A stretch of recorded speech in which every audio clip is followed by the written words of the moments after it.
because a lot of them are in the braking areas. Yeah, they are, most notably turn 4. What you have, the first 3 corners are very close together. It's a hairpin into a left, into a right, into a tighter left. But it's turn 4. You go on through a wonderful sweeper. You come up, and it crests into turn 4. So you can't actually see where you may pretty much end up landing. But then it starts a wonderful sweeping section of the circuit. I have so much time for Sepang. I've loved it. No compromise. Unga side liyo, enga side liyo. GT Holidays, South India's #1 travel brand. Iron சத்து தலைமுடி உதிர்தலை தடுக்கும் மிதமான சூடு பாலில் கலந்து பருகலாம். Lion Date Syrup. தினமும் 2 spoon. உங்க toilet cleaner Bryson toilet cleaner குவாலிட்டியை விட பெட்டர்னு நிரூபிச்சா உங்க மொத்த பணமும் ரீஃபண்ட். இப்போது 79 ரூபாயில். But it's just enough gradient change to make it super interesting. And PMAC, we're in a phase of the year where this is the second of what will be 3 back-to-back long-distance multi-class racing, which seems to be all the rage in this part of the world. This time of year, yeah, we had the Sepang 1,000 kilometres last week, 12 hours of Malaysia this week, and then we have the Asian Le Mans Series next week. So it is definitely the time of year for it. And the thing is, at the moment in Europe, it's so cold and damp and wet and horrible, so we come out here and enjoy the heat, and it's a perfect place to come racing. And I agree with Bruce's point. I think it's the best Herman Tilke designed circuit in the world. I'm a big motorbike racing fan as well, and this place is synonymous with it. We're coming here since 1999, and it's been home to some of the most dramatic moments in the history of MotoGP, actually. Gradient change, I would add another one. Of course, turn 4, you've got the change of gradient going up the way. Turn 9, it's the other way around. It's a big dip down into a very, very sharp hairpin, so it gives a good opportunity for overtaking. I think also for multi-class racing, it's I would say fairly driver friendly in terms of traffic, because it gets quite wide at places. The max width of the circuit is 20 metres. Yeah. So in a multi-class environment, that allows people to get through and crack on. But actually, in terms of percentage of GT3 cars, I think in terms of the numbers of cars we've got a higher weighting of GT3 cars than we've had in the past. You've been interrogating some of the sector times from the practice sessions. It's possibly a bit of false information to go with the qualifying times, because qualifying, although done on a different set of tyres, each individual 15-minute session, you had to do it on 1 fuel tank. So the car's performance is improving because it's getting lighter. Also, each car gets a new set of Michelin tyres, so lots of grip at the start of the session as well. But that's not a luxury you're going to get during the race stints, unless it goes actually wrong for you. But if you're metronomic in the stint times for GT3s, are going to be pitting at roughly 60 minutes, I guess. New set of tyres probably each time, because the time saved is not a huge one. But it is all about, we'll finish this point fully in a moment, but it is all about, it seems, Mercedes and Porsche in the split times from free practice and last night's, what should have been a 90-minute night practice session. John Hindhaugh, who was on the grid, has now heading to a place where he will become very familiar with over the opening first few hours. John, the pit lane. Yeah, and I've just walked through the whole of the grid, talking to the drivers and the teams there. We had so many people on the grid that the organisers, I think, rightly wanted it cleared quite quickly. The story from last night of the Cherny BMW, that car looks pretty good. There's 1 or 2 panels that aren't exactly the right colour. Spoke to the mechanics. They were here till 4:30 this morning, 4:30 this morning. There's the buzzer for the 1 minute. That car's on the back of the grid. I am told it is straight and ready to go. I'm outside the Vortex and Simpson Motorsport pit at the moment, and any second now you'll hear the Audi V10 fire up. It is sitting there. I've got 2 thumbs up from somebody in a Simpson t-shirt, so they're happy. They will be allowed, starting from the pit lane, they will be allowed to go out on the formation lap, but then of course they have to pull back into the pit lane and wait at the end of pit lane before they can go out. Tyres being pulled out into the sunshine, because this year we're not allowed any tyre warmers for reasons I'll let the guys talk about. Now here's Herbert, and let's make sure that they're all happy. Have they moved out? Yes, so they were on the grid, and they'll be taking their grid spot at the back of the GT3s. So for the moment, it's calm, but it's the calm before the racing storm, as we're making history for Creventic and the Michelin 24-hour series with the Michelin 12 hours here at the Sepang International Circuit, the Michelin 12H of Malaysia. And the first of many, we're hoping, with certainly the toe in the water to this market, this part of the world, and it could well be the start of something great. It certainly is the case with the Middle East Trophy, which will extend into 2026. So the grid formed into its individual categories, i.e. GT3s, regardless of times within that, are grouped together. And it is the treble 9 Mercedes from Climax Racing after times from Mike Joe initially in the first 15-minute segment, and then Elias Seppänen, who is new to long-distance racing, joined by Tanat Satyenterakul, the Thai driver. And as they combined the average lap time, put them on pole position alongside Absolute Racing's Porsche, which has at the moment Loic Hartog labelled against it. So it is suggested will be the starting driver. Bob Yuan for Origin Motorsport in the all-Chinese driver lineup for number 87 starts on the inside of row 2 with Henk Kiks labelled as the opening racer for the Winhire Be Quick Absolute Racing Porsche number 26. And it's an all-Mercedes third row, which will see 93 and 65. Ajit Redant Racing, we've just been chatting to Ajit Kumar himself. Ayrton Redant is labelled as potentially the starting driver. All of this will be confirmed just as soon as they go through the first few splits on the rolling lap. And it will be Douglas Coe for Viper-Nizza Racing, Malaysian team, all Malaysia driver lineup as well. They must have some local knowledge, you would have thought.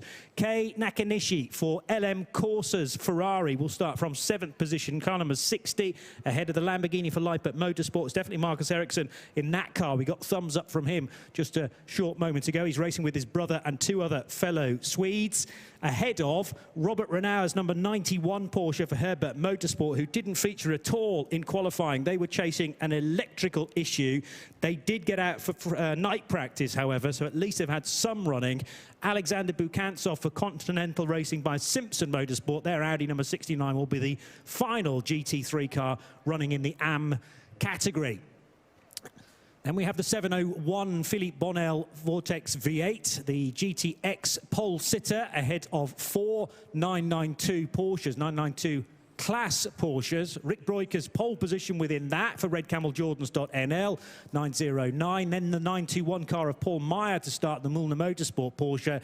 Then we have the treble 6 610 Racing Porsche and Modena Motorsports example number 216 starts from 15th overall. Bryce Fullwood in the Cherney Motorsport BMW is the pole sitter in GT4 ahead of Pia Olsen. She's in the Asbest Racing Cooper number 102 starting from pole position in TCE. Bottom line is, can you get to the finish of this 12-hour race, which is certainly going to have some weather throughout it, and then heading into the darkness as well. Before we do hit the rolling laps, let's get a final word in this segment from John Hindhaugh. Well, this is it, gents, isn't it? This is what everyone's been working for a good 18 months now from Creventic and the Michelin 24-hour series for this 12 hours of Malaysia. The engines have started on the grid. The pit lane for the moment, beautifully clear. We've got an open fuel station behind me as well. Remember, that's only 20 kilometres an hour. A few different regulations to talk about once we get into the meat of the race that have changed since the 2025 season. And you might be saying, why are you talking about 2025? It's still 25. But effectively, as the crowd roars, as the cars get underway, this is the start of international endurance racing for 2026. So already, when we get to the final month of 1 year, you're starting to plan for the brand new season. And points scored today, incidentally 40 points for a race victory within category, carry on then into the new year. And the way the Middle East Trophy works, you can afford 1 drop score. But this is about performing well across the 12 hours. Dubai 24 is slightly different in that there's a halfway point scoring mechanism as well. So whoever is leading after the 12-hour marker in a few weeks' time in Dubai also gets half points for that. But important to be consistent from the off, because very easily, Peter Mackay, you'd be looking back at this event going, God, why did we not score a few more points? We might be missing out on a championship in around about a month's time. This is a good opportunity today to get an early jump on that championship. You know, we'll see lots of other players come in at Abu Dhabi and at Dubai, but yeah, you can get a jump here. There is a drop score, of course. You score 2 out of the 3, but I always find with drop scores, you're better scoring in every round, and then you've got more to play with, if you like, because if you have a non-finish, then you're of course really up against it if you're only planning to do 2 events. So those who have come here to Sepang, they've got a chance to get an early look on that championship as AJITH Racing ready to go for their first race as that team, if you like. They were running the whole European season as Red Ant Racing, but the two combined together for the first time here, much to the delight of the local fans who are packing the tribunes here at Sepang. Some cracking liveries on display, some of which, Bruce, you will know from other parts of racing, and then others are brand new for this weirdly new season in 2025, if you know what I mean. Yeah, it's always great actually having the Asian series cars, because they have very, very different liveries to European cars. The one that really catches my eye, because it's actually reminds me of the vanilla sauce I had on my bread and butter pudding this morning, is 610 Racing's car. It's this very, very pale yellow, but 87, the Origin Motorsport Porsche, white and a sort of pink combination, not what you'd normally see in Europe, but, you know, all the better for it, because we all know how a different race livery can literally change the shape of a car, and it's just nice to have something different. One livery that really seldom ever changes is the Red Camel's Jordan car. It always has, you know, those traditional red, white and black colours with flashes of Dutch orange. And the car, hope we'll get to see fully going in the race. This is the one starting from the pit lane right now. It's the Simpson Motorsport, Continental Racing by Simpson Motorsport Audi. But good, that is going to get going when the race gets underway. 12 hours of racing, and it's going to go from day till night. It's quite simple, from 10 in the morning till 10 at night. So the last 3 or so hours of the race will be in full darkness. But the drivers have commented it's really, really well lit, this circuit. So it's really not too bad when it goes to darkness. Cars now going up the back straight, which will come into the final corner. There have been some adjustments from the initial starting drivers that we had listed. So it'll be Dominic Ang starting the 65 car, which is Viper Racing's Mercedes, and also Damien Hamilton in the 445 BMW. But the car's coming round to see 4 red lights, and a brand new race for the 24H series gets underway here at the Petronas Sepang International Circuit. The 12 hours of Malaysia underway, and already the pole-sitting Mercedes for Climax Racing under massive pressure. Blue Porsche swooping around the outside for Absolute, and also nibbling at the heels is the second of those Porsches. Don't discount Viper Racing. Here's our GT3 AM pole sitters. This is one of the local teams. I think we're going to lose the drivers here because the grid's been cleared. So keep an eye open for this. Porsche Motorsport Asia Pacific. You can't really miss these guys. And it's great to see the likes of this team that are in here, the team, and Absolute Ben here. Absolute have got have got their car in the front row of the grid, and they're actually represented here in the business park. Yeah, exactly. Absolute with factories across the whole of Asia. They've got the front row and the car behind us, the Be Quick car. Porsches have been so strong all week, whether it be the Be Quick car or just the Absolute branded car, but they're both prepared in the same awning. And Luke Hartog doing a top job in those opening corners. Had to go out wide going into turn 1, but there's so many different lines you can take, and he really took advantage of that, and then that set him up well for the move completion at turn 2. Yeah, but that's the thing. We talked about the width of the track. Going to turn 1, there's plenty of... Ajith Kumar, in some respects, I'm actually going to have to just dive in and see if the boss is about. Yes, he is. Yes, he is. Let's have a run in here. My goodness, Ajith, how are you, sir? Doing well, thank you, sir. Great to see you again. Thank you very much for coming to race with us again here. You always bring such impassioned fans. Tell me a little bit about this circuit and tell me about racing with Red Ant. Well, firstly, I'd like to thank my sponsors, Reliance Consumer Products Limited, with their brand Campa Energy, and Nova Lifespace. I hope this is a new beginning for Indian motorsports, and happy to have them on board. Big thanks to the fans, for coming all the way to support motorsports. And yeah, the last time I was here in Sepang was in 2003, driving the Formula BMW cars. So it's been a while now, 23 odd years. It's always nice to be here. And this will be a very different proposition for you. How easy or difficult do you find? You have lost in your own thoughts there for a moment. Let me apologise for interrupting your preparation. How difficult or easy is it for you to be able to get yourself concentrated as a racing driver? Because that's what you are here, regardless of what you do in the rest of your life, when you've got so much attention and the spotlight shining on you. It's the same like a film location, right? We have a lot of fans around, so we need to learn to switch on, switch off. So probably been doing it for the last 33 years, and we have the best people, professionals guiding us, mental coach, driving coach, to ensure that I'm able to focus and do what I'm supposed to do. So thanks, a big thanks to all of them. Ajith, it's great to have you here. I don't know if you can see this, but on Ajith's race suit and his underwear, the fireproofs, Indian cinema, and it says lights, camera, action. And that's exactly where we are now. We've got the lights, we've got the camera, and these guys are going to bring the action. And it's all going to be live for you here on YouTube and around the world on the Creventic Motorsport channel. Location is always so important in the film industry as well. We've got a brand new location to be conjuring with at the end of the season 2025, but the start of the new Middle East Championship as part of the 24-hour circuit. Downforce is king. For the Middle East Trophy, and only the Middle East Trophy, there is a rule that says you have to use a new set of tyres within qualifying the day before race day. So we had 3 doses of qualifying yesterday, and each time the cars went out for the next 15-minute session, had to have a brand new set of tyres on. But then the other thing you've got to remember is that those tyres then have to be used in the race. So you've already got 4, 8, 12 tyres that at some point need to be used in these 12 hours. And there's a theory from John Hindhaugh that maybe some of those used tyres are being put to use now at the start of the race. Hence why we've got this fairly large gap of performance.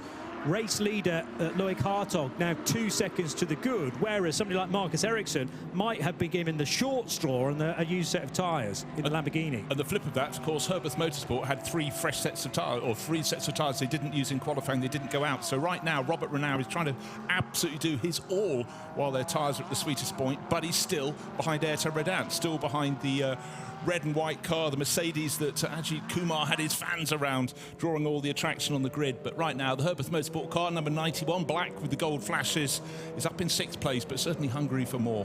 There's a few drivers that are on the slightly older tyres from qualifying. Bo Yuan, one of them, at the moment in 3rd position. He's got 8 laps on his tyres, so that's carried over. Kai Nakanshi for LM Corsa Ferrari, likewise. But Marcus Ericsson, he's on new tyres, so they've put new boots on for that Liper Motorsport Lamborghini. But Robert Renner is looking very racy early on. I mean, it's not a surprise to see that Herpeth Porsche moving forward early, because the absolute Porsches have been so strong all week. You look through the sector times, they're dominating the sectors in every part of the circuit. And actually, in yesterday, you had Luke Hartog, Alessandro Gueretti and Patrick Niederhauser, the kind of 3 hot shoes who know the Porsche inside out. They were all within 1/10 of each other in qualifying yesterday. So the car is a strong package.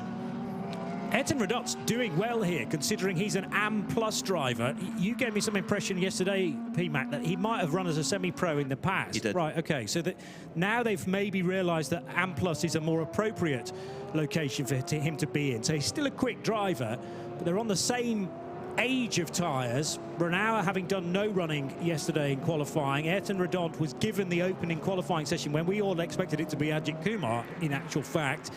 The other positive thing for Ajit is that he's not going to have to do the full 6 hours within the race, because remember, your AM component, that might be 1, 2, 3 drivers, but combined you've got to do a minimum of 6 hours. And had it been just Kumar as an AM driver, that was going to be a big ask, we all thought.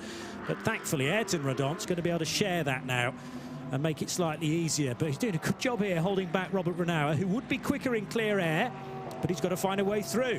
I think this is the difference, though, between the 2 packages here. The Mercedes big 6.3 V8 up in the front of the car, the Porsche 4.2 flat 6 in the rear of the car. The Porsche seems to be really, really strong in the slower technical sections, but the Mercedes has got such a grunt out of the corner. So Ayrton is able to put the car in the apex of the corner, try and park it defensively, and then use the grunt to pull away on the straight. Yeah, absolutely so, but that's the beauty of the Sepang circuit. It has a little bit of each of, well, a lot of each of those, tight and technical, fast and flowing, so that's why it's such a brilliant place. One car that is making progress is Continental racing by Audi with Alexander Bukansov. It's picked its way up. Of course, that started from pit exit. That is gaining places as it goes. Not yet in the top 10, but we have 6 German manufacturers, not 6 German manufacturers, 6 German-built cars at the front 6 positions. But then behind, we've got an Italian battle with the LM Corsa Ferrari being caught. That's Kei Nakanishi, Marcus Ericsson in the Lippert Motorsport Lamborghini, now right onto his tail. So see how that one shapes out. But very much it's Stuttgart to the fore, Porsche from Mercedes.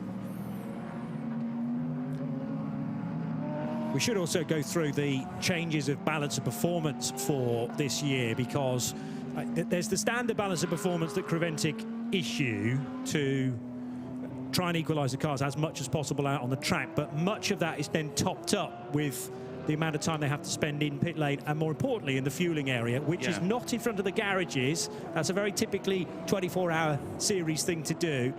Instead, you do your main pit stop in front of the garages. That's tyres and driver, potentially, and then you head down to the fueling area at pit out, where the times can be vastly different. So to avoid confusion, the balance of performance in terms of the difference between getting a Mercedes AMG and a Porsche 911, which are battling for really strongly, as Robert Renauer is going to stuff it up the inside at turn 2 and does so. So Robert Renauer goes up into 5th place past Ayrton Redon. So you've got 2 very different cars there. Like we said, normally aspirated flat 6 in the rear of the car for the Porsche and a big V8 in the front of the Mercedes. So trying to balance those 2 is quite tricky. So they'll do that by a combination of adding and subtracting weight, changing wing angle, air restrictor, etc. And with the turbo cars, they turn the turbo around. But what we used to have in the past was that an AM class car was given a slightly big, if it was a normally aspirated car, it would be given a bigger restrictor to give it more power, bigger diameter of restrictor, therefore less restricted, if you like, so more power. So you could have 2 Mercedes, one as an AM car and one as a non-AM car, and the AM car would have more power. For that reason, that has been taken away, so that every GT3 car on track has the same performance potential in terms of lap time, but the balance of performance from to allow an AM class car to compete, their fuel pump will run faster, basically. Yeah, so that's about fuel flow. And it used to be you actually physically put in a piece of metal which had a different diameter of hole in it, and that allowed more fuel through or less fuel. But now it's done at an electronic level, where the fuel flow is governed out of your hands in this clever sort of smart pump system. But you still have your own identity, which you have to offer to the smart pump and say, we are this car, we are in this class, and therefore the fuel flow is sorted out for you. It's very clever. It's yet another example of the clever ways the 24H Creventic organised series just evolve their regulations. They say, this is quite sensible, should we give it a go? Yes, it is. Now, we were just talking there, P-Mac, about the difference between the Mercedes and the Porsche. We had the example of the Porsche from Herbert Motorsport, Robert Renauer, trying to find a place and a way past the Ajith Kumar Red Ant Racing Mercedes, and eventually did it not at turn 1, but you have to say turn 1, turn 2, turn 3, because it was a classic. Again, we feel in the tighter corners the Porsche is a little more nimble, but also with all Robert Renauer's endless years of experience with all sorts of 911s, he was right on it. But he took the sort of looser line. So out of turn 1, the Mercedes in front pulled to the right-hand side of the track to get the sweep into turn 3. But by the time it got to turn 3, by taking a tighter exit line, the Porsche down the inside into turn 3, and that is why that's such a key sequence of corners on the circuit. It's turn 1, turn 2, turn 3, and Herman Tilke hasn't made anything as good ever since that. He's done a lot of circuits, but with these cars in particular, plus all that width on the track, it's not too much of a risk to try and take an overtaking manoeuvre between turns 2 and 3, and Robert Renauer absolutely nailed it. It's very similar to the start of the lap at Shanghai as well, though. Not quite as tight in Shanghai compared to here. That's another Tilke track, though, isn't it? It is. Yeah. In this case, turn 1 is on the level, but then it drops away through turn 3 down into turn 3, whereas at Shanghai you go steeply uphill over the crest at turn 2, then down into a similar compression. It's basically this one stretched vertically by a factor of about 3. Yeah, okay. Well, a good idea. It can be used on several occasions. Why not? Rinse and repeat. Down the inside this time will go Robert Renauer on the Viper Nizza racing car of Dominic Ang, and that was slightly more easy to plan ahead. I think Ang saw him coming as well. Doesn't want to get necessarily involved in a battle that isn't his at this stage, because Dominic Ang is an AM driver. Robert Renauer is one of the 4 pros in the entry. And they're going to dart at the inside of the Asbest Racing Cooper as well of Pia Olsen, who sensibly stays very wide at turn 15 to allow those 2 GT3 cars through. Yeah, I mean, a Cupra against a GT3 Mercedes isn't really going to be too much of a battle. But the thing for me, I'm just delighted to see Viper Nizza going so well. They're a local team, 3 Malaysian drivers. Not far up the road is where they're based, up at Shah Alam. And they had predominance in that first qualifying session. They were going well in the second, but of course our qualifying is an aggregate of 3 qualifying sessions, and it's no way an all-AM driver lineup is ever going to get to the front end. But they're going very well in this race, and I'm delighted to see it. The Mulner Motorsport Porsche is now chasing the Audi that was late to join, or in an unconventional way to join a race from the pit lane. But the 69 car is on the lead lap within GT3. Alexander Bukatsov running in 11th position. I'm going to take you through the start of the race in just a tick, but I know John Hindhoff's readying a guest as well from pit lane. But the beginning of the first ever 12 hours of Malaysia was certainly a very crowded house down towards turns 1 and 2. Keep your eyes peeled for Loic Hartog in the dark blue Porsche, which is now the race leader, but he was sniffing around that inside, the outside line rather, through turn 1. That gave him the inside line into turn 2. And out-muscled Tanart Satyinterakul in the Climax Racing Mercedes very early on indeed. But Bob Yuan in the Origin Motorsport Porsche was not that far away either. And then the other hard charger was Dominic Ang in the Viper Nizza Racing Mercedes. Robert Renauer wasting no time at all from his lowly grid position, because the car didn't set any times yesterday, so starting from 9th. But Robert Renauer is already up to 4th position. But the Viper Nizza racing car that at the time was in 4th place has since been overtaken by Robert Renauer. Also good dicing in the early stages for Marcus Ericsson's Lamborghini, side by side with the Porsche from Be Quick Racing. And the Be Quick car is also going rather nicely too. But that's the race leader currently, Loic Hartog. 3.8 seconds clear now of Tanart Satyinterakul, with Bob Yuan in the number 87 Porsche from Origin Motorsport now standing in the way of a hard-charging Robert Renauer, and an internecine battle for Porsche will not be too far away. We've had 15 minutes of this fight, and now we can go to John Hindhoff. Down here in the Cherney Motorsport pit for BMW, they've had their dramas. We'll talk about that in a moment, but let me introduce you to supercar star Bryce Fullwood. Hello, Bryce. Welcome to GT racing. Yeah, thank you. It's certainly very different from what I'm used to back home in supercars. The cars are very different, the events are very different, but yeah, loving my time here so far. Bit of a drama last night with your car. The guys were up till 4:30 this morning. What happened and what had to be done? Yeah, it was very unlucky. Spencer was in the car. There was an anomaly. We're not really sure how it's happened, but the pedal box moved on him, and we didn't have the limiters in place, so the pedal box moved a long way and he couldn't reach the brake pedal. Yeah, very unfortunate. We've been, obviously, all these cars, the pedal boxes move. We've been moving it for days now and we haven't had a problem. So anyway, we've locked some limiters in there now, so if it moves, we can all still reach the pedals. So the guys did a really good job fixing the car. Obviously, you know, they're from Germany and, you know, they have a second car and they put a lot of parts off their second car into the container to come here. And so fortunately, they had everything to get it fixed. And I did the reconnaissance laps this morning just to feel the car out, make sure it was all good. Car's good, in tip-top shape. So we're able to start the race and all good. Now, we're not losing Bryce from supercars. Those of you watching down in the Antipodes, or supercars followers around the world, the end of a phenomenal season with the grand final just a weekend or so ago. You're still going to be doing the Enduros, Bryce, that's right? Yeah, that's right. I've done 6 years of full-time supercars now. And Absolute Ben here. Absolute have got, in fact, have got their car in the front row of the grid, and they're actually Whole of Asia. Porsche also in there. Let's move further down the grid. There's a scrum of people With their forced foray into Malaysia. So let's move further down the grid. There's a scrum of people off to my left, and let's see what we can do here, because this can only be one car and one driver, and this is Ajith Kumar. In some respects, I'm actually going to have to just dive in and see if the boss is about. Yes, he is. Yes, he is. Let's have a run in here. My goodness, Ajith, how are you, sir? I'm doing well, thank you, sir. Great to see you again.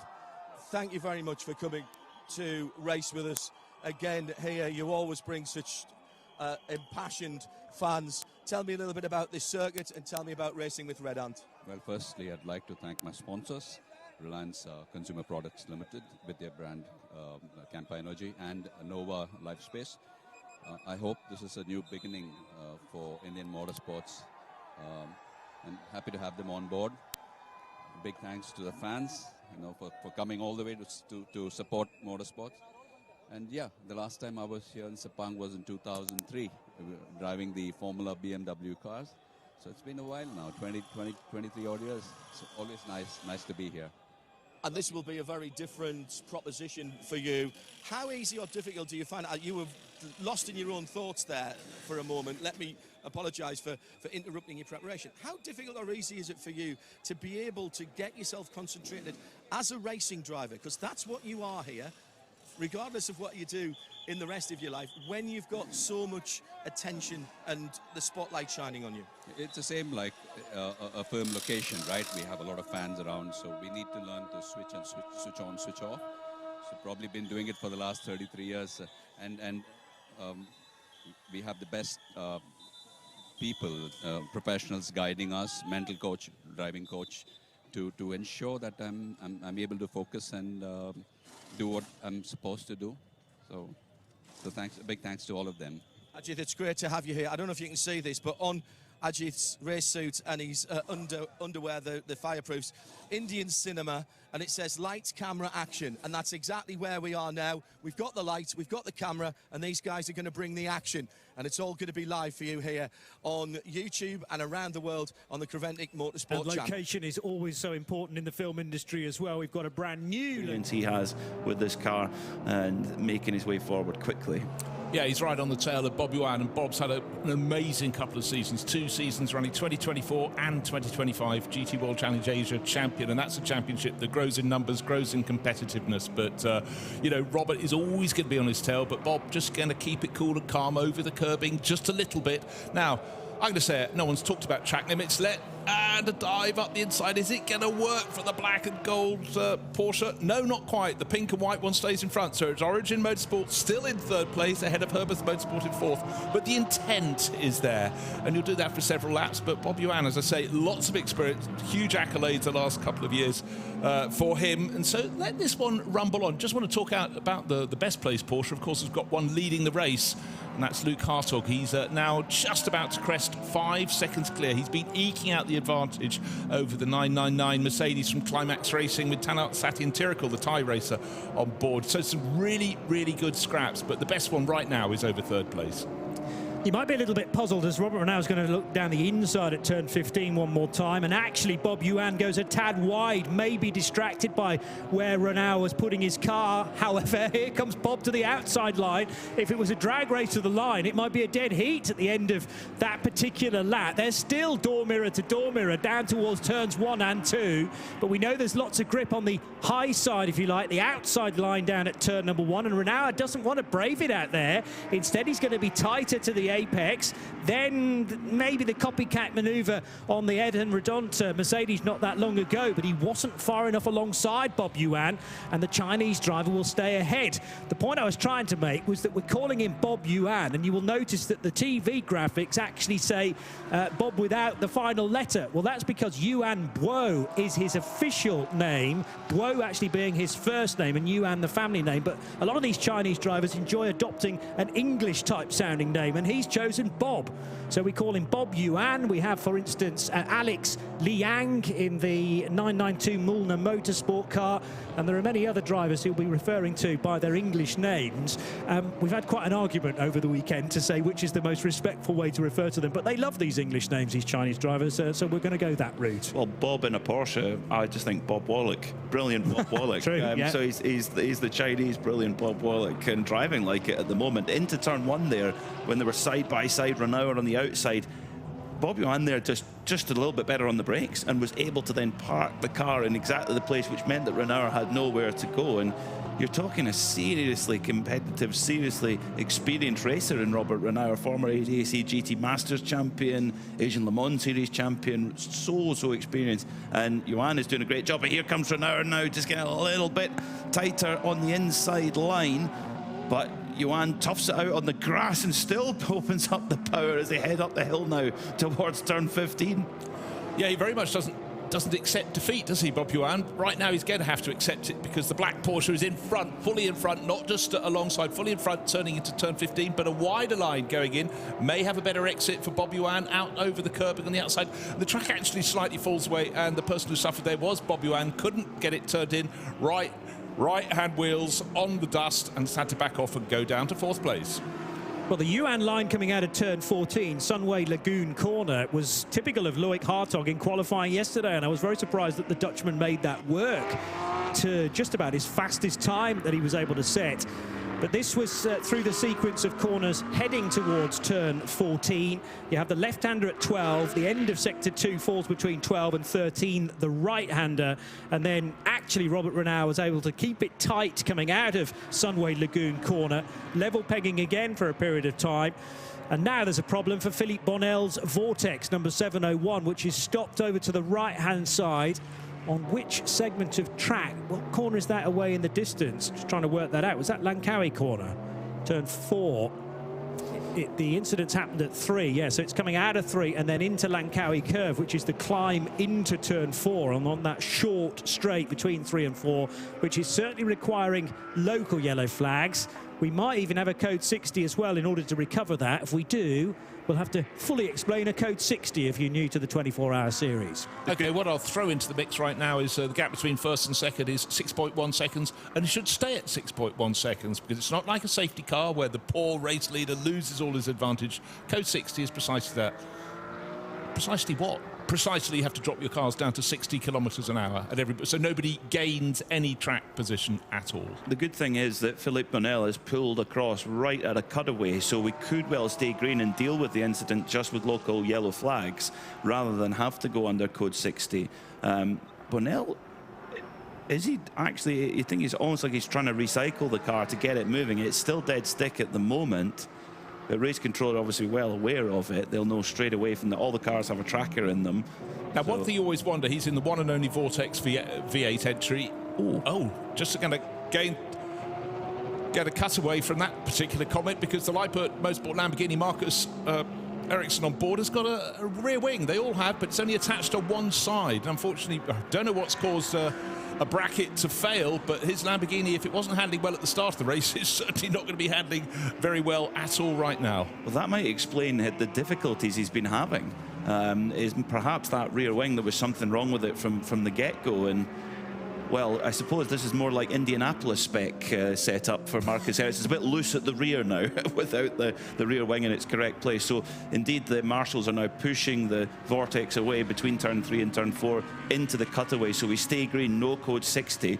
But I think though the Lippert team are going to have to call Marcus Ericsson in and get that rear wing sorted, but that might not be the work of a moment. Well, I was going to say, how quickly can you change a rear wing on a Lamborghini Huracan car, because they're not designed to be quick fitted, and how many of the other components need to come off to make that rigid enough? It does look like it's just broken rather than him backing it into a barrier somewhere, because the lap times look okay. 209.9 last time around, best time of a 206 in the early stages, so that's just aerodynamics.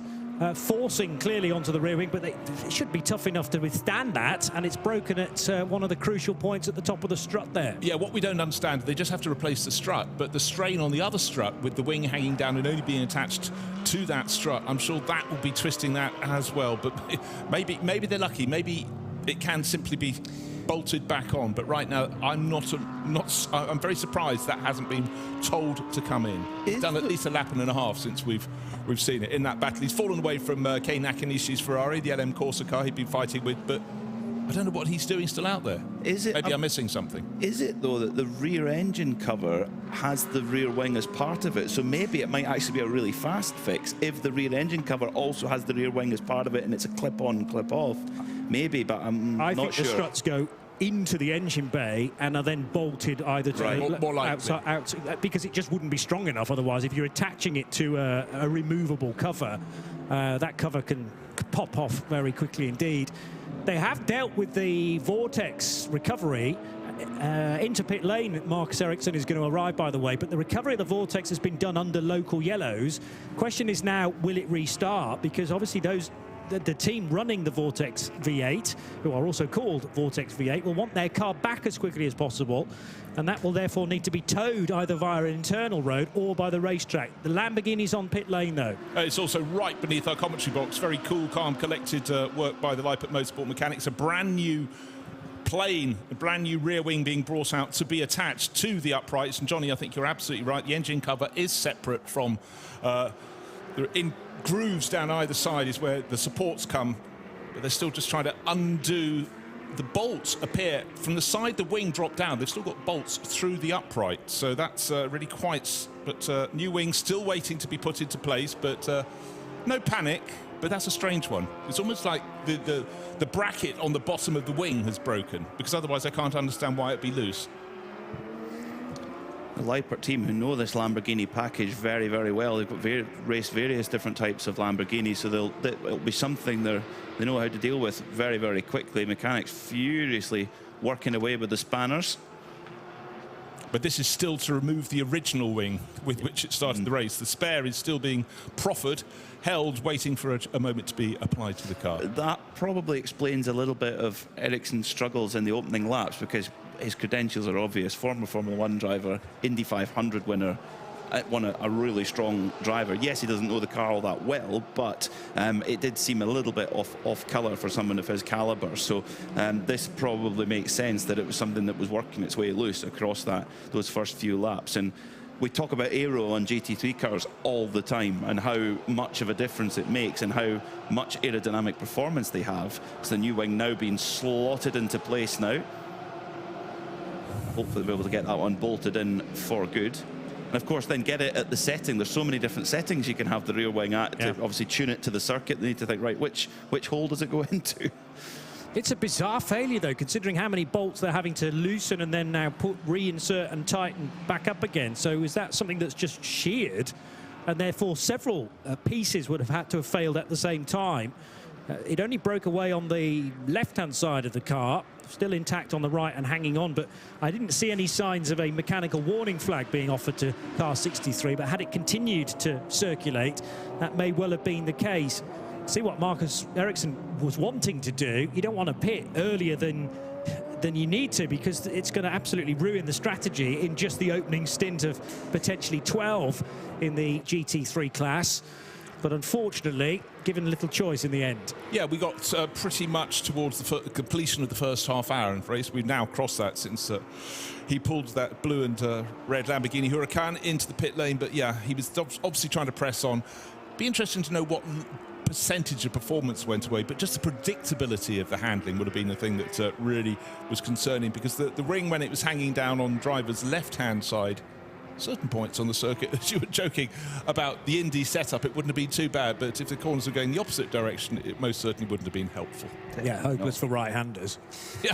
In the 992 class, we've got two of the, I would say, the top drivers in that category, two regulars in the 24-hour Michelin 12H series. Rick Breukers for Red Camel Jordans leading at the moment, but right on his tail is Paul Meyer for Milner Motorsport. These are two of the real, not just two stalwart drivers, but two stalwart teams of the championship. and so evenly matched on track. Of course, they receive the car identical, but then it's down to the team to set it up, and for the drivers to work with the engineer to get it absolutely dialed in for this circuit. And of course, for most of the teams and drivers, the first time they've ever been here. Yeah, no, very much the case. But Paul Meyer's an interesting one. He was a driver who, you know, achieved good things in single-seaters. In 2010, he was the GT4 European champion. And then he took a decade away and then came back in about 2022. He's been very, very quick ever since. But, you know, a really good scrap. And two Dutch drivers, so fans who, if they're up in the middle of the night in the Netherlands, well, welcome along. But, you know, two of their very best. And the 992 Cup class is so super strong. Of course, the 24H Series has a 992 Cup Solus race at Spa-Francorchamps, doesn't it? That's always very, very well supported. These cars would have been two that were right in the thick of the battling in that.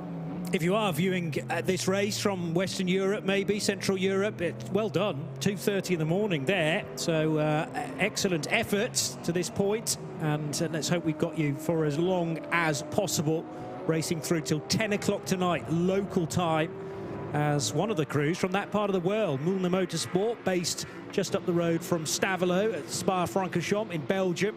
That car, one of 4 992 class cars, and Paul Meyer, as we've mentioned, doing a good job in that, trying to hunt down Rick Breukers, who intriguingly is only a semi-pro this weekend. Bit of a sneaky secret weapon there in the 909 Red Camel Jordans.nl car. A former winner of the Dubai 24 Hours, a former class winner in the Daytona 24 Hours, when after he had that wonderful start to 2019, I think it was, where he won pretty much everything that he competed in. Double winner at the Rolex 24, so he had a watch for himself and a watch for Dad as well for Evo, which is cool. But yeah, he's a graded as a semi-pro because he's an FIA silver, so doesn't have the. You could say, does he have the results? Well, winning the Rolex 24 is a big part of it, but he's still silver graded. So that suggests he's never been gold. Never has. No, really? No. I am surprised about that, but okay.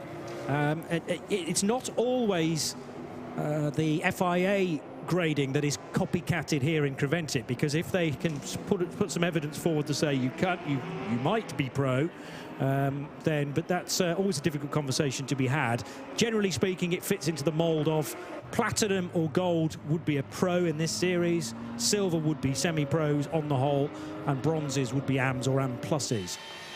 Good. I was about to touch on what is an AM Plus, but I also just want to point out we've had our first bit of refueling in this race, because the Lippert Lamborghini down in the refueling zone, all on his own. 8 pumps down there with 17 cars. It means you shouldn't have that dreadful thing when you think this is the ideal time to come in and suddenly there are other cars in front of you that can really blow your strategy. The 921 Porsche Moulin Motorsport, Paul Meyer looking very, very understeery suddenly. I don't know if he made a mistake in his chase, had a big slide in his chase of Rick Breukers. And again, it's the downhill stretch, turns 12, 13. You're trying to hang it out wide to turn into turn 14 and into turn 14, the corner that leads onto the back straight, the Sunway Lagoon turn.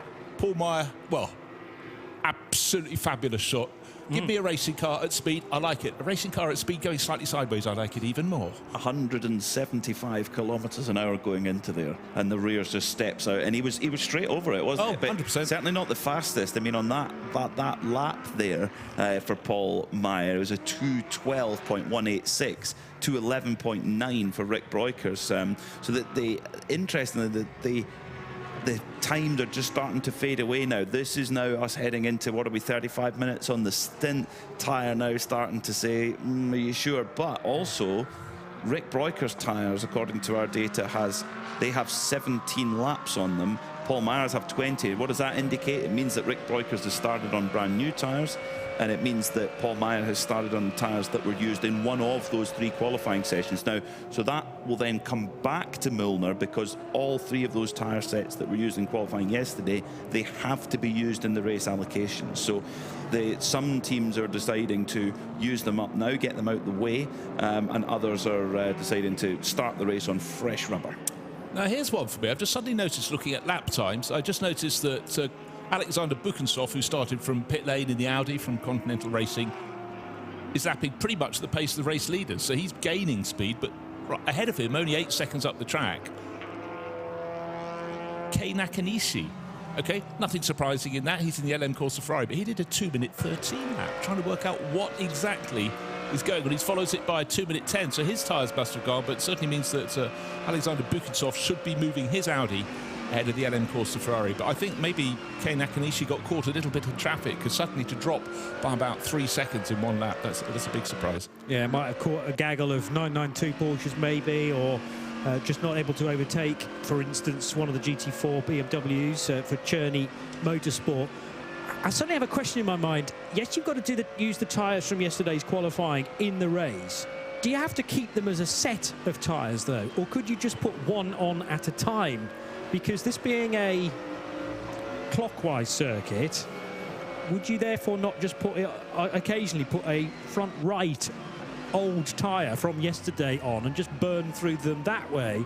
I don't think it says it in the regulations that they have to be put on as a full set. The downside of that is that you're going to compromise potentially 12 stints if you use them one by one. But you could certainly change, for instance, front tyres on a rear-wheel drive car, and it would have less of an impact if you chewed through them in that direction. It's certainly something that some of the really clever teams, experienced teams like Herbert might have thought about, but then again, they don't need to think about it because they didn't do any running in qualifying yesterday. That's the way that the WEC works these days to limit the tyre wear, is to use them one by one. Mercedes are together on the back straight for Viper Racing, as we can welcome into the race Ben Constanduras in the pit lane. Hello, gentlemen. Hope you're all well. Yes, taking over from John for the next hour and a half. Just wanted to clear up exactly the point of failure for the Lamborghini that we saw just a few moments ago.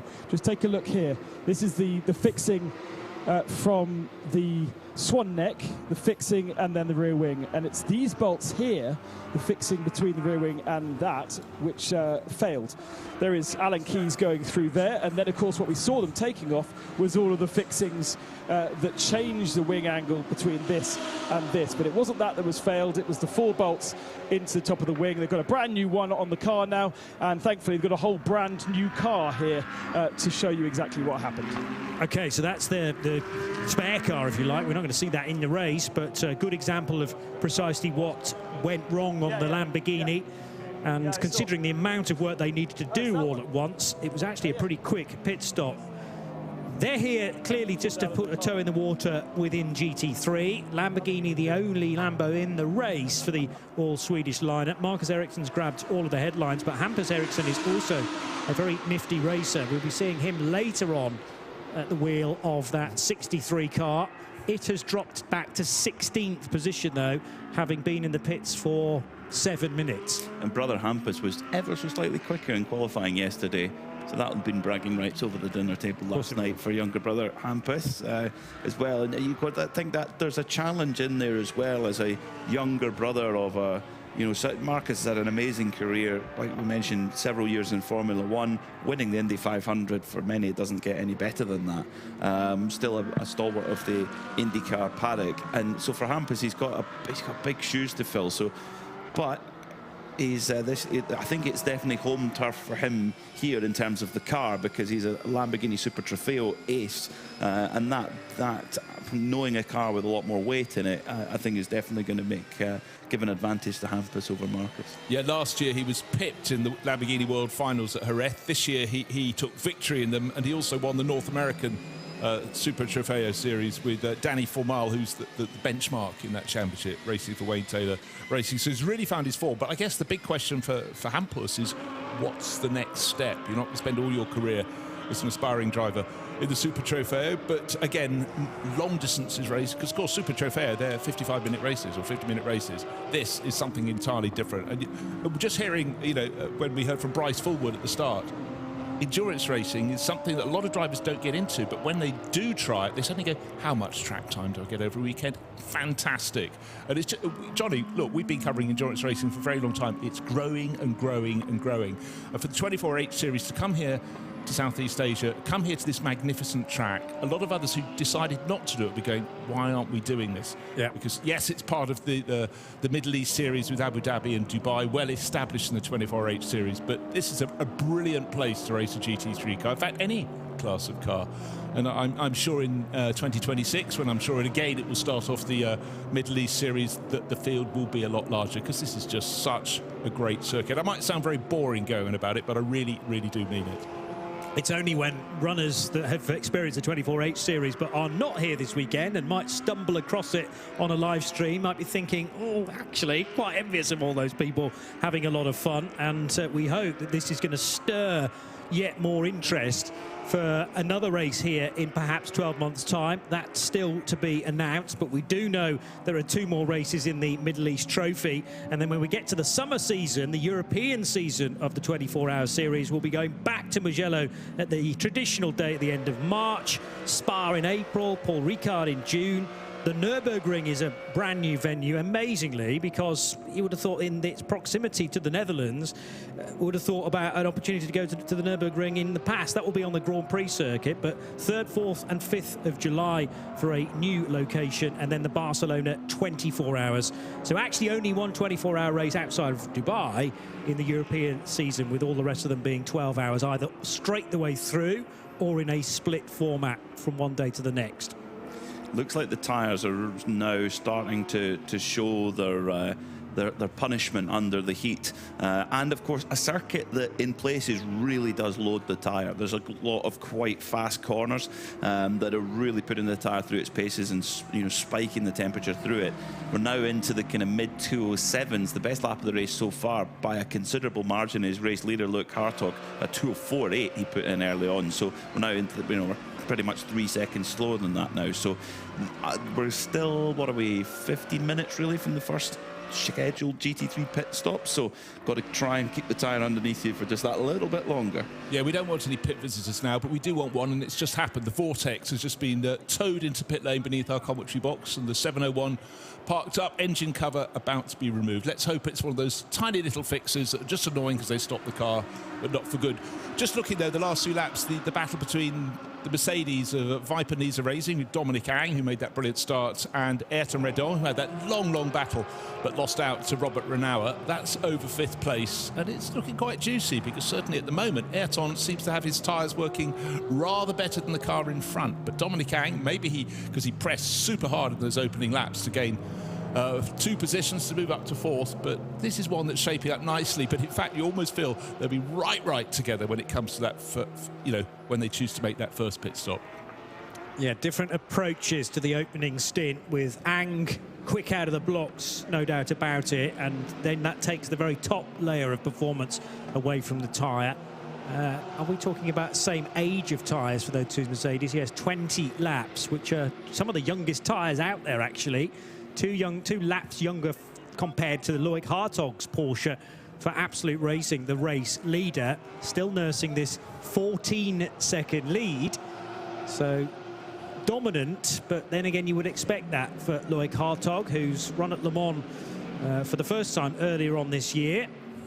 Tanart Satin-Terakul, who was going very nicely in the 3rd qualifying session yesterday, the Treble 9 Mercedes, has just a handful of seconds from Robert Renauer. So that's the one that could get very interesting over the next few laps in this closing point to the first stops. Robert Renauer surely targeting getting by the Climax Racing Mercedes before they appear on pit lane for the first time. The repair still going on at Vortex, trying to figure out what's going on there. Of course, they're the only car in the GTX class, so they needn't be rushed, but of course all preparing for the big races got coming up the other side of Christmas as well, in Abu Dhabi and Dubai 24. They will not be the only car in the GTX class for sure, so preparation is always important too. No, entirely so. We've just had a change of position. 7th place is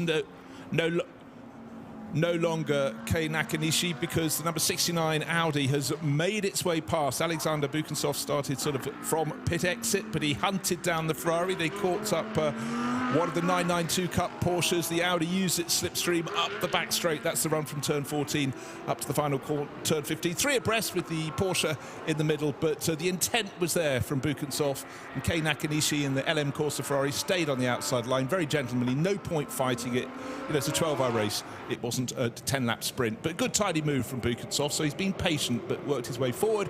Having started stone last from the pit lane, he's now up into 7th place. And driving well, isn't he? With the 2024 Asian Le Mans Series LMP3 champion, so knows this region very, very well. And Sepang, of course, got the opening round of the Asian Le Mans Series next week. So the circuit, I'm sure he knows inside and out, and making the full use of that. So the work on the Vortex continues, and Ben's having a closer look at it. Any clues as to precisely what they're trying to fix? Well, of course, Philippe Bonnell was in the car when the car ground to a halt between turns 3 and 4, and he knows this car incredibly well. It's his beast. He built it himself. So it seemed as though he was able to diagnose exactly the problem even before it was delivered back into the pits. By the way, it took them 20 minutes to get the car from there back into pit lane. Just a good reference for everybody else to understand the sort of mechanics of the circuit and how you can get cars back, because that is something that the Creventic series do so well, getting your car back to the garage so you can continue. It doesn't happen in all series, but the structure of the circuit matters, and so now we have a bit more of an idea.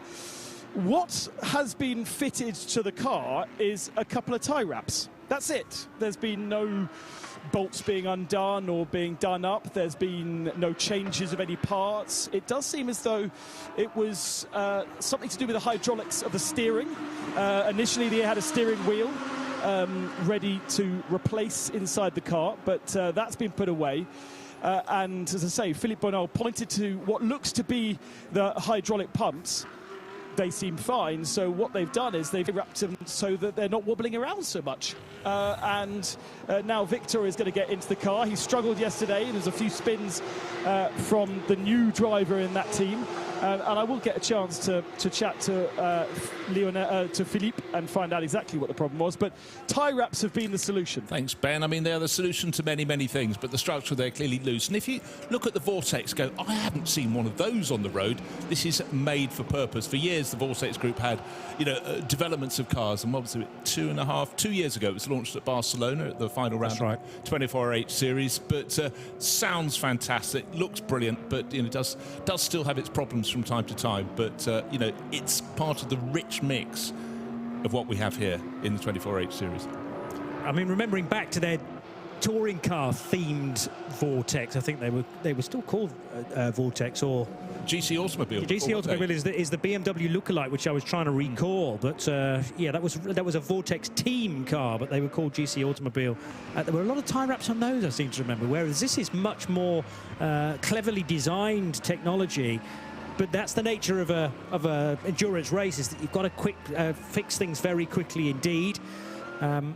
Thankfully, repairing a rear wing on a Lamborghini didn't quite come to tie wraps, because that would have been a tough ask of a couple of plastic straps. But clearly that quick fix on the Vortex might be a temporary measure before they can attack it with more fulsomeness later on in the race. These two Mercedes, Peter Mackay, are definitely getting closer to one another now. Identical machinery, and Ayrton Radont superseding his own AM Plus rating. He was impressive when he was defending from Robert Renauer at the start of the race, and he's hauling in Dominic Ang. Yeah, and Dominic Ang is one of the stronger drivers in that Viper Niza crew. He's had success in Asian Le Mans series and multiple wins in the Malaysian Endurance Series as well in an AMG, so knows AMGs well. So for Ayrton, this is good track time, I would say, because you're following someone who knows the circuit absolutely inside out and back to front. The thing I would maybe be slightly concerned about here, and particularly that in the context of one of the Mercedes AMGs, a lot of the drivers talk about how the front tyres can sometimes get worn quite a lot. So with the kind of the dirty air and the heat coming off the car in front might be wearing the tyre out a little bit more. But he's probably got less than 10 minutes until he comes back into the pits to put new, fresh tyres on. Luckily, though, the Vortex is back going again. It's back out on track. It is, but it's not up to race speed, which is a concern for Victor Moutinho, who now takes that over. That was a 6-minute and 50-second stop. The one thing I've just noticed is how low-slung the rear wing is on that Vortex. It almost looked a little bit like a Peugeot hypercar before they put a rear wing on that car. So sometimes the high wing is the way to go. Whether that is track specific, I'm not quite sure, but I did wonder for a moment whether it had lost its rear wing. It is there, but just at kind of level with the very back of the car. It is, and it's incredibly low because the car goes up over the cockpit, but then the tail away and the massive vortices on either side of the car going through, it really is super aero strong. In fact, you almost suggest it may not need a rear wing, because unlike the GT3 cars, which are ostensibly, road car shaped and road car derived, I just want to pick out one thing though. Robert Renauer absolutely flying in third place. He's just a second and a bit, 1.8 seconds off the tail of Tanat Sati and Tirakul. And closing all the time, third place, chasing down second. Luke Hartog, though, 16.5 seconds clear. Every lap he's pulled further clear in his Porsche from the Climax Racing Mercedes of the Thai driver.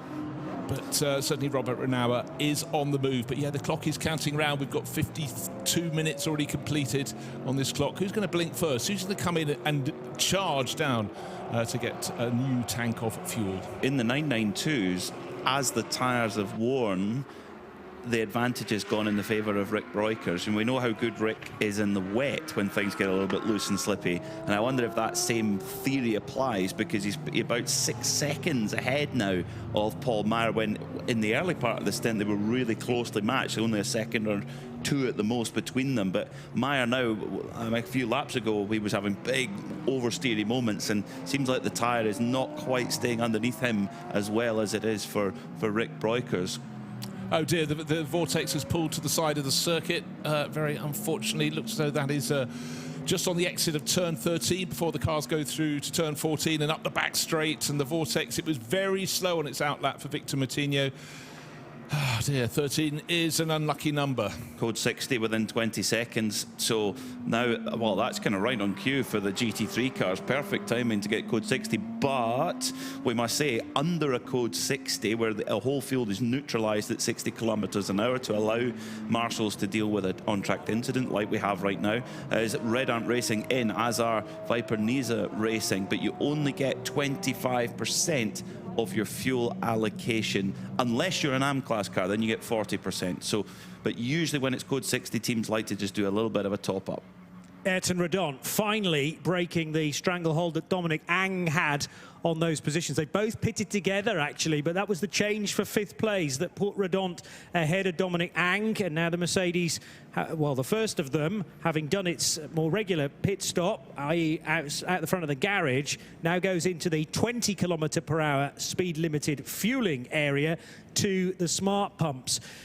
The next question is, at which point, this doesn't matter for this argument because the Mercedes were in pit lane after the code 60 had been put out.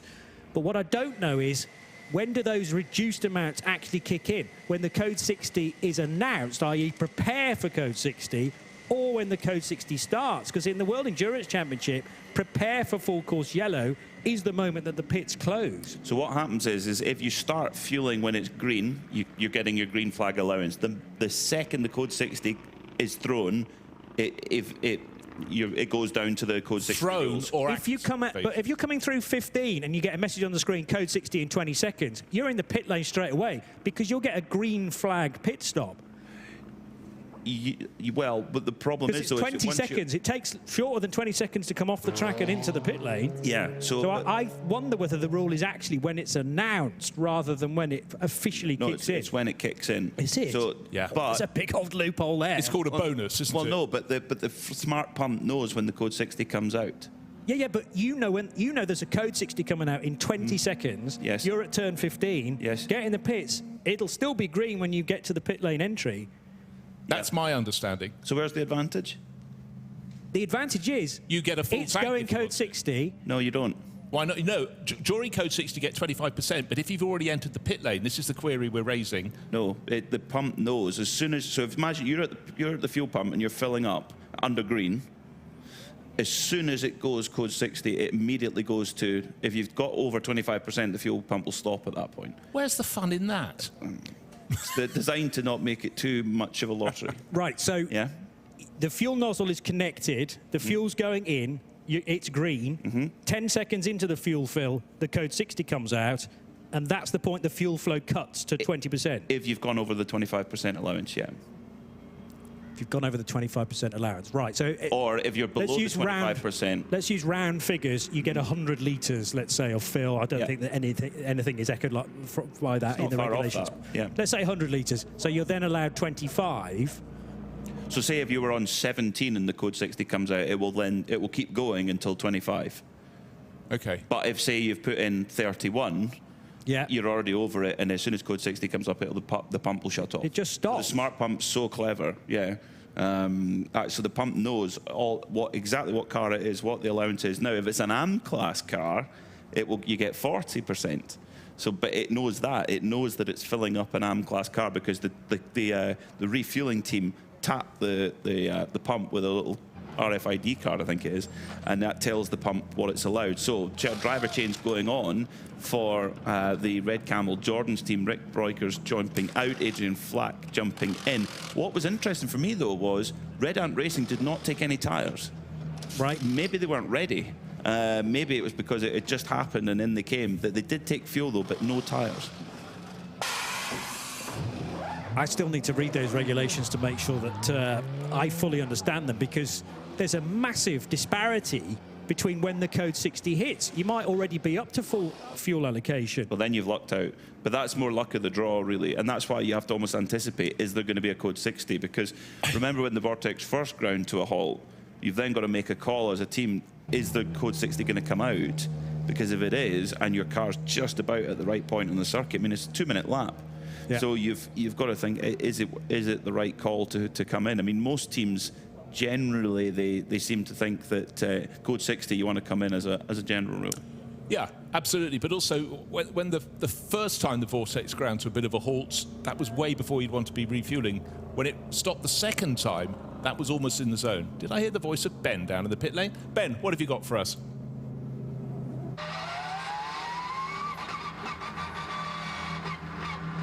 Across Europe, and then those that are sort of guesting maybe for the first time, because they have to get their heads around these regulations that are unique to the Creventic series. And it feels to me, for instance, Absolute have ignored this Code 60. They've not come in. And only now are we seeing the Origin Porsche into the pits. They've waited 1 or maybe even 2 laps to let Herbert come in, to let all the other normal Creventic teams come in, and almost a copying and going, okay, well, if they're doing it, then we might do it as well. Because it takes a while, as we've just heard from you guys trying to work it out, a while to understand what's best in each individual situation. And that's why teams rely so heavily upon the likes of Paul Troswell. By the way, not here this weekend for Red Camels Jordan, but that strategy is so complex, and I feel as though some of our Chinese teams, our Asian teams, sort of copying what's going on initially. The advantage now, in my mind, is actually at the end of a Code 60, because if the nozzle is attached when you're in the final 5 seconds of a Code 60 and it clears, you're then allowed full complement of fuel, I assume. Yes. So you come in at the tail end of a car being recovered, you might have hit the pit lane as the Code 60 is out, and then it clears just as you're fueling. That's a huge advantage. And this might work for, at the moment, Origin are in fuel and the Code 60 is ending within the next minute. So they probably, in fact, yes, they will, because it takes about 2 minutes to fill the tank up from empty to full. So Origin may actually get a real advantage here, actually, by getting their full over to, well, they're on the move, though, so they may well not have, no, they've just only got they're just the wrong side of it, actually. You know, different regulations across different championships. I'm quite a fan of something in which you can gain a lucky break. Yeah. I'm not one for everything being equalised and having waved round to stay on the lead lap and all of that. But if the dice can just roll your way, as we thought erroneously it seems, about if you've just got in across the white line to start the pit lane. You've poo-pooed that, PMAC. No fun. You're no fun whatsoever.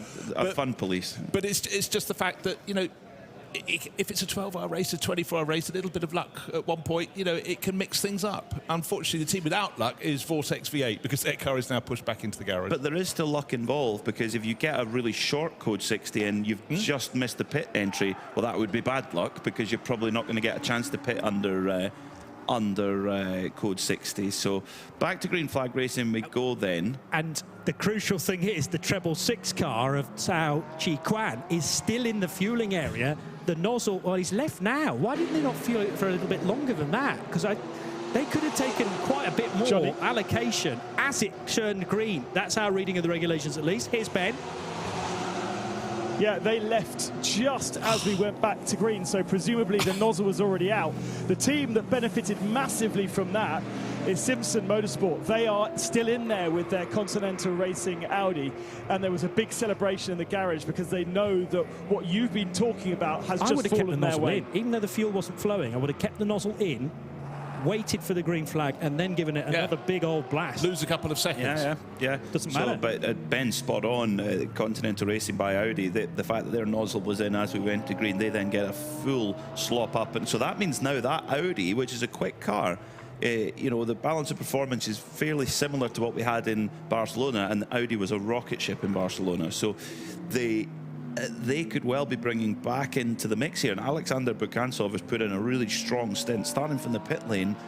Keep an eye on that car. But you mentioned it, Bruce, going into code 60. What was it? It was 18 seconds. Now only 14 seconds. And race leading Absolute Racing number 10 Porsche to the Climax AMG 999. Alexander Bukansov and Kei Nakanishi are in the fueling area, mind you. That's the 69 Audi from Continental Racing and the Ferrari, the lone Ferrari in the entry for LM Corsa. So they will be some of the longest stops that we've had in this bout of them in GT3. And our 2 leading cars did not pit at all. So they may well have been just on the wrong side of it, because the Red Ant car and the the Viper Niza Mercedes, they were in 5th and 6th, and it just came out at the time when they went into the pit lane. So that would have meant that Luke Hartog in the lead in the Climax Racing car of Tanat Satyen Tirikul in sector 1 at that point, the code 60 came out, and it takes a long time, you know, over 5 minutes to go around on a code 60 lap. Yeah. So they must have missed their opportunity to get into the pit. So now Absolute Racing in the lead and Climax AMG are now behind the 8 ball a little bit on strategy. There's the 87 car, which is running in 5th position for Leo Hung Chung for Origin Motorsport. As we head back to the pit lane, here's Ben. Thank you very much, guys. As you said, the GT3 category not really completely understandable at the second, with some cars staying out and others pitting. But in 992, 2 leading cars coming in on the same lap, getting tyres and going back out. Paul Meyer was in the Moorland Motorsport. Paul, you've cooled off, but when you came out of the car, you were very, very red. Yeah, it's quite, the humidity is high, the temperature is high, quite hard working in the car, especially with the low grip conditions on track. So, yeah, well done on the organization bringing us here in Sepang, really, really cool track. But I never worked so hard in the car with the low grip, so it's challenging. Is it a circuit that you've known from before? No, it was the first time driving here, and I do like the layout of the track, but the tarmac surface is so slippery, also on the new tires already, that it's working quite hard in the car. But yeah, I was catching up in the beginning a little bit with Rick, and then I need to let him go because the oversteer in the car came so much. So it must have been a lot of fun having someone like Rick in front of you as a target. Yeah, it's always good to have a target, but sometimes you overshoot. He overshoots on braking, so it was back and forward a little bit. But in the end, yeah, we have a similar pace for the race, which makes it interesting, I think. And the lineups of the drivers you've got in the Moorland Motorsport car? Yeah, I think we have all silver drivers. Breukers have 2 bronze through 2 AM drivers. So we should have a small advantage there. But I will tell you after 11.5 hours, I think. And presumably just single stints all the way through because of this heat? Yeah, we stopped actually too early. Normally you want to finish the stint also with the tires. But in this case, the 60, we had 30 liters left in the car. Yeah, you should do the stop. Otherwise, on green, it costs you more time, of course. Yeah, these preventing rules are difficult to get your head around. You've really had a resurgence after that victory in the 992 race at Spa. Yeah, I mean, this season was amazing, to be honest. I did all 24-hour series races, the 992 Endurance Cup as well. We trained pole position there. So this season has been amazing for me. 18, 19 race weekends for old men, just turned 40 this year. Yeah, I'm really happy to join Milner for the Winter Middle East Series and really be happy to be here. And you've got a pretty cool prize for that 992 Endurance Cup. Have you done that yet, or is that still to come? The watch? The SIS. Yeah, I got the test in the new GT3R of Porsche. We did the test at Red Bull Ring, which was pretty cool with the new GT3 of Porsche. And yeah, I mean, thankful for all the opportunities I get. Thanks very much for talking to us. Thank you. Some of the latest pit stops. That's Paul Meyer, by the way, talking to Ben Constant-Duras. But some of the latest pit stops see a driver change for the number 60 Ferrari of LM Corsa. So Dominic Schwager took that over. The big standout figure for me, though, was that he spent 2 minutes and 47 seconds in the fueling area. Also, a car that spent a long time there was the 69 Audi, which Damien Shosek now drives. 2.5 minutes for that car. Compare it to the 921 Mulner Motorsport Porsche in the 992 class. Just a minute's worth of fuel there, compromised by the Code 60. Ralph Bone's Herbert car, 50 seconds in the fuel. It tended to be in the past of the old rules that Herbert Motorsport never turned down an opportunity to put fuel in the car, particularly if it was a long Code 60. They would often pit in back-to-back laps, come into the pits, do half the fuel, when it used to be 50%, do half the fuel on one lap, and if the Code 60 was out for long enough, they'd top up the rest of the fuel the next time around. You can't do that now. No. That was basically a Herbert rule that they've had to bring in to stop that happening. When you say you can't do it, does that mean that you can only pit once during any one Code 60? Unless it's, I think it's either half an hour or an hour now. Yeah, it's an hour. So if you have a yeah. Code 60, gosh, let's hope we don't, for more than an hour, you can get a second batch of 25%. Because they've worked out that 25% of your fuel allocation is enough at to Code do 60 it speed. at Code 60 speeds to do an hour. All right. Well, I didn't do the calculation. Somebody else far cleverer than I has done, and we reliably informed that's enough fuel. But they're in the game now because they took their 25% that they could put in the fuel. They've also put new tyres on, and they've just installed Ralph Bone, who's they've just taken their pro out and they put their AM driver in, and I say that in big inverted commas because Ralph Bone, as we were discussing, Bruce and I, before we came on air, he's one of the best bronze drivers in the world, in my opinion, and he's just put in a 205.6, so he's making full use of those new Michelin tyres and really getting the best out of them. Way quicker than the leaders, who are still on the old tyres, though, of course. Yeah, worth pointing out the first two cars, Luke Hartog leading by 18 seconds from Tanat Sati and Tiracle, so Absolute Racing Porsche from Climax Racing Mercedes have yet to pit. But the real battle out on track is the Ajit Red Ant Racing Mercedes being harried by the car that was running third in the opening stages of the race. Now Liu Hongcheng at the wheel of car number 87, which is the Origin Motorsport Porsche. So that's a flipping around of the positions. But really, I'm waiting to see how it's going to pan out for the first two. Luke Hartog has walked on water, but let's not talk about walking on water. That might be later in the race, as it becomes a little bit greyer looking out of the window of our commentary box here on the Sepang International Circuit. We're facing across the start-finish straight to the giant canopied grandstand beyond, but the sun that was here when we were on the grid has disappeared for the moment. Does that mean rain's on the way? No, not necessarily. And the fight for fourth place between the white and red Mercedes AMG number 93 of Ayrton Redon and Liu Hongcheng in the 87 Origin Porsche is a little bit skewed because fuel-wise they're going to be fairly similar, but tyre age they're totally different because Red Ant did not put tyres on that Mercedes when they came in for that pit stop. I think because the Code 60 came out just as they were hitting the pit entry. I don't think they had tyres ready, actually. That would be the only explanation, because you think you want to put them on if you can. But Liu Hongcheng is now going to try and hook it all the way around the outside now of Ayrton Redon, and now is on the inside. Redon is toughing it out, really, doing a great job on these old tyres. 30 laps in this heat on this type of character of circuit. Paul Meyer mentioned how slippy and slidey it is. That, of course, wears the tyre as well, puts more temperature through them. Redon doing a great job to hold them at bay.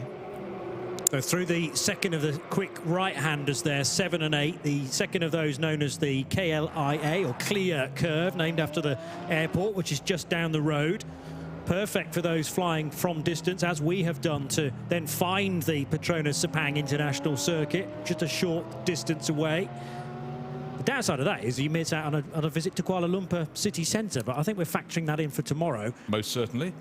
Through the left-hander at 12 and venturing towards the Sunway Lagoon corner. There's quite a bit more cloud cover, though, now over the start-finish straight, the pit lane. A little bit wide there from Redont, whereas squaring off the corner in behind was Leo Hung Chung in Origin Motorsports Porsche.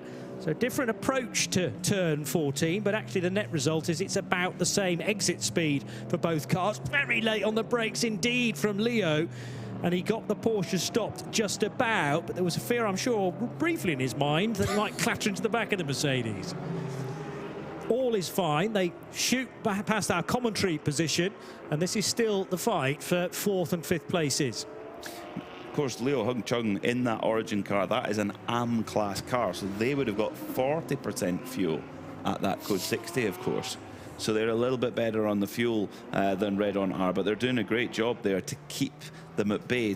Ayrton Redon parking the Mercedes on the apex to make it very, very difficult to try and make any kind of move.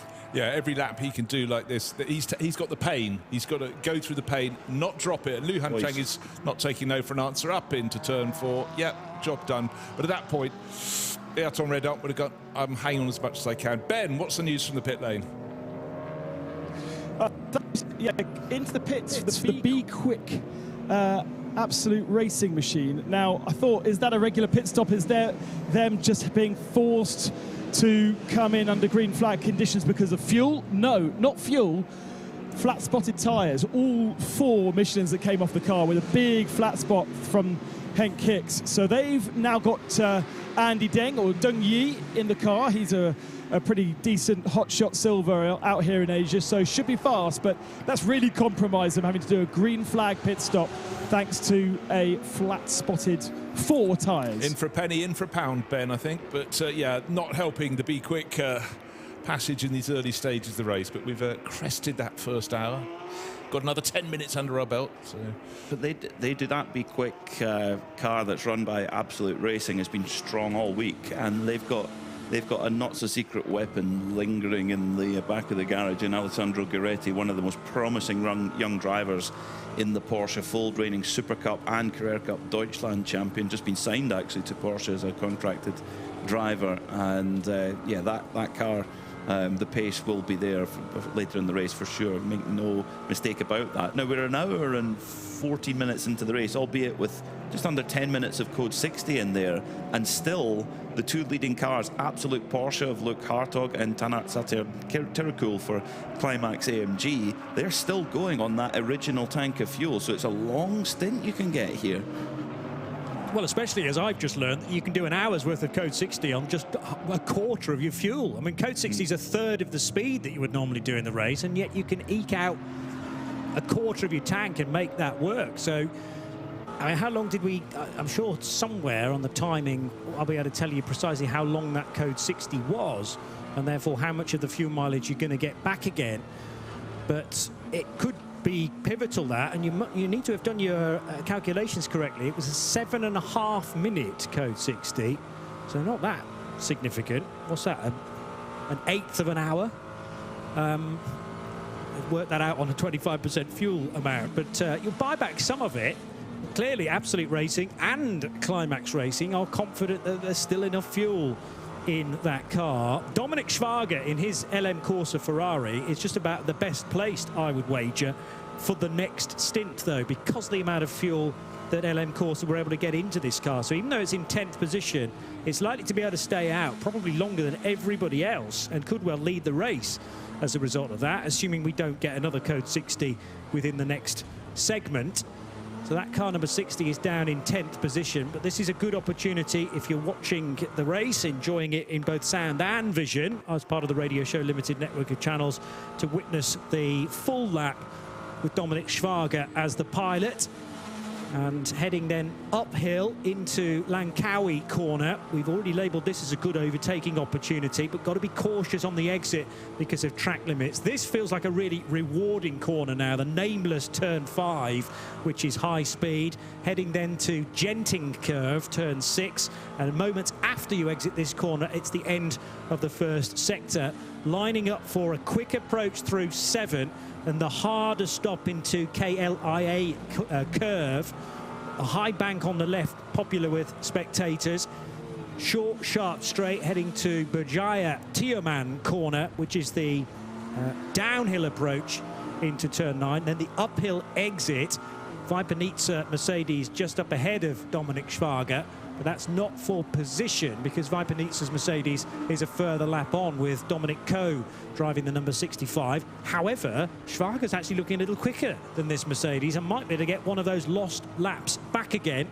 But the tricky thing is maybe around the outside. No, it will be the inside of the Sunway Lagoon corner into turn 14, and that is one lap gathered back again by Dominik Schwager. So not only does he have a bit of speed in this car, but he's also got plenty of fuel on board. So it'll unwind back to him for sure. Dominic, a hugely experienced racer with a lot of wins in Japan in the 2000s. Actually won in German F3 in the 90s as well. So super experienced. And coming through the final corner at the moment, a really weird off-camber corner is into the pits now. Their leaders are now taking their chance. The second place car of Climax Racing Mercedes-AMG comes right underneath our feet here on the start-finish straight to pit. New tyres going on and a driver change, but the Porsche of Luke Hartog carrying on a stint of an hour and 17 minutes, albeit with around 7 minutes of code 60 in there. That is well, that is quite a stint there, and shows how long you can be out there and how long you've got to get the tyre to last for. Well, having heard earlier from Paul Meyer saying how hot it was out there working away, the humidity will be rising all the time because we've got the thick grey clouds hanging above the start-finish straight right now. But for Luke Hartog, I mean, he's slim, he's athletic, but even he will feel really pretty hot under the collar when he comes in. I would reckon probably next time around. Climax with their Mercedes pit stop completed in terms of the car, but in terms of refueling, coming in at 20 kph. The pit lane speed limit itself in the fast lane is only 40 kph. But at a standstill, mechanics already there. Hello, yep, fuel gun in. You get filled up there. Now, just around, and it's incredibly localized, between turn 14 and 15, there is a almost cartoon dark cloud appearing on just that part of the racetrack, and it's dark and it's also low. So are we going to get a bit of localized rain? Well, possibly. I still think that might be all right. But what you can't see from the commentary position at Sepang is what's over the first part of the circuit around turn 4, because a lot of that's the direction the rain comes in from. Here's the race leader, so driving on fumes by this point, but enough to get Luke Hartog to the pit lane. And the key thing is pitting under green. We can stay green for the time being, at least. So this is looking suspiciously like a full fuel allocation for an Absolute Racing Porsche number 10.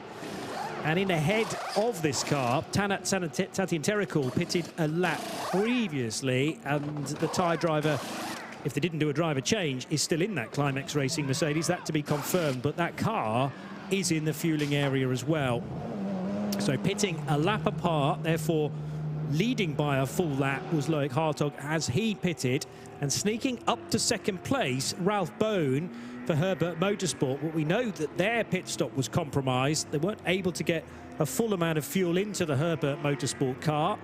Because of that, though, it will get a good position in the race. However, need to pit ahead of one or two of the other cars, including the Ferrari that we've been talking a lot about, Dominik Schwager's LM Corsa 296. And here's Ben Constanduras. Noting that Loic has stayed in the car. I think that's the first driver I've seen going for a full double. We saw a few drivers stay in during the code 60 stop, but they would get like a stint and a half if we go full green.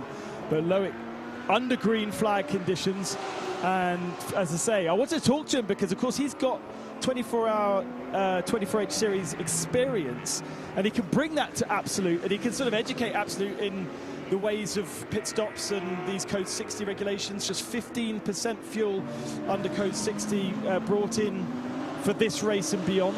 A slight change from the 25, but there were teams up and down the pit lane that said it's still worth pitting under Code 60, and so many did, but Absolute chose not to, and they are now going to be really punished by dropping right down to the field. But the tyres that came off, definitely used. I'm not sure we're going to see them again. Used tyres went onto Loic's car as well.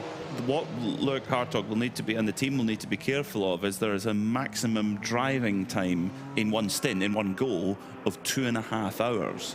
So he's done 1 hour and 20 of stint length. The time in the pit doesn't count. So he cannot then do as long a stint if there's a bit of Code 60 or whatever in the next hour and a bit. He can't do it because he'll then go over the 2 hours and 30 driving time. But but then if we stay green, it's probably going to work out absolutely perfectly. So they're deciding to use as much of their look. Well, that's the thing is also to remember, because Loic Hartog is a semi-pro, which he will be basically until the end of this year when he gets moved from a FIA Silver to an FIA Gold. But for now, he's classed as a semi-pro or a silver. He has no minimum or maximum driving time. All they need to be careful of is that they can't have him in for more than 4 hours in any 6. So they're going to try and make as much of a use. Patrick Niederhauser, his teammate, they could put him in for a maximum of 6 hours, and Antares Audi Am a minimum of 2 hours. So they've got to put all that together, but I'm sure they have that well planned out. That is interesting from a driver rating point of view. As you say, the FIA grading changes at the end of the calendar year. Is that correct? Yes. However, Alessandro Giretti, who is still strictly speaking a silver and becomes gold next year, is a pro on this entry list already. So that's a bit of, again, Creventic rating coming in, kind of overtaking a little bit what the FIA have said. They've probably gone, do you know what, Giretti's just too fast. We need him in the pro category because to run him as semi-pro is just a bit too much for everybody else from a competitive point of view. Yeah, well, I mean, Alessandro Giretti has won Carrera Cup Deutschland and the Super Cup in the same year. And when you watch that will only be reflected moving into the new year, won't it, for his rating? In terms of FIA, yes, exactly. But then he won Carrera Cup France and Carrera Cup Asia. So you could, if you look at if you take the driver rating out of it and you looked at just the pure results, you'd say that Giretti, certainly in the last 24 months, has put more on the board, if you like. Yeah. But in qualifying, when you look at just this weekend, this car, whatever, in qualifying yesterday, new tyres, same team preparing the car, as close a test as you can get, really. Niederhauser, Hartog and Giretti were all separated by 1/10 of a second, all three of them. Yeah. They were within that, so almost nothing. So Hartog now back out. What is he now into his driving time? It's so it's increased his. That's very helpful. The stint length in terms of driving time has not reset, which is very helpful because he's in the car for an hour and 90 minutes of driving time. So he has theoretically an hour and 10 minutes or so left, and then he has to be pulled out of the car. Yep. So that is a time that is minus any time spent in the pit lane and indeed the fueling area. So the clock, the drive time clock, stops as you enter pit road and go down to 40 kilometers per hour, and it restarts again if the same driver is retained as the car comes back out onto the racetrack.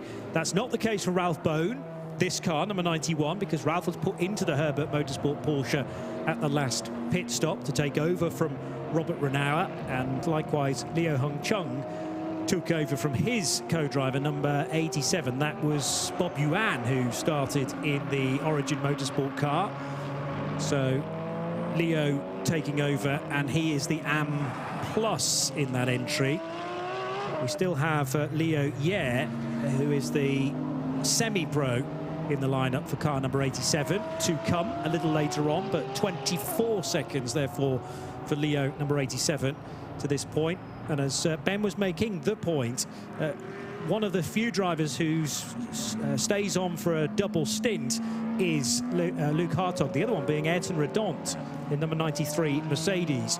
And we know, had a shorter pit stop than it would have been under green, So Ayrton Redon maybe retained as the race driver there, knowing that he's going to have to pit sooner rather than later, purely on a fuel mileage basis. I think it was because it had to be such an immediate call, because the code 60 came out. They had to go pit ahead of where they were anticipating. I don't think they had the tyres ready, and perhaps they didn't have a driver ready. Yeah. To swap over. Perhaps that's one that Ben Constandouros can follow up for us with Ajith Racing. What was the story there? Because you'd think under code 60, if you've got the tyres ready, you put them on. Because right now he's going to be punished severely. I mean, nearly a 2:10 last time by for Ayrton Redon. And that's pure tyre age. The tyres are nearly 40 laps old now, and the heat's just continuing to build as the day goes on. Yeah, and you wonder what the immediacy was to get them into the pit lane, because there's not really an advantage to pit under a code 60. It was a kind of a case of, right, we're going to have a code 60 in a minute, just get in. And clearly Viper Racing thought the same, but they did do a driver change. Douglas Coe took over half an hour ago. Maybe the thinking from Ajith Racing is that if they could do a double slightly earlier than planned for Ayrton Redon, then they can neatly get the 2.5 hours done from Ayrton. Bearing in mind, well, it's got to do a total of 6, haven't they? So with Ajith Kumar, so yeah, he's probably going to need a lot of driving time to do. But 2 maximum in one fell swoop drive times, 2.5 hours and 2.5 hours. That still doesn't get you to the 6. No. So, but that still doesn't explain why they wouldn't put new tyres on. I mean, the tyres. They've been talking about it all weekend. This is a high load circuit, high temperature, slippy.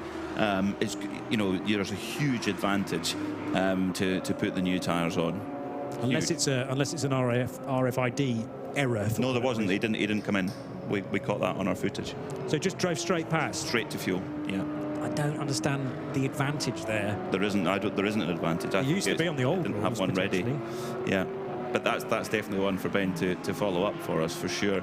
So Ralph Bowen leads the race by 53 seconds from Lu Hongcheng for Origin Motorsport. So Herbert Canny is always playing the strategy well right now, but it's gonna unwind the stagger, because the Absolute Racing number 10 Porsche of Luke Hartog was really strong on pace, as was that when we were maybe underestimating just how quick Taner Satintiriko was in the AMG in running in strong second place before that code 60. Yeah, he was, and Taner knows his circuit very, very well indeed. That's definitely a helping hand. And also, if you do the majority of your racing in a series like GT World Challenge Asia or the Thai Racing Series, you're accustomed to racing on circuits with very, very high, not just cockpit temperatures, but more importantly, tyre temperatures, track temperatures. So, you know, it is going to be a masterclass for some of the other drivers watching how they handle, but nothing can take away from that initial pace of Luke Hartog. He was metronomic, stretching that advantage with every lap. But of course, they've tumbled down the order, but they've got a full tank of fuel. Just remember that. Let's put that in your mind for now. In 992, Adrian Flack making his debut with the Red Camel Jordan's team. A driver well known in the Carrera Cup Australia, won the Pro-Am Championship in 2024, so knows this technical package well. But he's being closed down right now by the really impressive Latvian driver Valters Zivaridis in the Milner Motorsport car. Valters has been in that car throughout the year, driving beautifully at the moment. A couple of seconds a lap quicker than Adrian Flack and closing the gap down. Have we mentioned the penalty that's been issued to the Dominic Schwager Ferrari? We're talking about that car being in a great position. Well, 6 minutes or so ago, it was given a penalty for not respecting the minimum sector time during code 60. That means that you have a set time that you cannot go quicker than. Otherwise, you're breaching the 60 km/h speed limit, I assume, and therefore it's going to be a 12-second time penalty, which will have to be served in the penalty box very close to our commentary position. And I would think that was before Dominic took it over. I think it was still Kei Nakanishi, unless it was still code 60. No, because the Ferrari got a full load of fuel. Yeah, it did. So it's afterwards. So yeah. it was definitely Kei Nakanishi, because that was he was out there. So on these small elements, the pendulum can swing away from you. So unfortunately, certainly as we saw, we had some onboard footage. Dominic Schwager is making very good progress in that car. So it's a little bit of a setback for them. Yeah, that can be served at the same time as a normal pit stop, mind you. So it's not as if it's a 12-second stop and go and you can't do anything else to the car. The car will stop for 12 seconds in the penalty box. Then it will go down to the garage and get new tyres if they see that that is needed. A new driver potentially as well, and the fuel. It could all be done in the same visit to the pit lane. We had another half an hour of the race, by the way, so an hour and a half in now, and Ralph Bone, who's only been driving for about 30 minutes, just slightly more than that, cycled to the front in the all-black with the gold piping number 91 Porsche from Herbert Motorsport, and he leads Leo Hung Chung for Origin Motorsport. Here's the Ferrari we're talking about. So the next time the number 60 LM Corsa 296 appears on pit road, it will have to first of all call to the penalty box for 12 seconds. We're going to talk about tyres all day, I think. I mean, tyres are so critical in any category of motorsport. To give an idea of just how big an offset there is at the moment, Luke Hartog, a 206.2 last time by for Dong Yi in the Absolute Porsche, the Be Quick Absolute Porsche, also a 206. Zhou Bei Huang in the 999 Mercedes, 206.6. They are on relatively new tyres and a full fuel load. You look at Ayrton Redon, 210 on the last lap, 211 for Douglas Coe, 215 for Lo Hung Chung as well in the Origin Porsche, which has come in. That seems a little bit off sequence for me, for Origin Porsche to come in now into the pits, but that may well be back timing with driver time. But there's got to be a 3 or 4 second offset in terms of new to old tyres right now. Let's go down to Ben for some more in the pits. Yeah, Origin drove past me in the middle of pit lane. I thought, are they doing a drive-through penalty? No, that's not something that Creventic do. Did not visit the team, but went straight to refueling to get himself a full tank of fuel. So if that is reflective of what is needed for the cars that came in and did their code 60 pit stop, that they're now running low on fuel, you then have to look at what Absolute did by just doing that single green flag pit stop and think, actually, it doesn't look too bad at all at this stage. Of course, we're early into the race, but yeah, they've gone straight to refueling. No new tyres on that car, no driver change, but they will finally get a full tank of fuel. Half an hour ago, Ben, that car spent 1 minute in the pit lane, and because there was a code 60 out, I don't think it could have stayed in the pit bay getting more fuel. As we've established, it's a significantly lower allocation. It'll be interesting to compare how long that car stays in the fueling area at this time. It might be as much as 2 3/4 minutes. There might have been a bit of a blunder though for Origin, because they're an AM car, so they do have an allocation of 40% under a code 60. Yeah, but what we don't know is, because we were comparing that to a non-AM car, and they both spent about a minute in the pit lane, in the fueling area, I should say. We don't know which one was the erroneous time. You would have thought we would have seen a penalty for the other car had it spent too long. So yes, that's the bizarre thing, is why did it spend only 63 seconds in the fueling area when it could have done a little bit more than that to get its 40%? Into the pits now from second position comes Ayrton Redon on 40-year-old Michelin, 40 lap-old, they'll fuel 40 years old, 40 lap-old Michelin tyres coming in to the pits now. Of course, they only took a top-up of 25% of the code 60.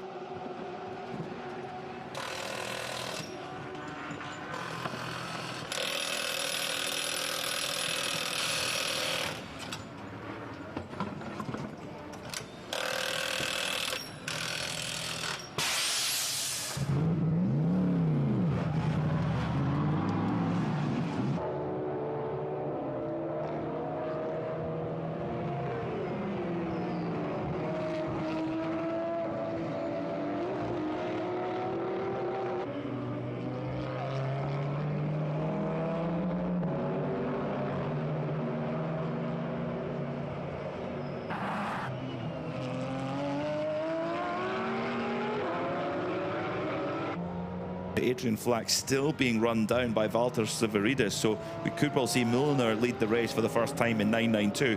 And I tell you what, Johnny, with the heat that we're going to experience today, with the nature of the circuit, I don't think it's out the question to see a 992 car potentially sneak onto the podium.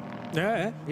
Because the Red Camel car and the Milner car are I would say, the two strongest teams in 992 racing that we have in prevented competition. And it's difficult because there was a Code 60 providing an opportunity to make a cheaper stop, you might say, but I don't know what a 992 can do in green flag conditions on a full tank of fuel. Hour and a half, you think?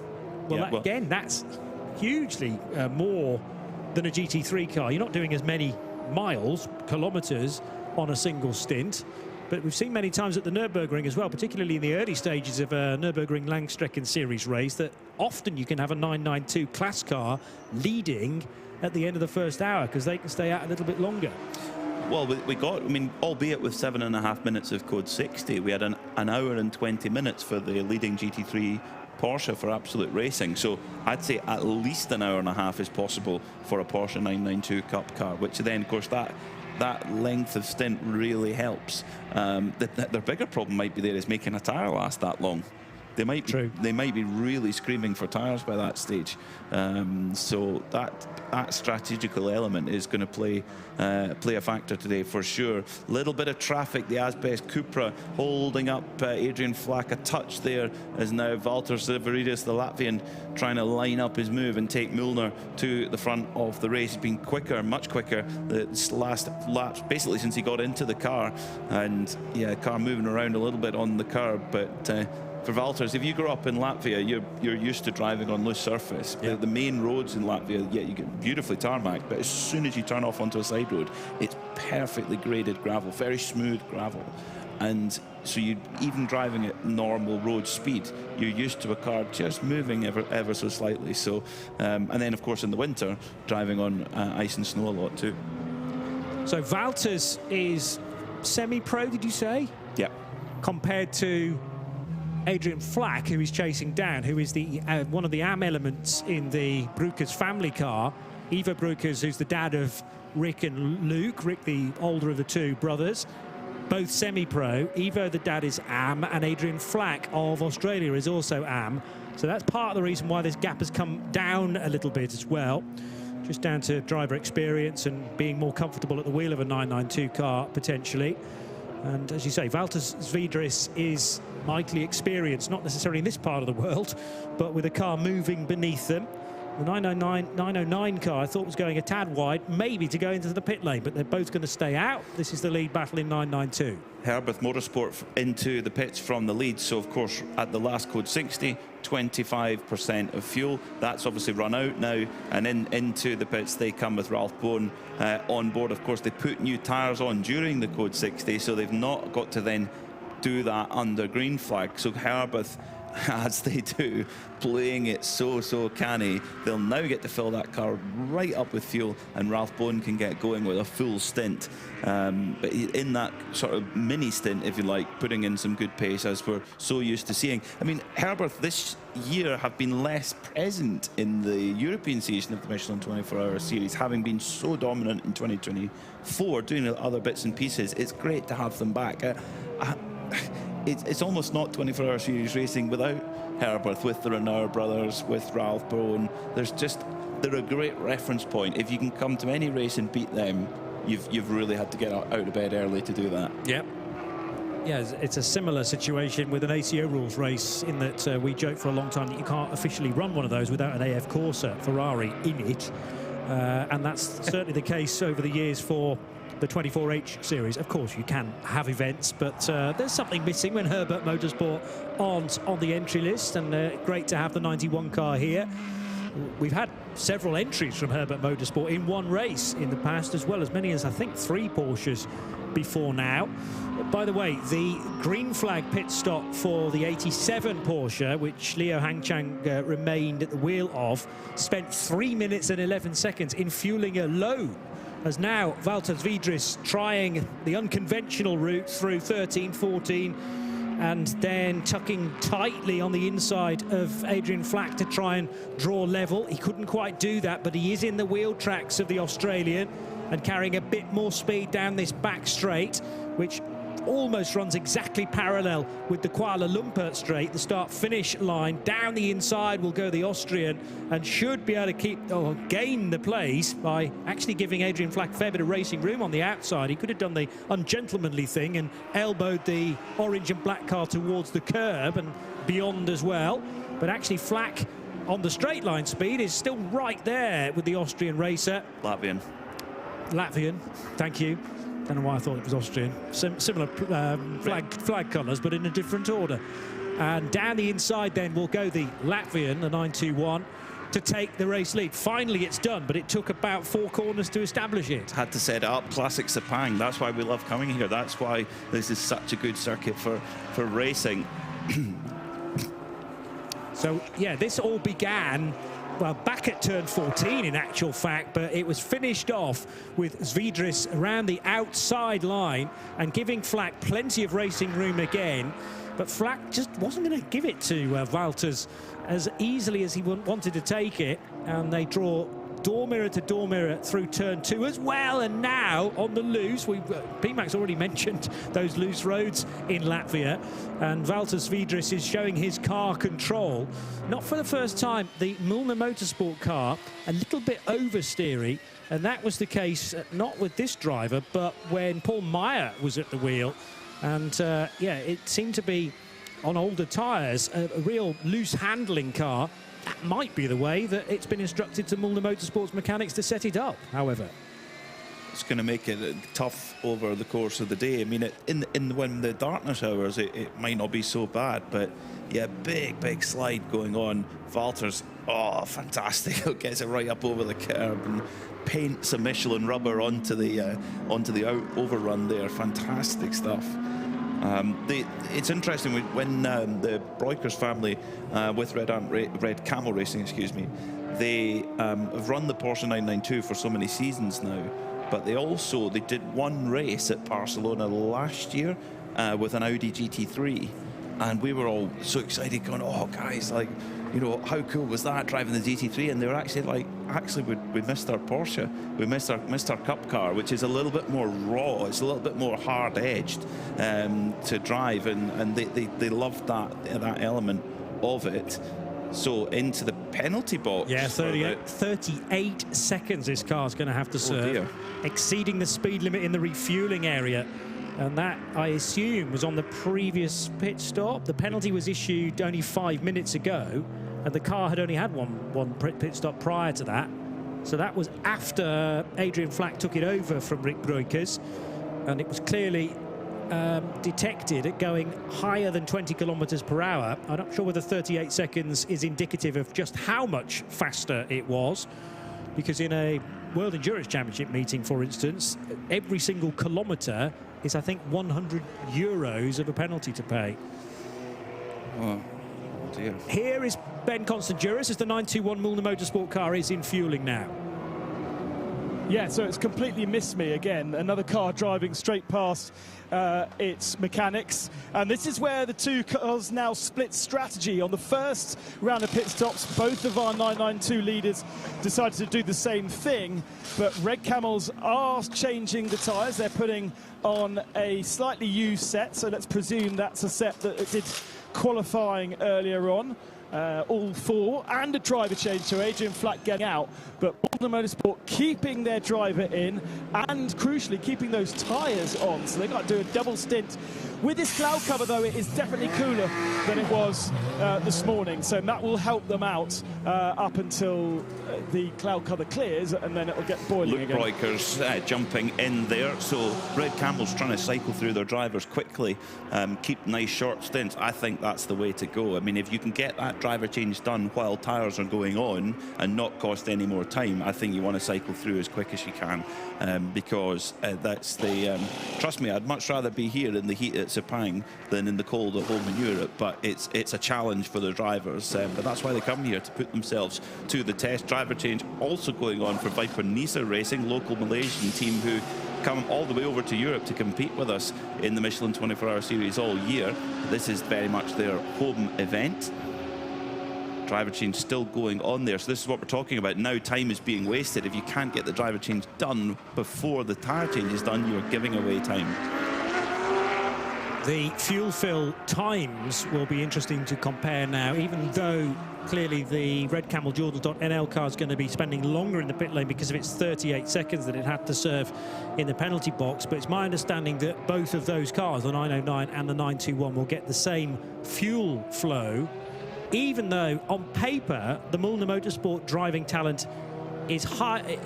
Collectively is a better package or a higher package to have compared to the 909, which has 2 AMs in the driver lineup.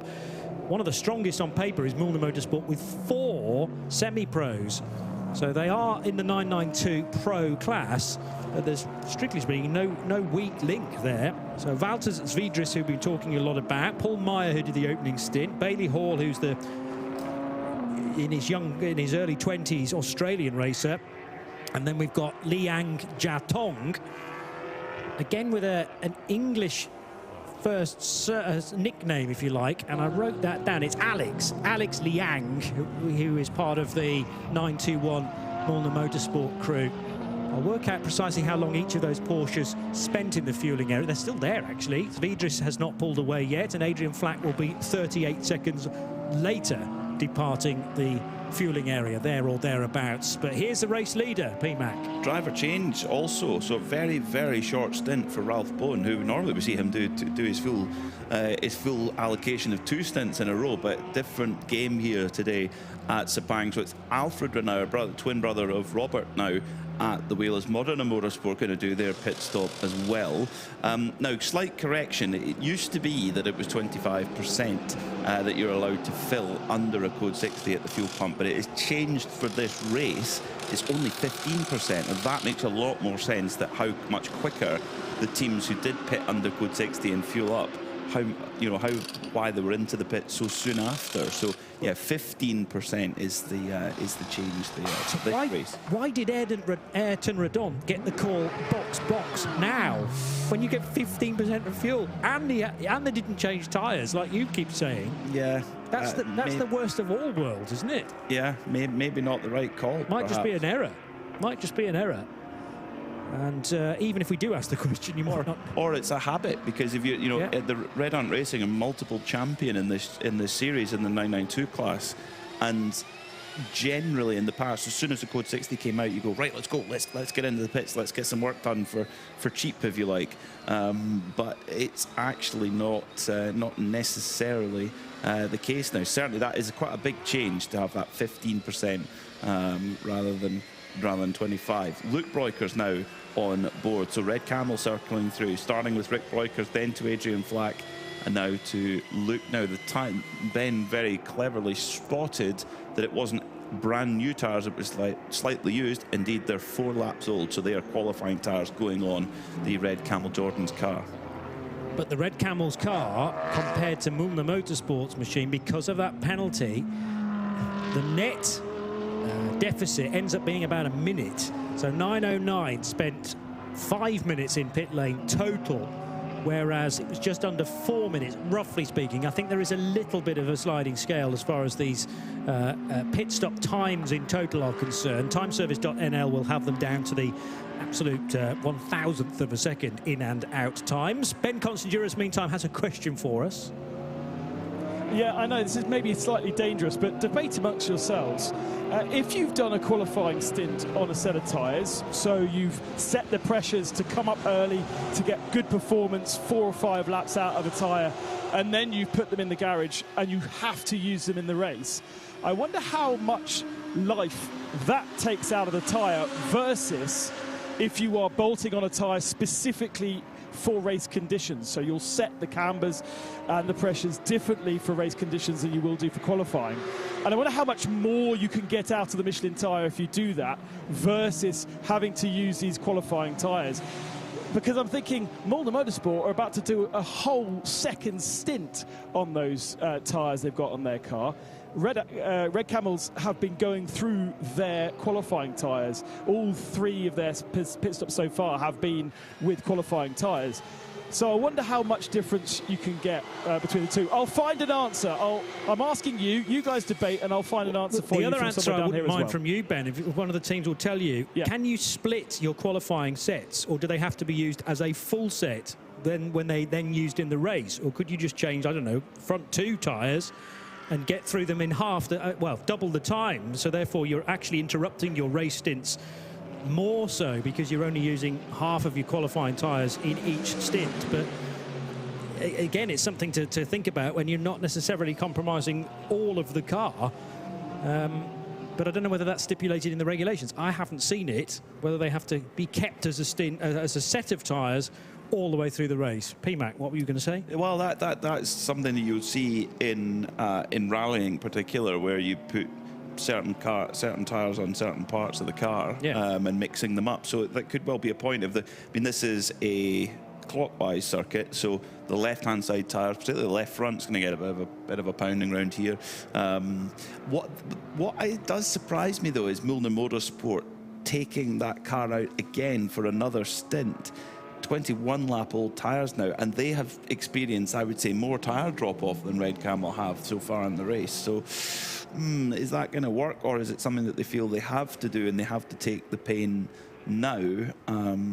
Will remain to be seen. I mean, in terms of what Ben's asking you, in terms of the difference between the qualifying setup of a tyre and race, I think really we should be asking him, given his performance at go-karting yesterday. He absolutely smoked both of us, didn't he? Yeah, but that was all down to tyres as well. Did you see that they were brand new out of the wrapper? Sticker tyres to him. Sticker reds he had. And we had to use yesterday's qualifying tyres for our 2 races. Not fair. Definitely not. I'd like to argue that my balance of performance was not good. I was running heavy. Some of the lead that was bolted into the floor of the car should have been removed, you say, because you're already carrying a bit of success ballast naturally. Carrying a lot of success bark instead of success It's a good ballast. job we get on so well and I can talk this openly to you about this sort of thing. But interestingly, I mean, you know, I'm a few kilos lighter than you, but you were still had me on the lap times. We were matching each other later on, but it's only a couple of tenths in it. So, fair play. I just got the restrictor widened a little bit as I jumped in. Gotcha. Great karting track here at Sepang. Very good. It's a great motorsport facility. It is, yeah. And that's been honed over a couple of decades and more. But yeah, so let's hope that some of the mechanics that are in action this weekend also had the opportunity earlier on in the week to experience the karting track. Always try and tick that off at a new venue, if it has one. 3 cars together, imitating the early laps of a kart race, because this is the 91 of Alfred Renauer, having taken over from Ralph Bone. So single stints for each of their drivers in Herbert Motorsport to this point, and short single stints as well. Trying to put a lap on the number 26 car of Deng Yi in the Winhire Be Quick Absolute car. But it's the Mercedes that we're trying to keep a keen eye on, because Mike Joe in the Climax Racing car being caught now by Alfred Renauer. As we enjoy this, let's head back to the pit lane and Ben. Yeah, we were talking a little bit about Ralph Byrne, how usually he'd do a double stint out there and maximise driver time. So I thought I'd go and find him in his very nicely air-conditioned cool room. That's why you're looking so fresh. But Ralph, when you got out of the car, you'd done a workout. Well, look out, it's around 30 degrees, and in the car it's comparable high temperature. And so let's say one stint is good here, and I had a short one. This is why I'm maybe looking fresh. And how have you found being here in Malaysia? You've been here before? No, never. It's my first time being here, and it's an amazing nature, amazing track, and good to be here. How are the tyres working out? I heard from Paul Meyer that he was saying very, very low grip. Is that your experience? Well, on the first day it was really, really less grip on the whole track, very slippery, getting better. So the track is developing, but every time the rain comes, the track is falling back a little bit. Today it's okay, I would say. You guys had a problem in testing. Are you feeling that this race is sort of catching your tail a little bit? Well, it's always bad to lose practice time, especially for the bronze, and so also losing the qualifying wasn't our plan.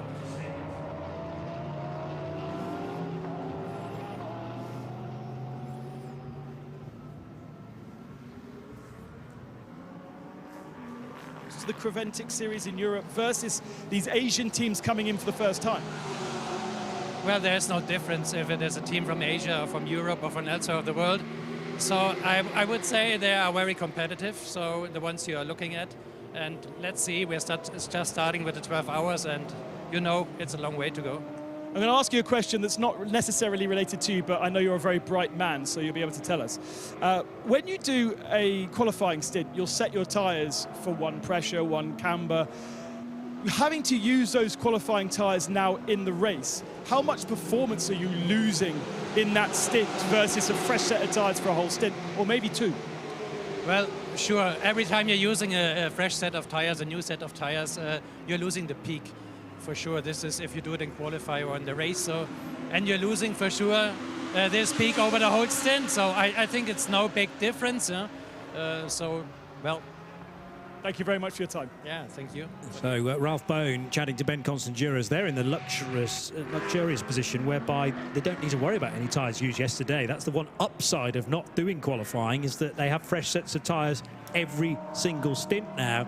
And as Ralph said, I feel relatively fresh because he actually only did 37 minutes in the wheel of that car, dictated by the amount of fuel that they could put in during the Code 60. But an interesting strategy to just try and get each of their drivers through the car as quickly as possible, perhaps. And we'll know for sure if Alfred Renauer gets out of the car at the end of this stint and hands over to Konstantin Dresler.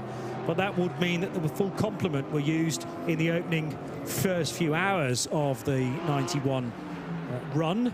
So down the inside, we were talking to Ralph Bone as this happened at... How many numbers did you hold up? Turn 9, thank you. You might as well just say it. So that's the uphill approach to turn 9. Looks a little similar to turn 4, except that turn 4 is, well, that's uphill as well, but the downhill approach to turn 9 is the giveaway. And the Mercedes that had just been overtaken by Alfred Renauer of Mike Zhou then fell behind Andy Jung in the 26 car. So Andy's carrying some good speed as well, even though he's not on the same lap as the car in front and the car behind him.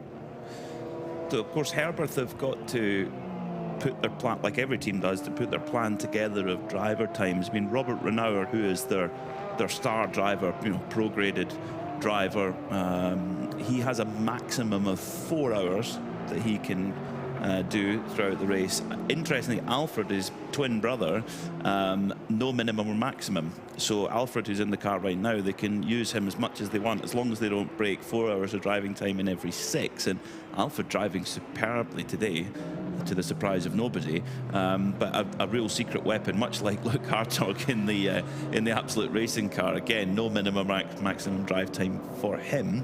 I had a good chat with him yesterday, and Luke was saying, I actually bumped into him at breakfast in our hotel, and I said, you know, huge congratulations on winning the Porsche Cup, which is a hugely prestigious award that was founded by Ferry Porsche over 50 years ago for the best independent Porsche driver. Comes with a big cash prize, and he said it was always the plan to do that, to aim at that. He says, because I knew I was going to have one more year as a silver graded driver, and I had to make the most of it. And he absolutely has. He'll be moved up to a gold next year. And you think, oh, that sounds good. Well, actually, then you have kind of some allowances taken away. But he's at that step of his career where, you know, he's definitely stepping up to the gold level, and on pace he's there already. So he's just in that switchover point now where he's a very attractive commodity to a team like Absolute, and right now leading the race by 32 seconds.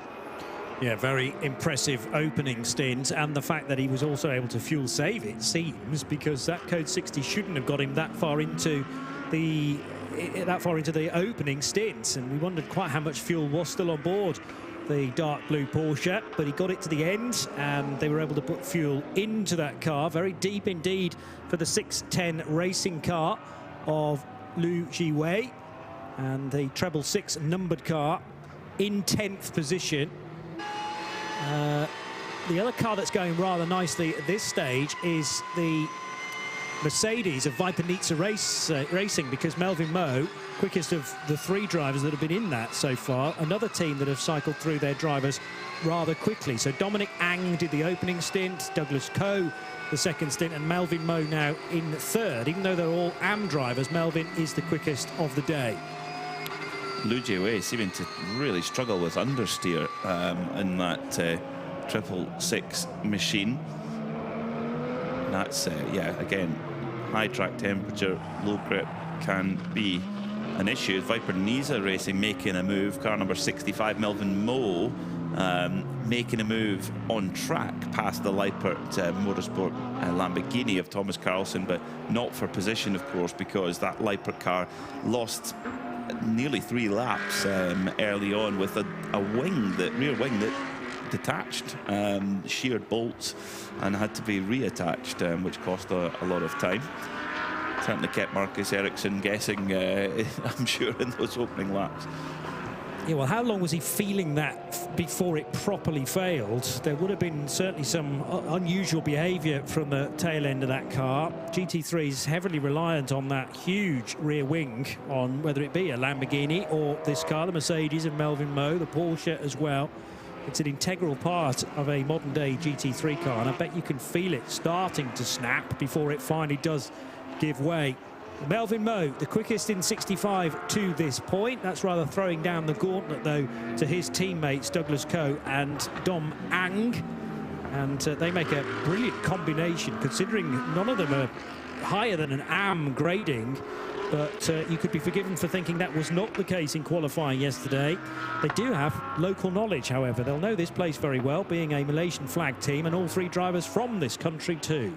And what better driver to take on a lap is coming up to turn 4 now, braking from 230 kilometres an hour, luckily uphill, and then 85 kilometres at the apex before opening it back up again, and then into the latter part of the lap. Driver change going on then for the 666 machine in Porsche 992 class. That is the 610 racing car, and they did look to be really struggling with understeer and with tyre grip, so definitely they'll be glad to get some new Michelin tyres on there. There has been a tweak to their driver lineup, i.e. actually condensing the driver lineup. We were due to have Zhang Yachi in that car to make it a 5 Chinese driver talent. However, Yang not here. Well, he may be here, but he's not scheduled to drive the car. Liu Jiawei getting out, and we'll wait to see who is the ingoing driver. And the first job for that particular driver will be to head down towards the fueling area for 3 minutes or so to get some fuel into the 666, the 610 racing car, as we can hear more from Ben.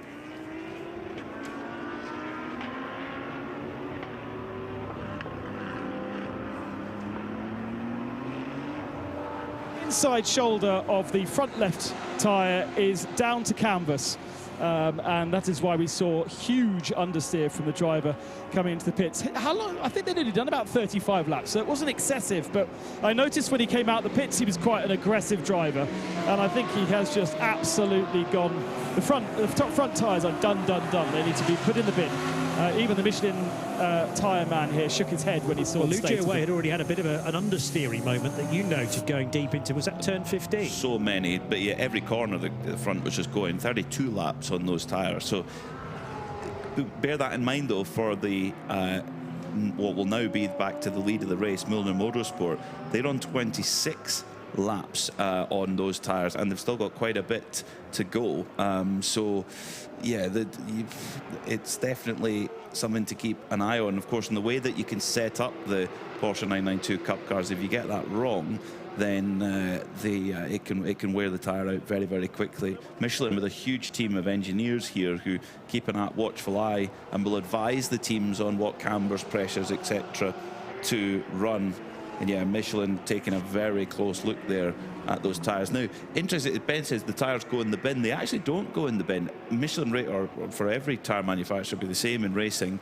The tyres are always returned eventually. You can keep them for a certain amount of time, but no Michelin racing tyre ever goes basically out into effectively the open market as such, because inside of those tyres is so much, compromised, confidential information. Right. It only once did a motorbike tyre go missing, effectively, a World Superbike tyre, and it is still a bone of contention that even after over 20 years at Michelin that tyre went missing, and where it went, who knows. Are they still looking for it? Probably, yes, probably. But yeah, the data and the construction and the information that lives within that tyre is very, very closely guarded. Well, yeah, I mean, it's so competitive is building a race tyre these days, and even more so in those few championships that remain where tyre battles are the order of the day. However, in a championship like this, actually better to have it fair for all.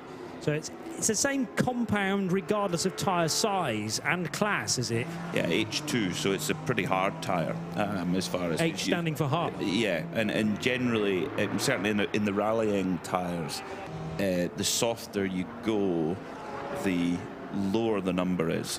So an S11 is the soft tyre for rallying, M21, and then it's H41, I think. 41. Yeah. That's just what the rallying tyres are. So it's generally, if you go up the numbers, it's harder. So an H2 would be harder than an H1. Yes, but an H2 in racing is not the same as an H2 in rally. No, totally different. Of course not. Totally different. No, but the in the European Rally Championship finale this year, the driver who eventually won the championship, Miko Marcek, on the penultimate day of the season in Rally Croatia, and it was dry on Saturday afternoon, and I think the pressure of trying to close off the championship was really affecting Miko, and his pace just disappeared from what we'd seen all year.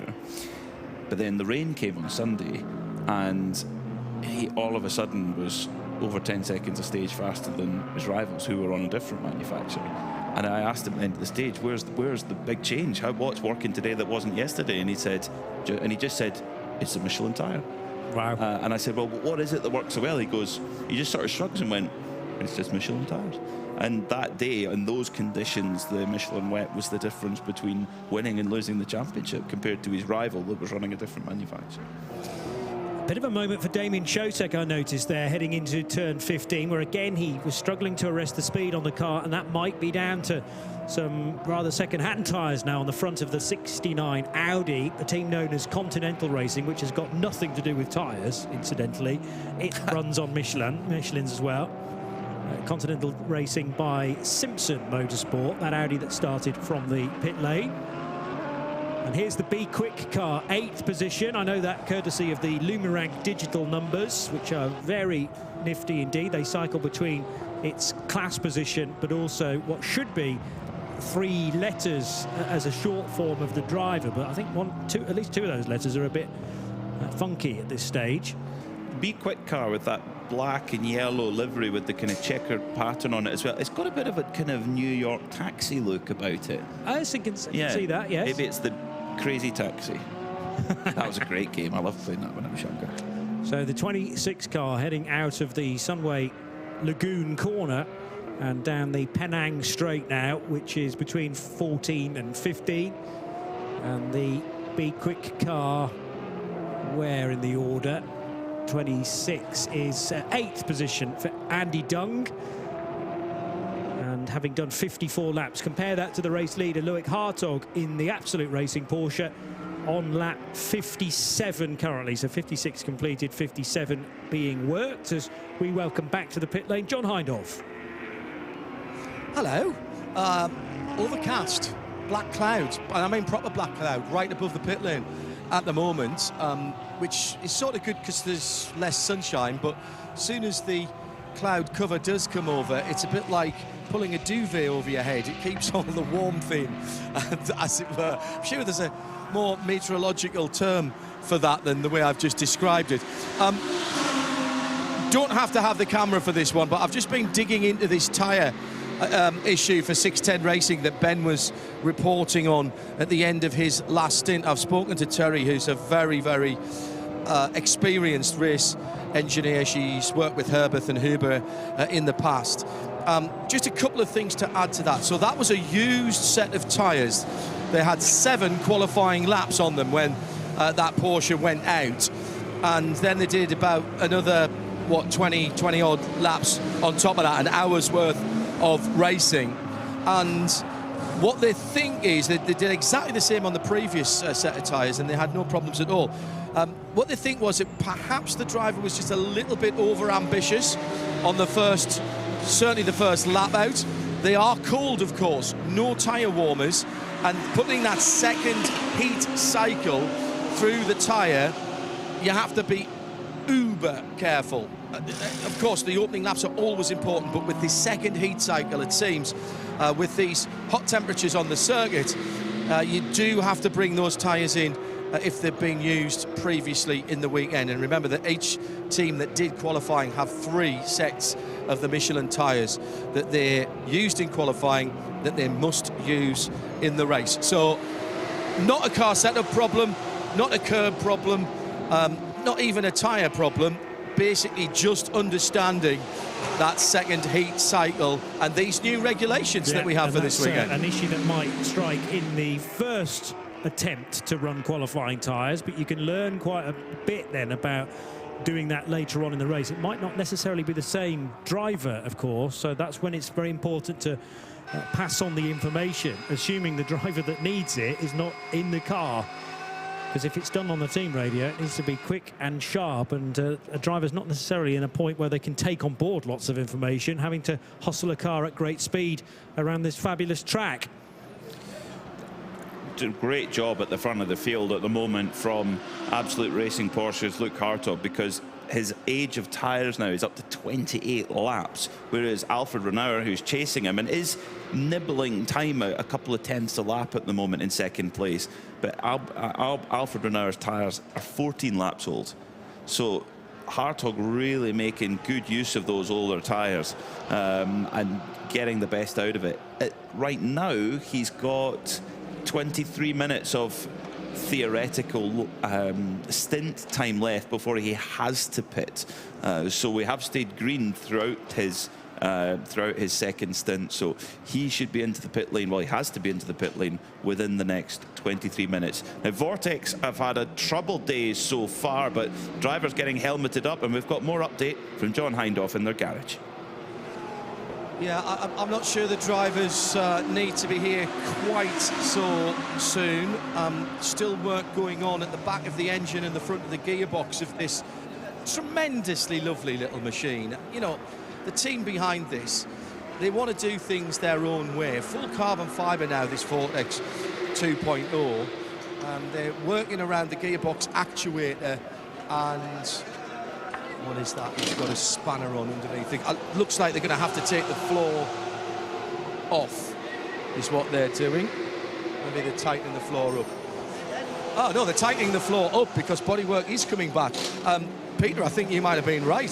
So they are tightening the floor up after that issue that they had. The car's been off the circuit a couple of times, but the rear bodywork, which goes on in 2 cycle wings over the back of the rear wheels and hubs, that's going back on. This is a subtle difference in shade for this car. It's still the typical Vortex orange, but it's a satin finish with a sort of a Asian look to it in terms of the pattern on that. And then there's all the carbon fibre as well going on. Engine cover just about to go on, and you are right, we have a driver. He's getting his cool suit plugged in, and the little team that does is almost ready to rejoin the Michelin 12H of Malaysia. Victor Moutinho, the Portuguese driver, on his certainly first event for a while with Vortex, getting strapped into the car at the moment with open face helmet. Quite a cool car, the Vortex, with that carbon fibre space frame chassis, carbon fibre composite bodywork as well, and a team that just does not quit ever, no matter what's thrown their way, and they should be back out on track fairly soon. Now, one other stalwart of the 24-hour series is Asbes Racing, who always bring their Cupra along. Unfortunately, it's got a black and orange flag, a technical flag, to be coming to the pit lane. But from the pictures that we've seen in the Global Broadcast Centre so far, I can't quite tell exactly why. It is now starting to go a little bit steadier, but there's nothing that immediately strikes bring that car in now. Maybe there's something. It's maybe leaking something, maybe. Well, I was going to say, is it trailing a bit of smoke, maybe? Or they've spotted, something down on the track, although with no other cars spinning off, then it's not a significant oil spill or problem. But something clearly has been spotted on that car that it will need to come in or respond to that mechanical warning flag within, normally it's 3 laps. The other thing I've just been looking at is how many laps Loic Hartog did on his first set of tyres. Even though it was a 7.5-minute Code 60, it was just one Code 60, and actually numbers of laps completed under the Code 60 by the race leader was 1. I thought it was at least a 2-lap Code 60, but according to timeservice.nl and other services as well, just the 1 lap. That means 1 and a bit, maybe. 1 and a, yeah, okay. Yes, because if he didn't complete the other one whilst the Code 60 was out, he could well have done 1 8/10, let's say. So let's take 2 off the 35 that he did. He still did 33 green flag laps on a single set of tyres, and this stint, it's 30 laps. So still capable of doing a little more before needing to come into fuel. Might take him, or should take him, north of 60 laps in total. He's got about 20 more minutes to play with in terms of the drive time, as now the Asbest Racing Cupra heads towards the team, but then didn't stop, I don't think, and is now going down towards... Oh, OK, so got past something through the window. The driver's... Well, the passenger window is open. So something got past to the crew, and it's not going to stop for fuel either. So a short moment ago, just heading towards a crew member. It briefly stopped. Something got past to the team member. Ben was the stick. Ben wasn't there. It was like, I thought it was Ben Constantinos, and I thought, no, he's sitting next to me. That's impossible. And then the Cupra continues on. What are you thinking, Peter Mackay? Or transponder, maybe. Maybe. So it's all being explained now to the Asbest crew by one of the officials from Creventic. Maybe just to check up on something, but that is mysterious. And Asbest Racing and Lutz Obermann, who handed that piece of equipment over, thinks that that was sufficient. Of course, the official knows precisely why the car was getting the black and orange mechanical warning flag. Sometimes it is referred to, but it might be an electrical issue as well, or something that the telemetry is not being communicated quite correctly to the timekeepers. Maybe a tracker or something like that, GPS tracker. That's one for John to follow up for us. But okay, he's on it. John Hindhaugh, what's the story? I think this is a new one on me, and I thought I'd heard most of it. The officials had noticed that the driver who got into the car had a camera on his helmet. That is not allowed. Camera in the car that's hardwired, yes, but camera on the helmet, there's safety implications about it being there and potentially falling off, but also in an incident, what could happen there. So that's what they were called in for. It was passed on to the team. The team told the driver came in, and that was done. And I've spoken to the Creventic official, and they're very happy with him now to carry on. I do not believe there'll be any further penalty. Okay, that is a new one, but that is a great spot by race control, because that is John's absolutely right. It's the helmets, both in two-wheeled and four-wheeled racing, are not designed to have a camera mounted to them. So when they're put through the rigorous testing, they're not designed for that, and there have been incidents, fairly high-profile incidents, where a helmet had a camera on it and there was an impact and the camera broke the helmet. Yeah. Yeah, of course. So it's something that's FIM banned it quite a long time ago for that. A lot of motocross riders were wearing them, and they banned that. The material used to make something like a helmet bracket has not been homologated, has it? So, and it could be tougher than parts of the helmet. So yes, you're running a huge risk there. So that was either spotted by an official as Lutz Obermann was going into the car, or it's somebody keen-eyed who's spotted it as it's going through, or maybe they've got some sort of onboard ability to peer into the car, maybe down a pit lane that was caught. But how long has Lutz been in the car? It's only 8 minutes now that he's rejoined. So in the first 5 minutes of his stint, that's been clocked and registered as illegal and solved. And in fairness to Lutz Obermann, he probably didn't know that. The team didn't know that. They've all been told. And they go, right, fair cop, we'll take it off. Let's hope there are no further penalties. And Loic Hartog, speaking of drive time, has only now got 15 more minutes in order to make a pit stop. There were others that were in that kind of ballpark as well earlier on, but they've all now done relevant driver changes. So So it's only Loic who is running the risk of breaching that. I'm sure they are totally on top of it down at Absolute Racing, and will want to use the young Dutchman's speed for as long as possible. He only needs to arrive in the pit lane before that 2.5 hours is up. He doesn't have to be physically out of the car by that point, because his stint length ends as he reaches the 40 km/h speed limit. So the last stint was an hour and 17 minutes. You can hear me shuffling my notes here. An hour and 20 was the fuel stint. So in terms of actual driving time, what is he now? What does that mean? 55 minutes of driving. So there's still plenty of fuel in that car. In fact, there's going to be more fuel than he has driving time, if you like, for Loic Hartog, with 15 minutes, just actually 14 minutes left in terms of his driver stint time that he can go up to. Let's go to the pits for a little bit more of a catch-up with John. Right, I'm still down. Yeah, I'm still down Asbest. Come here. I need a help here. And you come here. Here is a legal helmet. As you can see, lovely RI, same as the one that I have. But this is the offending item here. Now, I can tell you that's quite heavy. It has a magnetic mount on the bottom of it, and it was placed, I've got to do this one-handed, it's placed on the helmet. And that is the point. That then becomes, effectively, as Peter rightly said, that then becomes a potential projectile inside the car if it comes loose, but it's also putting pressure onto whichever part of the helmet that it's mounting is put onto. And that's a cricket ball, maybe even a little bit more than a cricket ball. It's actually quite a heavy little unit. It actually is still recording, so when the driver comes back and downloads that, he's going to wonder what I've been doing with this inside the helmet and roundabout like that. So that is exactly underlining why Creventic and the stewards of the meeting realised that that is something that can't be allowed to continue. It actually is written into the regulations. The guys are pretty sanguine about it. They knew that.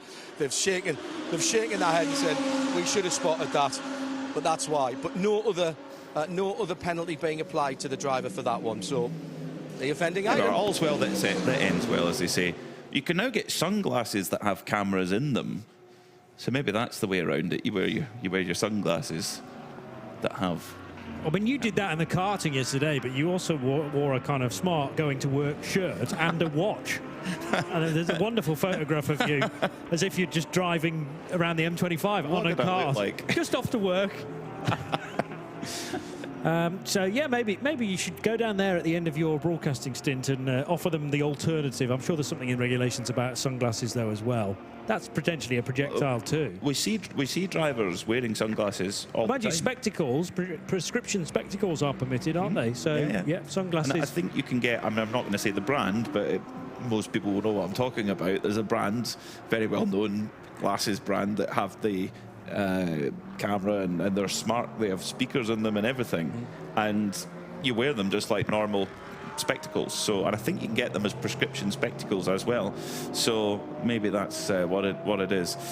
So 9 hours 37 minutes to go here at Sepang with the number 93 Ajith Red Ant racing car of Kobe de Bruyker in 6th position at the moment, 21 laps into the stint on these tyres. But one team, a stalwart BMW team, certainly with 318i Racing in Germany, is Czerny Motorsport, and they have come in for a pit stop. Yeah, just getting ready to go, bringing out the Michelin tyres. It's Alex Udell. Alex Udell is going to be jumping into kind of very, very tidy, very quickly. This is the cleanest suit I have ever seen in the history of racing. You ready to go? Yeah, ready to go. It arrived this morning, so it's perfect. Right, you're in the pit lane. You go and do some work. This is the anatomy of a pit stop in Creventic Michelin 12 hours of Malaysia racing. So the driver's gone to the far side of the slow lane. Here comes the car. Stops on its marks, looking exceedingly tidy considering it was in the barriers. As the engine stops, the mechanics put in the air bottle to raise the car on 4 jacks for this one. Some only have 3. Still a vestiges of some damage on the right-hand side. And already the driver is bolted in. Alex getting himself comfy. He's got a air hose on the helmet there. These are 5-stud fastening wheels. So done with an electric drill, effectively, a battery-powered drill, and then torqued up with a torque wrench. Each of those torque wrench, particularly a brake, you set it to the absolute tightness or torque that you wanted in pounds feet, and it will brake and not allow you to tighten it beyond that once that is reached. And that's just to check to make sure that everything's gone on correctly. The used Michelin tyres are stacked up. Front right just going on, torque wrench going on to that one as well. So 2 rattle guns, 2 people on the torque wrenches, down go car. Alec Udell bolted in, just trying to fire it up. There it goes. There was a little moment of worry. Selects the gear, and out he goes in the GT410 Motorsport BMW. He'll turn hard right and go down to 20 kilometres an hour and go and see another one of the team down there who drew the short straw because they're in full fireproof gear in the hot part of the pit, as the Americans would call it, that being the fueling station. So Alec Udell getting in. Spencer Proper brought the car in. Spencer is a great name to say in John's northeastern accent, I find. Spencer Proper. He is American, though, just like Udell is, and I think those two have been driving together for a little while now. Maybe John can sneak in for a quick word once Spencer's done the debrief. And the race leader has been in just over an hour now, taking the car over at 11:22 local time. We're at now 12:25, and Loic Hartog has 8 more minutes before that car will appear on pit lane.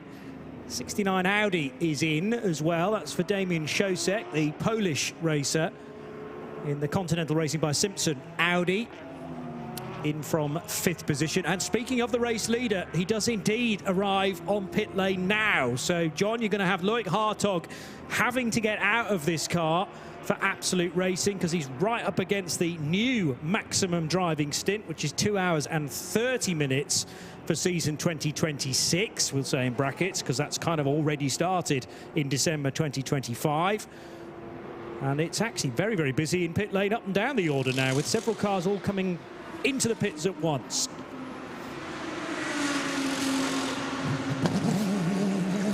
Wow, that was sharp. Which was the pit stop for the race leader was sharp, according to John. Yes, very, very sharp.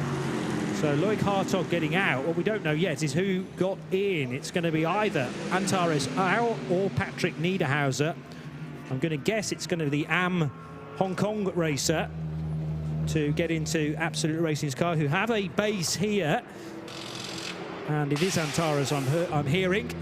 I first spotted, having been here for a number of days now, but almost like a mini Moispat out the back here, with several different garages for local teams. And Absolute Racing have bases in China, but also here at Sepang and other places too. So that will filter Herbert Motorsport back to the front of the field.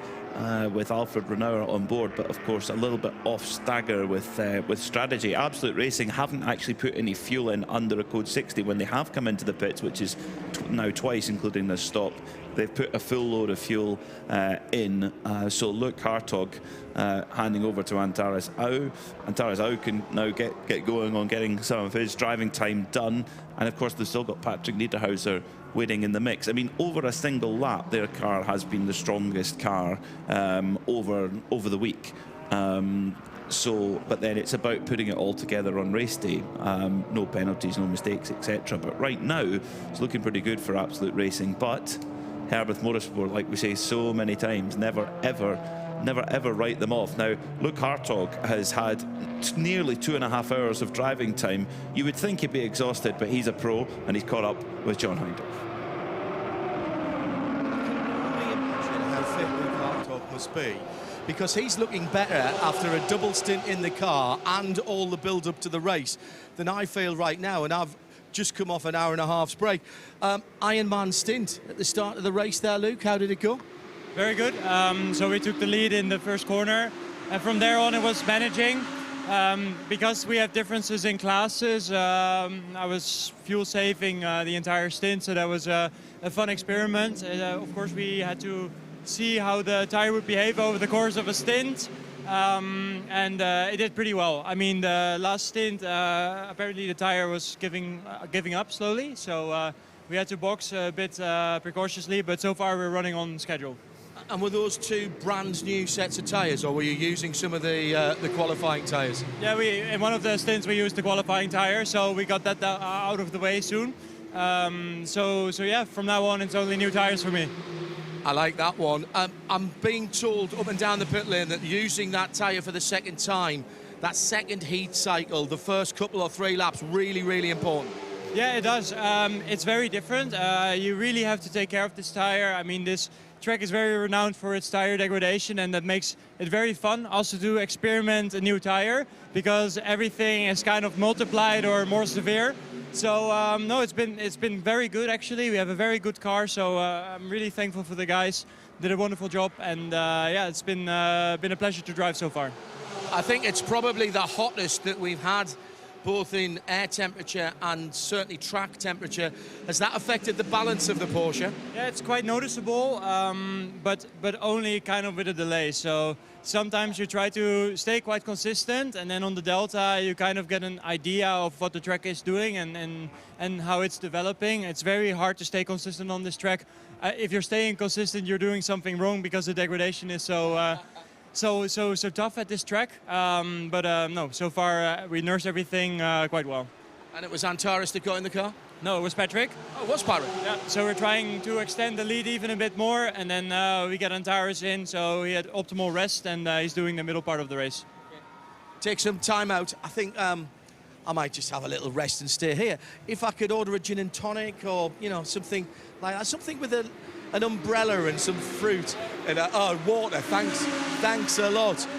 Hey, well, they're doing all right at the moment, still leading the race. Antares out, still to join the race so far here at the Michelin 12H Malaysia. And it seems very likely that actually that gap's going to increase now with Patrick Niederhauser taking over, but Loic Hartog, yeah, able to tell us quite a lot about what we were second guessing throughout the course of that. Interesting that he used the qualifying tyres quite early on, and then he says, well, from now on for my stints I get fresh rubber every time. So that rather suggests he was given his qualifying tyres back because he knew how they wore during that 50-minute segment yesterday, and then each driver gets their qualifying tyres for one stint, which you're going to have to kind of grin and bear. But he was in fuel save mode anyway, Bruce Jones, so you tie the two in together and then the other stints can be a lot easier.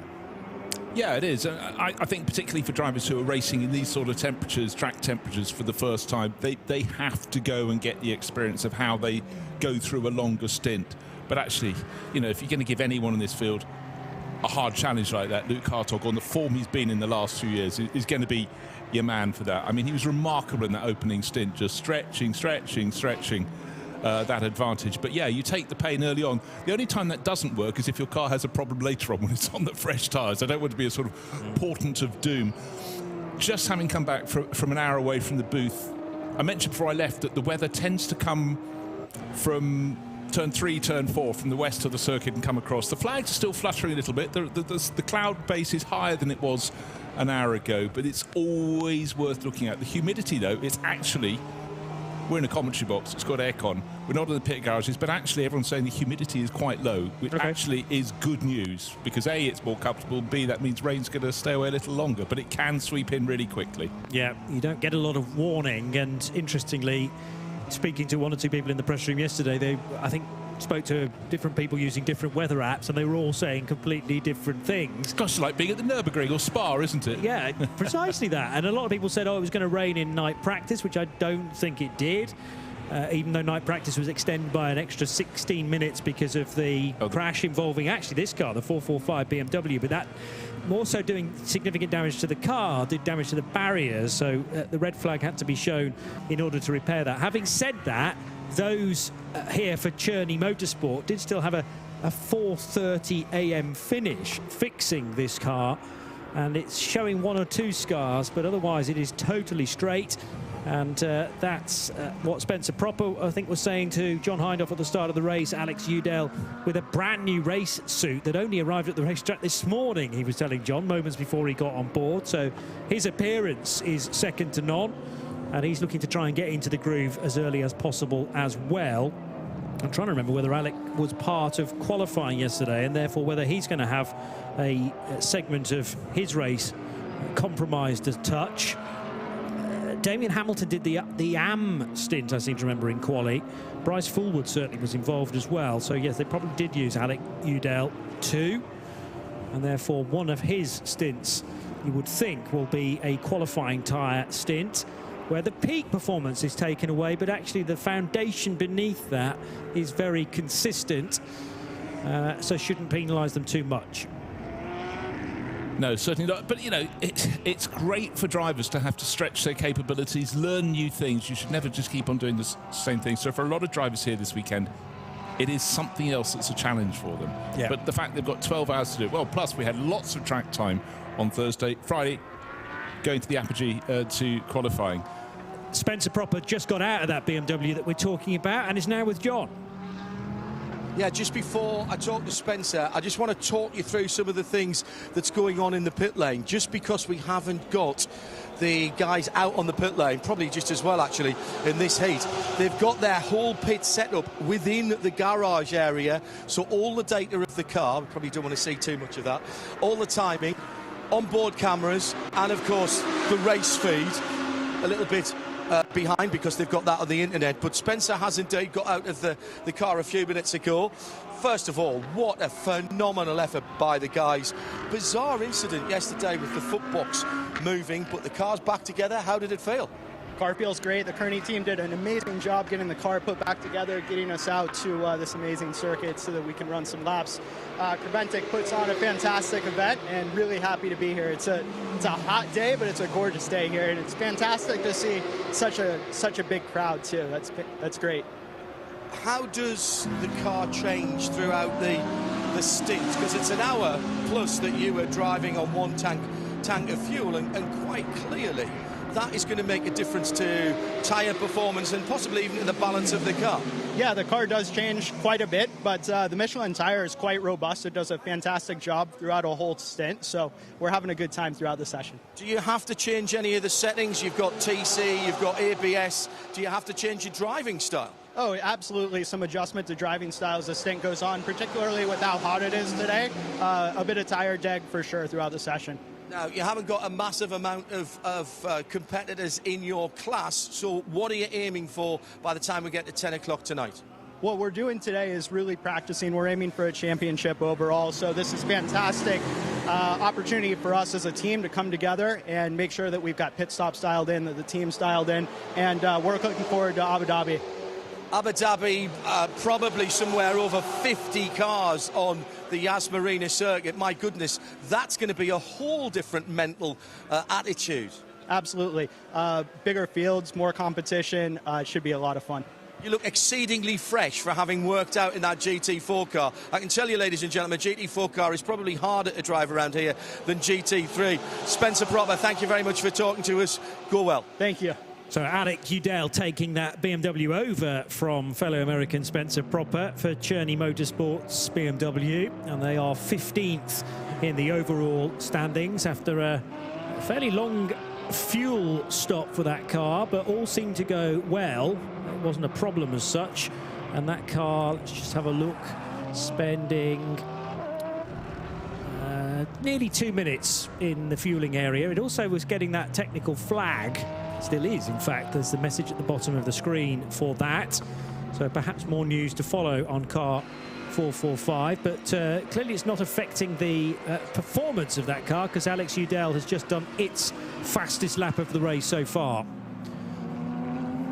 The Herbert Motorsport Porsche cycled back to the front of the order, and Alfred Renauer is still at the wheel of that car. Did we have... Yeah, Ralph Bone got back into it. So we had... Oh, no, so beg pardon. So Alfred Renauer took it over an hour or so ago, we are verging towards the end of this fuel stint potentially for Alfred, and then we might get another driver change, Bruce, because it looks like they're just wanting to get each driver in as quickly as possible just to test those conditions. Yeah, they've Konstantin Dressler waiting to go. I think that's a really sensible thing to do at this point in the race, and just in these temperatures as well, why not just cycle through your drivers? If you want to do double stints, you can do them later. Just give everyone a chance, and of course we're going to be excuse me, running into 3 hours of darkness probably between 7 and 10 at the end of this race, so get everyone fully conversant. But again, I'll just point out the fact that drivers are really raving about how much light there is around the circuit when it's full darkness. You know, plenty of lighting. So, but it's the conditions are changing. Different. Origin Motorsport, their Porsche number 87 into the pits. That's been running well with Liu Hongchen. But Origin Motorsport, it's great to have these teams from China and the Far East coming to play in the 24H series, and I'm sure, you know, they're learning as they go. We've talked all the way through about how the rules are different. You have to adapt to them, but Origin started life as R&B Racing a few years ago. They really do know how to run a Porsche.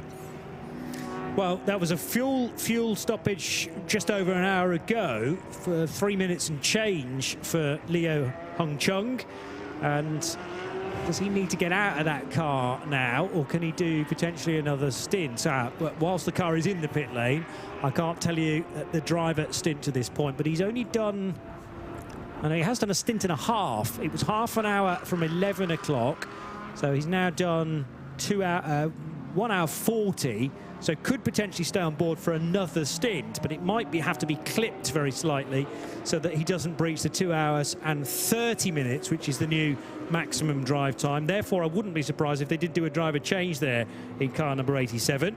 Originally entered with 5 drivers, but it's 4 now. And Bob Yuan doing the opening stint. We haven't yet seen Leo Ye at the wheel of that car, who's the semi-pro and theoretically should go quickest when he is at the wheel. So an exciting stint to look forward to when he takes charge. Alfred Renauer, an hour done, so we're probably not that far away from seeing the new race leader come into pit lane. We're in that great scenario now where a lot of people are not occupying or dictating the same strategy so far because of the code 60 that we had and the shorter fuel stops because of that. Others choosing not to use the code 60 at all for fuel. 9 hours and 18 minutes to go, and here's another update from John. Well, I'm stayed down by Cheney because they're going to have to come back into the pit lane. And I'm kind of going to do a bit of a public information call for everybody up and down the pit lane. We talked earlier on about that camera affixed to a helmet, and the issue with that is the mount and the camera itself. So drivers, if you have got cameras or camera mounts on your helmets, you are going to have to take them off, even the camera mount. And Alec Udell, who spoke to me very briefly before he got in the BMW, has got a camera mount both above and below the visor on his helmet. So that isn't homologated. You're not allowed to have anything on the outside of your helmet. So the team are talking to him now, and the preventing officials have shown him the footage from the feed from when just before he jumped into the car. So I'm going to say it again. I'm going to say it many times, and I hope you guys will remind people as well.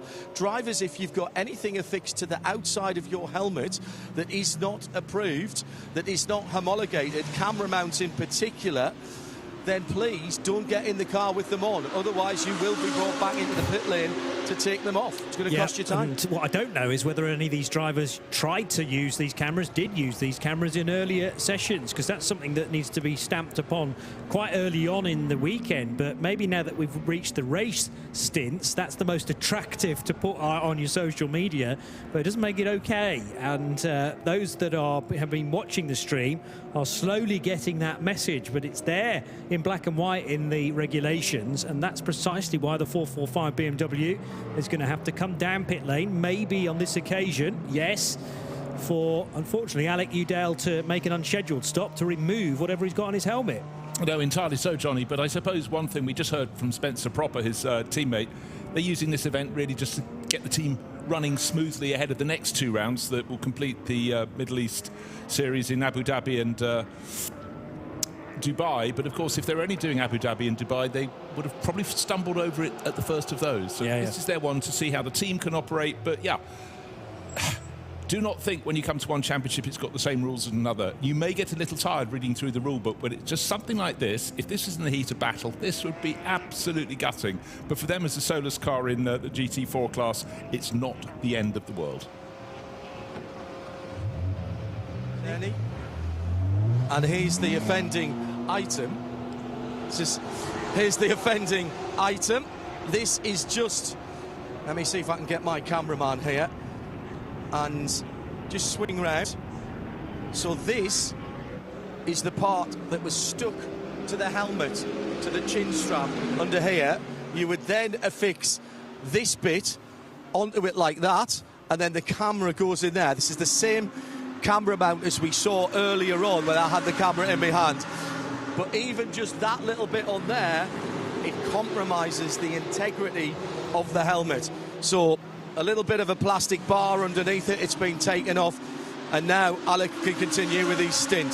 So if you've got these on your helmets, drivers, this bit, even just that bit, and certainly that bit as well, whether it's up here or on there, get them off your helmet, please. If it didn't come with the helmet, attached to the helmet when it was first bought or delivered, then it's not permitted, is the bottom line. Yeah, and just to explain, it's a small rectangular plastic plate protruding no more than ½ centimetre. However, as John pointed out, it could structurally affect the rigidity of that helmet, so off it comes. It wasn't, if you were just trying to, if you were listening and not watching, a great big protruding prong on which to mount the camera. It was a very flat plastic plate. However, as they say, them's the rules.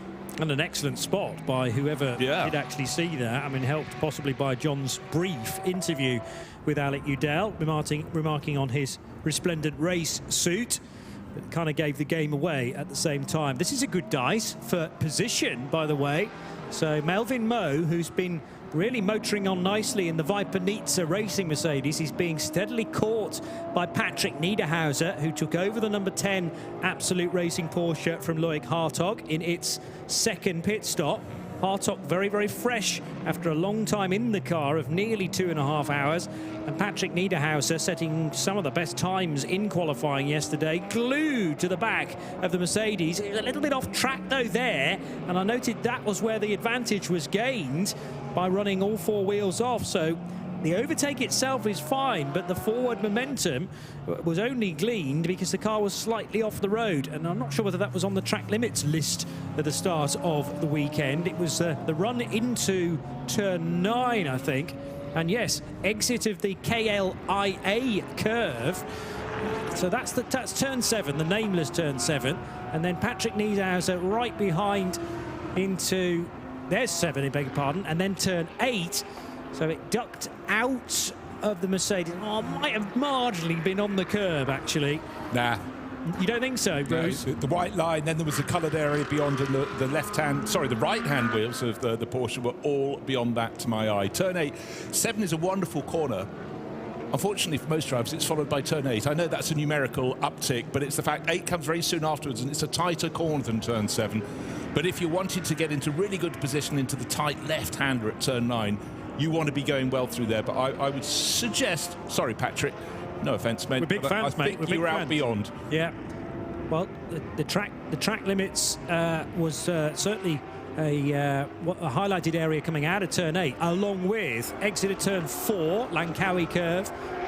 The cheer in the background, by the way. Well, you don't necessarily get any prizes for guessing who that is for, John Hindhaugh. Well, it isn't for me. I'll tell you that. I wish I had a 1/100th of the star power of the driver who was about to jump in to the Ajith Red Hand AMG. It's in the right colours, mind you. Red, white and black pulls up right in front of me, and listen to this. I hope that coming over the pit, Mike. It's incredible. They have been cheering every time the car came past, even without Ajith in it, as he's being bolted in. That was Luke Hartog. He said, have they been doing that every lap? Yeah. Second 00 on the top of the screen. Listen, there it goes.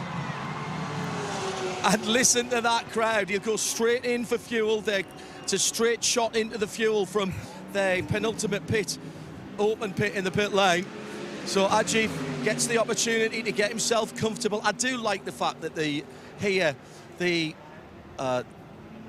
fueling area is after the fuel stop, so the new person in the car gets themselves comfortable whilst that fuel's going in.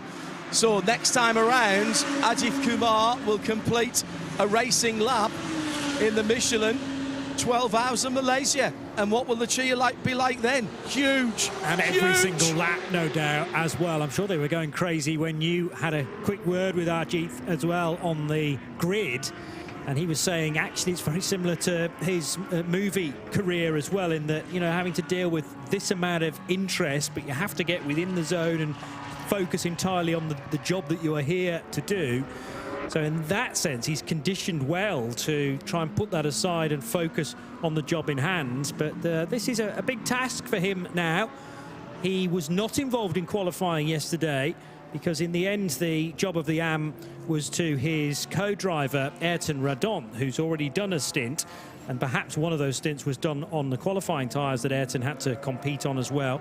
But that's one good thing about Ajit Kumar's race stints now. They should all be on fresh Michelin rubber. Yeah, and the good thing is, I mean, Ajith came in, sort of reinvigorated his racing career in 2025, came into the 24H series, gained experience all the way through, but he did have a bedrock of single-seater experience a very long time ago. He started in, let's have a look back, 2003 in Asian Formula BMW. Then he did a bit of British F3, fleetingly then Formula 2, not current Formula 2, it was a different, lesser championship back in 2010. But all along his racing career, his acting career was blossoming. But at least he has that. He hasn't come in from no experience, so that will be helpful. But I guess in many ways, Johnny, is when he gets in the car, that's when he can really finally focus on the racing. I know it's really hard to block out the noise, but it's something very special here at Sepang. He's got a couple of sections of the grandstand opposite his pit garage, and the amount of noise they make every time he gets in the car. So that's wonderful, but, you know, he's now doing his second job. But right now, it's his first job, driving. Vasily Vladikin in the Continental Racing Audi number 69 has a car to overtake, but not on the same lap, because that's the recovering 63 Lamborghini for Lippert Motorsport, now in the hands of Thomas Carlson. Recovering because they had a pretty major rear wing failure on that car whilst Marcus Ericsson was on his opening stint. So that's put them out of stride of their fellow GT3 runners, and the Lamborghini is down in 14th position overall. I'd be really interested. We saw the rear wing having already come loose, but I wonder which corner it was in when it suddenly fell down to one side. Right now, good battling out on circuit. You were just picking up on it, Johnny. Vasily Vladikin getting very close to the LM Corsa Ferrari. And that has got Shigekaku Wakisaka at the wheel. So it's Audi that started on the back foot, started from pit exit, and therefore 17th, worked its way slowly up the order with Alexander Bukentov, and Vladikin now building on that work. But the LM Corsa Ferrari just hasn't really had all the form you'd have expected of it, because it's a car that runs frequently in the GT World Challenge Asia and other events in Japan. Oh dear, not quite loop the loop, but looping round. The 610 Racing Porsche sitting sideways in the track. That's car 666 with Lee Lin on board, but it's going nowhere at the moment, Johnny. Yeah, so an awkward situation. Now, wasn't another car involved? It looks like that is not the case, and Lee Lin took a little bit of curb there through the fast approach to Sunway Lagoon corner, and just a bit too much right foot for Lee Lin coming out of turn 14, which easily rotates the car. Those cars are dependent on a lot of downforce, so you need to carry good speed through, but also not have as much turning perhaps as Lee Lin had, and very easy mistake to make that. Not the first time that that's happened this weekend either, but Lee Lin back into the race as we can go to the pit lane and to John. Yeah, very quickly, gentlemen, just an update on Herbert, who were in and out just as everyone was looking at Ajith Kumar. That was kind of clever, wasn't it? Because everybody's attention was down on the red, white and black AMG, and the very dark coloured Herbert Porsche came in. Copybook pit stop, driver change, 4 new Michelin tyres. It looked like I came down because I thought there was concern about the Michelins that had come off the Herbert Motorsport Porsche. I got here, and frankly, they looked like they could have done another stint. The wear marks on them were probably only about halfway down, maybe a little bit more than that. Good wear across all of the faces of the tyres, and the Michelin engineers taking surface temperatures across the tyres as well, all well within margins. The Michelin technician gave me a look and sort of nodded his head as much as to say, I'm very happy with that, and so are the guys at Herbeth.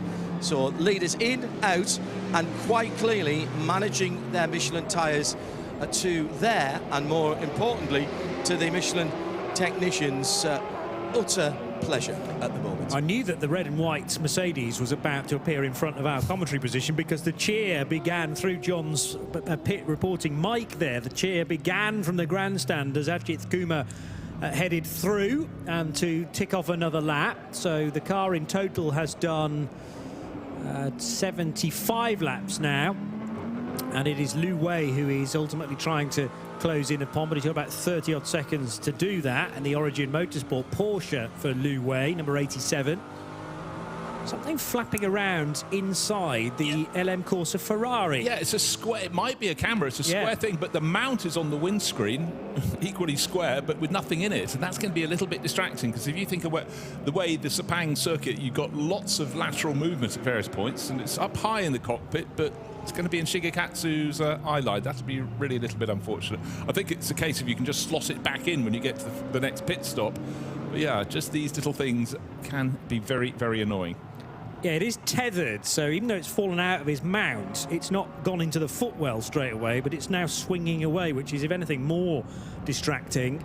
Should be easy to sort out during the pit stop, but it'll need an extra pair of hands just poking their way through the door window to refix that. And that won't have been very helpful at all, because just a couple of laps ago he was being pressed by Vasily Vladikin. It was probably loose then, just a distraction, and you know, when he's wanted to look in his rear view mirror to see where Vladikin's Audi was, that can't have been helpful. Let's hope that can be fixed. By the way, two side-by-side 992 class Porsches, but that wasn't a move for position. That was Bailey Hall getting a lap back on Luke Breukers. So Bailey Hall is third now in the Müllner Motorsport Porsche. That means that there's a 992 AM car leading its subcategory, but higher up than the Müllner Motorsport car. Müllner had to... Was that one of the cars that needed to serve a penalty, which may well have put it back as well? Valters Zwiedris took the car over from Paul Meyer in the early stages, and then Bailey Hall now drives it. Only warnings thus far. Okay. I don't remember what else I had seen about that car. Yes, warning. There was a cancelled warning, in fact, for a third offence on track limits. But as you say, they've all been track limits offences, but not to the extent of, unless you go very far back, and there was a 10-second penalty issued, but that was only half an hour into the race and hasn't really affected where it is now.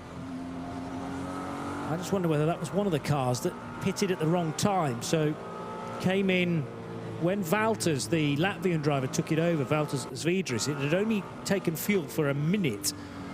So that would have been a code 60 pit stop. And maybe now that everything is unwinding slowly, or unfolding, that has only now put the Müllner Motorsport car further back compared to the Red Camel Jordans.nl car, driven by the younger of the two Breukers brothers, Luke, in 909. Benny Simonson in the 216 Porsche is going very nicely, and you would expect that to be the case with Benny driving it. But they will have to cherish these moments where the semi-pro is at the wheel, because their other combination of drivers are all AMs for Francis Tyre and John Shen and Christian Kia, the latter two of Canada, Canadian flagged. In a couple more minutes, we're going to have another race hour under our belts and be at 1/4 distance, in fact. So rattling through these opening hours, only been affected by the 7 minutes and 30 seconds of code 60. There was at least one local yellow, but didn't need to be increased by any point. Still a big question mark as to whether we do get any rain, but actually the ominous cloud above us about an hour or so ago has disappeared to bright blue sky now. Yeah, in the space of the last half hour since I returned to the commentary box and thought, oh, that's grey ahead. I know it's worse behind, but it's actually opened out very nicely. Live at Motorsport Lamborghini into the pit lane, and it's never dignified, is it? Getting out of a car from down low. When you come out, you're fired backwards. Next driver goes, thank you very much, out of my way, if you will. That's Thomas Carlson getting out. I think it's probably Axel Benton who's going to get in next, because we started with Marcus Ericsson. Remember, he hung on in there with that rear wing flapping around, and that got sorted. It's dropped, and they're still down in 14th position, but they'll just have to keep chipping away. There's nothing more you can do, but to have a problem at any stage in the race, it's just very dispiriting if it's right at the start, because I think they'd be top 6 or so. But the Lamborghini hasn't shown ultimate pace this weekend relative to the Porsches and the Mercedes that look most comfortable around here. Anyhow, with a wonderful roar, and hopefully staying down below the 40km/h pit limit, goes the Lamborghini back down towards the far end of the pit lane, and of course a splash of refueling. Well, a full tank, please, if you will. Should be, with this pit stop held under green. We're at minute to 1 o'clock, and nice to have a couple of V10s in the entry. It's pretty much the same engine that powers the Audi R8 of Continental Racing by Simpson Motorsport, so 5.2 litre V10 for Audi and Lamborghinis still in GT3. V8s courtesy of the Mercedes AMGs, 3 of those in the entry, and quite a lot of Porsches this weekend. So really just in GT3, not even including the 992 class, which has to be a Porsche, of course. But it's a Porsche that leads with its rear engine flat 6.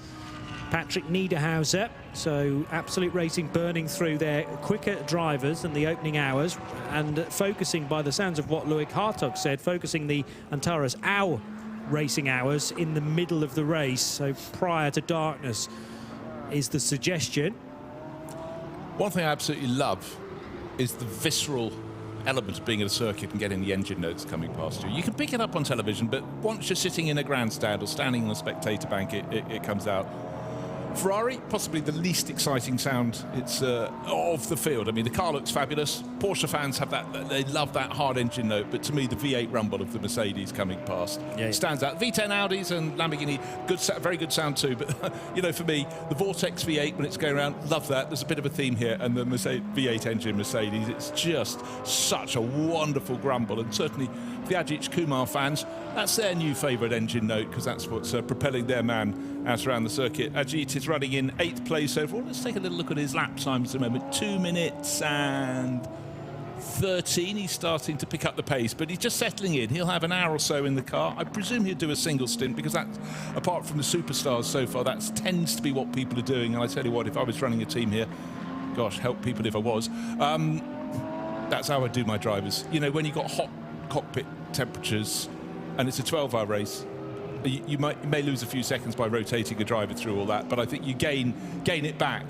You know, some drivers, they certainly would flag if they did a double stint.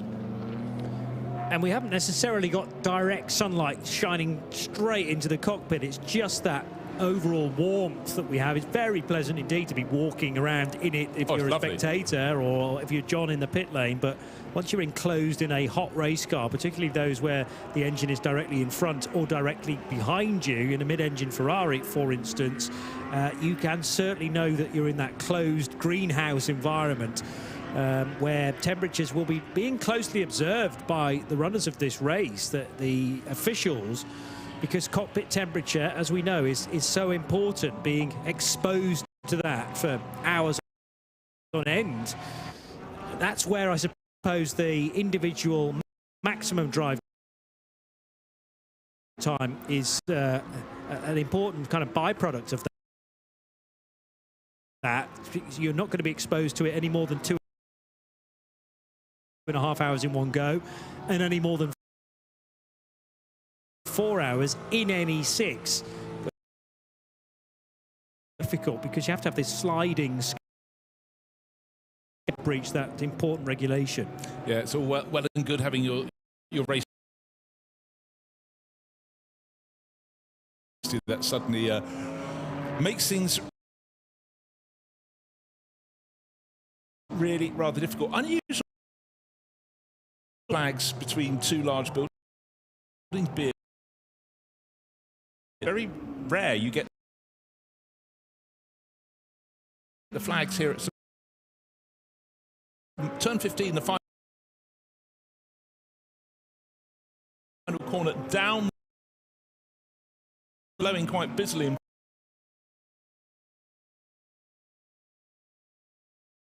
front of Ajit Kumar's Asian flag over in the tower.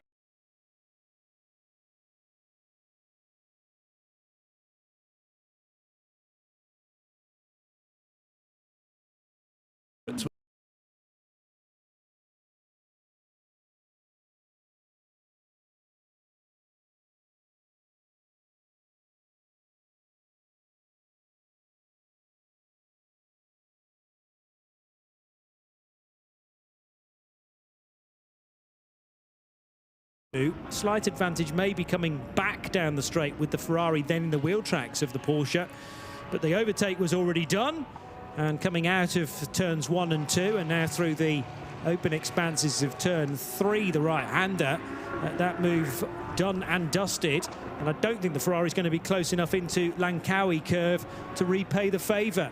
So Lu Wei to the inside of the Japanese racer in the LM Corsa Ferrari, and that a change for 6th position. Yeah, one important element in that is the Vipanese Mercedes comes in to make its pit stop, is Lu Wei's tyres were 10 laps fresher, and I think that really does tell its own tale. Yep.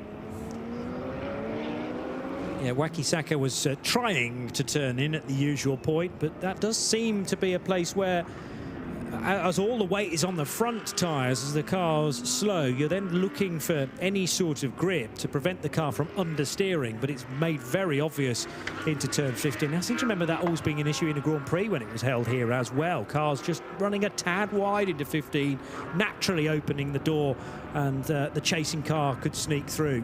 But how good's that in the closing lap of a Grand Prix when there is more than likely going to be a lead change? I think it always provided fantastic racing here.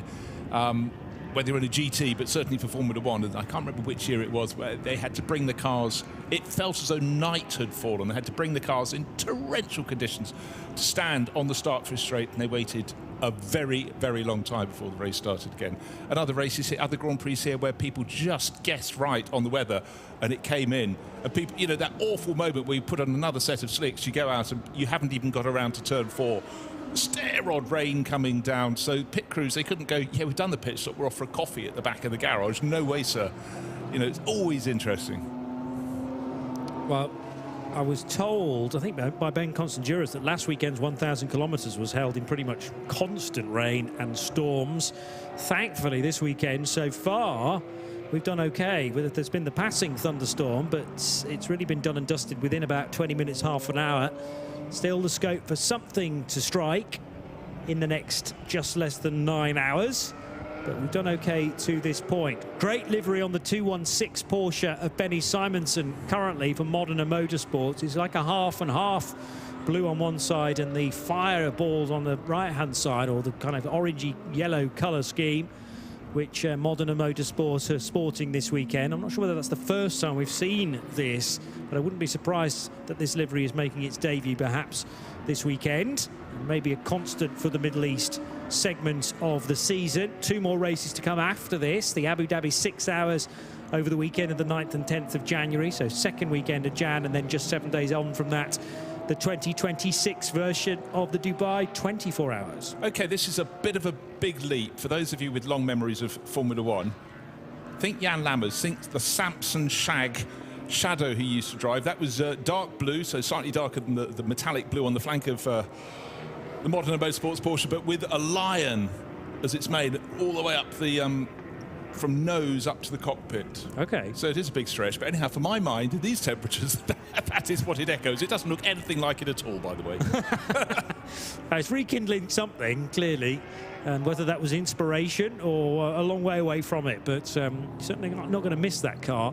I keep thinking there's an extra car in the race, though, when I see it from either side, another left or side. right. Yeah, I know. So maybe there's scope to have 2 cars moving forward for Modena Motorsports, and a complete livery for one and the dark blue for the other.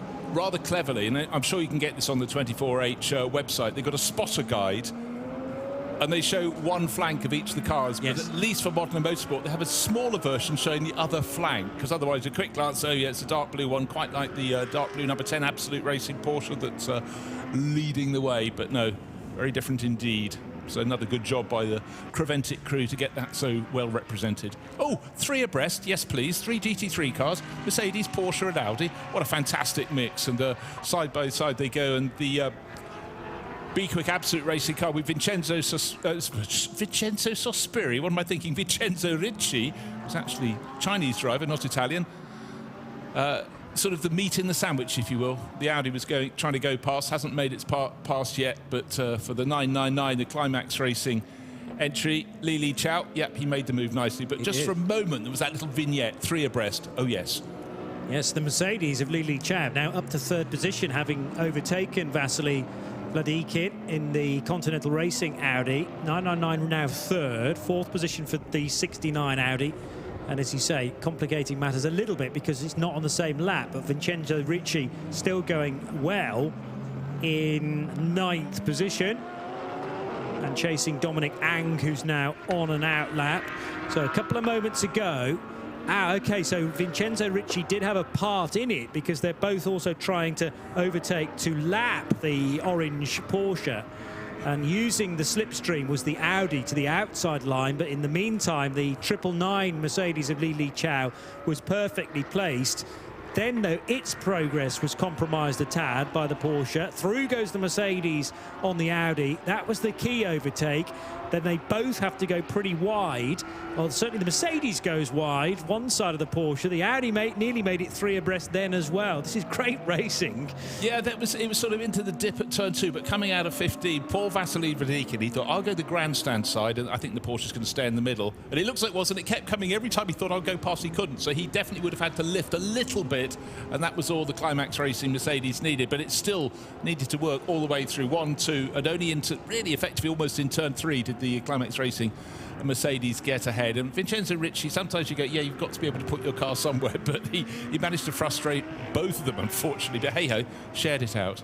Yeah, and well, that's just the nature of sports car racing and catching cars that are in your same class but have not had as clean a run to this point. So a lap down, no, it's more than that, isn't it, for the orange Porsche? 2 laps down compared to the race leader.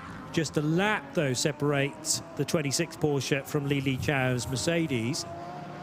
I'm not quite sure why the Mercedes, the 999 and the 69 Audi have lost so much ground on Patrick Niederhauser and Konstantin Dresler. That might just be testament to how hard in the early stages Robert Renaud was pushing in the 91 Porsche, and Loic Hartog was pushing in the number 10 car, not least Patrick Niederhauser. Now he's taken over as well. So it's just the cut above that some of those drivers have compared to the rest of the field, perhaps. Yeah, it is. And also the Herbeth Motorsport car, remember, it started 9th in class, having not done any. It got put to the back of the GT3 field because it didn't do any qualifying.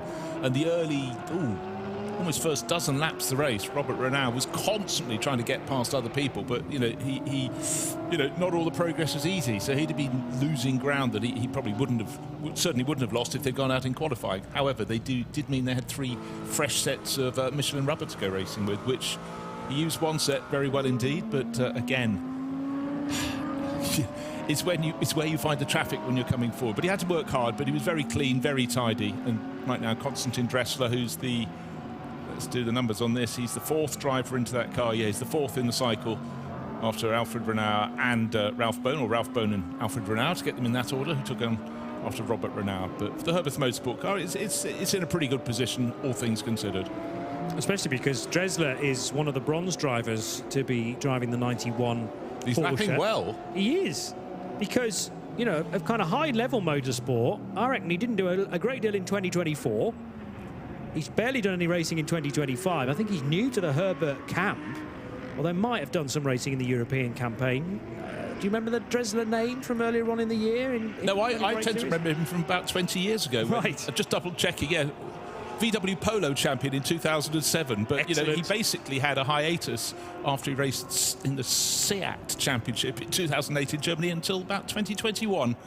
Probably went home, had family life, business life, and back racing. But yeah, But yeah, he's really, really impressed me. I've been looking at his last few laps. Clean, tidy and quick. And only 22 seconds away from Patrick Niederhauser, and at certain times, including the previous lap. Yeah, he's closed in. Quicker than Niederhauser, yeah, who may be dealing with some traffic here and there. He might also be in fuel save mode, because Loic Hartog from the same car said he was conserving fuel pretty much from the off in his double stint to open things up. Yeah, and again, just checking this fantastic graphic tells us how many laps they've done on the tyre. The chasing Herbert Motorsport car, Konstantin Dressler, 9 laps on his tyres, 21 laps for the race leading Patrick Niederhauser, and it does make a difference.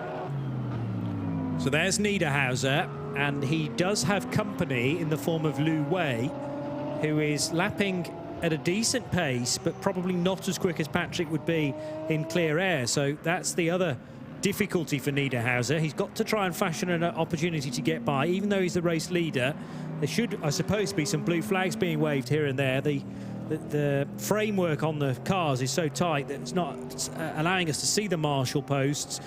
But I'm sure some blue flags are being waved, and if they're not, then Absolute Racing are now saying to Graventic, please, to the race director, please make sure that those drivers that Patrick needs to get by, as it's very close indeed, just ahead of them. Yeah. And that's the fight for third and fourth again. Yeah, it is. And Li Chao has just lost out to a very forceful but very direct and positive Audi driver, Vasily Vladikin. So he was the one that lost out in the Audi on this very stretch of track about 2-3 laps ago, getting past the Be Quick Racing Porsche. I'm trying to guess it and guess it right. But so third and fourth, very close. It's the Audi, number 69, then the 999 Mercedes of Climax. Then it should have been the Origin car, but Patrick Niederhauser, a lap ahead, is coming on through. Yeah, so Niederhauser's now cleared Lu Wei, but Lu Wei's on the same lap as the two cars ahead of Niederhauser, so he doesn't want to waste any time either. Audi and Mercedes side by side. That was Vladikin trying to get the place back again then from Li Chao. Did eventually do that, but it was down the inside, so the two cars in the foreground, the ones to focus on, even though at the same point, the number 10 car of Patrick Niederhauser is putting the lap on Lu Wei in 87. So all things happening at once there, and that does go some way to explain why Patrick Niederhauser's lap times are suffering compared to Konstantin Dressler, who again eats just a little bit further away, a little bit more into that distance by only half a second. Lu Wei now down the inside of the treble 9 of Li Chao, and Lu Wei was ahead at turn 9, the Bajaya Tiaman corner, through the double right-hander at 10 and 11 for Kenya Lake corner, and some curb being taken there as well as they head to the really fast sweepers now that approach turn 14 at Sunway Lagoon. But the third position is still in the hands of the Audi, but in behind, fourth and fifth switch around again, with Origin now ahead of Climax Racing. Shame this isn't actually on the lead lap, but that's testament to the speed of Absolute Racing Porsche and the Herbert Motorsport Porsche.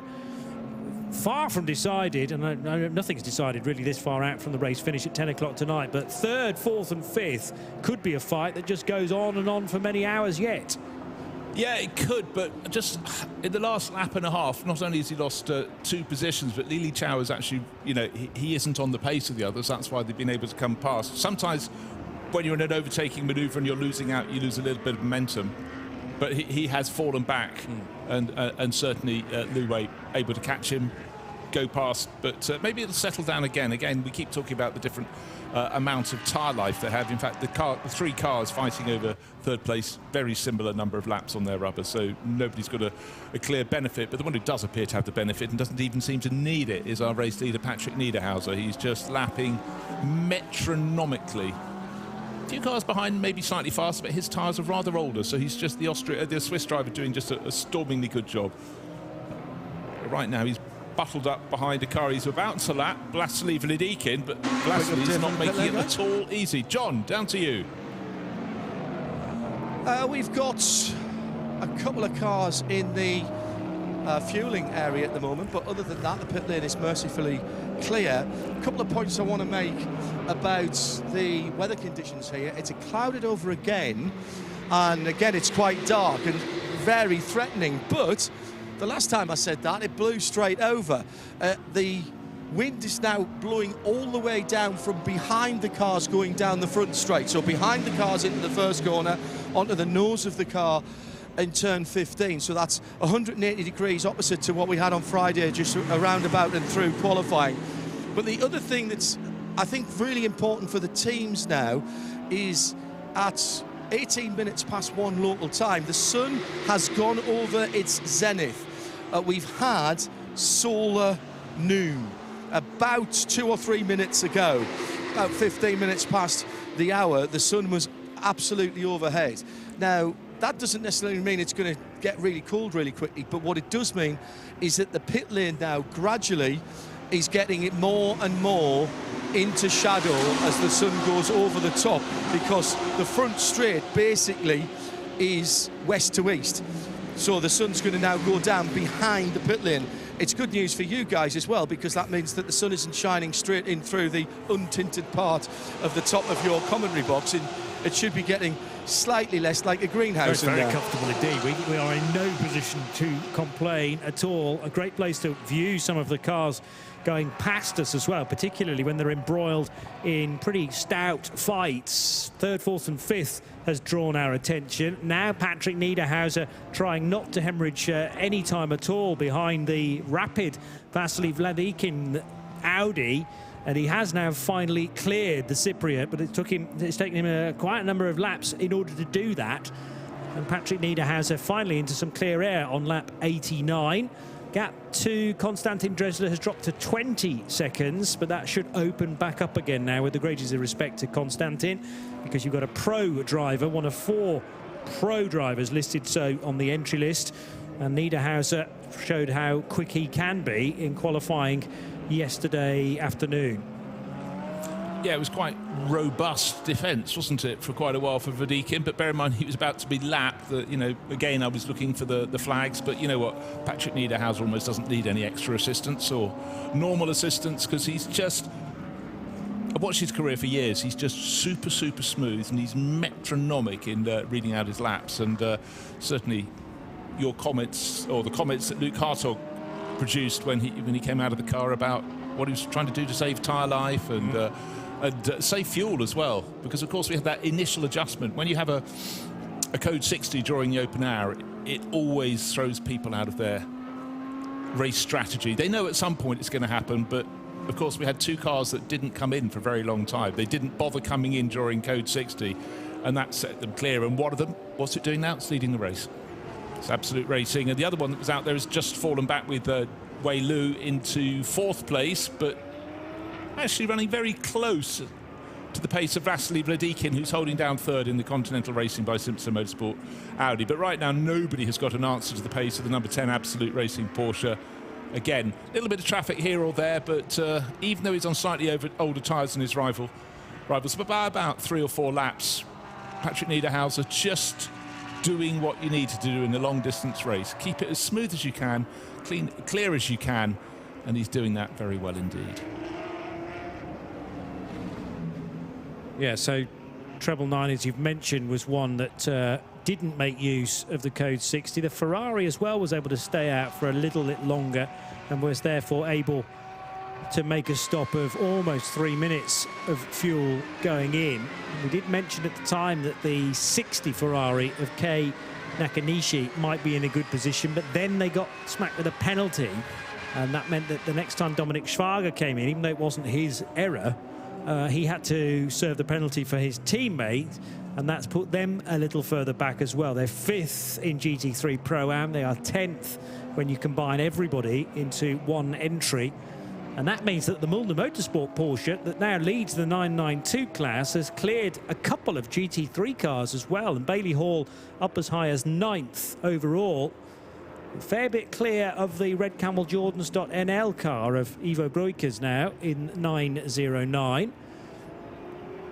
One thing I really like about the Mulder Motorsport car, 921, being treated to images at the moment, Bailey Hall, Australian driver, pressing around in that, is the fact they've kept that livery for a very long time.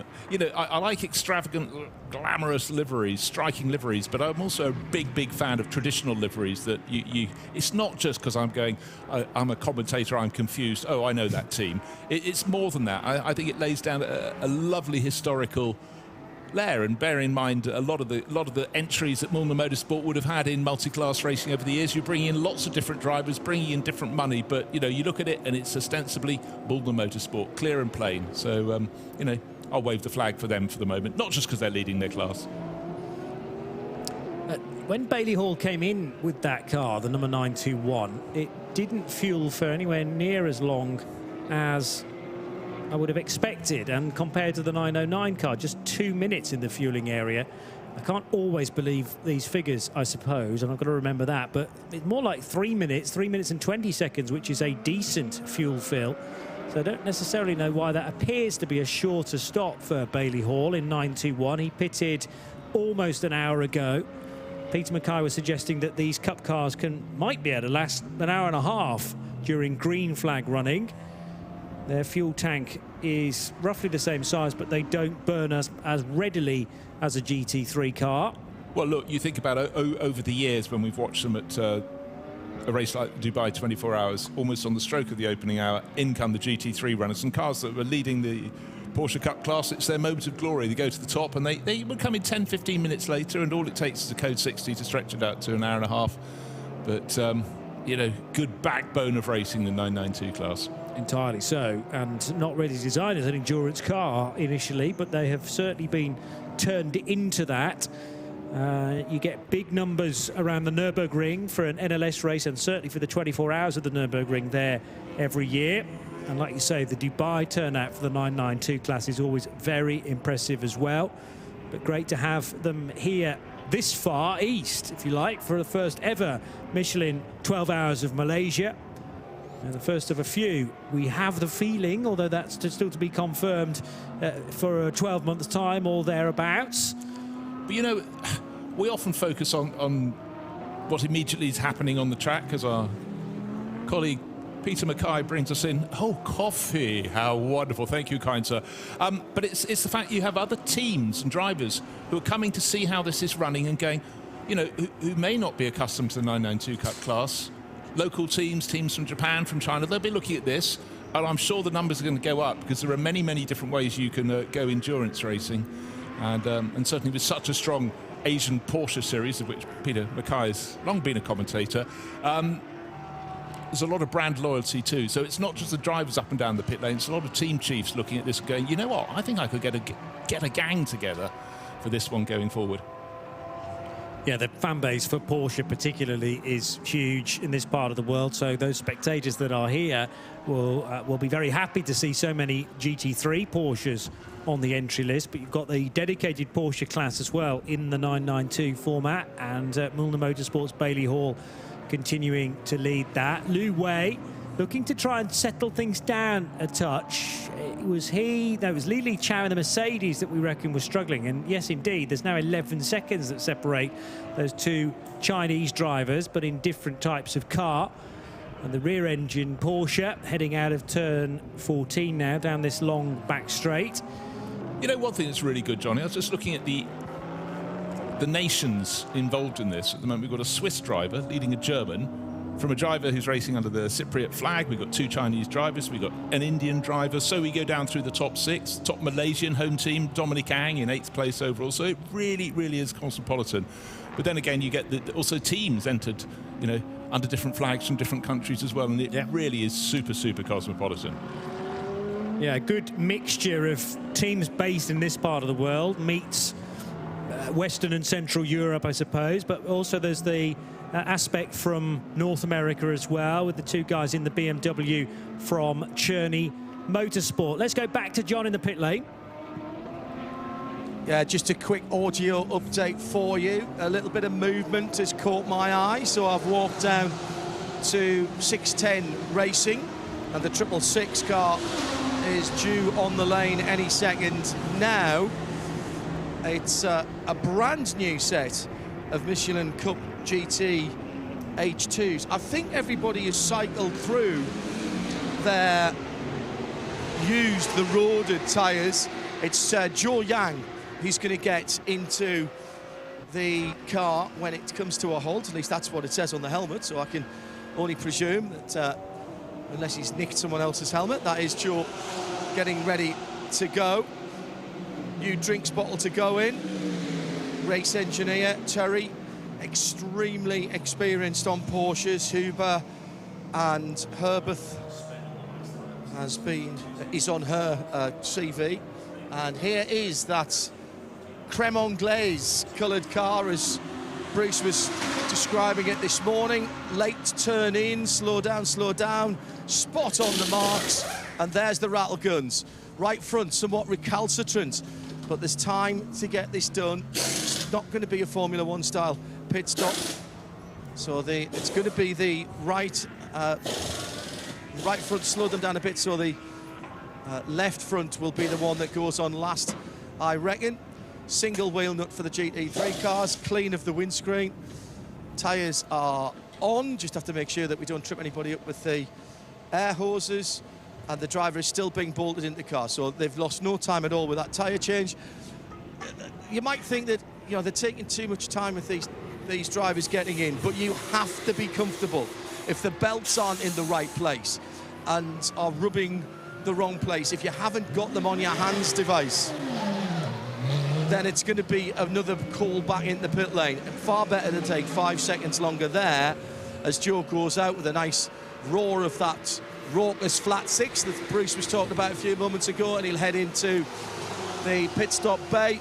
So 6:10 Racing, another pit stop down, and that's about time for me to hand back to Ben Constanduros, so he'll be the next voice that you hear from down here in the pit lane. That sounds like, John, that Yang Hao Jie, or Joe Yang, as he has on his suit or his helmet, taking that car over, and it will head to fuel, as you say. Patrick Niederhauser crossing the line for the 93rd time, at least the car does. Patrick taking that car over a couple of stints ago from Loic Hartog, and he continues to lead by about 20 seconds. It's crept out to 21.3, but I'm still impressed by Konstantin Dresler's speed in the Herbert Motorsport Porsche to be keeping someone of the calibre of Patrick Niederhauser fairly honest, actually, out front. And Niederhauser would have been pressurised by the timing screen pressure to not waste too much time at all through traffic, considering they were the three strongest cars that he would have encountered in traffic, i.e. third and fourth and fifth, who were all nose to tail in battle,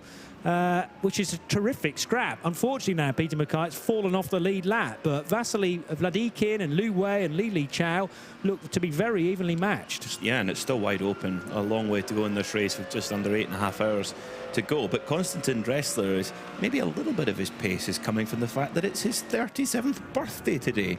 So he can't hear us right now, of course. I wasn't quick on my 37th birthday. I don't think I will be when I get to it. I'll be just as slow as I am now, maybe even slower.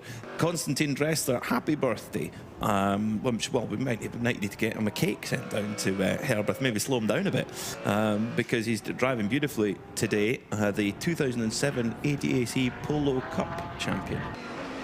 Indeed, we were just commentating on that earlier, but yeah, so his birthday, send the cake up to us, actually, I think, up in the commentary booth. We can always do with more cake. Can we ever? Ajith Kumar, a couple of laps ago, he must have had a spin or something, because in the middle sector lost about 14 seconds on his usual time, but luckily no harm, no foul, and back now into his rhythm, and seems to be gelling more with this GT3 Mercedes than he was with the Porsche Cup car. And of course, as he gets more and more miles under his belt, it seems to be really starting to click, and he's on a par with a lot of his fellow AM drivers, and that's the main thing he's got to do, get that driving time out of the way, no mistakes, and clearly the driver aids and the ABS and all those kinds of things, the car seems to be a little bit more kind to drive than the Porsche Cup car, which has a bit of a reputation of being a bit more hard-edged and a bit more raw. Yeah, well, again, this is part of the sort of knitted-in reason as why GT3 has become a sort of global category. But what I've been impressed, it's not just his speed, it's just how consistent Konstantin Dressler is. So he's learnt, I mean, he has the basis of a long-standing racing career, albeit with about a 13-year gap in the middle, but to learn from anybody, the Renault brothers, what can't they tell you about racing a 911 at the top level in GT3? So good work. Very strong work also from Vasily Vladikin in that Continental Racing Audi. Penalty being served at the moment for the Be Quick Absolute Racing Porsche, which has just been brought into Oh, hold on. The pits by Vincenzo Ricci. Is that no? Okay, there was a 35 laps? 10-second penalty to serve. This was issued quite a while ago for not respecting event rules of contact. It's not contact, conduct. I beg your pardon. This coffee's stronger than I realised. 10-second. That's about all it was at a standstill for. Because other than that, they've picked up another warning, but no, an offence, but not a warning. Remember, you get 3 offences for track limits, and then you start to get the warning, and then after that, you go 3 strikes at a corner, a warning, and then the next one you get a 10-second penalty. So you're not going to get many in the opening hour unless you're unlucky, but they will build up through the course of the race. Very interesting. Okay, well, it's served now, it's out the way. So it served it on the way in to the pits. Tyres were 35 laps old, so he'd be definitely looking to get those new Michelin tyres on, and because we've talked about it all day about how much of a drop-off in lap time there is compared to the brand new tyre and a tyre towards the end of the stint. You're talking several seconds, 3 to 4 seconds maybe. Yep, absolutely so. Right, Vasily Vladikin into slightly brighter entrance to turn 1. He's gone past the red Camel Jordan's Cup class Porsche, but tucked in behind. Third in that battle is a driver running in 4th at the moment, but it's Origin Motorsport Livery getting closer and closer. Vasily Vladikin's driven hard constantly, but remember at the start of his stint he was fighting with Climax Racing's Li Chao. That's silver livery car has dropped right back, and now Louvet has got his way past the red Camels Jordan Porsche Cup class car, now got clean line of sight. So his pink and white, almost pastel pink and white Porsche has now got a clear run at Vasily Vladikin in the sort of largely blue and white Audi up ahead with the red nose. And in terms of pace, but what we've seen here, there are various points around the lap where you can have a little feint up the inside, look to the outside, but in terms of overtaking, the turn 1 and 2 combination, fantastic place to try it. Also, of course, if you're trying to keep it easy, get a good exit from turn 14, get the drag going up to the final corner of the lap and turn 15. There are other places, but there's not much point taking too much of a risk at the moment. Vladikin starting to pull away. Vladikin still graded as an AM+ driver, which does open up a lot of advantages for the team. But he's driving, I would say, at the grade above. He's driving at semi-pro pace right now, and very, very racy indeed in that big V10 Audi. They had a great season actually at Continental Racing by Simpson, several class wins and some really good overall results as well over the course of the year. I thought you about driving suits, their overalls, very good overall results. I do remember one of our colleagues, Diana Binks, went into their garage at Abu Dhabi at the 6 Hours and said, I've never come out of a more fragrant smelling garage. So clearly a bit of aftershave and perfume wafted around. So they keep themselves right, don't they? Yeah, definitely. That almost sounds like a detergent advert. Great overall results. As in, yes. If you're washing your overalls, they will look sparklier and whiter than ever. Well, all good, but the Audi is being hunted now, and the gap is coming down and down, and actually just looking at the behaviour of the Audi at the moment under Vasily Vladikin, you feel the tyres are starting to go, please, what are you doing to me? But his tyres are only 1 lap older, but of course what we don't know, was it a U set? You know, one that had been used in qualifying that's been put onto him, so the very nose taken out. They'll still count it though. Oh yeah. Oh, okay. Count it. Yeah. So if it says 31, that's what it's done. Even if some of those were qualifying laps. So they're on equal tyres. So at the moment, in that case, Liu is the faster of the drivers on merit, one would suggest at this point. But they're quite deep into their.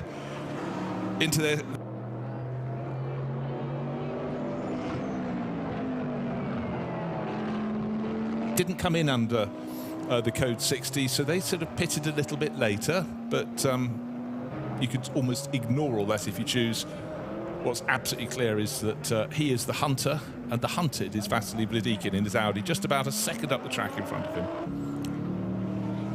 So Vladikin leading then in GT3 AM, just gone past the Origin Porsche, opening the gap up to a second, but it can't be long before they will need to come into the pits. Vladikin is 1 hour and 7 minutes into his stint. We saw about 1 hour and 15 was the kind of maximum you could get from a GT3 car earlier on. So it won't be long before it needs to come in, and I think, yeah, he'll be delighted to get some new boots on there. At the front, Patrick Niederhauser just taking a couple of tenths of a second out of Konstantin Dressler last time by. I mean, Dressler doing an amazing job, but it's worth mentioning that Niederhauser is on 12-lap older tyres.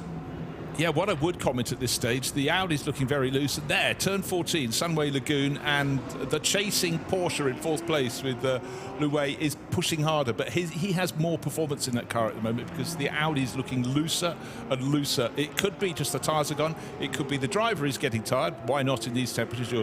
You've gone more than an hour in this, or it could be a combination of the two, or just a loss of concentration. Again, we just reiterate, and it'll be the same in Abu Dhabi and Dubai. These are hot cockpits to be in, and you can forgive a driver from maybe just slightly missing their braking point, the turning point, as they get hot and tired. Now it seems to settle down. And in fact, Louvet trying his best not to go anywhere near the edge of the circuit. Doesn't want to pick up track limit warnings, and plenty of those. Up into turn 4 they go. Wonderful little climb. 90-degree right-hander, but you can't see the track as you come up the hill. It's a bit like, what's it called now? The corner at the top, the highest point of Donington Park, when I used to make a dreadful fist of trying to race Formula Ford cars around there. You got the slope, and all you see is sky, grey sky normally, because it's the Midlands. And then the track, you have to have faith where the track is after, you know, when you've taken the corner, when you've come past the turning point. Sheen curve is a bit like that as well at Brands Hatch Grand Prix track. Is it right-hander before the left at Stirling's, I think it is, or Moss? Well, so many newer names, but certainly, and I'll tell you what, another one, if you go to the highest point of the Algarve International Circuit, there's a point, if you go around learning the track in your road car, you cannot see the track. It drops away so steeply, I think it's turn 10. Then you go into the compression, rise up the other side, and you see a lot of sky. Going over the chicane at Knock Hill's a bit like that as well. You're taking a bit of a leap of faith, so to speak, sometimes literally. That's where that muscle memory comes in. But right now we're into the real heat of the day. It's just coming up to 20-2 local time here at Sepang. And yeah, the cloud cover that was sort of threatening earlier on is starting to clear a little bit. I just stepped outside of the commentary building, and the air is warm outside, but it's thick. It's okay, because it really wasn't heavy. That hot earlier. But the important thing is you came in having snaffled some lunch, we hope. You can see the area behind the pit building. That's the direction the weather normally comes from. It's actually swung round about 45 degrees, but how dark was the sky? Because when looking across the pit straight, it's brightening. There's still cloud, but it seems to be higher level than it was. Crystal clear the other side at the moment.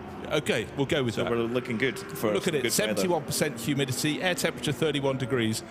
And I must say, this is the coolest I've ever felt this circuit. I've been here at other times in the year, and it's been, you know, crank on another 5 degrees air temperature, and it's a different ball game. So if you're going to race at Sepang, January, I would reckon. December to January, absolutely spot on.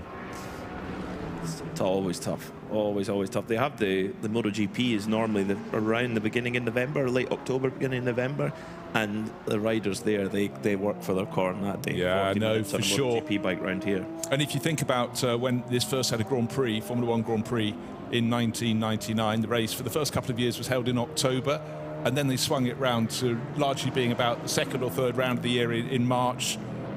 And both of those seasons, interchangeable seasons in many ways, the threat of rain was enormous. Effectively, their spring and autumn seasons start off. Ajith Kumar Racing under a bit of pressure now. Now, this isn't for position because Ajith Red Ant Racing at the moment are sitting in 6th, 1 lap behind Continental Racing by Simpson. Audi, and they just go through. But in terms of fuel on board, there cannot be much fuel left on board of that Audi at the moment for Continental Racing by Simpson. Yeah, well, the little battle we've been watching a while ago, I thought Vasily Vadikin's time in 3rd place was numbered. He's just moved ahead, put a lap on Ajit Kumar, but Louvet, having got to within a second of him, has sort of slightly fallen back. Not by a lot, maybe about another half second, but certainly I thought Vasily Vladikin was starting to struggle. A man who's not struggling, his name is Ben Constantiouris. Well, you guys were totally right. Simpson Motorsport by Continental Racing getting themselves ready to welcome Vasily into pit lane. And I sort of thought I queued that up perfectly for him to arrive at my feet I've just walked out the garage. He isn't coming in. He's obviously very happy with where he is right now. There are brand new slicks waiting for him. The team have got their helmets on waiting for him. And he just drove past the pit. So if we could do that in another minute and a half, that would work perfectly. But it didn't work Thanks, well Ben. this I think time. it was simply that he just got a bit of overtaking done and just, you know, the wrong side of a car you're trying to lap, and he wanted to get past, but you never know. But really, it's all eyes on a driver called Alessandro Giretti. Get used to his name. He's just popped in to the Be Quick Absolute Racing Porsche. It's yellow and it's black and it's car 26. And he is starting to absolutely move around. He just set the fastest first sector of the lap that anyone has managed in the course of the race this far. The car is, you know, not where they wanted. It's down in 10th place overall. It's had that one penalty as well. But right now, he's going to be closing in on everyone else. But they're some way back, and all he can do is show that sort of form that's led to Porsche Carrera Cup success for him around the world. And lots of it, yeah.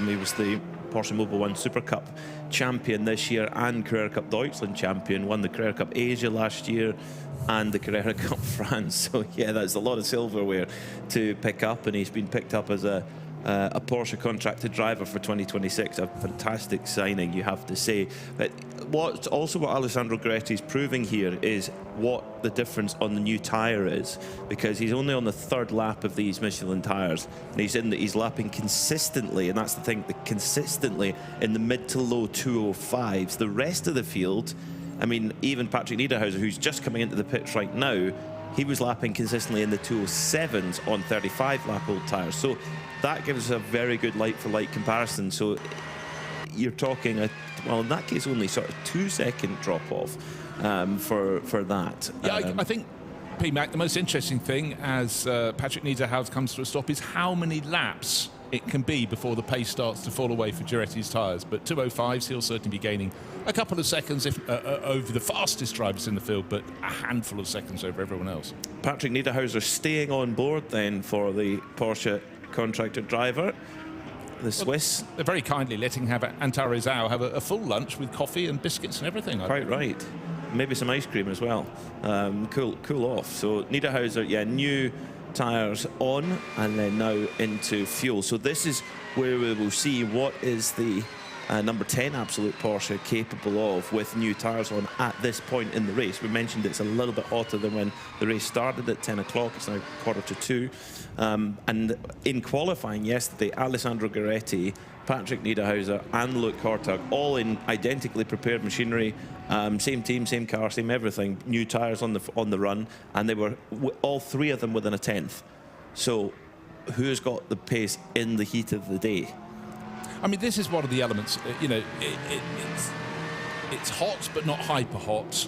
That's in the cockpit, but it's what you can do on a track that's definitely on the hot side of warm and intriguing. And for a lot of the drivers, you know, Porsche Cup success around the world for Giretti and Super Cup, but it's very unusual to race on track temperatures that are at the high end. By doing the Asian series, he's got a big lead ahead of those who race largely in the British, the German and the Super Cup series. Huge advantage there. That experience of racing in Carrera Cup Asia, and the standard in that championship was very, very high as well, because you know, Dylan Pereira, he won it again this year. He's actually here coaching Ajith Kumar.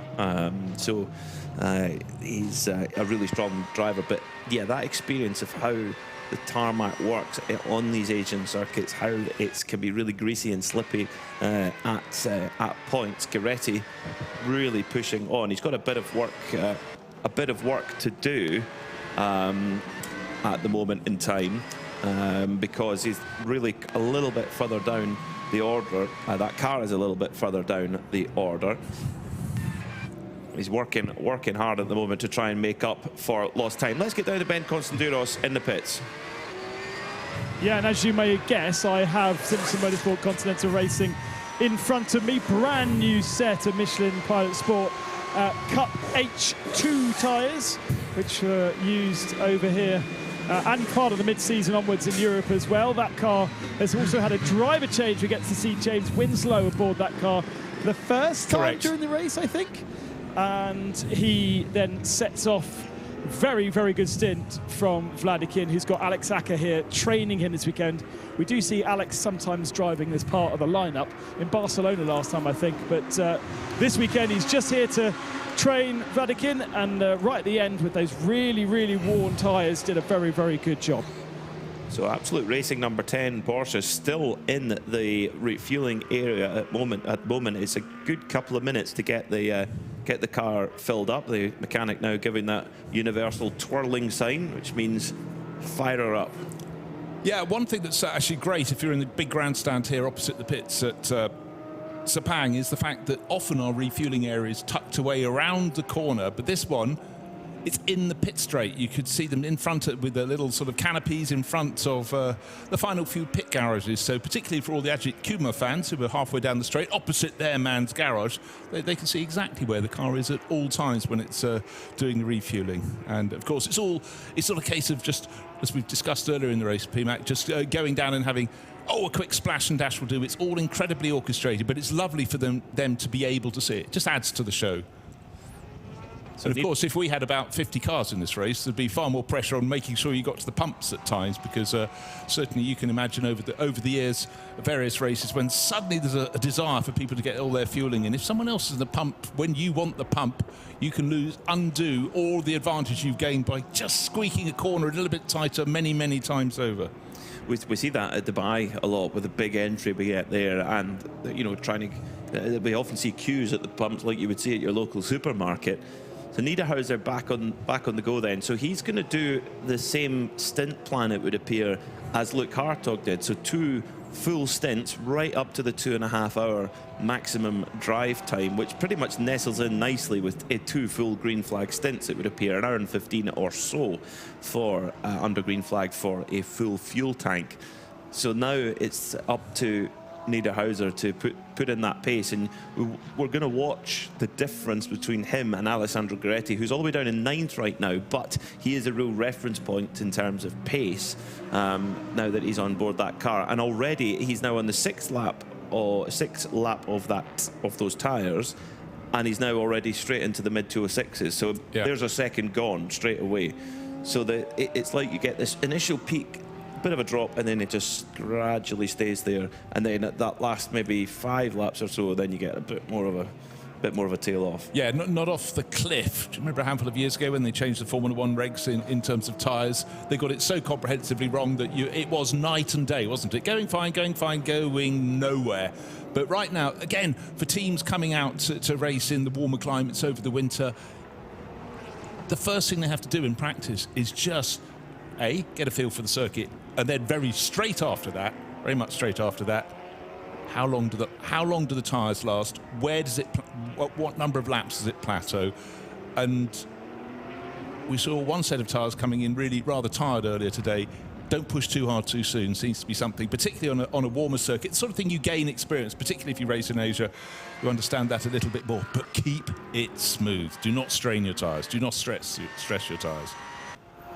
Riding on board now with Alessandro Gueretti. He's got no one else to see. Running up from Sunway Lagoon, that's turn 14, up to turn 15, the left-hand hairpin on the start-finish straight. I think he was all on his own at that point. Once he turns around turn 15, he may see a couple of cars just going down towards the first corner, down the start straight. But let's go around a full lap. 15 turns of glory with one of the drivers the driver who is at this point in the race fastest of all on a relatively fresh set of tyres. It's the Be Quick Racing Porsche run by Absolute Racing into turn 1. Looks quite a simple corner. Not so simple. Well, in fact, unfortunately, we've got the LM Corsa Ferrari sitting side on at turn 1, or just on the exit of turn 1, because we saw Gueretti going past. Oh, dear me. So,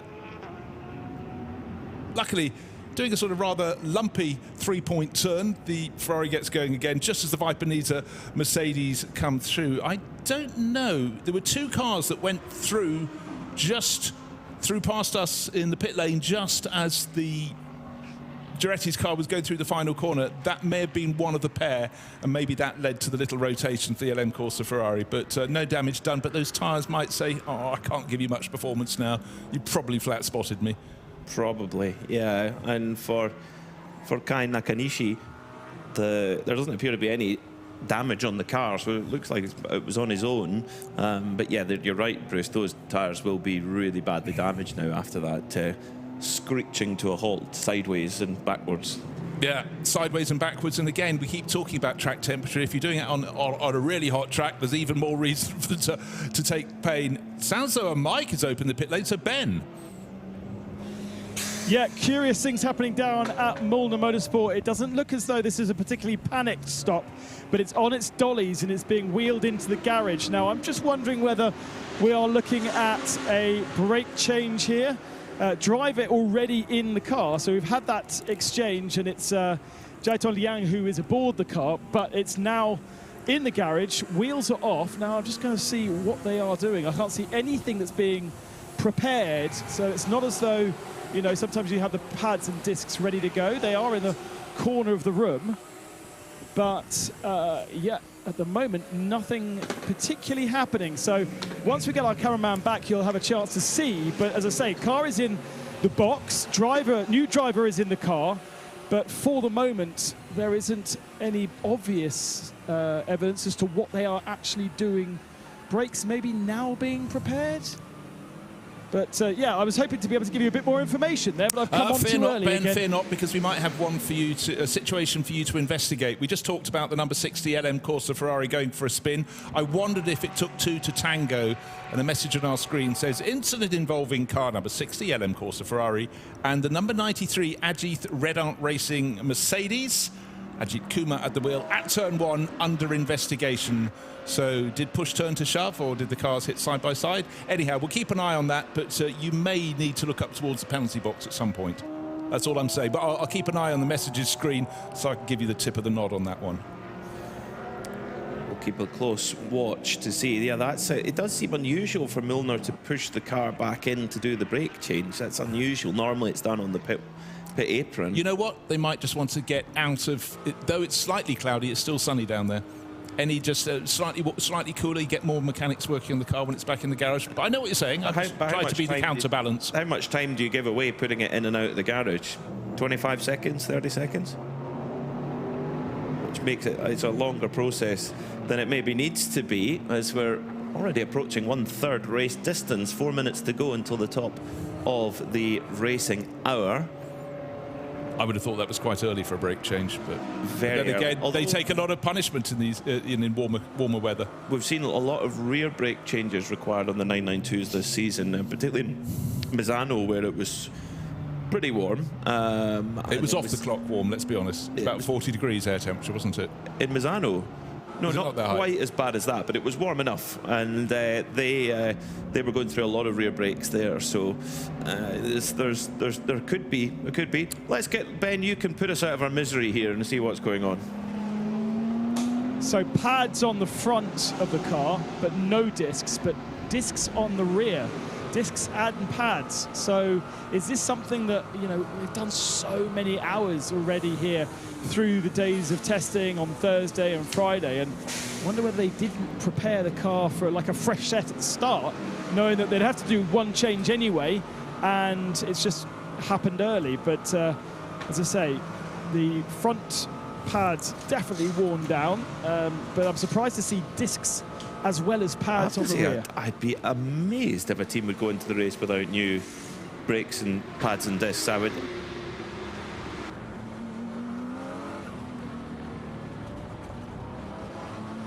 Into the garage. I just think that's unnecessary time lost. They need to come and talk to you, B-Mac. No, they don't. get it running. But yeah, I'm surprised about the discs at this point. I think Ben's on it there. But anyhow, whether rightly or wrongly, those have been changed. And you know, but if you've done it after 4 hours of race, does that mean you have to do it after another 4 hours? Therefore, 2 in a race. I'm just trying to simply divide 12 by 4. And that could be the answer there. But anyhow, so Kei Nakanishi back on board with him at the moment. He was the one who had the spin. Was he helped? Did he jump? Was he pushed down at turn 1? That is still under investigation. Quick check on the penalty screen. Nothing to do with that yet. So it's still under investigation. Anyhow, the contact that led to the Ferrari having its spin. Okay. So the reason as to why the rear disc has come off is because they've got an issue with the hub. So the disc had to come off to access the issue with the hub, and they've taken the opportunity to change the front pads at the same time. So they've actually got, they're actually tightening up the rear left hub. So that is your main reason is why they're in the garage, and then the byproduct was, well, we might as well do the discs, do the pads whilst we can.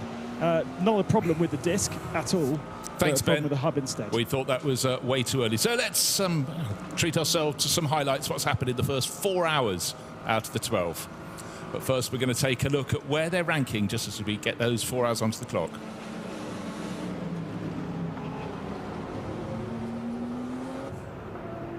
So at the moment, you have Konstantin Dressler leading the way, a 2:08.512 last time by for him, setting very strong pace for Herbert Motorsport, leading the way right now, but will be due into the pit lane fairly soon, as will the second place car, the number 87 Origin Motorsport Porsche, sitting there on the podium. And third, it's Absolute Racing number 10, Patrick Niederhauser, who have just pitted. So you could argue they are our net race leader at the moment. In fourth place, it's Ajith Kumar for Ajith Red Ant Racing, 30 laps into that stint at the moment.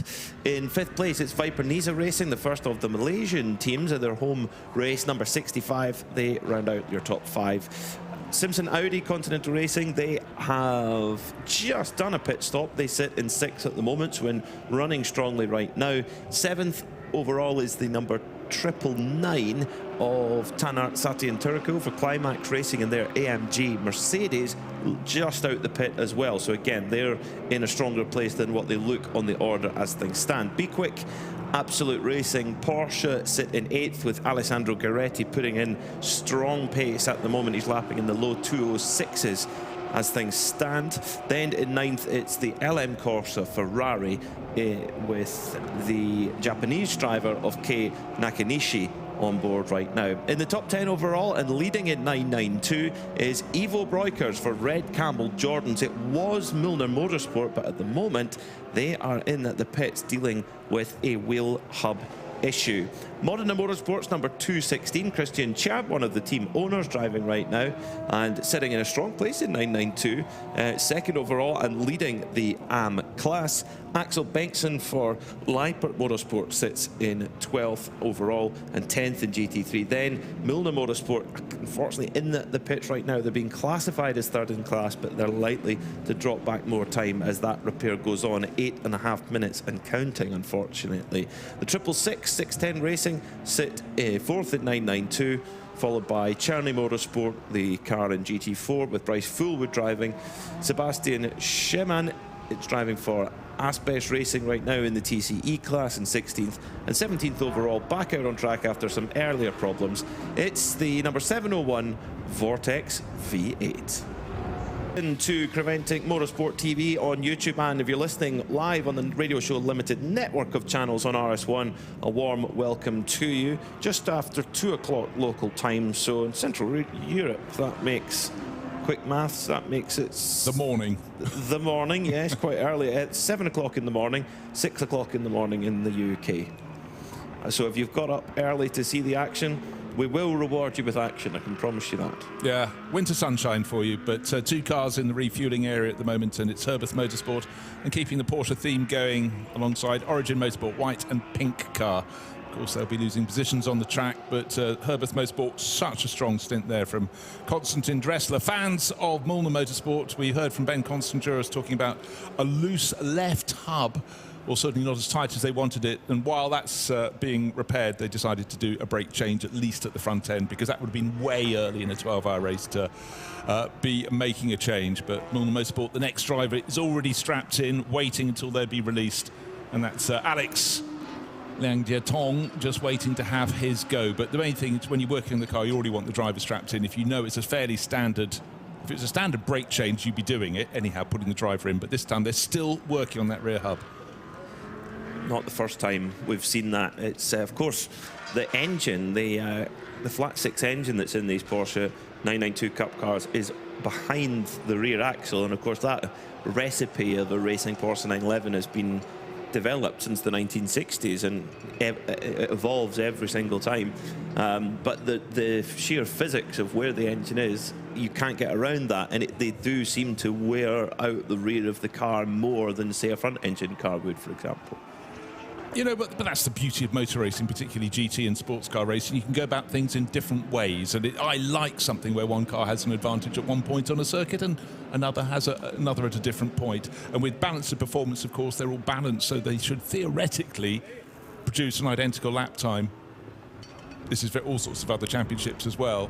But then that doesn't mean they have to be the same pace at every corner around that single lap. No, definitely not. And of course, that was the 992 GT3R in the GT3 class is exactly this. Is exactly that. It has that same attribute to it. But the Cup car also. But of course, if you're going to have a slight disadvantage, what's the advantage? And the advantage is there's nothing better than a 911 out of the corner in terms of traction, because the weight of the engine over the rear tyres gives it fantastic traction. That's why before four-wheel drive came into rallying, and 911 was such a good tarmac rally car, particularly because it had so much out the corner traction. Now, driver change going on. The Lippert Lamborghini, the delayed Lippert Lamborghini, that's just been brought in by Axel Bengtsson in 12th position. He hops out with the all-black carbon fibre helmet, and I think it's Hampus Ericsson getting in, because blue and yellow helmet, and Swedes do like them. But I noticed when he was changing places with brother Marcus Ericsson, the Indy 500 winner from just a handful of years ago, they do have slightly different helmets. But certainly Hampus Ericsson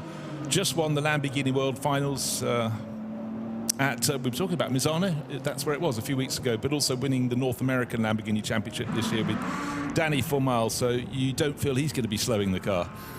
Definitely not. Definitely not. Ralph Bowen now taking over the Herbert Motorsport Porsche from Konstantin Dressler after a superb stint for him. And now Bowen taking the wheel. Has only done 35 minutes or so of driving so far in this race. Had a fairly short stint, the way it worked out with tyres and fuel, etc. earlier on, but I think we'll maybe see more of a typical Ralph Bowen double stint now. He's an incredibly fit man, and very match fit as well. Does a lot of racing, and that makes all the difference. It makes more difference than a lot of people realise. If you're an absolutely tip-top driver, you should be able to pretty much get yourself in anywhere and get dialed in within a couple of laps. Okay, a bit longer if you're having your first move from single-seaters to a GT car, and many people think getting a GT4 car up to pace is almost more physical and harder than a GT3. You've got far less downforce and so on and so forth. Right, who's taken over? Just waiting for the graphic to flick around on the screen. Is Ajith Kumar? Yeah, I didn't think it's Yannick Redon has taken over the Mercedes number 93 that Ajit had been driving, and that's the Ajit Redon car. It's coming out of the pits in 7th place overall, and Yannick Redon, well, the Redon brothers have been very good, but they have been given a time penalty now for causing a collision. 15 seconds is a penalty that has just been issued, so presumably they have to come round and serve that as soon as they possibly can, because they wouldn't have served that during the pit stop, would they? They'll serve it at the next pit stop. So it's only just been issued. So as Yannick goes out to the track, he'll report back, all's fine. They'll go, not quite as fine as you've been hoping. On your way in next round, could you see your way clear to stopping for an extra 15 seconds? And the penalty box, by the way, is at pit in, right opposite the gantry, the little tower from which the checkered flag is waved, just on the pit wall side of that is the penalty box. I had a few penalties, nothing too serious yet, but causing a collision. And the collision with what, you might ask? And it was the number 60 LM Corsa Ferrari that was turned around down at the first corner. So Patrick Niederhauser leads the race then for Absolute Racing, the Asian-based team who have one of their bases here at the Sepang International Circuit. And heading towards halfway through this tyre stint then for Niederhauser, but he interestingly started this set of tyres that he's got on right now must be a set from qualifying, because there were a couple of laps old when they went on the car. So Absolute Racing deciding to get rid of those tyres now, try and get through those throughout the race. Of course, their AM driver has not Antara Zhao has not driven yet, so they're very much front-loading their hot drivers early, with Luke Hartog doing a double stint, and Niederhauser also. He's an hour and 34 minutes into his driving time, so has theoretically about 55 minutes left on that. Let's go down to the pits for some more thoughts with Ben Constanduros, who's caught up with Lu Wei. Yeah, absolutely. One of the very best drivers over here in Asia, Lu Wei, teaming up with the GT World Challenge Asia champions, who you fought so hard with this year. Great to be back here in Sepang, where it all starts the season, and you can end it now here. Yeah, I really enjoy driving with my teammate in a endurance race like this. You know, we don't have to fight all the time head to head. So it's a good time to enjoy. Like, I'm really happy to be here. And I think this is a perfect way to end a year. And yeah, next one is Christmas. So Happy New Year, everyone. Tell me about racing as part of the Creventic series, obviously a new promoter for this 12-hour race. I hope you guys come back again. I really enjoy it. I think it's a new start. I'm hoping there's definitely more people join us next year, because it's relevant new to here. And it's like a new experience for this year. So it will be better in the future for sure. And I'm just so happy to be here with everyone. And yeah, so what a way to finish the season. How has the team adapted to all of the regulations that are different to the things we're used to? It's very different. It's like play a different video game. You need to remember all the different rules. And especially the driver change is tougher than any other series. Some of the other series. Because there's no base time for driver change. You need to go as quick as you can, like the pro cars in some of the other areas. So it's challenging. And the BOP here is really big. Like, everyone have a super fast car, so it's fun to drive. And of course, I guess you're not used to the Michelin tyre either. That's very different to what you're used to. Sorry? The Michelin tyre? Yes. Yes, it's a brand new set of tyre. It's my first time driving it. We're still learning on it. Even the setup, we're struggling the whole weekend, trying to find a perfect setup. But we are almost there. Yeah, we learned a lot. And I'm sure you know the legendary status that someone like Herbert Motorsport have. So being out there on circuit, chasing down the Herbert Porsche, same car, that must have been good fun for you. It was. Like, all the drivers on the track, they're super gentlemen, they're clean, they do their job perfectly. I really enjoyed it. Thank you very much for your time. Thank you. Lu Wei there for the number 87 Origin Motorsport Porsche team. Their beautiful white and pink car almost looks a little bit like a strawberry cornetto when you're about halfway through it. So the strawberry cornetto starts off red and white, and then as you get it then goes more pink and white. I'll show you one day. That's good, and it works on radio as well, doesn't it? You know, the colour breakdown of an ice cream. We can all imagine. I quite want an ice cream. I really want an ice cream now. Yes, please. Yeah, and at the moment, Bob Yuan, well, he's earning an ice cream because he's just done 2 personal best laps of the race for this car, 2:06 flat, and now a 2:05.7. So he's by far the fastest driver on track right now, making full use of those new Michelin tyres. So the GT World Challenge Asia Class Champion of 2024, Bob Yuan, is doing a superb job right now. But, you know, we just heard from Wei Lu talking about learning the rules and stuff. This car could be right at the sharp end come the end. You know, what have we got left? We've got 7 3/4 hours still to play with, but they're learning as they go. But I really picked up on the comments there about how clean everyone is out on the circuit. You know, there's a very different mindset for an endurance race versus, you know, a lot of these drivers are accustomed to 1 hour blasts. And, you know, with the driver change partway through, so you get maximum of half an hour pretty much. But here they've got time to stretch their legs, but also there isn't the need for every single corner to be a battleground. And I think that's a different mindset as well that you have to bring to this. And I think a lot of drivers really enjoy that. They might have done 10 years racing in sprint races, but suddenly, and you can just see the fields growing all around the world in endurance racing. There's a very good reason for that. Totally different skill set required here in the Michelin 24-hour series. Avoid those penalties, keep it clean. As into the pits comes the Vortex, number 701. That's about on time. Just over an hour of driving time for Lionel Amrouche. Preparing to jump in is, looks like Philippe Bonnell going to jump back in to the Vortex V8. That carbon fibre space frame machine with the big V8 engine in the middle. I think it's Victor Moutinho who's about to jump in, actually, having a very quick look as the mechanics. Oh, no, it is Philippe Bonnell. Okay, they both have a similar build. I just want to point out, we wondered how Hampus Ericsson would get on in the Leipzig Lamborghini when he took it over. Okay, he normally races in the Super Trofeo, so it's not the same car, but he's very close to the car's fastest pace thus far. So he's early in the stint, but do expect him to go well. But he needs to, because they lost so much time with that rear wing being detached and rear fixed and even just limping in. So they're down in 13th place out of 17 runners, but his pace, 2 minutes 6 seconds laps, that's just as fast as race leader Patrick Niederhauser. Who's, yeah, a little bit of a tyre offset, but on this lap though, he's putting the personal best sector of the car. So again, he can boast to brother Marcus about that. But Marcus, of course, looked to be really struggling in the first couple of laps, and then as we discovered, as the wing popped off one of the brackets, we thought, that maybe makes more sense. And that's always, as a driver, if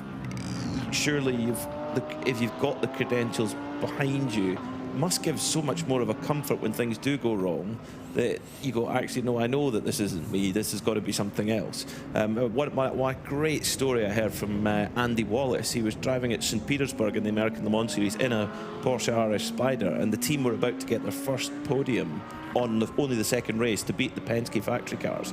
And they were behind a full course yellow, behind the safety car, and he said he was just warming the tyres up and trying to make sure he got rid of all the clag, the pickup of the tyres.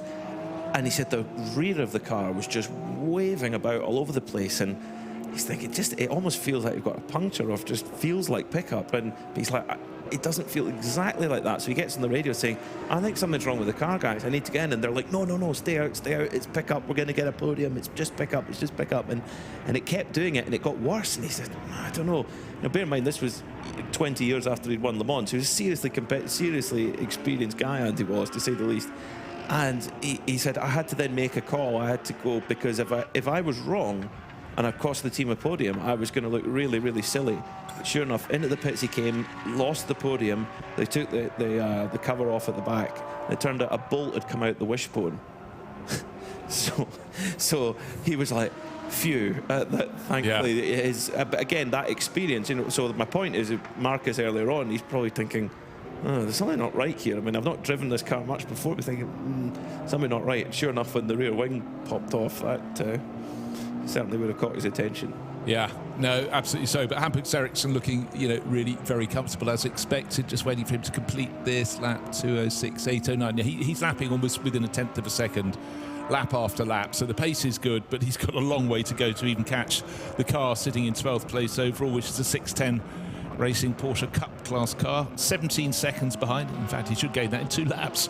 Last lap apparently he was 14 seconds faster than the car that he was chasing. Different class of car, but Hampus' second year of racing Lamborghinis has been a hit of those ever since he got into them. But don't know what his plans are for 2026. Maybe they'll continue into the 2026 season in the next 2 rounds, the remaining 2 rounds of the 24H Michelin Middle East Series in Abu Dhabi and Dubai in January. Pit action one feels because a microphone is open. Ben.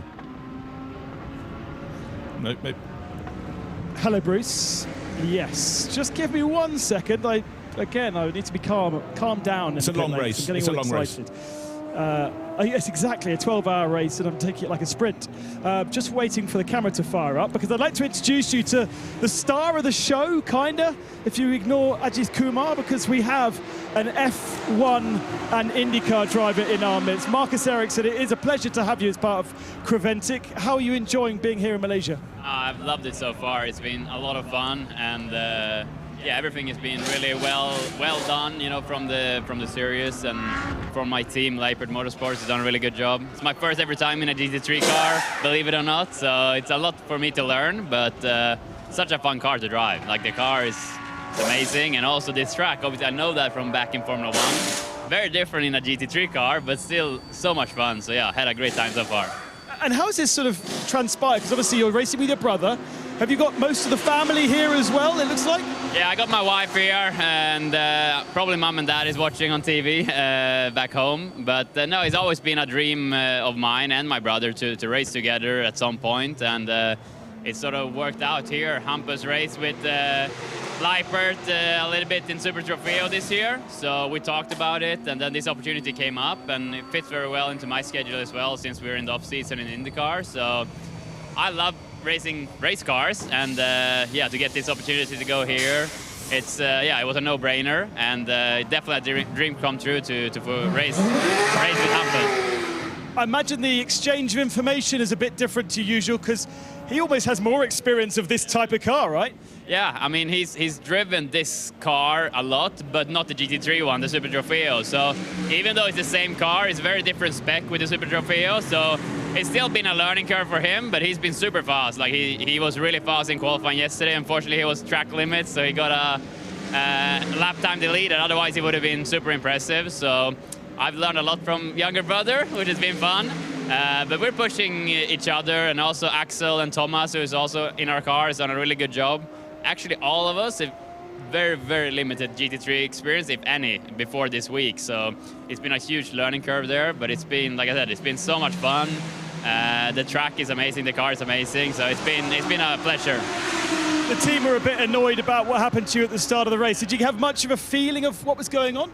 No, I went through turn, is it 13, the quick left-hander, and had like a massive oversteer, and thought, oh, that was strange. I usually have understeer here. And then like a lap later, they're on the radio screaming, rear wing is off, it's slow down, slow down. So then had to limp around and get to the pits, and of course frustrating, because I think we were looking pretty good. I was catching the sort of lead pack, so the pace was actually really, really strong. We've been, you know, struggling a little bit in practice, but car was coming to us in the race. So it was a shame to lose, what, 5-6 laps with that issue. But still, you know, we're here to learn, we're here to do the laps. So yeah, it would have been great to be on the lead lap, but we're still gonna race hard for 12 hours. We're still gonna learn a lot, and there's still so many battles out there. Even if we're a couple of laps down, we're gonna battle it out and have fun. Have you done much endurance racing at all?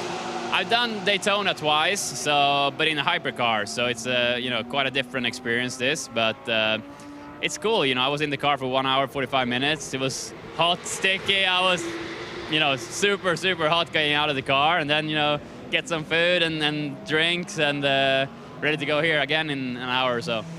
We're going to see much more of this from you into 2026? I mean, I would like to. It's, like I said, first time in a GT3 car for me, but the way the IndyCar schedule is, it's very compact for 6 months. So, like, really February to September is super busy for me, but after that, I have quite a bit of an opportunity to do other stuff, and I've definitely got, you know, I really like doing this, so I definitely, I wouldn't be surprised to see me here again in the next winter or something like that. I would really like to do that. We can see it on your face. Thanks for talking to us. Thank you so much. Great to hear from Marcus Ericsson, their IndyCar superstar, Indy 500 winner in 2022. And of course, multiple years in Formula One, but great insight there to, even with that pedigree behind, how a new race car is always a discovery point. But yeah, turn 13, looking at nearly 200 kilometers an hour, right-hander there, and you get a big oversteer moment. Guess that's where the Indy experience becomes very valuable. Right, this is where things can get busy. What we've had is James Winslow in the Continental Racing by Simpson Motorsport Audi being monstered by Bob Yuan, and Bob ran out of track but eventually got the move done. But turn 2, such an opportunity to overtake, and I'd expect now Bob Yuan's got in front of James that he ought to pull away, because in terms of the pace we've seen thus far from the Origin Motorsport Porsche, it seems to have a little bit more than the Audi. But James, fourth driver in the cycle there, just settling down. He's only about half a second down as they come down the start-finish straight. But the thing that's, as Bob Yuan goes across the line up into fourth place, James Winslow back down to fifth, but fairly tidy lap for the two of them, bearing in mind that both of them were off the track at some point there. One thing I have noticed is that car number 10, does it ring a bell? Is it leading the race or anything? Oh, yes, so it is. 10-second time penalty when they come in for their next pit stop, not respecting pit stop regulations. So there we are. We talked about the rules, having to learn them and not transgress, but at the moment sitting on a margin of 41 seconds. I think they can just take that without too much pain, but, you know, tell a racing driver he's got to lose 10 seconds, and I don't think they put their thumbs up to that one. Well, I'd have to say, in a battle as close as it's been between them and Herberth, who are on two different strategies, so they're a lot closer than the time screen gives credit for right now. And if your little penalties like that could make all the difference at the end of the day. Both, of course, with the same equipment. It appears from the practice form, the qualifying for him, that the Porsche seems to be a very strong package, and we've got some good teams running them. They're both with that same equipment, so with the little penalties like that are niggly. They're frustrating, very frustrating. So yeah, James Winslow, we mentioned there a moment, getting nudged aside by Bo Yuan. Different tyre strategy again, because Winslow 15 laps on his tyre, just 8 for Bo Yuan, but a good example, a great kind of demonstration of just how much of a drop-off there is today here at Sepang, as the track temperature is really high, it's greasy, it's slippy.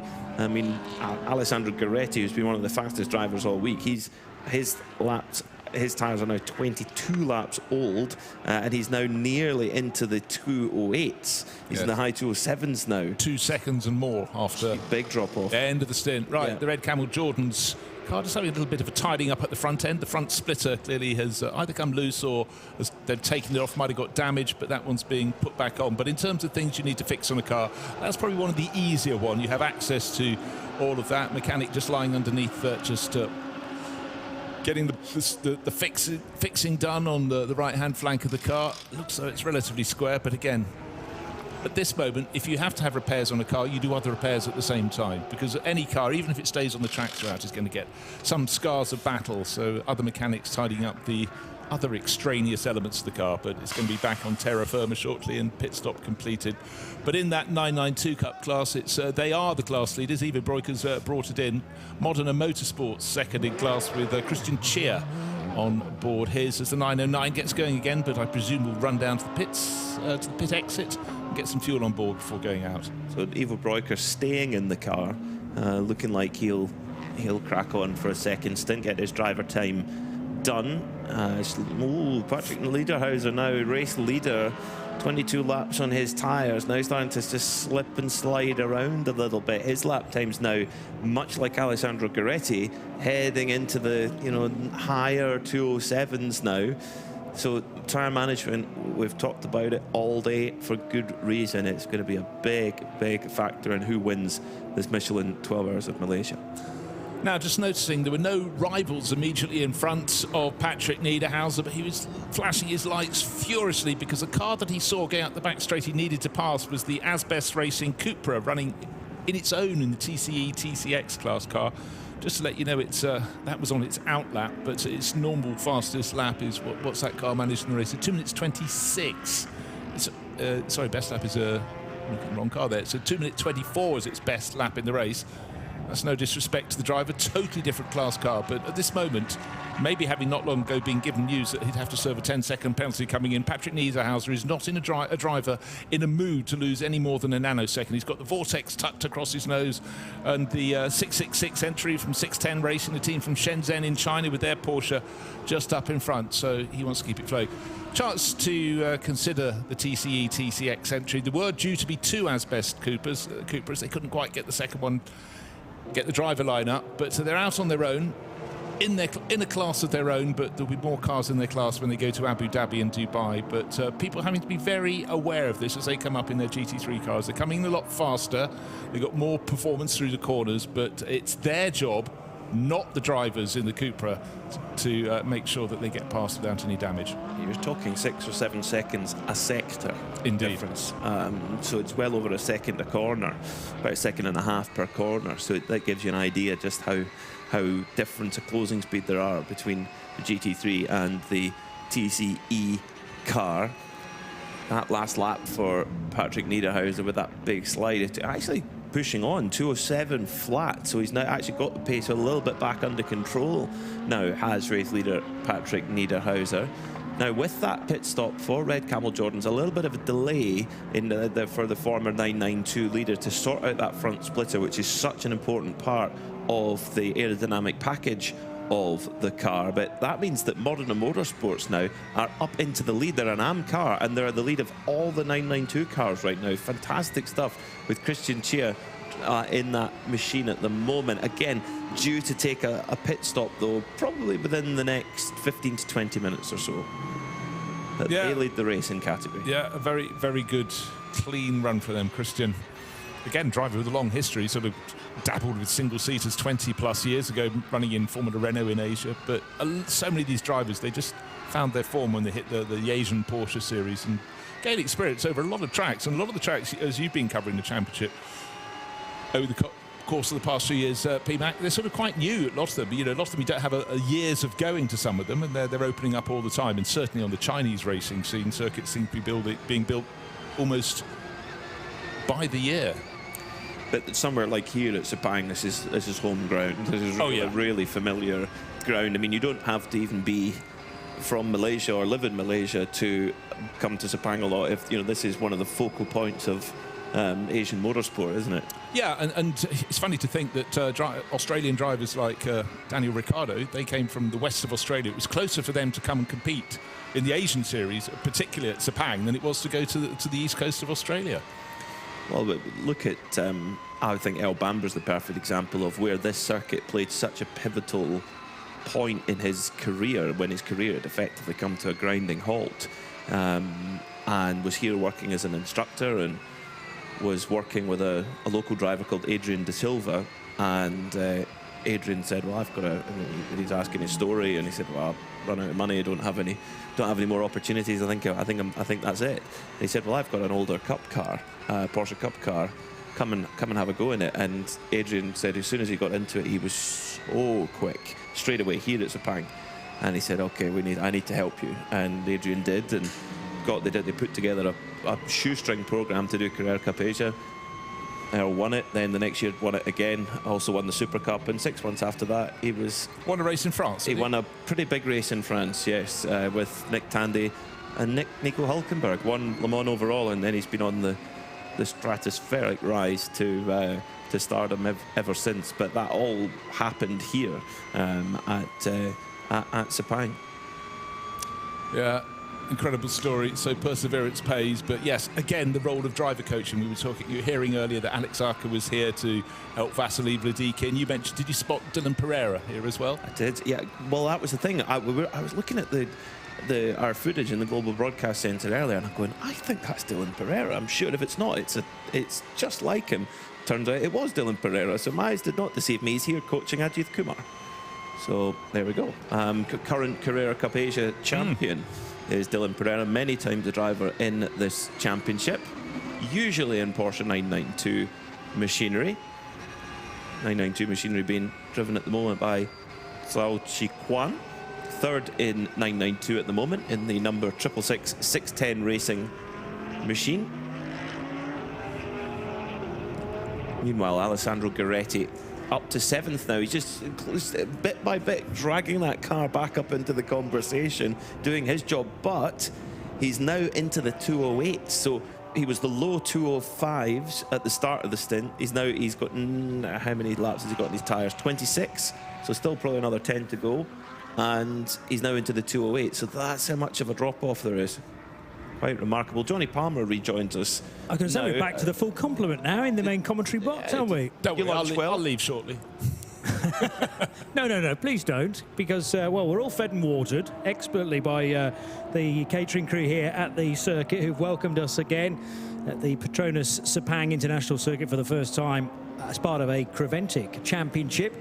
And the first ever 12 Hours of Malaysia taking place here at this wonderful circuit. Patrick Niederhauser still charging hard. He's in the lead of the race by nearly 45 seconds now. He's not been out of that car and then back in it again since I've been away, has he? No, still there. But he has got that car has a 10-second penalty to serve when it comes in at its next pit stop. So that's why he's continuing to try and squeak every corner, find an advantage. But yeah, 40 seconds clear, 43 seconds clear now of the Herbeth Motorsport Porsche. But PMAC, they're running on different strategies, aren't they? A little bit, yeah, because that all started at the beginning of the race. The one and only Code 60 we've had. We saw 2 cars not pitting under that, which was the number 10 Absolute Porsche, Patrick Niederhauser's car, and the 999 AMG, the Climax Racing machine. That happened around an hour into the race. Whereas Herbert, they did take the opportunity to pit, or did have the opportunity to pit more accurately, and took a 15% load of fuel on. So that is why there's just a little stagger to play out over the course of the day, which could continue unwinding until we take the last pit stops before heading into the checkered flag at 10 o'clock tonight. So also you've got to think there's a stagger involved with tyres as well, because Patrick Niederhauser, pro-graded gold driver, 26 laps on his tyre. He's now into the mid 208s, whereas Ralph Bone, bronze-graded driver, but on 13 lap old tyres, he's in the low 207s. Meanwhile, Rick Breukers, who's just jumped in, so he took over from Father Evo. New tyres, bang, fastest lap of the race for that car, 2:10.2. So it's where you are in terms of the life of the tyre is critical to the pace that's been unleashed by the car at that moment. Yeah, and that is why we kind of pushed, I suppose, as a commentary team and journalists as well, to get that extra column on our timing screen, which is new for me. I think, have you had it all year in the European Championship? Yeah, but we've had it where it's only scanned the front left or the front right, and we were having times where they were mixing tyres. Yes. Now that is an all-four scan.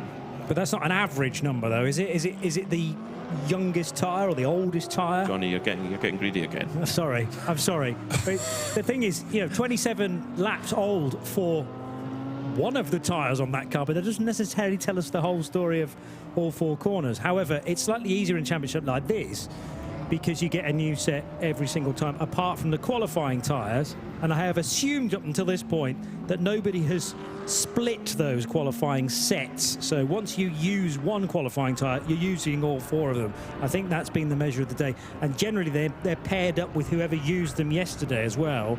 So at least you know.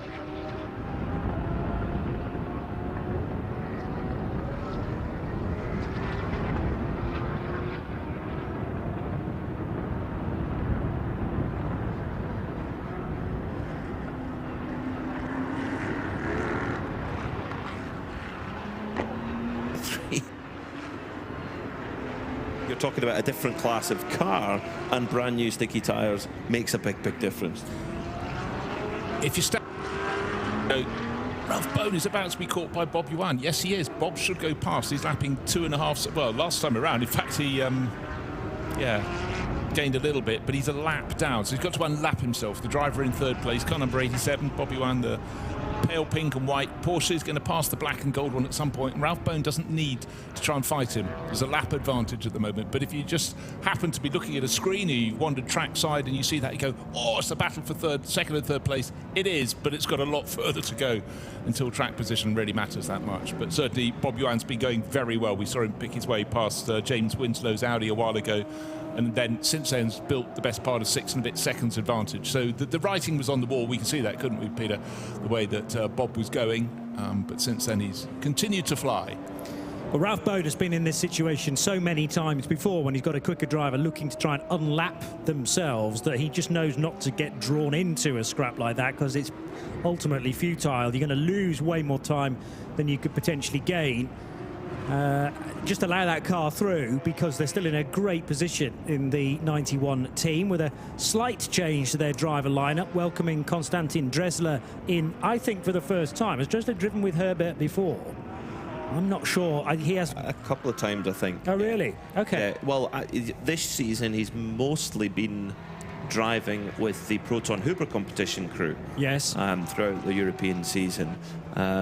He also did one round where he was named in 2 different cars. He was named in the Proton Huber car. My memory serves, it was a Ferrari. I cannot remember which Ferrari it was, but has seemed to have settled on the Porsche. But yeah, Proton Huber have been doing a good job for them all year, but he's been brought into the fold, I think, at the behest of Ralph Bone, not Herbert the team. So Ralph, of course, the kind of driving force behind that project, and he's so competitive, Ralph. He's gone, right, if we need to fit in the Pro-Am class, we need an AM-graded driver. Who's the best AM-graded driver that we've seen this season? And it's sort of the, if you can't beat them, join them kind of thing. Let's take him and put them in, take him from their crew and put him in our crew. I'm going to attempt to answer my own question, because he was apparently in a Kessel Racing Ferrari at Spa. Yes, that's it. Yeah. But he was also entered into the Proton Hooper competition, Porsche, at Spa, and raced both of them because he finished 6th for Proton Hooper and 9th for Kessel. That's the one, yeah. And then the following time out, which was Misano, he was back with Proton Hooper, where they finished 2nd. Now, that was that in category or overall? No, Overall, okay. So a great effort from Dressler, who was joined by Manuel Lauck and Jörg Dreisler and Kraus Bachler, who will have helped them, no doubt, to 2nd position it was GT3 Pro-Am. No, 2nd place overall and a win in the Pro-Am, I think that is. Yes. Yeah, okay. So he's driven Porsches before. I'll still maintain he's not driven with Herbert, therefore, before. Certainly not this year. Okay. But he's... did he do Ricard? I don't think he did Ricard because... Can't see it. No, so that was the race he couldn't do. And a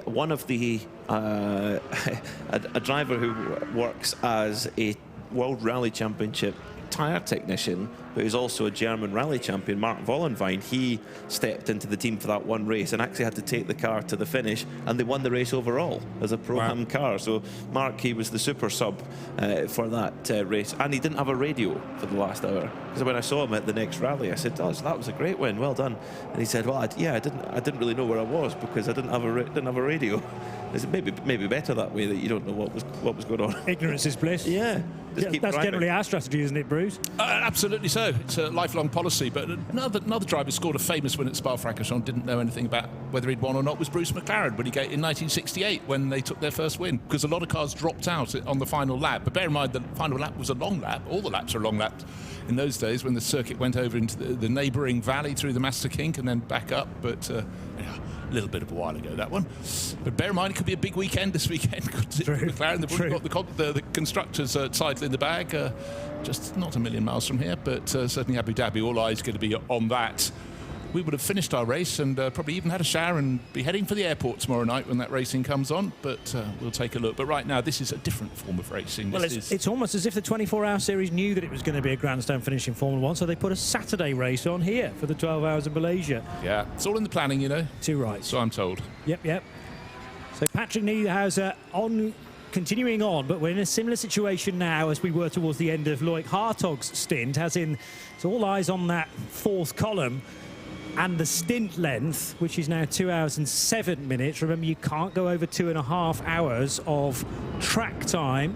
As long as he makes it into the pits before that time reaches 2 hours 30, he will be fine, and the team will have all that in hand. Just had a change of place. Rick Breukers has lost the position, not in class, but that's the Lippert Motorsport Lamborghini has finally caught and passed him. So Hampus Ericsson goes up into 11th. Rick Breukers down to still 2nd in the 992 Cup class, but he's now down to 12th position overall. But I mean, that was coming for a while, and Hampus has beat again, a bit like Alessandro Giretti. He's got in, got comfortable, got going. And but all the time lost. How many? They say it was about 20. How long was? I'm trying to remember how many minutes were lost by the Lippert Motorsport Lamborghini when it had to limp in with the rear wing only attached at one. So it's about 6 minutes. Okay, 6 minutes. But anyhow, that dropped them down to 14th place out of the 17th, and it's gradually working way forward. Next target, quite some distance up the track. Best part of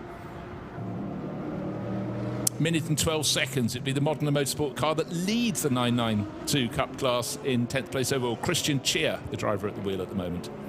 Yeah, it was a 7-minute stop, just north of 7 minutes. But as you say, there was a delay on at least the in lap, and possibly laps before that as well, because it had broken for quite some time before Marcus was convinced by the team perhaps to come in. But it was interesting that he didn't know a huge amount about it. It was only the snap of oversteer, which I assume was the point that it actually broke. The warning prior to that was minimal. Did you gather where it broke? 13. Turn 13. You've got a lot of load in the car. You're going down the slope towards one of the trickiest corners on the circuit, Sunway Lagoon, turn 14, where you want to get it right. But at that point, you're eyeing up your turning point. You're thinking, how late can I brake? And then suddenly, if you're not getting the downforce, that must have been a woohoo, wide awake moment. I liked his terminology. We went, oh, that's strange, because I normally get understeered. And I'm now facing the inside of the track, but that's all right, I'll deal with it, no problem. That is where you can imagine if your natural environment, Marcus' natural environment, Indy 500 winner, they're tipping into turn 1. What are they turning into turn 1 now? 240 miles an hour. They're swapping into turn 1 at Indy. 240 miles an hour. Yeah, because the average is like over 230 now. Yeah, they do like their wings to stay attached in IndyCar racing. Yeah, so but the even an ever so slight movement on it is huge at Indy. So therefore, if he gets a bit of a slide on, he's probably as adept as a world rally driver to catching that when it tries to get away from. The size of your window for adjustment is remarkably small, isn't it? There? Yeah, exactly. Yeah, so managed to gather that one up pretty well. But younger brother Hampus showing his credentials and how good a proving ground the Super Trofeo is to then step into the GT3 still with work to do, of course, to learn the car, etc. But it shows you that it definitely gives a good pathway for drivers to come through. Right, just their career goals. Absolutely so. Just hearing a message actually WhatsApped up from the pit lane from Ben saying there's a splitter online on the approach to turn 4, and I wonder if that came off the 909, the Red Camels Jordan car, because we saw that having one bolted into position. But turn 4, again, uphill approach, very tricky right-hander. The last thing you want is someone else's splitter getting under your front tyres. The 909 Red Camel Jordan's car had a splitter issue, and they tried to replace it. And we're going to go code 60 in the next 20 seconds. That will be to grab that piece of debris. Now, the last lap, Rick Breukers was 2 seconds slower than he was, a handful of laps ago. So that would be. And that would maybe be a clue, the fact that it might be his splitter, because they had to reattach it. We do go code 60 the 999 AMG not down to 60k. They could well pick up a penalty there. Now down to 60k an hour. 5th place at the moment. Yes, that was former front-running car. But yeah, coming back to the Red Camel Jordans, that when you lose that splitter, you're going to lose a lot of lap time. So maybe it's theirs. We'll try and keep an eye on it. We'll get it. At least it will go by nice and slowly, so we'll be able to see. But then if that is them, pitting under code 60 will at least reduce the damages. Into the pits now. The first pit caller, Yannick Redon for Ajith Racing. The flags come out, the physical flags, but there's also the LED boards that on our side, it's a relatively small LED square, but much larger and therefore brighter to traffic on running towards that board on the left-hand side. There's also then a repeating screen that sits on the dashboard, my understanding, in GT3 cars. It's very difficult to provide an excuse that you didn't know it was going code 60. Sometimes the pictures and the real-time action don't always sync up from our perspective, so let's give Tanit and Terracola the benefit of the doubt, but that will be looked at, I'm sure, as it will for everybody in this race, to make sure that they were down to 60 kph at the right time. Patrick Niederhauser not taking fuel for Absolute Racing, race leader. He's got 18 minutes left of his stint time. That's strange. 32 laps on the tyre. It was pretty well timed, but he decided not to take service. Ben's watching a lot of these stops. That surprises me, PMAC, that he hasn't come in at all. Missing pit lane in, driving straight through. Red Camel's Jordan is the car that's missing that splitter, and they haven't come to they haven't come to the box. They've gone straight down to refueling. I'm with Modena. I want to have a chat with Christian in just a few moments, because he's just done 42 laps on his tyres, and this has worked out well, because I'm sure they needed a pit stop. But didn't Patrick Niederhauser need a pit stop? We've gone green already, so it was a very, very short code 60 as expected, but perhaps it wasn't. It was going to be too short to take advantage of it. I think it would have been perfect, to be honest, because you could have come into the pits, do a driver change, or to take a driver change, replace tyres, and by the time you've replaced tyres, you're back to green again, and then you can go into the fuel and then take your 100% of fuel in. Strange. Well, so a moment or two ago, the 909 Porsche drives through the fueling area but didn't stop for fuel. Thought about it, edged towards where there was a free pump just in front of the Mercedes, but yeah, 909 Red Camel Jordans.nl car back into the race. Back in the race without a front splitter. So obviously not, we gathered they didn't get a new one. It was visual confirmation. But the confusing thing for the trio of us up here and Ben Constantinos in the pit lane was why Absolute Racing, number 10 Porsche, it didn't come in the first code 60 at the end of the opening hour, and maybe it's just a tactic, but bear in mind it's also got a 10-second penalty to serve at some point as well. Well, you wouldn't be able to do that. Can't do that during a code 60, but I'm just thinking, which is that one fell closer to when they ought to naturally have come in.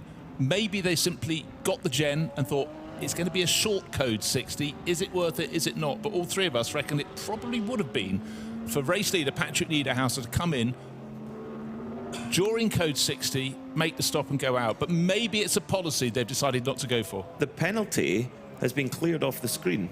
So maybe it's been rescinded, possibly, or cancelled. Yes, it's been cancelled, so their penalty has been cancelled.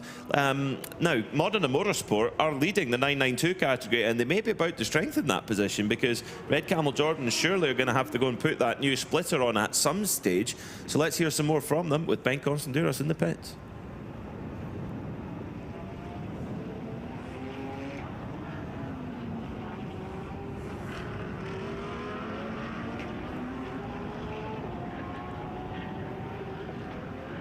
The car felt great, and it's great to be back in Sepang. I mean, you were looking at the timing screens and shaking your head, so you obviously got high expectations of yourself. Yeah, I mean, we've had to play with these tires. It's the first time for this team to be on these new tires. So we're just still working on them and working on the strategy and the setup, and we haven't just quite got it right yet.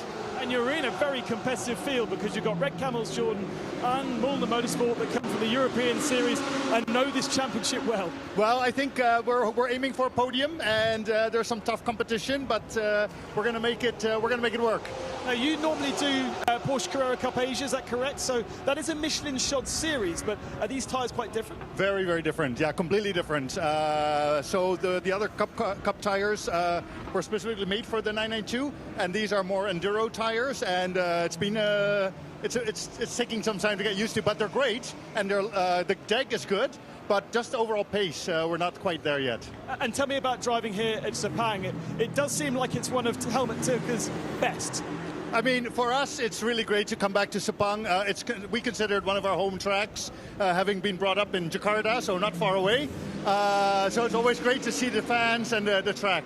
And you've got a new home track now for Indonesian fans. We do. Yeah, that's we're looking forward to racing there as well. And Creventic, racing here as a part of a Creventic race, obviously a new promoter for the 12 hours here. It seems like a positive step. I think so. We love Creventic. We're going to be racing with Creventic in Dubai in a couple of weeks. So I think it's going to be a great change for Sepang 12 hours. Thank you very much for your time, Christian. Thank you very much. Christian Chia, who, is from originally not that far away, although racing with the Canadian flag next to his name this weekend, joining compatriot John Shen. A big smile on his face, mind you, and clearly loving the action around here. They fancy a podium, might be slightly better than that, as in either a second or maybe a win that they're up for grabs for, but they'll have to push a little bit harder, and they've set themselves certainly a target that they can reach. I think they have great respect for the European racers in this weekend's race, who have more experience of the meat of the European season, of which will be 5 races again in 2026, by the way. A couple of visits to, just the one visit to Italy, Mugello, and then Belgium, the south of France, Germany for the first time, and Spain for the only 24-hour race on the bill for 2026. It'd be great to have some of the teams that are local to here being drawn to a Central Europe campaign as well, if they can find that working logistically. Well, the weather wasn't brilliant when we were in Italy at Mugello at the start of this year, but it's such a magnificent circuit, and it's something that has always been the essence the 24H series. Go to great circuits. People want to race on them. Yeah. And any series that has a round at Spa gets my vote, but I think it's the other ones in the mix as well. Paul Ricard in summer, well, what a wonderful place to be. Can be a little bit warm, but great track. But it's the diversity, and this time, and again, like you, I honestly scratched my head when I realised it was the first time the Creventic series, 24H series, were going to the Nürburgring. Hop, skip and a jump from their base in the Netherlands, but great to have. And do you think every 5 laps you're allowed to turn left and go through the Sabine-Schmidt curves and do a quick lap of the Nordschleife? You might lose a bit of track position, but you've got to have fun. That's like a joker lap that is not a joke at all. It's far from a joke. Exactly. It will increase your lap time tenfold. but everyone will be tempted to do it, no doubt. And there'll be a lot of teams actually that are in for the 12 hours of the Nürburgring at the start of July, whose main base is the Nürburgring. You know, think about the number of laps that Müllner have done around there. I know they're Belgian, but their second home is the Nürburgring. Proton Huber, we were just talking about as well. Now, at the moment, we have the timing screen lighting up with the Ajith Red Ant Racing, number 93 Mercedes, personal best sectors on both Sector 1 and Sector 2 right now for Yannick Redon, and best lap of the race for that car on the previous lap. However, I looked at it and I thought, Yannick Redon's got 45 minutes of driving time, so less than 50 minutes. The importance of that is it will come out in a moment. But they did put on new tyres because he's only got 3 laps on his tyres at the moment. Now, under code 60, if the tyres have less than 50 minutes on them, you cannot change them. Now, whether that included the time from they were used in qualifying, hard to say, but they've just been given a penalty, 10-second time penalty for not respecting the pit stop regulations. So, is that because they've put tyres on when they weren't supposed to, or is it something else? An assignment for our Cub reporter, Ben Costin. The Cub? The Cub reporter. They've all gone silent because I think we're thinking the same thing. He's reached another round figure, you know, less of a Cub. A cup with candles on his cake, that's what we'll say. I'm one to speak, obviously. But Ben now wants to defend his position, and who can blame him? Go on. Point who was fastest. Well, that's got nothing to do with age, has it? It's more to do with experience, surely. Someone who's been round the block a few times. Well, yeah, in which case, there we go. Yes, I'm no spring chicken. I just have a young face. I'd just like to point out I wasn't on the kart track, thank goodness. I'm saying nothing. You see, I'm covered by a cloak of invisibility. It's all fine. Bruce has got nothing to prove. That was the line you gave us anyway, I think, ahead of stepping out of competition. Probably the safer place to be. Patrick Niederhauser leads on a lap at 132 and leads by, well, 40-odd seconds, 45. I think as our last check, Ralph Bone might be losing a little bit here and there in comparison to his fellow Porsche runner. And Bob Yuan for Origin Motorsport make it an all-Porsche top 3, and that's, Peter Mackay, rather what you were suggesting as far as the sector times were concerned, out of free practice and night practice as well. Porsche, you were telling me, and that's not really a surprise now.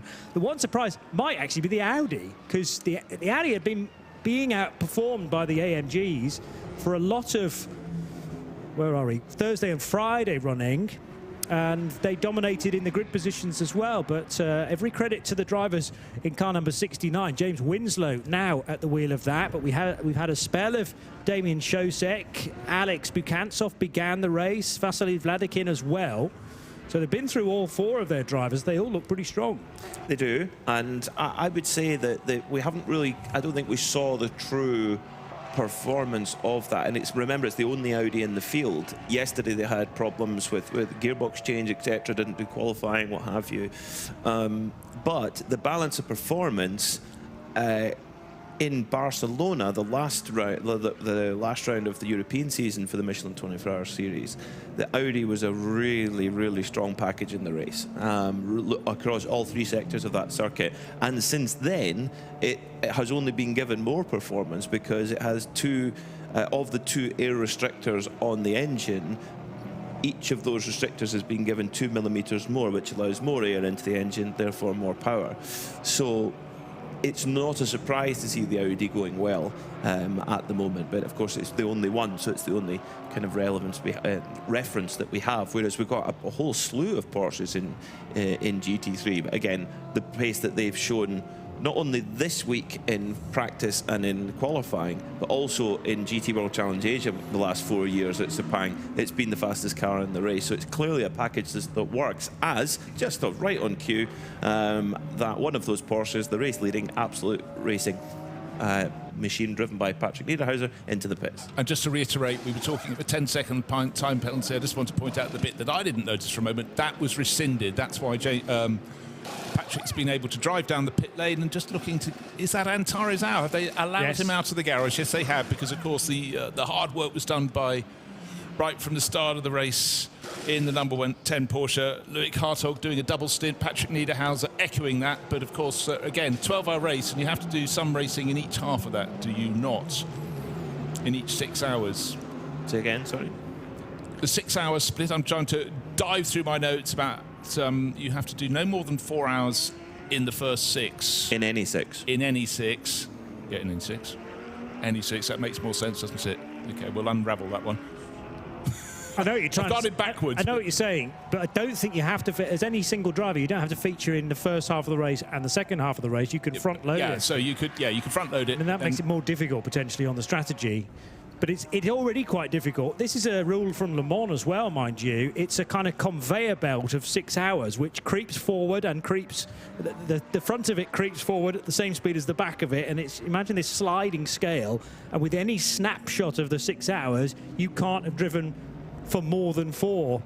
But the 2 hours and 30 minutes driver limit is useful in that. Is there still a rule whereby if you've been in it for 2.5 hours, you then have to take 50% as a rest period before you get back on board? So which you would need to anyway, because you're always going to cycle it through. You cycle it through the drivers, and also... But it's mandated that way. So if you did 2 hours, you have to take an hour's break before you get back on board. Which you would do anyway. Well, one driver who put in some red-hot pace in the previous stint was the Be Quick Racing Porsche of Alessandro Gueretti, a driver very much on the up at the moment, and he's caught up with Ben Constanduros. Yeah, absolutely. Great to have the likes of Alessandro and the quality that you bring to Asian motorsport with us this weekend. How are you enjoying your first 24H Series experience? Yeah, first of all, I'm super happy to be here. I'm thankful to Be Quick Absolute Racing Team for the opportunity, and also to Porsche. So yeah, it's my second GT3 race ever, and it's my first big endurance, 12 hours, so I'm really happy to compete. As you can see on my face, it's really hot. I did my first stint, which was really good. I had a strong pace from what I just saw, so I'm happy. Yeah, because you don't have a lot of experience with big, long races. No, I'm a sprint driver because I used to be Super Cup and Carrera Cup. And I think I need to also work on this, because I need also to manage the tiredness, because it's really demanding physically, because it's really hot. So yeah. It's part of learning, and super happy. But more than just being inside the car and pacing yourself, I was in the chill-out zone earlier, so hyped and so excited in the early part of the race to see what was going on. Yeah, exactly. A lot of cars on track, some overtaking, great moment. At the end, was a bit challenging with the tires, but still is really, really cool. Lots of sweat going into your eyes. Apologies for that. The experience of the GT3 car, you got a little bit of that. Obviously, Carrera Cup tends to not be in the GT3 car itself. Yeah, I cannot open the eye. I have sweat in the eye, sorry. Yeah, it's quite different, but I raced here in Carrera Cup Asia last year, so I had some experience on this track, and also I was used to drive here in Formula 4 SAA and F3 Winter Series, so I know the track well. I will let you go and bathe your eyes. Thank you for talking to us. Yeah, that's a horrible situation. I had similar, actually, after our karting exploits, and I know that is nothing in comparison, but we feel his pain. And honestly, from a conditioning point of view, if you've got a Porsche champion there, double champion this year, but he's only in the car for 40, 45 minutes, and it's kind of psych yourself up for one race, you do your stint. I mean, it's frenetic stuff, but it's a stint, and then you get out, and then you're often got, you know, lots of team members there with a towel, and you're the focus when you got out of the car. You're not necessarily the focus here, because the ingoing driver is then where all the team are looking at, and you don't necessarily get the attention. So this is, you know, kind of culturally, from a conditioning point of view, he might not be as experienced as someone like a Ralph Bone, who's not as quick, but knows what a 24-hour and a 12-hour race is far more. It's a brilliant learning ground, isn't it? Only the second ever GT3 race, which is mind-blowing. You think of the pace that he's putting in for Alessandro Gueretti. But you think of like a running races, 100 metres. If you put a 100-metre racer, even in an 800-metre event, they're not going to be attuned to it. Different. It's totally different, a totally different set of athletes. And then take that again, an 800-metre racer going into a half marathon. Yeah. Again, different. So don't get me wrong, they're still quite handy at running fast, but it's conditioning to those very specific conditions. But it's also, you look at the pathway of Alessandro Garetti's career. I mean, the Carrera Cups are a great way of proving his natural speed and the way of finding every last detail in performance. He's proven that. He's got the ink to paper on the contract. Now Porsche will be taking him to the next step, as they've done with so many drivers in the past. You're going, okay, now we're going to start placing you with the customer teams, and you're going to race all over the world, and then if that all goes well, a couple of years later, you get lifted up and into the full works team. It's a conveyor belt that's been running for at least 25 years. When they had the UPS junior team, they ran cars in Carrera Cup Germany and brought drivers through there, guys like Mike Rockenfeller, Lucas Luhr, Mark Lieb was a good one, Timo Bernhard, etc., Jörg Bergmeister, and on, and they all got brought through that junior team and put up through all the way towards the works team. And they've all learnt probably the awkward way as well, that the one thing you need in a post-stint interview is a towel in hand, so that you can just stick that on there. You know, that's something that Alessandro will remember moving forward, I'm sure. But great to have him again as one of the 4 pro drivers here this weekend. The others being Robert Renauer, Marcus Ericsson, and Patrick Niederhauser. And we've been speaking quite a bit about those 4 drivers whenever they've been in the cars, but that is not to overshadow the talent of all of the other semi-pros, the AM pluses, the AMs, who were part and parcel of qualifying yesterday. And great that a few years ago now, the 24-hour series adopted the current qualifying format, which does incorporate all, if not 3/4 of your driving talent as a combination to get your car a good grid position, and done on a 3-lap average. But the AM, who has to do the opening session, is therefore a huge part of that success if you end up on the front row, and even better on pole position within your category. Rick Breukers leading the 992 class. But he's losing 2 seconds a lap, I'd say, without that front splitter. Rick, yes, okay. So that's an interesting area to be looking at, to see how quickly the 992 AM cars are catching. Unfortunately, Mühlner Motorsport remaining in the pit lane at this time. That's a pit stop that's only just started. Remember, the Mühlner Motorsport car had the difficulties with the hub not too long ago. I know we're doing a change down at pit lane level with Ben Constanduras heading out to cool down a little bit, maybe wipe some sweat from his eyes. And we welcome back to pit lane John Hindhaugh. Hello. Ben was stepping away there, and I'm just taking on the task. It's still as warm as it was in the past. That overcast just keeping the heat here on the pit lane, but one car only in the fueling area. And we've got the 610 Porsche back in again. The what was it you call it? The half-eaten cornetto? No, that's the Origin car. Yes, a strawberry cornetto, yes, very important. So it starts red and white, and then as you consume it, the top deep red layer comes off, and it's kind of pink and white underneath. Oh. Yeah. Yes. Whereas the 610 car, Bruce likened to the bread and butter pudding he had for his breakfast. Or the vanilla sauce. I know, to the sauce that goes with it. Yes, absolutely. Yes, that's the key part. It's a very sort of thin creme anglaise, isn't it? That comes with that. Nick Damon would be delighted at the selection of pastries and sweet goods available for breakfast. I think he just like walking around. No profiteroles for breakfast though, so Nick would be disappointed by that, I think. Well, that is very true.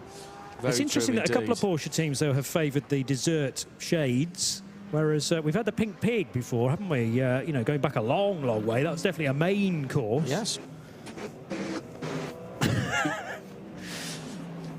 I feel you got the words rabbit disappearing and whole spring to mind here. Let's keep going. I've got my pink pig socks on today. There you go. Perfect. Oh, you had your Mazda winning socks, 1991 winning socks on yesterday, didn't you? I noticed those peeking under your blue trews. Did. I love my racing theme socks. Just noticed a couple of cars that have switched position, but they're too far apart now. So with one of them pit, that's the Melvin Moe Viper Racing Mercedes, which has got ahead now of Mike Joe's Climax Racing Mercedes, and therefore treble 9. Yeah, it did come into the pits, didn't it? I'm just confused why it wasn't being shown as being on an out lap, but he might have already started his next flying lap. But that is a position change. Two Mercedes who've been matching one another stride for stride since quite early on, actually. And the three AMGs in the race are now together on the timing screen, 5th, 6th and 7th places. Really impressive first flying lap from Antares Aus, the AM-graded driver, alongside two superstars in Luke Hartog and Patrick Niederhauser. Yes, it's on fresh tyres. He's just done a 2:07 flat. Wow. That's a quick lap for an AM-graded driver. That's the kind of pace we've seen from Ralph Bowen. I mean, at the moment, Ralph's on 29-lap-old tyres, and he's done a 2:08.5. You think, oh, he's a second and a half off. No, if you're a second and a half off with tyres that are over 25 laps older, that's really, really good. So, but Antares out doing his job. Now, he has 2 hours of minimum driver time. Is he going to do all of that in one go, or is he going to do a single and then do another single later? I mean, at the moment, Absolute Racing, they've put their 2 hours for Luke Hartog, then 2 hours for, in fact, slightly longer than that, nearly 2.5 for Luke Hartog, and then nearly 2.5 for Patrick Niederhauser. So will they do that with Antares as the AM-graded driver? Pit stop for Czerny Motorsport with their BMW, a team that got started in BMW racing in Germany with the 316 Cup, and they've effectively become the go-to team to build those cars and run those cars in that championship. So that's why I presume that's why they've got a BMW GT4 car. Would make sense. Yes, it would. Certainly. And it's beautifully turned out, despite the problems last night in night practice. And Damien Hamilton, I seem to remember, was at the wheel of the 445 when it left the circuit at turn 15. Not sure to the extent of what the problem was there, whether that was something failing on the car or a genuine error from Damien Hamilton, but it did do some damage to BMW number 445. They were up till 4:30 this morning fixing it, but it does look great now.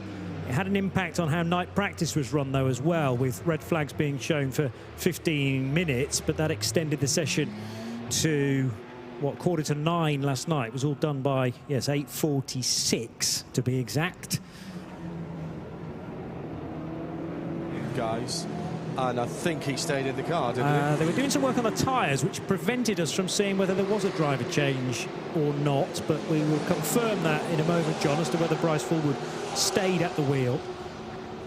I think the Aussie supercar star has stayed on board. Interesting chat with him earlier on, if you weren't with us, quite clearly, although he's staying in supercars next year, in the enduro part of supercars, which it comes towards the end of their supercar season, so August, September, October time, including the great race at the Bathurst 1000.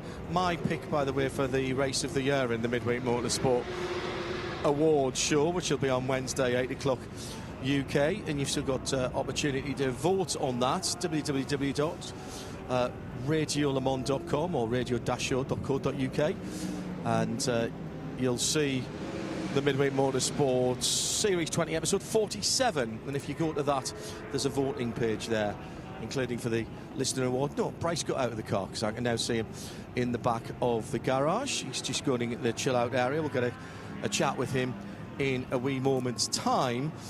But it's very clear from what he said to us earlier on, gentlemen, that he wants a new challenge. He wants to come GT racing. GT4 at the moment, he's tested a GT3, he's not raced one yet, and I'd be surprised not to see him at Abu Dhabi and Dubai in something. And talking to Aaron, his representative, for a little while this morning, there's an opportunity for him at Bathurst as well. a circuit he knows very, very well. So let's see where Bryce Fullwood turns up next. We know, do we not, Mr. Mackay, with Shane van Gisbergen, with Chazzy Mostert, who's just won the Supercars Championship, that the skills from Supercars, which is a unique formula, are clearly transferable into GT3 racing because they've come out and raced at the very highest even level. More transferable than even beyond that. Look at what Scott McLaughlin's done in IndyCar, and it didn't take long to get up to speed, which was great to see with Team Penske, and still remains part of the championship. So yeah, if you can win in V8 Supercars, you can win pretty much anywhere. Into turn one, race leader number 91, Herbert, Porsche, Ralph Bohn. I feel like if you've got a bingo card watching a Michelin 24-hour series race, Herbert into the lead is probably one that's an easy one to tick off. If you've not got that, you're not winning the hand, because it's gonna happen at some point. It's just such a, and this is probably the best compliment you could give a race team. They're metronomic. Yeah. They're almost boring, to be honest. The rhythm is it's a striking word, but yeah, but yeah, their consistency to go to the top of the pile quite often in a 12-hour race and then a 24-hour race as well. You kind of go, oh, they're at it again, and they do it. I mean, even more so with this black liveried car, stealth-like. That they didn't show any form in qualifying because they weren't even in qualifying yesterday. But it didn't. I wasn't concerned for Herbert Motorsport fans. I thought, just relax, it's fine. They can come from the back of the whole grid if they wanted to. I know they started 9th, I think, because remember that the cars were grouped within their categories. But you just knew. But you know, Robert Renauer in for an opening stint. They were one of the ones that pitted, I think, just after the Code 60. So they didn't stay out like Loic Hartog did in the Absolute Racing Car. But again, their strategy clearly has been within team. Let's get all 4 drivers through as quickly as possible, just so everyone has a feel for the track conditions, how the car's going to possibly fade through a stint, how the tyres and their performance might trail off very slightly. Although, generally, the comments about the Michelin tyre used this weekend is that, yes, the peak performance disappears, but then it just plateaus to a very predictable level, which is perfectly manageable as long as you've looked after your tyres in the opening, I don't know, quarter of the stint. Then the performance, once it's edged off a little bit, just stays there all the way to the end of just beyond the 1 hour marker. So Ralph Bohn leads Bob Ewan in a similar Porsche for Origin Motorsport. It's a top 3 of Porsches because Antares O's doing well in the number 10 car. As we head back to John in the pits. Well, we were speculating whether he had got out. He has got out of the car. Bryce Fullwood being the he. Single stint there. Was that? I mean, you look fresh. You look fresh when you got out of the car. How was that? I've never driven a car with aircon before. So, yeah, it's not. I'm good. Ready to do it again. Hang on. Supercars don't have aircon? No. Race cars have aircon? I didn't know that was a thing until this weekend. No, we have a cool suit and a helmet fan. But this weekend we have aircon in the car and no cool suit, and there's a helmet fan, but it doesn't connect to my helmet, so just aircon. But yeah, it's good. How did the balance of the car change throughout the stint? You probably were in there at around or at the hottest time of the day in terms certainly of the heat from the circuit surface itself. Yeah, definitely. Just probably the last lap, it started to really fall away. It's hurting the rear tyre a little bit, but nothing I wasn't able to manage with some brake bias and trying to drive around it a little bit. But the balance was pretty good, pretty happy, I think. As the track cools down, as we go into the night, the car will get stronger. Yeah, and that's the thing, isn't it? We're going to have about 3 hours of nighttime driving tonight. We always say at the 12 hours of Sebring for the American series that you've got to set your car up because it's 3 or 4 hours at the night. That's when you've got to be good. All right. It's a small competition for you in GT4, but you obviously want to get as far up the overall as possible as well. I think, you know, for us, unfortunately, we're the only car in the category, but we are this weekend. But we're still executing it as if we're trying to win, you know, with 20 cars behind us. So the team here have done a really good job. You know, the way we've set the car up and the way we've approached this weekend is as if we've had someone pushing us the whole way. So, and I think that's... it's good for the team to operate that way and try and drag the most out of ourselves. Did you enjoy it? Yeah, it was good fun. I mean, obviously, I'm flat out in the mirrors watching the GT cars catch me. They come up quick, don't they? Yeah, I got a little bit of time to sing some songs and stuff down the straight. It's quite a big track, and the car's not the fastest, but it's still really good fun. The track's amazing. I mean, how grand is it, you know? Had a really good time. Thanks, mate. Go well. No worries, thank you. Bryce Fullwood, if we just step outside, we've got a pit stop down to our left, and it is Herbert, so perfect timing. So stay with me for a second. Ralph Bourne getting out of that car. In fact, he's already out of the car. The 001 on the looming rank, and that car is down and away. Now let's have a look at these tyres. I was having a look at another set of Porsche tyres a moment or two ago. 32 laps on these tyres, and it's the inside shoulders that everybody's been worried about. There's absolutely nothing wrong with those.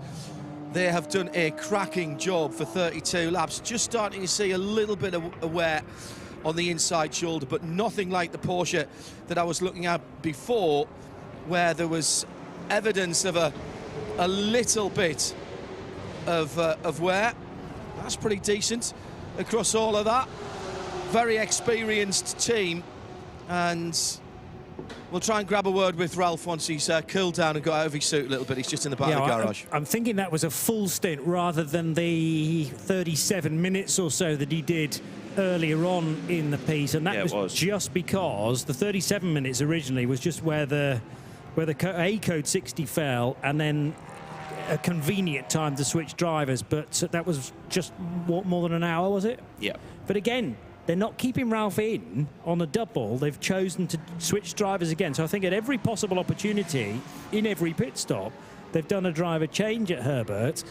And from a refreshing your driver talent point of view, that's maybe not a bad move. I think it's a really strong move, yeah. Especially in the, you know, it is warm today. It's pleasant outside the car, as we've said.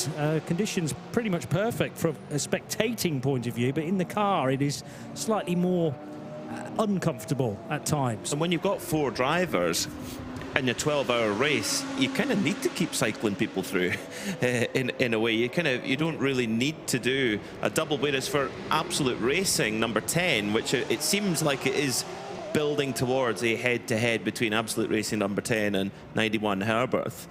But Absolute Racing, they've only got 3 drivers, of course.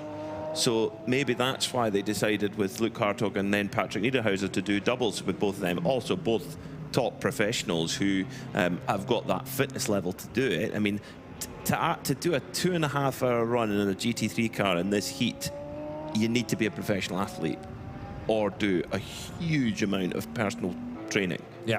Because the demand on the body is enormous in that heat. Yeah, and some of these cars, as Bryce Fullwood was just explaining to John, have some creature comforts. There is some aircon in most of them, but that only goes so far. And with a circuit, particularly here at Sepang, which is changing direction almost constantly, and it's a left-hander followed by a right-hander, left and right again. So your body's never sort of comfortably in one position, apart from maybe down the back straight and the start-finish straight, the Penang straight and the Kuala Lumpur straight. And then otherwise, you're just either on a short straight preparing for the next corner, or you are mid-corner and the car's constantly wanting to throw you out of the seat despite the 6-point harness.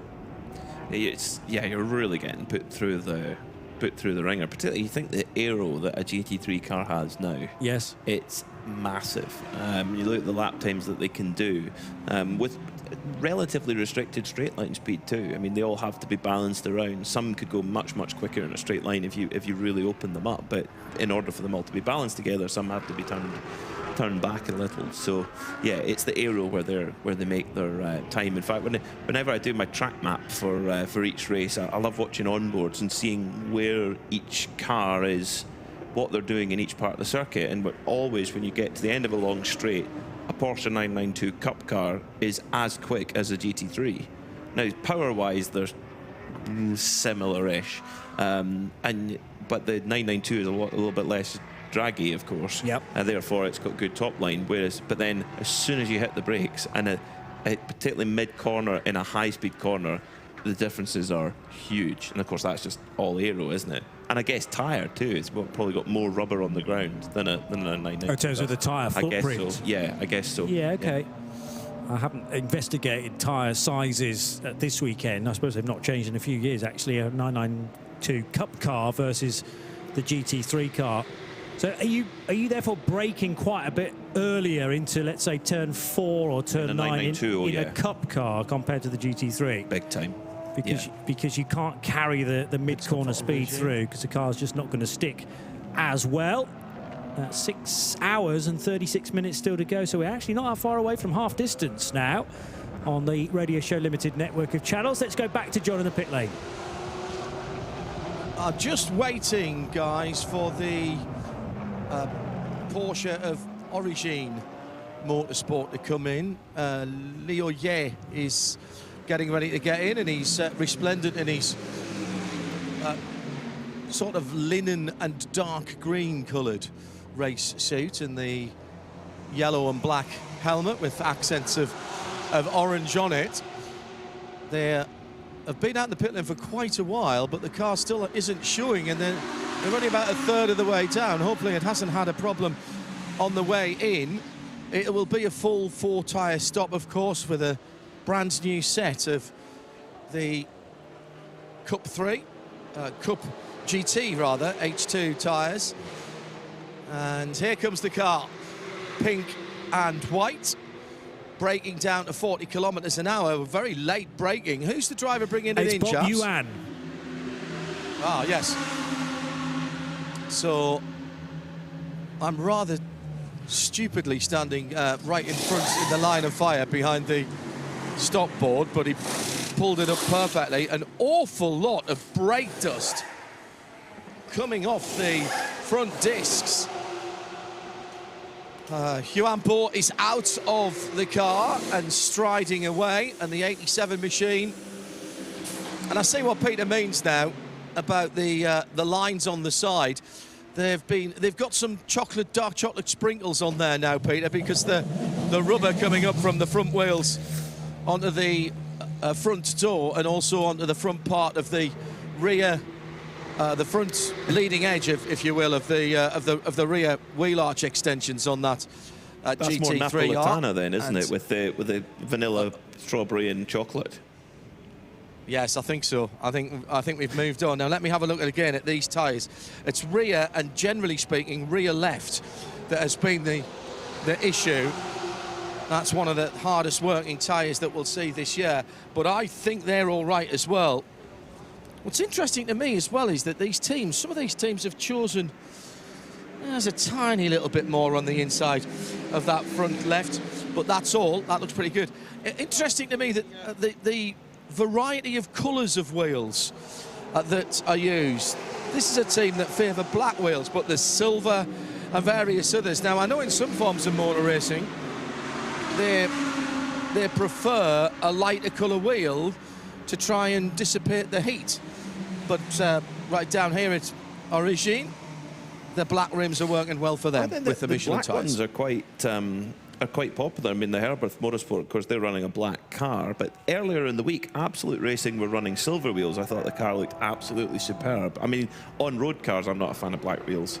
I like the shiny silver, I like shiny things, obviously. Okay. But the Absolute car, like a Magpie. It did. It's silver wheels, but then it's race day, it's had black wheels on. I would have thought having a black wheel, of course, absorbing more heat would have been good for tyre warm-up. Maybe. Do you know, I never even considered it might alter performance, but yeah, I can see your theory there. Minute difference, but there's a point for John to follow up in the pits. That would be the most alternative pit lane question we've had in a while. What I'm going to have to need to do now is borrow one of the Michelin tyre technicians' pyrometers and take the temperature of the wheels as they come off rather than the tyres, and see if there's any difference between a light coloured wheel and a darker coloured wheel. Our sole TCE, TCR, TCX competitor is in, another team that are battling against themselves, but that is often the case for Asbest. The Cupra is in, and they are putting a set of rear tyres on. Now, as we know from Barcelona, that's quite a rarity. I think they went through Barcelona with just two changes of rear tyres, so 6 tyres on the rear for 24 hours. And I think it was only about four or five pairs of front tyres. They were superb as far as their economy was concerned on the round black things at each corner. There's a little bit of an issue on the right rear. Somebody underneath the back there. Somebody's run into them, haven't they? And they've bent the exhaust or something. Oh no, no. It is round the exhaust. I was in the right area. They are taking out absolutely loads of tyre clag. There's an end of a long spanner or something like that being used for basically a big porky thing, he says, using technical terms aplenty. And all the way around the exhaust outlets on the right-hand side, he's taken out an absolute heap. There's got to be getting on for probably 1 kilo of rubber he's taken out of the right-hand side. Now he's going to do the left. Of course, it's really important because that's right next to the two exhausts, the exhausts either side. And, I mean, there's 2-3 cricket balls if you pulled all that together from each side. I have never seen anything like that. That's obviously coming up, being thrown up from the rear wheels on this Cupra. They're taking their time to do it, and rightly so, because we have seen with other cars in the past, it used to be the AMGs actually were the early AMGs, or the SLSs actually, were really susceptible to getting tyre clag on the sills, and then that catching fire with the heat of the exhaust. So this is going to be a bit of a longer stop to get the wheels and tyres back on, but essential and safety concerned maintenance on this Cupra. Whilst you were talking, John, Peter Mackay has just been saying to me, watch the Antares Hour lap times because they are very consistent. It's almost as if he's identified a delta that he's very comfortable with, P-Mac. 208, the occasional 206, he just dipped into a 207 on lap 144. But it's like the team and he have decided that's the speed you need to go at without creating any risk. And actually, it's keeping the number 10 car consistently in front of, Robert Renauer for the time being. But what we really need to do is compare the lap times with Ralph Bone, who's just stepped out of that car. More info from John, still watching this pit stop for the Cupra. Right, so it's all been done now, but we couldn't show you this on camera before. I've described it for those of you on radio on RS1. But as this Cupra pulls away, I want you to see up in the booth so that you can describe it as well, how much has come. This was all from around the two exhausts that poke out under the back of the Valence. Actually, they've stopped the car again. It may not be going out, but you can probably already see, for those of you watching the pictures, just how much tyre debris, and it's left now on the ground of the pit stop. I mean, look, 1, 2, 3 from the left-hand side, cricket ball handfuls. 1, 2, 3, I think 4, because I think there's 2 handfuls over here. That is extraordinary. I have seen pickup before. I have never seen anything like this. You can make a desk ornament out of that. Somebody will be sculpting that later on into some kind of art project. Extraordinary stuff, and really important, essential safety-derived maintenance on that Cupra, which is now you can't even fit it into one entire dustpan. No, I know. That's, yes, exactly. One of the asbest mechanics there, coming out with a fairly large-sized dustpan and brush, and he's coming back to finish that off so that it's not sitting on the apron of the pit lane. That's a good 1.5 dustpans full, and that's not your small dustpan either. That's industrial. There's almost so much sized there that Michelin might demand it back as a full tyre. You know, you said they have to check everything back in again. Well, you know, race tyres for Michelin are getting bigger and bigger percentages of recycled material within them. They're working in about 30% in the on the tyres that are running in the American Le Mans Series at the moment. Sorry, the American Le Mans Series. How many years have I just stepped back?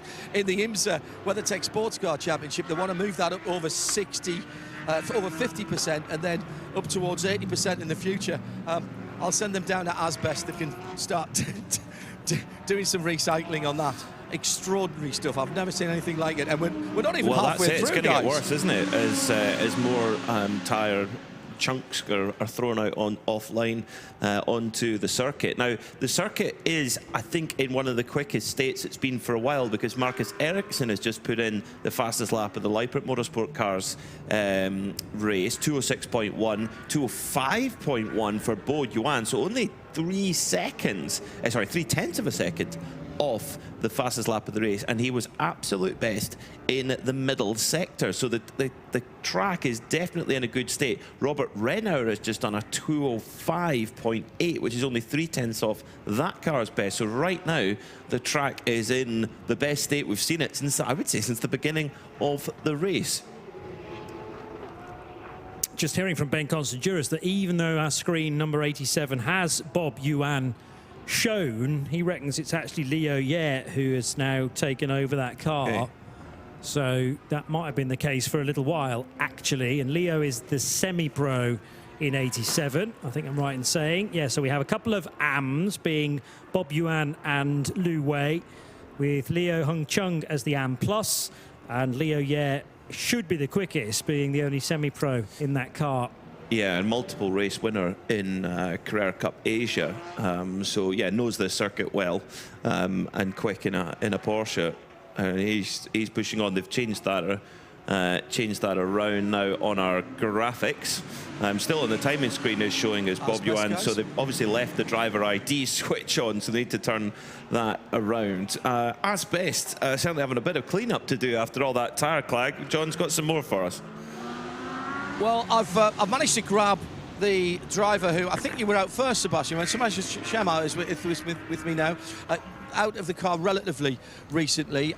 Incredible amount of rubber that was coming out of the back there. Describe for me an hour and 10 minutes in that Cupra.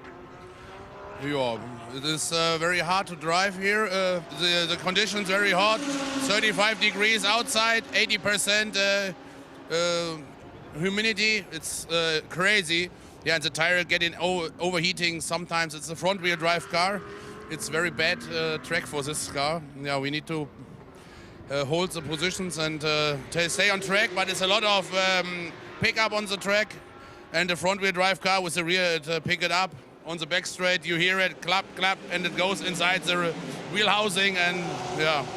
After 2-3 split stops, we need to change it. To put it away, that it don't go a big bottom on the tire, and we have... Now, this car is very good on its rear tyres. At Barcelona, at the end of the European season, I think you only changed the rear tyres maybe 3 or 4 times for the whole 24-hour race. Is it the same here for the rears? You're not using too many rears? The rears a little bit more, but about the track is like sandpaper, and you have big issues with the temperature. I think we need 2 sets more for the rear. And yeah, the front rear tire is, after one stint, we can put it in the waste. It's over. It's the front left, I take it, that's taking the battering, because it's a clockwise circuit. Yeah, the front left is the biggest problem. Yeah, you need to push. You can push 1-2 laps, and then you need to cool down the tire, or you drive a little bit slower and hold the position. And can you feel that as a driver? So you're coming into, let's say, the first corner, which is a right-hander, so you're leaning on that right front, so you get a couple of laps, you go, yeah, this is good, and then you come in and it's like, oh, what, understeer? It just starts to push the car, it won't turn? Yeah, you have many understeering at this moment, and you yeah, you can see you cannot roll in the car, but the car goes understeering, and normally you want a little bit oversteering. That the rear runs around and you can going early on the throttle. Well, you're doing a great job, and we really love seeing you here. Are you coming to Dubai and Abu Dhabi with the car? Of course, with 4 cars we come to Dubai and Abu Dhabi. That's what I want to hear. Excellent. Sebastian, thank you very much. Asbest Racing, flying the flag for front-wheel drive of the TCX category. Great to have them, and yeah, they're very much looking forward to having some cars to race for 24 hours worth throughout the Dubai 24 hours, which is next year, the third weekend of January, so a week later than normal, and those wanting to compete in Dubai and then the Daytona 24 hours the following week, it's rather been condensed, that gap to get from one to the other. Perfectly possible to do that, and I'm sure there are several drivers wanting to do the first two 24-hour races of the new year. There was an extra driver actually called up for Asbest Racing late on, and I'm just trying to remind myself now who's in that TCE car as the addition. Bear with me. Oh, Sebastian himself, Sebastian Shimar, who wasn't on the original entry list, but joining Junichi Yamamoto and Pia Olsen and Lutz Obermann, who are regulars within Asbest Racing too. Yeah, they are. Junichi's a class winner at the Nürburgring 24-hour as well, and if you can finish the Nürburgring 24-hour, you are a serious endurance racer, but to win your class at that race is a mighty, mighty achievement. And yeah, the Japanese driver at the wheel at the moment in that number 102 Asbest car, and great insight there of how the front wheels are doing so much around on a front wheel drive car around the circuit, and then throwing the tire clag back into the rear wheel arches, and then just everything just getting totally clogged up. Now Rick Broiker's still splitterless, so he'll be desperate to get back to the pit lane at the moment, lapping in the 2-minute 13s. So actually it's now sort of steadied a bit, but I still think he's a couple of seconds a lap he's losing without that splitter.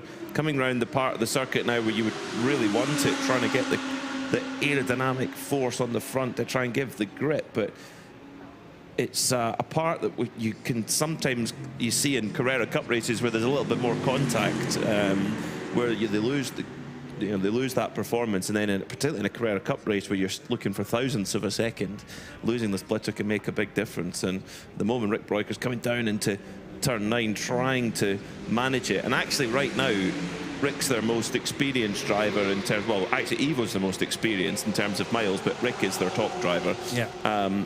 And actually, that's who you want in the car when things like this happen, I would imagine. Yeah, true. But what I don't understand is the car's been into the pits at least once and they didn't refit a new splitter. Now, whether they didn't have a spare in the right place at the right time, or they wanted a bit more time to assess precisely how it's broken and therefore how easily a new piece will fit again. I remember many iterations ago of the Carrera Cup car, the big problem for frontal impact was that it would pop the radiator every time, and that would put a car out of the sprint race straight away. And they played with all sorts of different ways of solving that, including splitting the radiator. So instead of one single unit, it used to be in the front left and the front right corners. Now it's much further back in the car, I think. So even if you do get quite a big hit on the first corner of the opening lap, it shouldn't put you out of the race, is the theory. It's much further back, and it's at an angle as well, which is really helpful for the aerodynamics. A look at the splitter as well. And the new GT3 RS road car,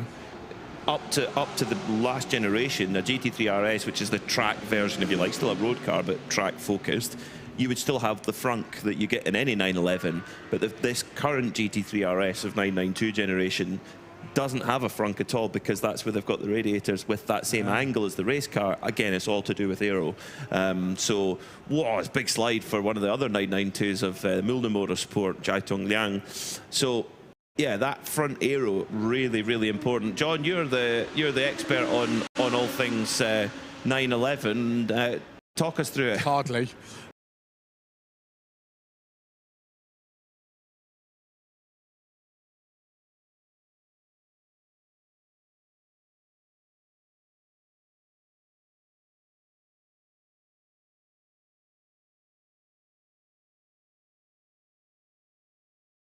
In terms of how it looks, an insignificant part.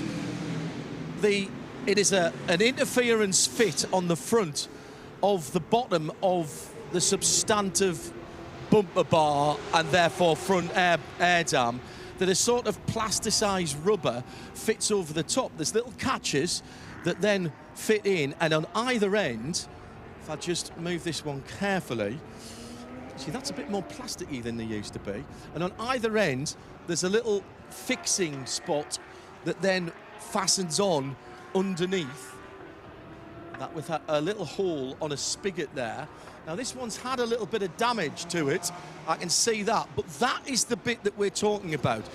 Visually, fairly unimpressive, but in terms of the frontal downforce and the balance of the car, absolutely crucial to manage the air under and around the front of the car. So let's ask, here's Ivo over here. Ivo Breukers, I was looking there at the bit of the splitter, the very small bit of the splitter that's been broken for a little while. The car's come in twice. Why have you not tried to change it? Are you not losing enough time? What is it? We placed the splitter one time, but it got off again. And then when the wicket's coming in, I think the code 60 was ending. So we decided to keep it out, and the next stop we will fit the splitter again. I was trying to explain, and having seen a lot of Carrera Cup racing down through the years, how important that is. How does it feel as a driver when that's gone? I immediately noticed when I lost it. I touched a little bit on the back of Bu Quick car. He was overtaking me, and I touched a little bit, not too much. Then I noticed a little bump, and I think the splitter was gone, but then when I was braking, I was overshooting, and especially I was already on tires of about 30 laps. You have some understeer, and I was losing quite some time. And then we decided to come. I decided to come in earlier than planned to replace the splitter and because Rick is also gaining time with it to catch up. Yeah. How long does it take to fit a new one? It took a little bit too long. every time lost in the pits is too many. I guess it should 1 minute, 1 minute and a half, more or less. So preferably you would like to do it under code 60. But we will put it back again. So you will put another one on? You've got another spare? Yes, we have that one, I think. Yeah, that looks like it's. It was a damage. You told me. I can see a little bit of damage on the right hand side. Some of the little fixings look like. Then I need to check that if we have the white splitter there. Okay. Wish you luck, mate. Fantastic to be out here for the first time. Great experience for everybody. How are you enjoying it? Wow, very much. But it's very, very tough. It's very, very tough. You're counting the laps. We do not have any air conditioning at all in the car, but the track is great. The atmosphere is great. It's nice to be around in Malaysia. No, I love it here. It's fantastic.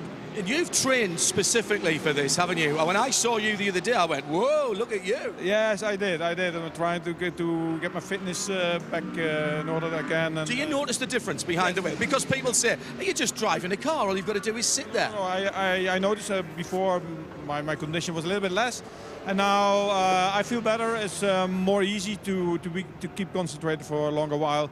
But still, I would like to train a little bit more because it was still hard. It was still hard. Yeah, do you training in the sauna for any the races like this now? That would be a good idea to put in the sauna the bicycle. And we've got a driver getting set up behind. So how many laps before Rick comes in? I guess how many he's done? He's got about 15 minutes. Yeah, about 6 laps, I think. 6 laps, 15 minutes. Yeah, thereabouts. We'll watch with interest how that gets. We better go and have a look at that. Make sure I haven't sold you a pup on that one. Make sure that's a nice one that will fit on. So there you go. It's visually pretty unimpressive, as I said. A little bit of plasticized, rubber plasticized. But that, as you heard from Ivo, overshooting when you hit your normal braking spots, understeer on the car, destroying the front tyres, lap time ebbing away. That'll get changed next time. Nose to tail for the race lead, and we're always going to get into this position, I feel, because you have an AM race leader in the form of Antares Au, the driver from Hong Kong for Absolute Racing, being chased down by Robert Renauer, who's the pro in the Herbert Motorsport Porsche. Remember, Renauer many hours ago began the race. He only did a single stint, but he made short work of a 9th place start to come up to something like 4th or 5th, and he's now trying to pressurize Antares Au into maybe a mistake, just sit in his wheel tracks. There's a quick blast of the headlights there as well. I mean, Antares will know full well that there's a Porsche right on his tail. He might do well not to fight this too much for risk of contact more than anything else, because we still think, Peter Mackay, that Absolute Racing are in a great position. Even if they relinquish the race lead, that's fine, because we're not yet at half distance, and this is a bit of a mismatch in terms of driving talent. It is, and this is all part of the stagger unwinding as well, is that, you know, this is where Antares out is just got to do his job, keep it smooth, run to his pace, and if Robert Renauer goes by him, we're 6 hours, 11 minutes to go, he's just got to think about delivering his part, and he can't deliver that part if he, you know, tries to defend super hard, unless the team say we need to hold him up because he's got fresher tyres, which he does. And Tarazao is on 21 lap old tyres, Robert Renauer is on 12, so possibly the team could be saying run it, so running a really defensive line through the double right-hander there through turn 7 and 8, so perhaps the team are saying actually defend as hard as you can so that Herbert can't then use the good part of their tyres. But down into turn 9, not really anything Antares could do. Robert Renauer goes up the inside hard on the brakes. Antares tucking in behind him nicely. Now Antares has got to get into his rhythm. Remember, he's the arm driver in this car. Get into his rhythm and just settle in for the rest of his stint. He's doing a superb job, as we touched upon a few moments ago. His pace has been super consistent, and not only is, you know, Robert is a full professional driver, he also has much his tyres are half the age, so let him go. So we have a new race leader in the first ever Michelin 12 Hours of Malaysia. Herbert Motorsport back to the top of the pile. Robert Renauer wanting to get there as quick as possible, and now to try and extend the gap on the younger tyres. So all important for the German racer to make good use of that fresher set of Michelins.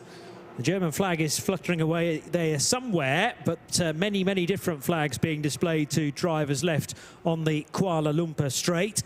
And now that will leave Antares out to continue to churn out, he hopes, the 2-minute 08, 2-minute 08. But there's an indication of how much time he lost in defensive mode, a 2:10.7. Might not sound much, but if he was defending for a few more laps and losing 2 seconds a lap, that could be huge when it all ripples through to the end of the race at 10 o'clock tonight. The previous lap was back down in the 2:08s, but the lap before that was a 2:10 as well. So is Antares out now struggling with the tyre? It could be. I mean, he's been showing really consistent pace up to now, but now 22 laps on the tyres, around 35 for a stint. They may well want to pull him in a touch early, maybe just on the hour of his stint. He's done 48 minutes of driving time. Maybe they might want to pull him in and then put a single stint in a little bit later on, or bring him in and give him some new tyres. Yes, it compromises a little bit the fuel strategy, but he's only got to do 2 hours of minimum driving time. So let's see what Absolute Racing decide to do. Well, the last lap around was a 2:10, as we've explained, because of having to defend. You're right that lap 153 was a 2:10.6, but then a lap later, 154, he was back on the pace 2 seconds quicker. So it could have even just been an error in isolation for that other 2 minutes 10. If they start to come through more frequently, more regularly, then yes, that will be a concern for Absolute Racing, and they might think about pitting him ahead of time, as long as that doesn't impact where the car is for the rest of the race. Then there's a question as to whether Antares is happy to do another stint straight off the back of this one, keeping him in the car. The indication from Loic Hartog earlier on when he spoke to John was that the sort of middle hours, so hour 6 and hour 7, would be Antares's and no one else. But that's probably going to have to be a discussion in real time during the race, in that, you know, how do you feel, Antares? Could you push on for another 60 minutes? And he might change his mind. Therefore, Patrick Niederhauser or Loic Hartog himself will be waiting in the wings to do just a single hour before they get hour back in again. That's the tricky point for Antares as well, because you can say, how are you feeling? You're going, you feel that the tyre obviously is giving you less performance than what it did when new, and the car's moving around more.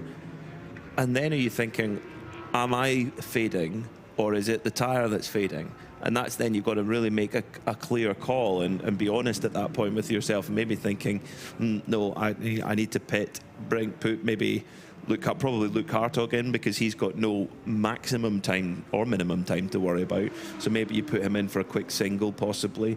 Or Antares might say, no, I'm absolutely fine. Once I get those new tyres on, I'll be dandy. And they may well, like I say, that's where the option, you might bring in a slightly shortened stint and do 2 hours, or do one at the full tank at an hour and 15, and then just do a quick 45-minute sprint on the tyres after that. So let's watch that closely, because each of these strategical waypoints can put you one way or the other in this race. And when you're up against Herberth, strategical waypoints, you can't afford to get any of them wrong, because you know they're not going to get them wrong. I stumbled upon what seemed like, I didn't have time to watch it all, but a cracking little documentary on, I think, a season of Antara Zau's racing. May well have been with Absolute. He's massively self-critical. And you know, sort of beats himself up when he doesn't perform on a day, arguably a little too much. But I hope that that's going to sort of mellow as he realises quite how good he is, because he's one of the best AM drivers in this field. And Antara Zau might be kicking himself towards the end of this stint as well. But I think that's, again, unfair. 2:09.0. There or thereabouts in terms of the delta time that he's either set for himself or his engineer has suggested as a good time to go for. He's back in the 2:08 again, so there's still quite a bit of life left in those tyres, I'm going to say, and he's only still 5.4 seconds away. But I know what you say, you can start to be swayed in the wrong direction because the car or the tyre is fading, and you might start to think, hang on, I've lost this now, I need to get out of the car. But then brand new set of tyres and you can feel like a new man. Yeah, you could do. I mean, Antares' 24-hour racing is nothing new to him. I mean, he's a class winner in SB9 Pro-Am. Again, GT3 racing at the Nürburgring 24. I mean, if you can drive a lap of the Nordschleife in a GT3 car without too much incident, you're doing well. But to win your category in the biggest race of the year there, the 24 hours of the Nürburgring, it's also a class winner at Spa, the 24-hour race, you know, where sometimes we see nearly 3 figures of cars there. So, you know, so it's he knows long racing, knows this GT3 Porsche very well too. Yes, when you're entering a race with so many cars, arguably too many cars, it's very easy to get caught up in an incident not of your own making. But Antara Zau can decompartmentalise things as a result of that. And that is less of an issue this weekend, I suppose. But nevertheless, the traffic does have a habit of clumping, grouping, regardless of where we may go around the world. And we have had plenty of that. Just ask Patrick Niederhauser when he needed to get through the 3rd, 4th and 5th place fight earlier on in one of his stints in the same car. Meanwhile, 3rd place at the moment is in the hands of Leo Ye, number 87. That driver ID glitch has been ironed out now. So Ye Hongli, or Leo Ye, as he prefers to be known, is running in 3rd position ahead of the Alex Bukantsov Audi, number 69. Again, a little bit of a surprise package now that we've reached the race and able to lap ahead of all 3 of the AMGs. Climax Racing's Mike Joe in the treble 9 is the best of those, running in 5th position. Rick Breukers still minus the splitter, and they're hoping to fit that to the car, ideally in the next stop. When's that likely to be? Imminently. Rick's been at the wheel of the car now for nearly 90 minutes. And is that a single stint? Yes. Wow. So that's your fuel time. So we reckon about an hour and a half, roughly. That was your suggestion, and it looks like you're very much on point with that, yeah. And John saying that they're out on the apron now, the working area, ready to receive that car. Rick is currently in the 3rd sector, and indeed, he's now in the pit lane. So the leader in 992 about to head in the direction of John Hindhoff. The leader in 992 AM is still the 216 numbered Modena Motorsports Porsche. Comes to a stop right on his mark, sliding in. Actually went about maybe 10 centimetres, maybe a little bit more. They've already started to fit that splitter. Now the issue's going to be whether the fixing is going to still be there. That looked good, and they're placing it on. There's a little bit of damage on the bottom right-hand side, but the bolt is going in now. As I said, it's just an interference fit on the front part with the little almost like crocodile teeth that then have to be placed in, and a tap they're like trim screws on the inside of your car, or trim tabs on the inside of the car. That's what they're doing. And then you can't do the two outsides first. You have to do one side, tap it in, then get the other side and make sure the interference fit is all there. That's exactly what they're doing now. The rest of the service is completed, and it's just a question of getting it in the right place. Now, everything on a racing car is hot at the best of times, but particularly here, and it will affect more haste, less speed, my mother used to say. And they're going to strengthen that up with a little bit of tank tape as well. I think that's very sensible, because they've lost two of these now. And so at the ends and in the middle is a little bit of shiny tank tape. Do you know what? Almost getting shot there. And you know what? I think that worked pretty well. And that was the replacement front splitter, bottom of the front splitter refitted. So we should see lap times beginning to improve on the red Camel Jordan.NL number 909. Now, just before I hand back, I just want to have a quick look. How long was that stint, guys? Because these tyres, the front tyres, which I thought would look absolutely goosed, they look pretty good. Front left I'm looking at now, and yeah, the wear indicators they've still got a bit of meat on those tyres, so he's done a good job pretty there. much 90 minutes, John. So that's hugely impressive. When you're driving an ill car as well, or an ill-handling car without the splitter, for Rick Breukers to bring the car back with those tyres in very good nick indeed is credit to Rick's ability. Not that we were ever in doubt about that, in fairness. And Ivo Breukers suggesting to John that he would be going into that car next up. So the car will be heading towards fuel now, and then back out onto the racetrack, still holding on to the lead in 992, with the 992 AM division led by Francis Tyre for Modena Motorsports. And another car now peeling off from turn 15 and into the pit lane is the win here. Be Quick Absolute Porsche of Henk Kieks. That car from 6th place heading to pit lane. In Pro-Am, it's on course for a podium finish, because remember, it's actually a Pro-Am GT3 car that leads overall in the hands of Robert Renauer, having overtaken the Antares Au GT3, effectively pro car. They're not called pro cars, they're just GT3s.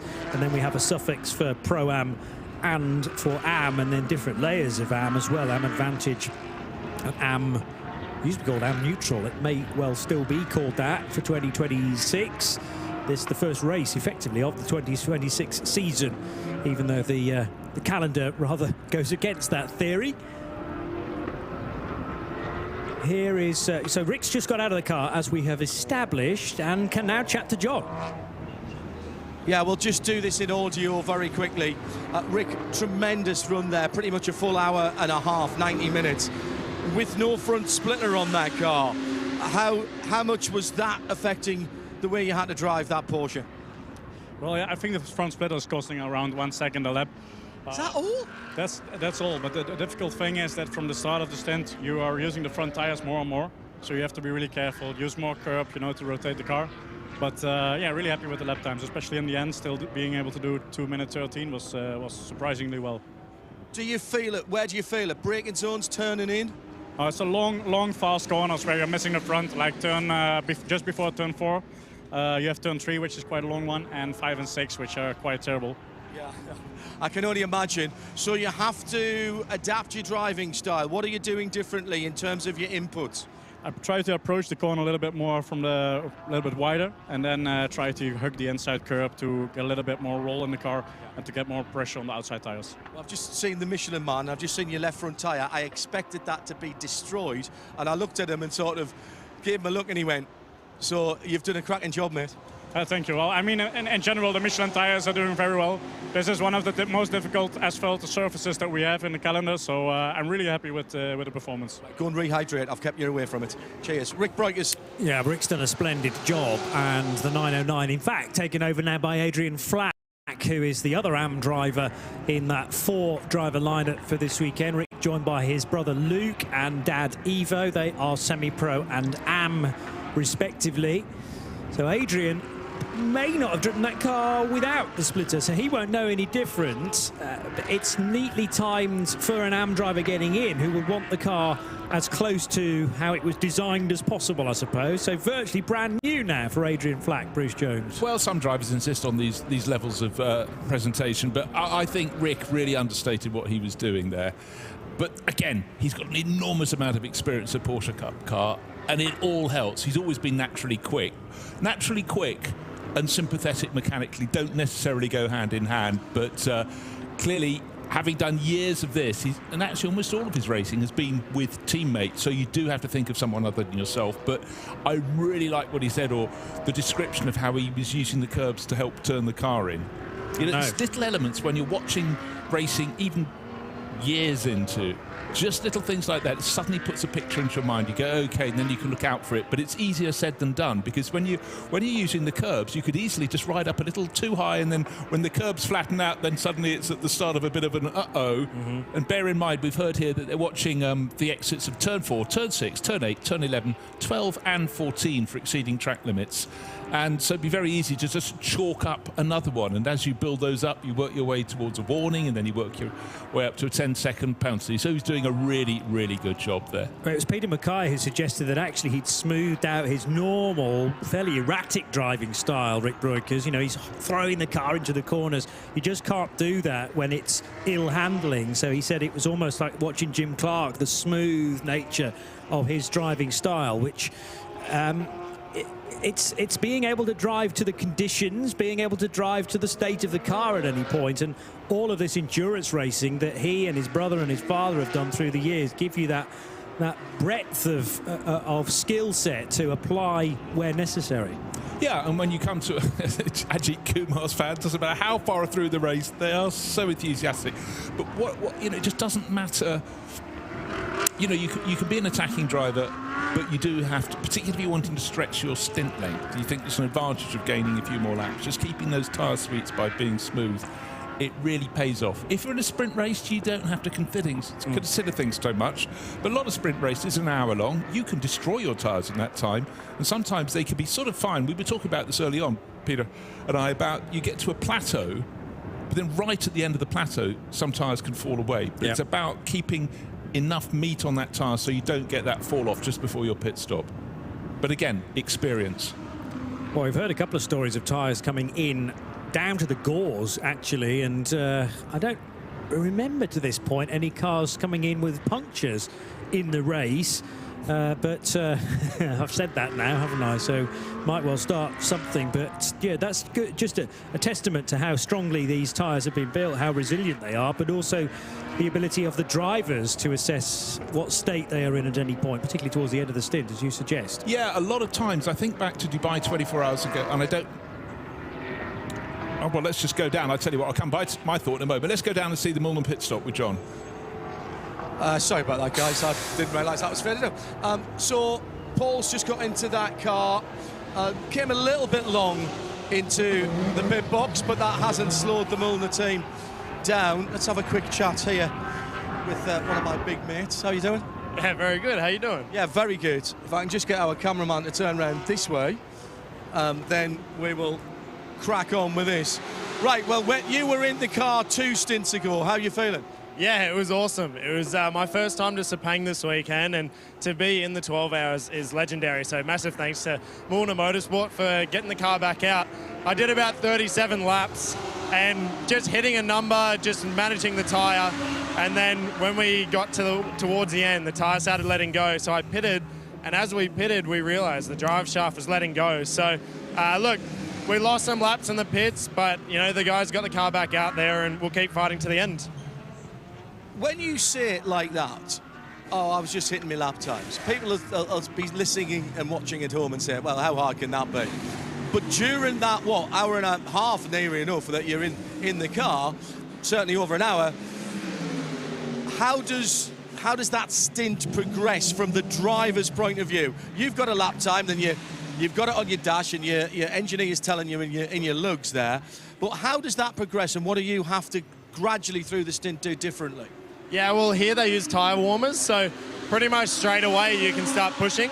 But then the temperature already starts quite high, so you've got to manage that. I was in the car for just under an hour and a half.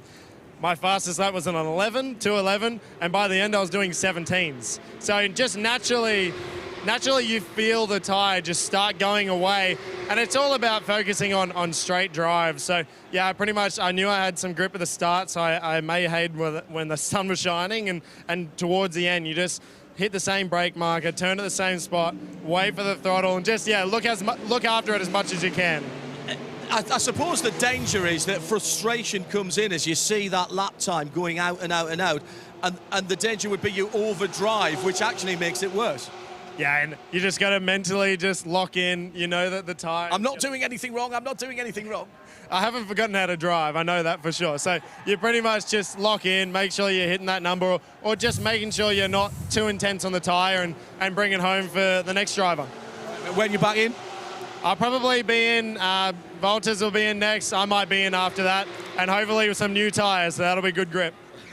Go on, get yourself sorted out. A little cheer from across the other side of the track. Sounds to me that Ajith Kumar's making an appearance in the pit lane, so let's get down there and have a chat with our superstar. Thanks very much, John. Just the point I was trying to go towards is, do you remember a handful of years ago, particularly the Lamborghinis in Dubai were picking up punctures? And I think that's what happened, but the inner wall of their tyres going out, because they didn't have much grip, out over the curb and just getting the jagged outer edge of the curb. Here's more of a sort of flow, and I think you're less likely to go out. And also, I don't know, I think this is a sort of track I think it's easier to stay within the limits, but it's just another little factor that needs knitting in. Yeah, but many drivers have been saying how abrasive it is around here, and the tyre degradation, if you don't get it right in the early part of the stint, can really bite you then when you're 50 minutes, 60 minutes into a stint length. That was Bailey Hall, by the way, talking to John Hindhaugh.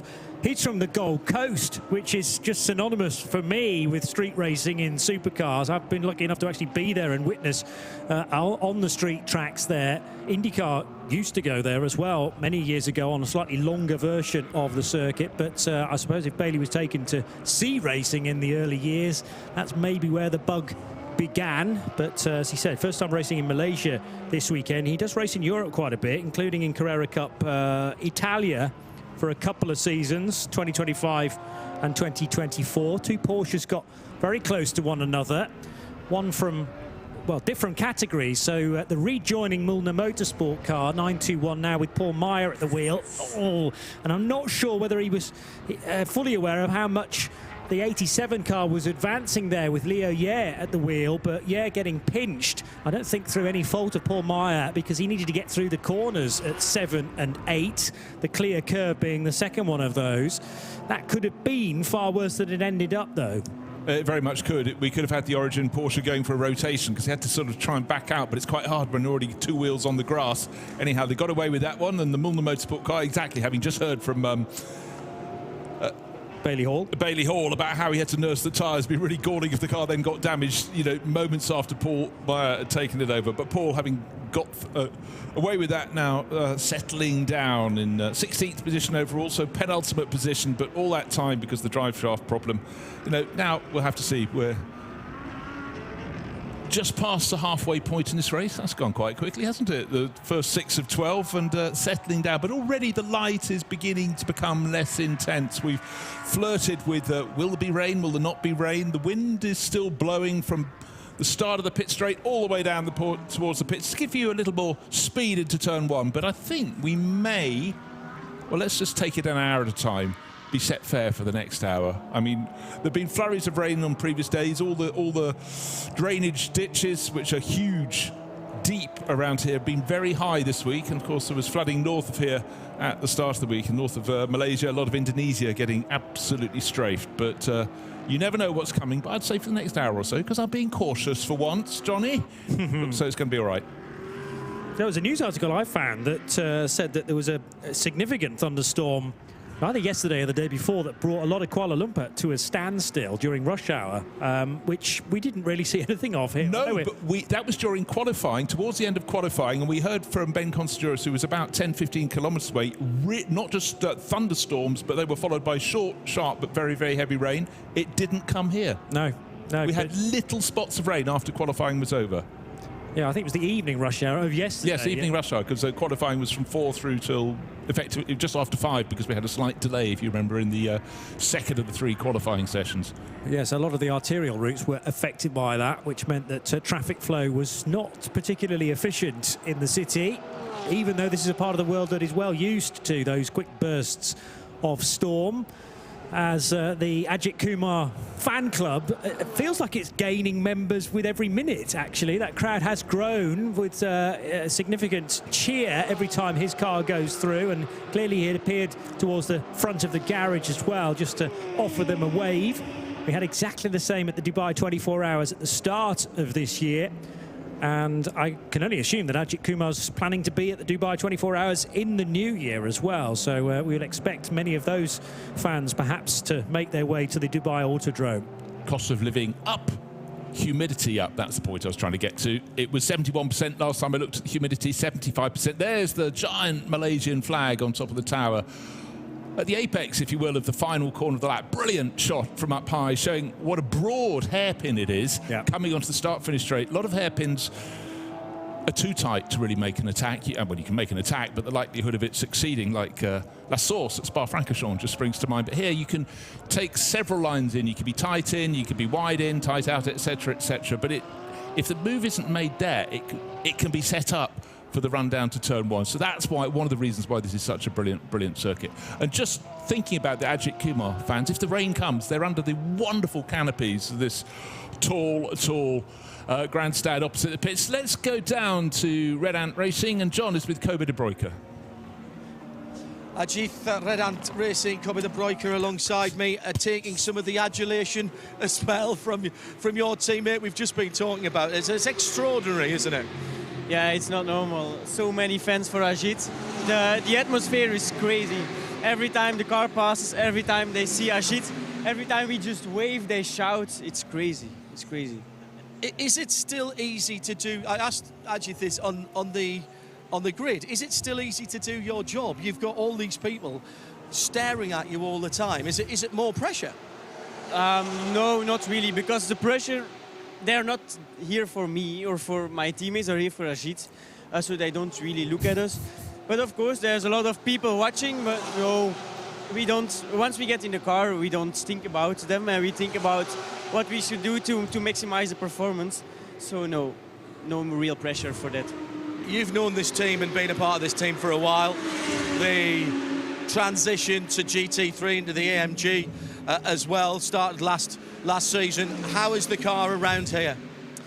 At the beginning of the week, we were quite struggling with the brakes and, of course, with the heat, because we're not used to this track. It's a really flowy track, so yeah, it was not something that we were used to. It was just a really different kind of habitat where we were thrown in. So at the beginning we were struggling, but for now the car is good. I think the Mercedes are quite a bit of pace of the Porsches. But as long as we drive a clean race, don't pick up penalties, don't pick up contacts, we should be quite okay to the Porsches. Halfway through the race, are you happy with where you are right now as a team? As a team, we all worked hard, so there's no one to blame for. But of course, we want always more. So happy, yes, because everybody did the maximum. But I think we can get higher up.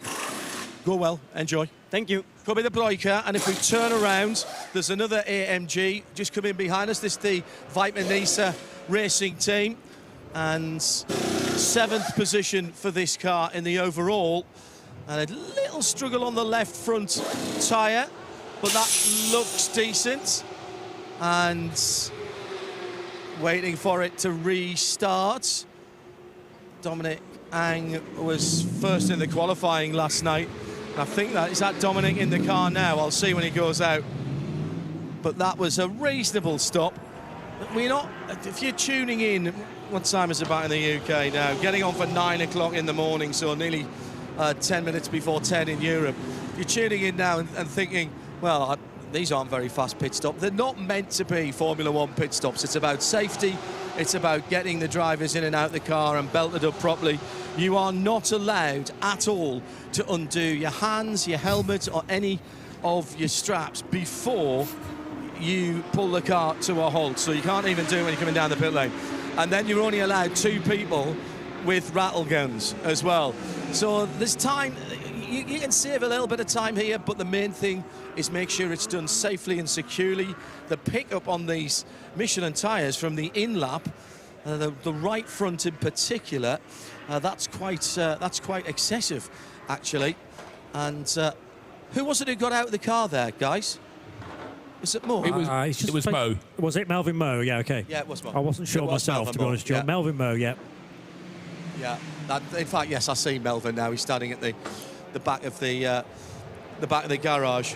So another pit stop down, and yet, with those of you getting up and joining us, perhaps with a bit of Saturday morning racing with your breakfast, we've still got the better part, Johnny Palmer, of half of the Michelin 12 Hours of Malaysia. Indeed, still to 5 be hours completed. and 41 minutes still to go. So I reckon it's just after 8:15 in the UK, 9:15 in Central Europe. So a prime time to, as you say, be wolfing down a bit of breakfast and taking on board some latter year motor racing, although the beginning of 2026. I was also just trying to work out quite how much Mercedes experience is in that Ajith Red Ant Racing crew. I don't think any at all, actually, because Kobe de Bruyke has come from a Porsche 992 background. He did in an Audi RS3 car a number of races in 2021 with QSR Racing School, including the Dubai 24 Hours. The Red Ants are from a Porsche background, and Ajit Kumar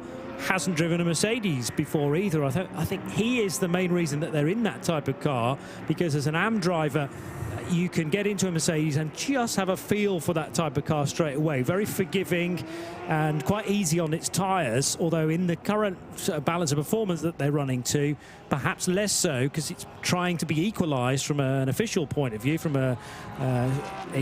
organising the championship point of view. The balance of performance needs to equalise the Mercedes and the Porsche and the Audi and the Ferrari and the Lamborghini. So, that's not always the case for the slightly bigger car, but they do seem to have taken that in their stride. I did sense a little bit of frustration in Kobe de Bruyke's voice, though, because I think, collectively they're doing a good job, but I think him in isolation, he's getting annoyed that he's not faster yet, but they will get there. More pit stops for Mercedes, in actual fact, John. Today, the climax car, that beautiful number 999, the sort of silver and black car, in and out. Very smart work there. Came in 4th position, lost a spot while he was standing still. 12th position. Francis Chia brought in the Porsche, which is still sitting still. The Canadian flag driver. Porsche Carrera Cup Asia experience. The 216 is going back out. Let's see. Might be able to get a word with Francis in a second or two. Give us a tick. Well, he needs to have a quick chat to the engineering crew as well to assess precisely how that stint has gone. And his Porsche will go down towards the fueling area, the 216 car. So we'll wait to find out who takes that car over. Mercedes already in the fueling area. Everybody else is out on the racetrack, including Dominic Ang, who's just taken the Viper Nizza Racing Mercedes over from Melvin Mo. But here is Francis now with John. Yeah, he was just rehydrating. I grabbed him before he's even done his debrief. Welcome to Malaysia. Welcome to the 12 Hours. Welcome to Creventic Racing. You've done it before, I know. How was that? It was hot and tiring.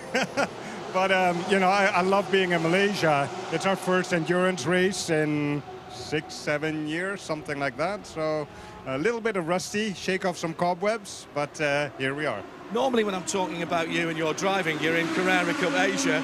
What's the transition in mindset and possibly even driving style to jumping into #1 endurance and also into the GT3R? Honestly, for me, the most difficult thing is remembering that I'm not driving a real cup car anymore. It's set up differently, it's different tires, different compounds, so the car is completely different. And I keep on forgetting. So I'm driving it like I'm in a sprint, I'm driving it like I know it from Carrera Cup, but the car is actually different. So a lot of mistakes, it's hard to be consistent. And how does that manifest itself, Francis? Because, and I actually, some people have told me it's easier to jump from in between different manufacturers if you're jumping between different classes, because there's a very different look to the inside of the car. The Cup car doesn't look that much different to the car you're driving down. But how does that manifest itself in how you need to drive the car and what you have to keep in your head? Well, for me, one thing is muscle memory. You do things differently. You need to be a bit more gentle on these tires and things like that. And my muscle memory will be much more aggressive. So this is what I have to temper. The way it manifests itself, that you overdrive and you cook the tires, or at least that's what I think is going on. You know, honestly, I wish I was a bit quicker. I'm trying to work on my consistency first a little bit, because I'm still trying to put the enduro muscle memory in. And then I want to chip away at my lap time. Are we going to see you some more in Creventic Racing? Are you coming to Abu Dhabi and Dubai?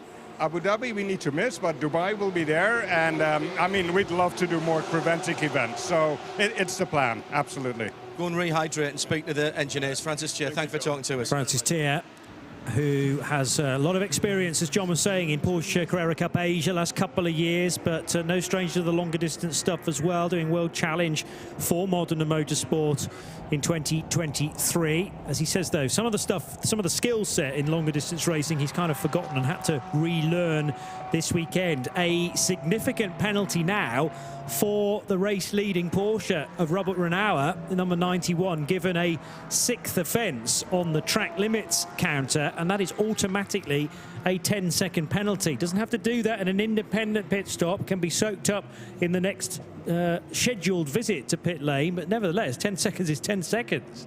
It is. You just don't want to keep accumulating those. You can probably get away with one, possibly two during the course of a race. But in fact, just while John was talking to Francis Gier, then I was about to say, we haven't had any penalties for an hour, and then suddenly we get two, because unfortunately Asbest Racing with their Cupra, they've also got a 10-second penalty. Theirs isn't for track limit excess, it's for not respecting refueling regulations. That's, they're in a class of their own, so it won't matter too much. But it just goes to show there's a set of rules that need to be obeyed. You want to get as close to them as you can in terms of track limits, but eventually, if you keep exceeding your car, it will all be noted, and then you'll get the warning, and then you'll get the penalty. So our race leading car from Herbert Motorsport, 10 seconds extra when they arrive in the pits next time around.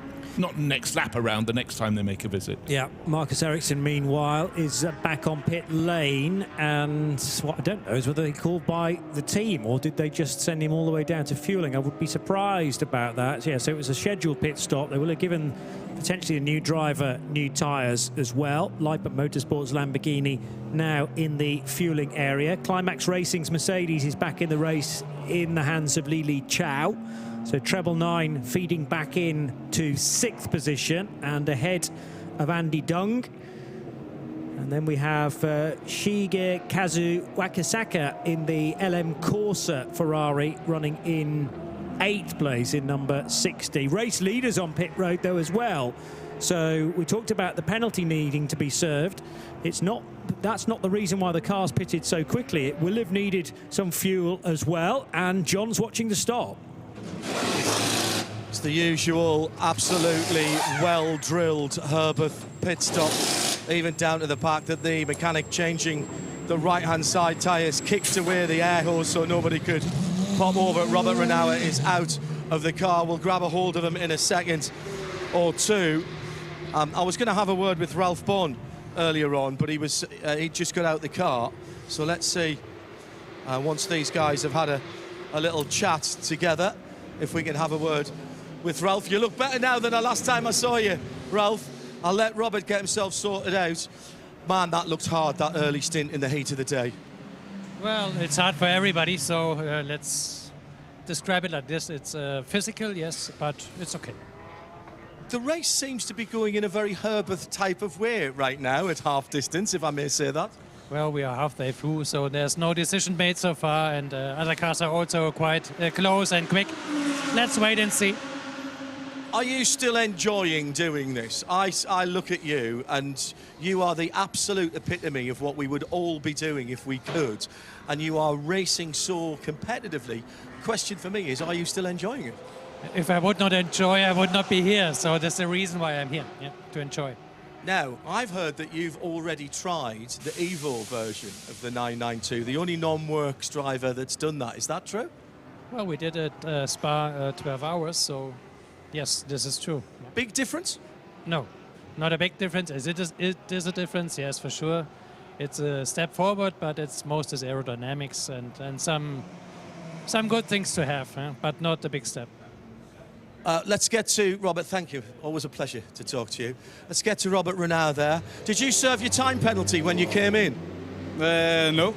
Okay, so that's still, you've got a 10-second time penalty for 6 strikes of track limits. What corner was it, guys, that he had the issue at? I don't know. Hang on, I'll wait for the guys to tell me, because turn 11 is what I'm being. 11, yeah. Okay, turn 6 was your last one, so it's been a few. However, 10 seconds, you'll soak that up the next time you come through. How was that for you? Yeah, it is what it is. At the moment, it looks really good for us. We have speed in the car, so fingers crossed we keep the speed for the next half of the race, and yeah, looking forward for the second half. We used to say in the old days of racing that such and such a track would be a BMW track, such and such a track would be a Porsche track. BOP sort of flattens that out a little bit now, but it does seem that here does suit the 911. Looks like, yes. Yeah. I didn't expect this, but yeah, definitely looks like this track is good for the Porsche. Yeah, it's a hard fight against the Absolute car. Yeah. So it's going to be really tight. I'm sure it's going to be really tight up to the end of the race, so we have to push a lot to keep the position, and let's see. 3 hours tonight will be run in darkness. Temperature will drop. The temperature will drop in the air and particularly on the track surface. Are you confident that the setup of your car will give you the pace at that time of the night? Yeah, we had a good setup yesterday in the night practice, so I'm very confident. Really good to see you again. Robert Renard, thank you very much. Herbert doing Herbert things, as I mentioned, halfway through. Little snafu there, did not serve that 10 seconds on the way in, Bryce, so they'll have to at some stage the next time they're down the pit lane. Thanks very much, John, and sorry, I read the wrong line. The last 2 of those time offences, track limit offences for the number 91 Herbert Motorsport Porsche, both at turn 6, just sort of halfway through that wonderful flowing sequence of S's that you accelerate into and through when you leave turn 4. But it's 6 strikes and then 10-second penalty, but have to be served next time they come into the pit lane. But now, identical twin Robert hands over to identical twin Alfred. Alfred at the wheel at the moment, but so still that penalty to serve, but Herbert Motorsport's really sitting pretty at the front of the field. I'm trying to remember what sort of time span you have to serve a penalty. I think it can be as many as 2 hours, but I just wonder whether there was a concern about having a penalty, coming into the pit lane, what was that, about 10 minutes after the penalty had been assessed, then not doing it and going back out again. I wonder whether that you might incur another penalty because of that, but I think the rules give you enough wiggle room to be able to do it at least an hour later when they will next need fuel, unless there's a code 60, and that might be a slightly different story, although most people choosing when they don't need fuel to actually pass up a code 60 now, considering most people can only take 15% of their fuel allocation anyway, and it seems barely worth doing it unless you're in one of the couple of the AM subcategories, and then it can be as many as 40% of your normal fuel allocation. But will still mean that you'll need to come in again to effectively top up the fuel once that code 60 has been withdrawn. Good dicing out on track, well, with cars side by side, but actually not on the same lap, because Leo Ye in the 87 car has just dive-bombed Li Chao in the Climax Racing Mercedes, and that was down the inside of turn 9. So they're now heading through the fast stuff at 12, 13, and into Sunway Lagoon corner to lead them down the Penang straight, the back straight between turns 14 and 15. And this is an opportunity for the Origin Motorsport Porsche to shine at the top of the charts. I did note that Robert Renauer didn't mention the Origin Motorsport Porsche, almost as if they don't see that as a threat. I would be surprised if that is the case, but clearly Herbert focused at the moment on the Absolute Racing car, because that fight between Robert Renauer and Antares Au, not necessarily a fair fight, because Antares is one of the AM drivers, but absolute consistency, even when Antares is at the wheel of the number 10, is the most impressive when you compare it to the 91. Yeah, no, 100%. But for now, number 87, Origin Motorsport Porsche, ignored or otherwise, but I wouldn't ignore any car with Liu Ye Hongli on board, because he's been super quick in the Asian Series, the GT World Challenge Asia, for a long time. At the moment, he's rattling out 2-minute 8-second laps. His tyres are 30 laps in, so that's impressive. What we saw, really, even for the very, very quickest, if you can start coming out on a fresh set of rubber, a lap in 2-minute 5s, and earlier we're watching Alessandro Giretti in the Be Quick Racing Absolute Porsche, that his times, after not too many laps, dropped by 2 seconds and eventually went down to the 2:08s towards the very end of a stint. So I'd say at the moment, Liu Ye is doing a very good job at the front of the field, leading by 72 seconds, 1 minute and 12 seconds from the Audi of Continental Racing by Simpson Motorsport, with the driver who started the race from pit exit. Everyone else got going before he did.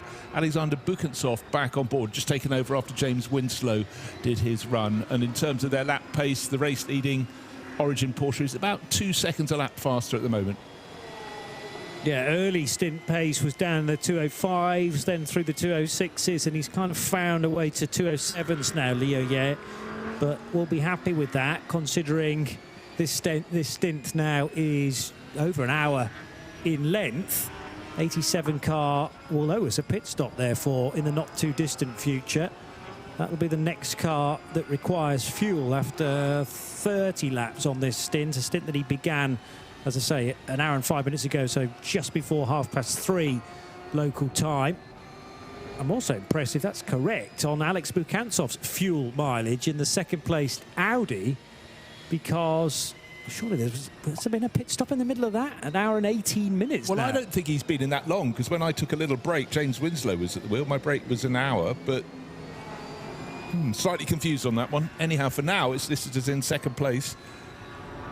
1 minute and 12 seconds down on the race-leading Origin Motorsport Porsche, but I don't recall Bukantsov having got into the car when I stepped out of here. Right, and I'm just trying to work out whether my system has missed a pit stop, and I need to do that by seeing whether the lap times have increased considerably for 2 of them, for 2 laps back-to-back, because that would have been an in-lap and an out-lap. It wasn't necessarily identified by a pit stop. Do you know, I can't see one. So, because Bukantsov's been in the 2:08s and the 2:10s and the 2:11s on occasion, is he in massive fuel save mode? But to get to an hour and nearly 20 minutes, and there hasn't really been there was a short, sharp code 60, and only the second code 60 of the race to date. That really wouldn't have bought him much fuel mileage at all. So that's a bit of a mystery. Or is the Audi just that good on fuel burn when you've got the right driver behind the wheel to elongate the stint? Either way, he can't be that far away from a stop if that is correct information. Yeah, it sort of feels to me, if he did take over just as I nipped out of the box, which would tally with an hour and 20 or so, that James Winslow did a fairly short stint. He was the 4th driver into that Continental Racing by Simpson Motorsport car. It was started by Alexander Bukantsov from pit exit. He worked his way through the back markers, moved up the order. Damien Chiasek took it over. Then Vasily Vladykin, who had plenty of fighting as the car got up to about 3rd or 4th position. Then James Winslow was on board. But if it's saying it's been an hour and... he's now come into the pits. He's come in, there yeah. We go. So that, well, again, I think that's a single stint. Wow. And an hour and 18 minutes. Which That's in a GT3 car, not a Porsche Cup car. So that, well, we'll have to get to the bottom of that one. But does that tell us a little bit about balance of performance, though, as well, in terms of how the car's been set up and also how much fuel it is allowed in each of the pit stops? There's a maximum fuel allocation, which can only ever get less courtesy of a caution. But as I say, we've only had 2 code 60s in the whole of the race so far, and the second of those was very fast indeed. Let's just tell you, it was to remove the splitter from the 909 Porsche, and it was exactly 2 minutes. Yeah, and the first one was 7.5 minutes, so 9 minutes and 34 seconds thus far in the first half of the race, and a little bit of small change on top of that for them. So not a lot of time to be added. So we'll have to see. Did we notice a driver change? Did Alexander Bukantsov? He's still listed as the driver at the moment, but he's in refueling. But when he comes out past the pit exit line, the 3-letter Windscreen identification will let us know, but if it's an hour and 36, that's a mighty stint in one go. We've had people do double stints, which takes them up past 2 hours, but all in one go, that's impressive. Yeah, it wasn't quite as good as an hour and 36, but it was an hour and 18. Hour and 18, sorry, hour and... Yeah, we know what you meant. So that's easily 15 minutes more than I thought any GT3 car was capable of. But Alex Bukantsov driving with the slippers on, it seems, to nurse that car through. And Continental Racing will be very grateful indeed that he's managed to do that without a visit to pit lane. It will be fueled now, assuming it is down to the fumes, for a good 3 minutes, I'm going to guess, before re-emerging in what could be third position. Although Antares Au will probably get ahead of the 69 Audi in his number 10 Absolute Racing car, and we will be back to first, second and third all being Porsches. And actually, if that does happen, each of the GT3 classes represented in the top 3 positions as well. So a GT3 AM crew leading from a Pro-Am driver combination second, and one of a couple of GT3 lineups, brackets Pro, into third position. Antares Au is in the third sector now, so we'll be heading back across the line very shortly to confirm that. In fact, there he goes in front of our eyes and back up to third position in car number 10, trailing the Herbert Motorsport car by 3/4 of a minute. In the classes, 992 continues to be led by a now fixed Red Camel Jordans.NL Porsche, in the sense that they've refitted a new splitter to the front of that car. So Adrian Flack much happier, I'm sure, that the car is nearly new again. Testament to Rick Broikers nursing it through the remainder of its earlier stint. 992 AM is led by Modena Motorsports 216 Porsche Cup car, with John Shen now at the wheel. The GT4 leader has just hit pit road, and that is Damien Hamilton in the Cherney Motorsport BMW. TCE led by Asbest Racing's Cupra and Lutz Obermann, considerably lighter now, I'm going to guess, with all of that tyre pickup removed from the rear wheel arches of that car. And Lionel Amrush, still running around in the Vortex, had a long, lengthy pit stop to sort out a couple of issues on that 701 car, but we are still having the full complement of the initial starters to this event. So good to see that so far we haven't had any full retirements, even though some cars have been sitting out of the game for a fairly significant time. And Vasily Vladikin does make that a driver change in the Audi number 69, but he only drops back as far as fourth position after a terrific fuel stint from Alexander Bukantsov.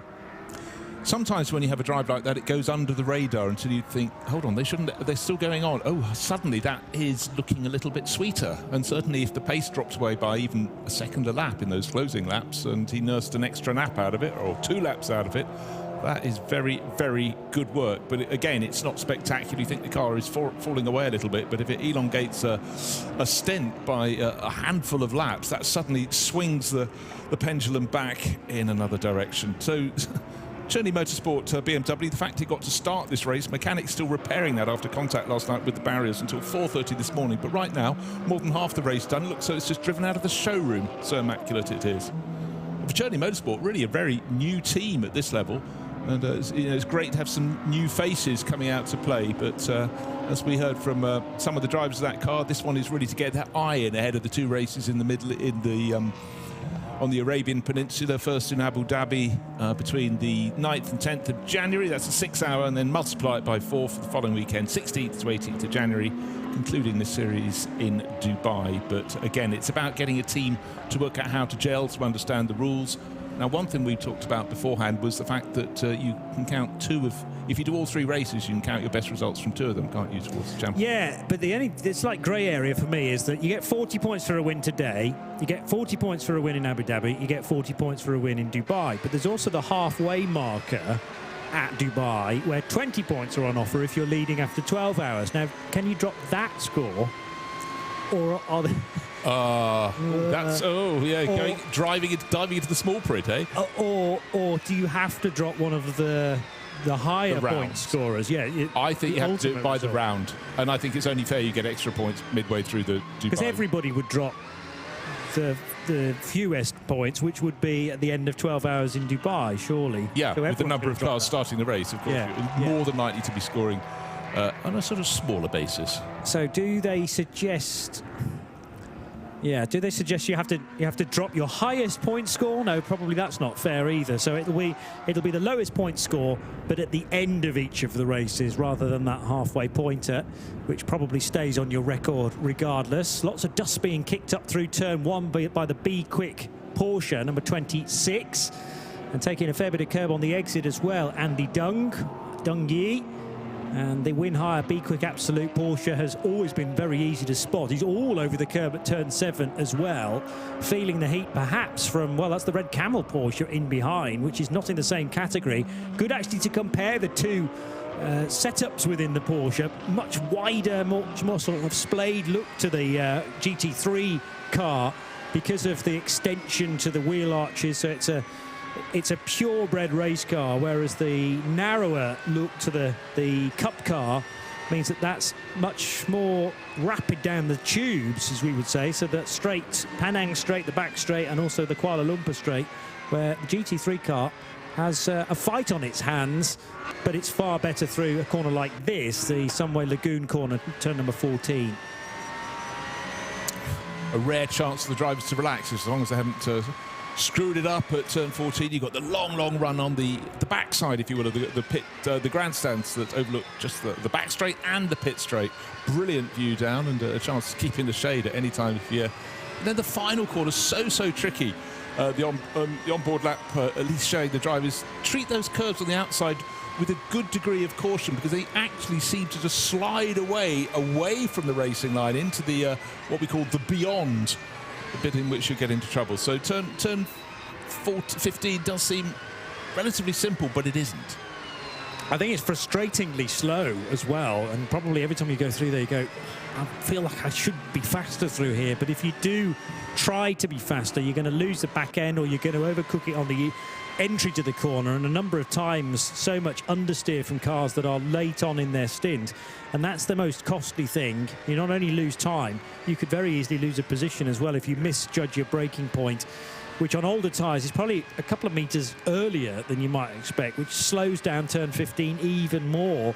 But you've just got to be patient, and that is the case for in places like turn 14, certainly turns 1 and 2 as well, because turn 1, as it arcs round that right-hander, gets ever more slow.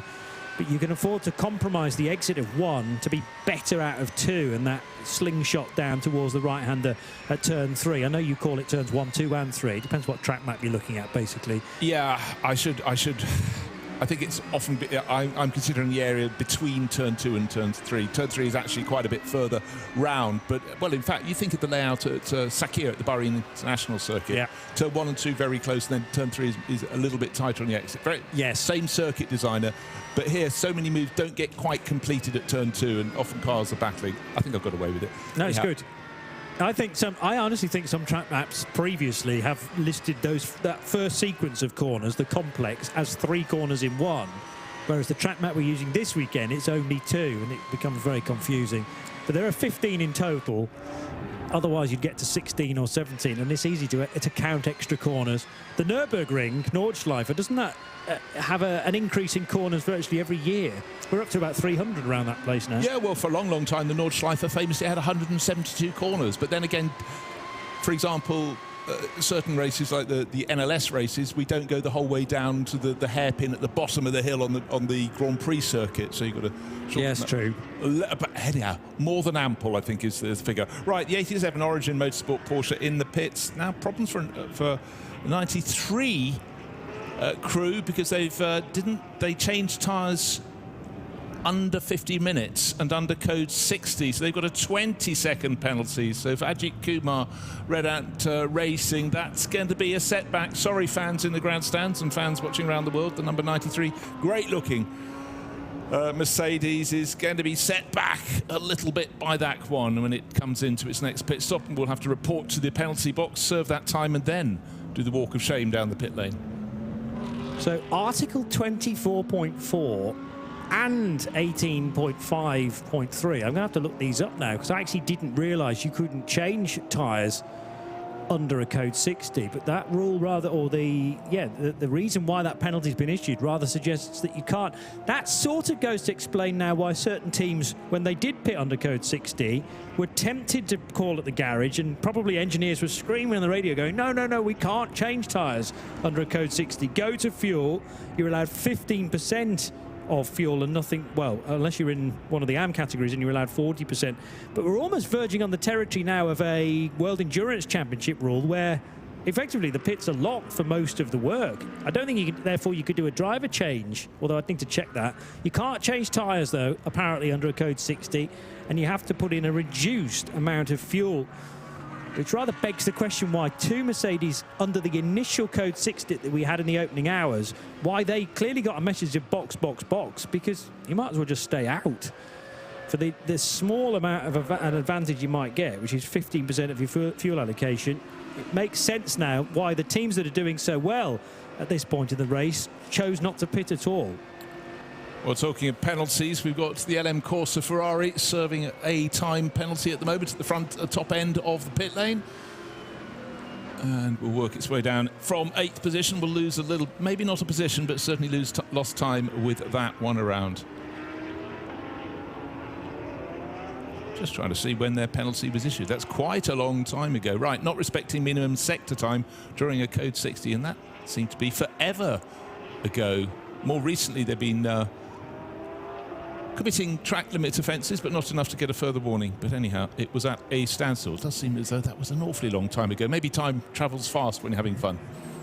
It certainly has done. When you look at the amount of hours that we've had in today's race, it's verging on the 7-hour marker now. So 2 more hours of daylight to look forward to.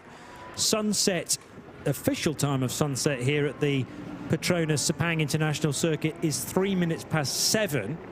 And we could easily be running till 3 minutes past 10, depending on where the race leader is in relation to the checkered flag. So 3 solid hours of darkness, brackets not darkness because of the floodlighting around here, but nevertheless the complexion of the race, or the ambience, will certainly change once the sun sets. Right. If I'm reading the timing screen correctly, or the penalty screen, lit up rather than in white than yellow, the LM Corsa 12-second time penalty was issued at 11:22. It's not 11:22 because I know, because I've had lunch. It's the afternoon now. It's 5.5 hours later. They've clearly had to gather quite a bit of evidence, therefore, to prove that. Does it tell you what the offence is for? You're not respecting. It going too fast on the track during code 60. Not respecting minimum sector time during code 60. 12-second penalty. Right. I think that was the first penalty issued in the race. Yes, it was. 11:22. The race started at 10. So either there's been a lot of argument or a failure of communication, but the 12 seconds have now been served. Okay. Well, got there eventually. Many, many hours on. And the rule that I wanted to check up on was regarding the previous penalty. So Article 24.4, let's see if I can dig that out from the regulations. That's a little bit further down. Here we go. Tyre changes with stint length under 50 minutes. If a car crosses the pit lane entry line and the stint length for the current tyre is less than 50 minutes and the track status is code 60, a change of tyres from slick to slick is not allowed. So you have to have gone over 50 minutes if you're under a code 60. A change of tyres from wet to slick, or from slick to wet, or from wet to wet is not restricted. So it's just a dry tyre to a dry tyre, and the 50-minute rule is that one. Then the other one was 18.5. Hang on a minute. 18.5.30, which is changing tyres slick to slick. Yes, that refers to the same rule. Time penalty 60 seconds. Does that tally? No, it only says 20 seconds there. But it's all effectively the same rule. So regardless of the 18-point bit or the 24-point bit, it's the same thing. So it's actually not a kind of hard and fast rule that says you cannot change tyres at all under a Code 60. It has to have that less than 50 minutes bit included in it. Okay, that makes a bit more sense to me. These are new rules for a new Middle East trophy, hence why at times we are reading them on the fly. So apologies for that, but hopefully we're educating one or two along the way as well. Maybe Including educating us. the team. Well, us, certainly, but maybe some of the teams as well. But you know what? It's very easy. You hear the drivers talking about muscle memory, about, you know, sometimes in the commentary box you have muscle memory, but unfortunately things have been updated. So you still think, oh no, we remember this from last year or early this year at a 24/8 series race, and then find things have slightly changed, moved on. But you know what?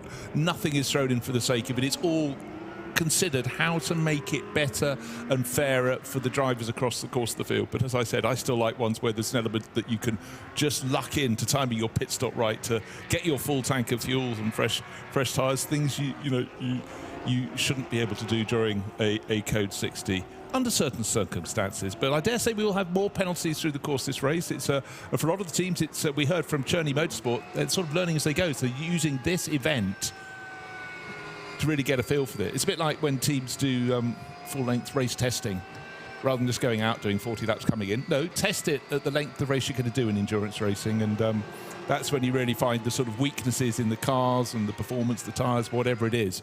So you've got to make it as close to the real race circumstances to really understand the duress, the stress on the car, the driver, etc.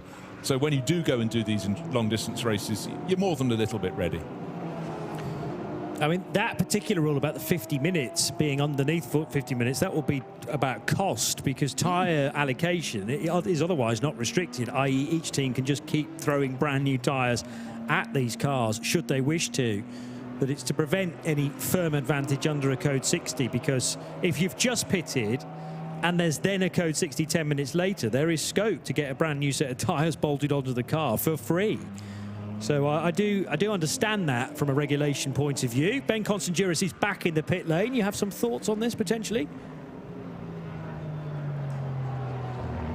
Lunchtime regarding exactly what you're speaking of, and this new regulation not allowing a change of tyre under Code 60. It's a reaction to the Dubai 24-hour last year, where one team put 36 new sets of tyres on during a 24-hour race, because every time there was a Code 60, they banged on a new set because it was free in terms of their performance, but of course not free in terms of the cost. So a set of tyres costing you between 3,000–4,000 euros, you can do the calculation, and Creventic wanted to limit that. They wanted to drop that cost, and especially a slightly pointless if they could prevent that sort of a level of spending, then they have found a way to do so. And so it's a very sensible regulation to stop too many changes of tyres. It makes total sense, because, you know, varying teams have different budgets, and I think Creventic always prided themselves on making it open for as many different teams as possible. And I remember the days when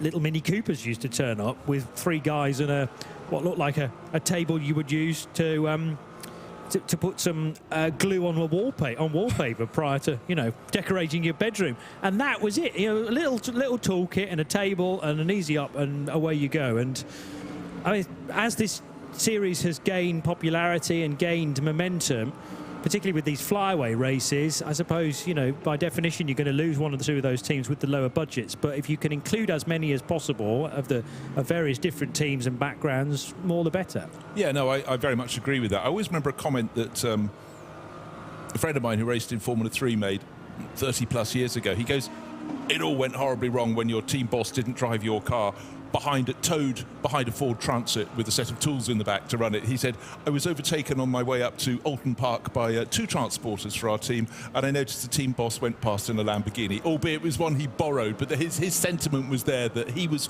one of the people trying to hang on to the bottom end of Formula 3, loved competing in it, knew he wouldn't have all the tyres that the top teams could have, but the cost was escalating, and it's continued to do so ever since. But I think in GT racing particularly, if you can control things, you will have really big fields. And what we're getting here, this toe in the water at Sepang, is another group of teams trying out what it is in the 24H series organised by Creventic and really liking what they're finding.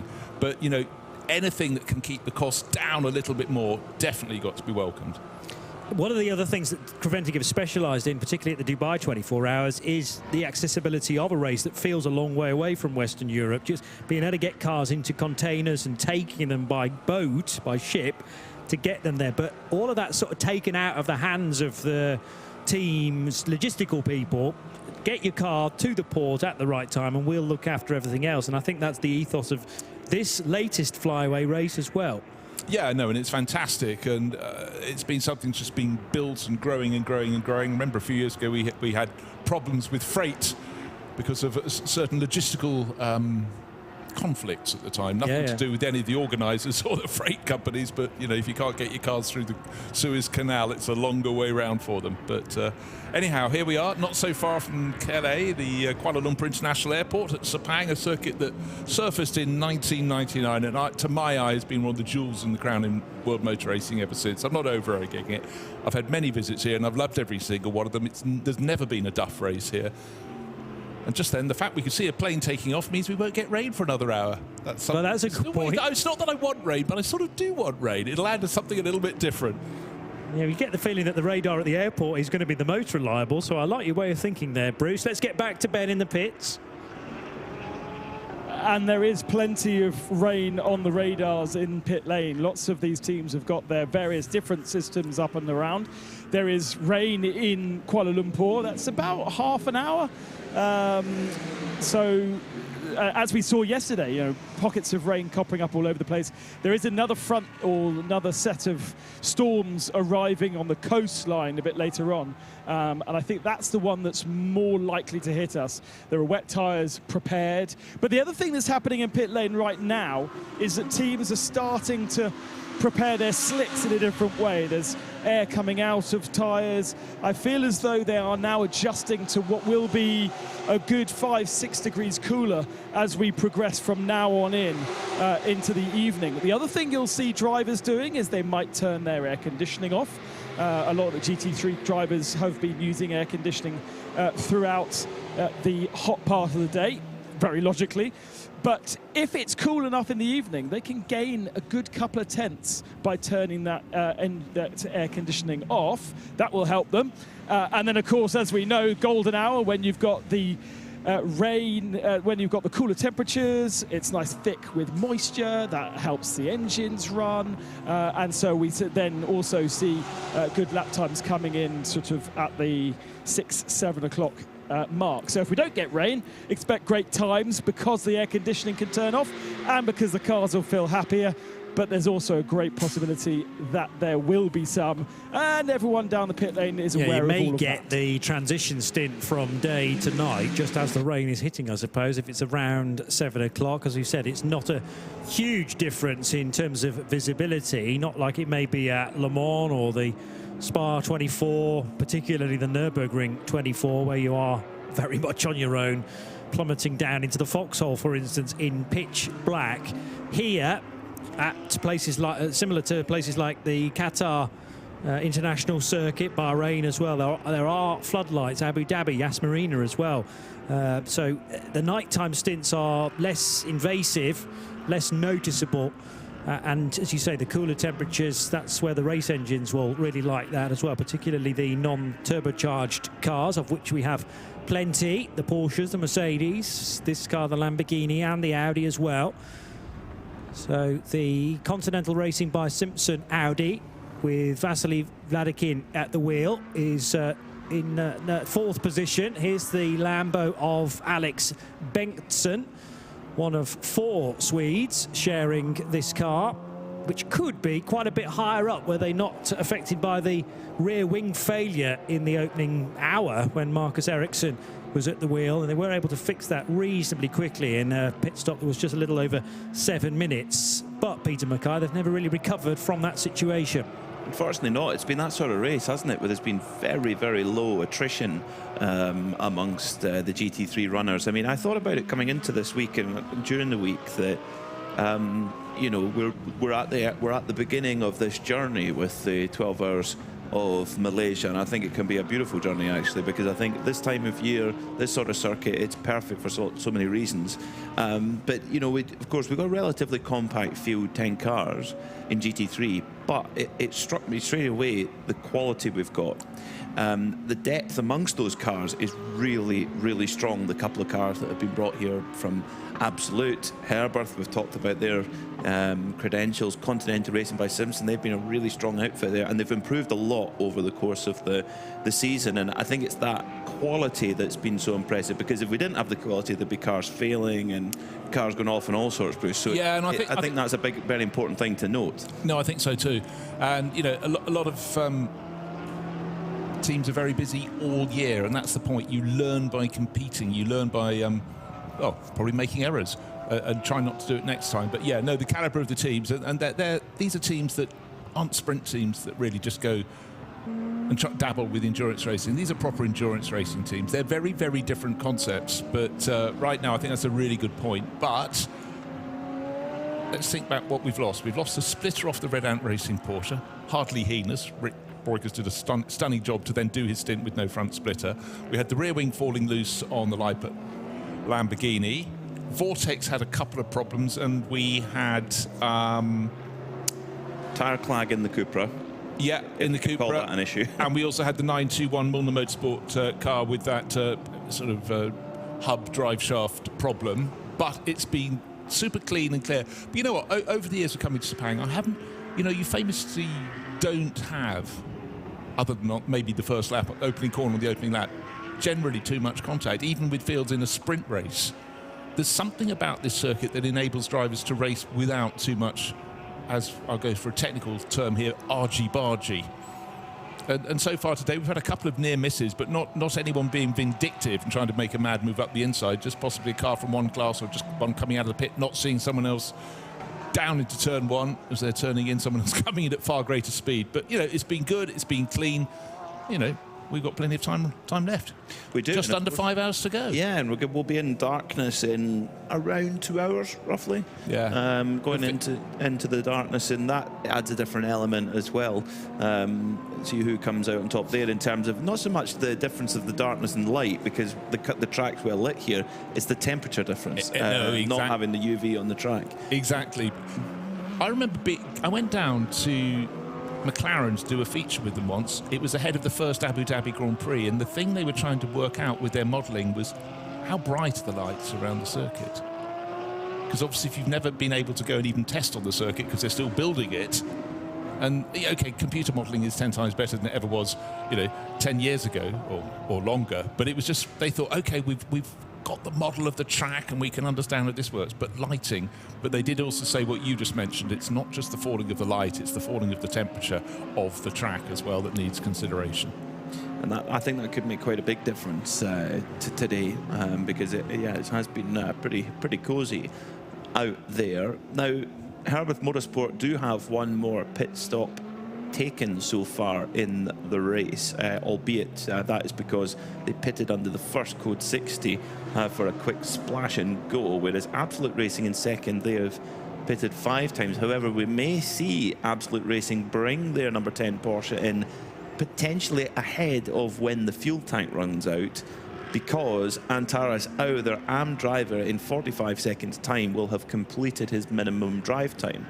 So, I mean, the car is going to have maybe another maximum 10 laps of fuel left in it anyway.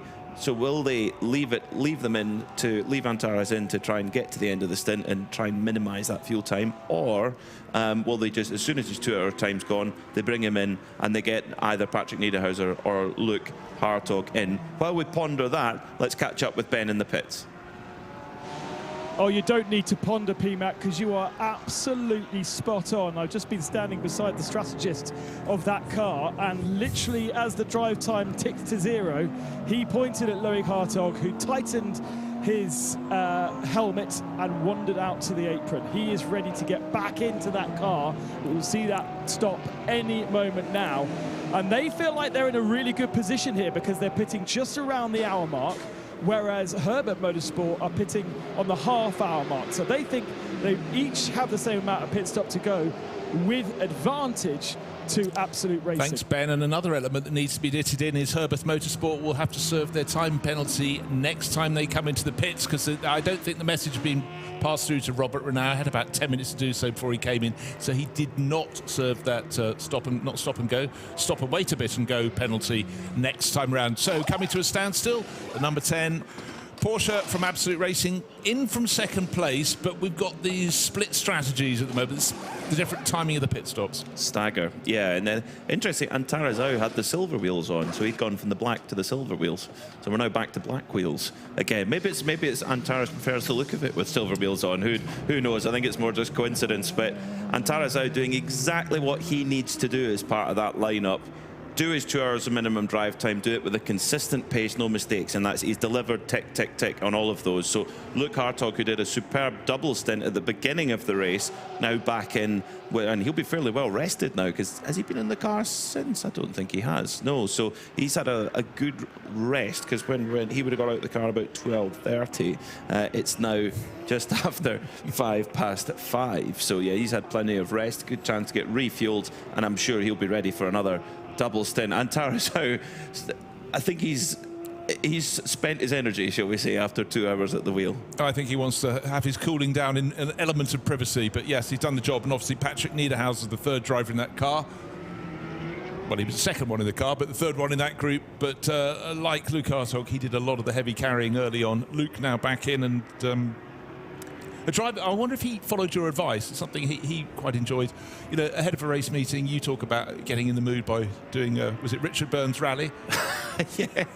He does the same. Yeah, we shared a moment over that. I love the Richard Burns rally program on the simulator on the computer at home, and I was really surprised I know a lot of professional rally drivers that use it to prepare, but I've not really heard of professional circuit racers using it to prepare, so that was really interesting. He said that going on a home simulator for to drive the GT3R here at Sepang, he said you can get almost too much muscle memory where it nearly matches up, but not quite. So you can actually get yourself into some bad habits. Whereas he said the rally game, the tyre model's so good on that particular simulator that it actually really helped with that kind of reactive, figuring it out on the fly kind of skill, which I thought was fascinating. Now, in terms of strategy for Absolute Racing, I think the feedback he's getting there from Absolute Racing is accurate, because there's 4 hours 50 to go.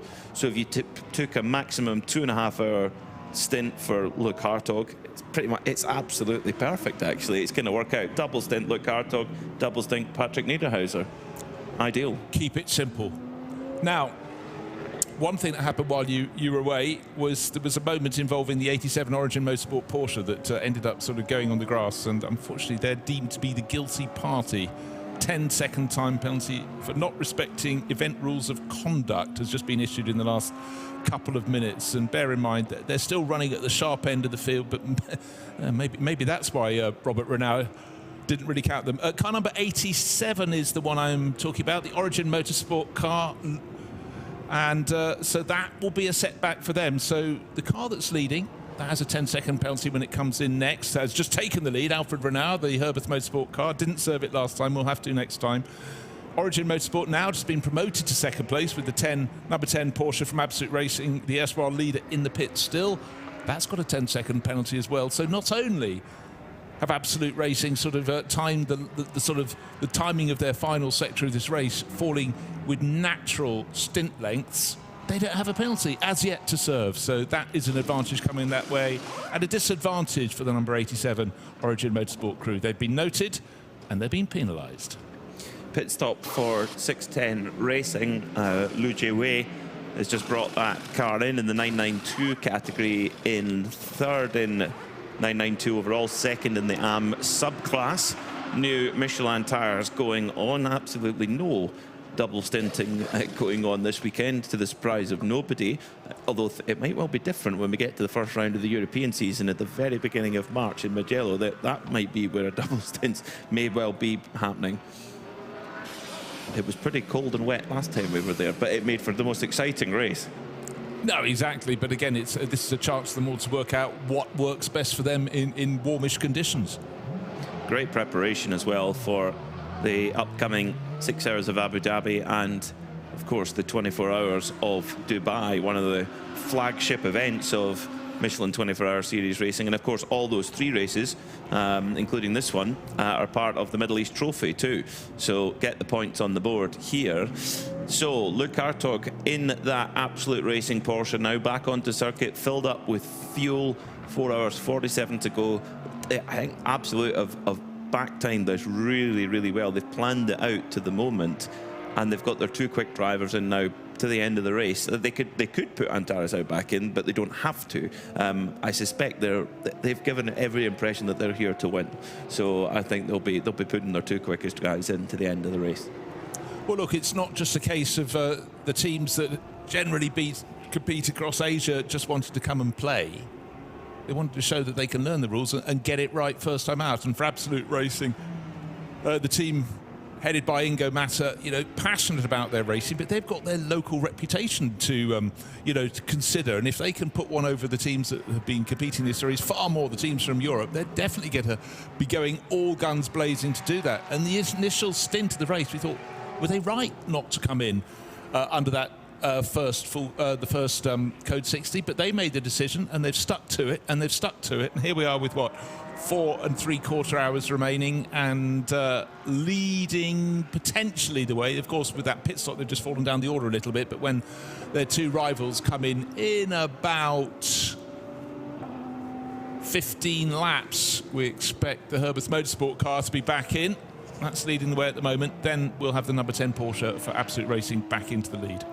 The only difference between the Herbert Motorsport Porsche and the Absolute Racing Porsche that have been fighting over this race win all the way through, one is a pro car, if you like, that's the number 10 Absolute Racing, and then the Herbert is a Pro-Am car. So that's each class has a different set of pit stop regulations. So to try and simplify it as best as possible, the Herbert car has a 10% quicker flow at the pump than the Absolute car, so that will give a couple of seconds in hand over that, probably 12 seconds or so, because it's around a 2-minute fill to 10%. So give it a 12% fill, a 12 second, benefit. But also it's got 5 litres more fuel capacity, which is a lap, maybe a little bit, maybe 2 laps. Well, 5 litres is about a gallon, isn't it? Give or take, roughly. Yeah, possibly. And then it's just under 3. No, I think it's maybe 2 laps, actually. Yeah, actually, I the maths backwards for some reason. Yeah, I'd say about 2 laps of fuel, which could make all the difference when things are really, really tight. Now, we've got Ben Constanduros down in the pits. We'll come down to him in just a minute. But with those brand new tyres at the moment for Luke Hartog, he's putting in an absolute best in Sector 1 at the moment, 54.250 through that opening sector. That's very, very quick indeed. We're getting kickback testing from something. Yeah, no, absolutely flying. One thing I just want to point out, PMAC, at this point in the race, we started with 17 cars. We had a few mechanical reliability problems for Vortex, the wing problem for the Lippert Motorsport Lamborghini, but we still have 17 cars out there running, doing what they're supposed to do.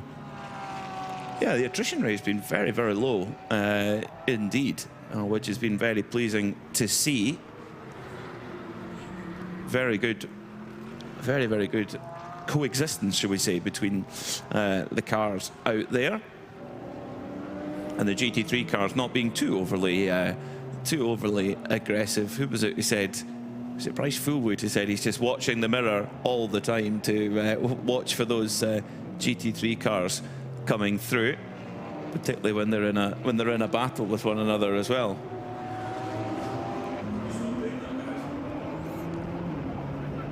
So what's the state of the light? It's not as light as it might be normally because it's now clouding over, but it remains dry. Remains dry. It's the time here is just gone 5:15 in the afternoon. Another hour and a bit of natural light. We reckon after 7 o'clock it would fall down into darkness, and that will add a different touch. And we were talking about the pace that Luke Hartog has been applying to the number 10 Absolute Racing Porsche as the sister car for B Quick Absolute Racing. Yi Deng comes into the pit lane, and Luke, not exactly staying on the circuit there, pressing on really, really hard. Yes, down in fourth place, but when the stagger unwinds, he should be back at the sharp end of the field. But I think the point that you've made is the fact that he could share the remainder of this race with teammate Patrick Niederhauser. And Tarizao has done his minimum time in the race, and therefore doesn't have to go back in unless he fancies it. But if you combine Luke Hartog and Patrick Niederhauser in a Porsche, give them 4 and a bit hours of racing, you have to be very special to exceed their performance. Well, I wonder what Herbert will do, because they've got 4 hours of Robert Renauer time that they can use, and they may well be actually quite close to using all of that by now. Robert, has he done 2 single stints so far? Has he done more than that? Just having a quick think. Down there. He went in to start. He's done 2 stints. Okay. He was the start driver, then it went to Ralph, then it went to his brother Alfred, and then Konstantin Dressler. They did single. So they've got time to do some more Robert Renauer stints if they want. Alfred, he's got no minimum or maximum, so they're free with that. The question is whether they put Konstantin Dressler or Ralph Bowen in again. From my understanding of the rules, being a Pro-Am car, Ralph Bowen and Konstantin Dressler only need to do 2 hours between them. So whether that's them then done, I mean, I think that is their stint time complete, if I've read that correctly. But it wouldn't be the first time we've seen drivers having done the minimum time and carry on and do some more stints. So that could well play into it to see who comes out on top between Herbert and Absolute Racing. I mean, Herbert, they're in the Pro-Am class and they're leading that quite comprehensively at the moment, but I think that they come here to win overall. Yeah, that's for sure. As Luke Hartog trying to make the most of the early laps in his Michelin tyres at the moment, a 205.7, which is considerably faster than the drivers ahead of him. I mean, Alfred Renauer last lap, a 208.7. So, yeah, 3 seconds, more than 3 seconds. But, of course, Alfred Renauer is on 23 lap older tyres. So that is where the difference in lap time comes from. You have to learn these things. You come to a circuit for the first time, you know there's going to be tyre performance drop-off. How much? And how much does it vary according to any extra 1 degree, 2 degrees up or down? And they'll be finding out, because the track, the track won't cool down quickly here, but this cloud has certainly reduced its temperature in the last hour or 2. If we'd had full sunshine through the day, but then again, it means probably the drop of temperature as we go into nightfall won't be as marked as if it had been from a hot track to a cooler track. It's just been gradually cooling, but if you walked out in bare feet, you still feel it was warm underfoot, trust me. Gets the rubber, softens the rubber on your shoes. Yes. Yeah, which is actually quite good. In fact, I need to get new shoes. Mine are, the grip on them's wearing away. I stepped on a wet part the other day and I nearly had a massive jump. Nearly did the splits. Nearly. Very, very nearly. So 4 hours and 39 minutes to go then. Let's try to take a run through your class leaders. Overall, at the moment, it's Herbert Motorsport who leads overall and in the GT3 Pro-Am class. In second, it's our AM GT3 leader. That's Origin Motorsport number 87 with their Porsche. Then second in AM, third overall, is Vasily Vladikin for Continental Racing by Simpson Audi.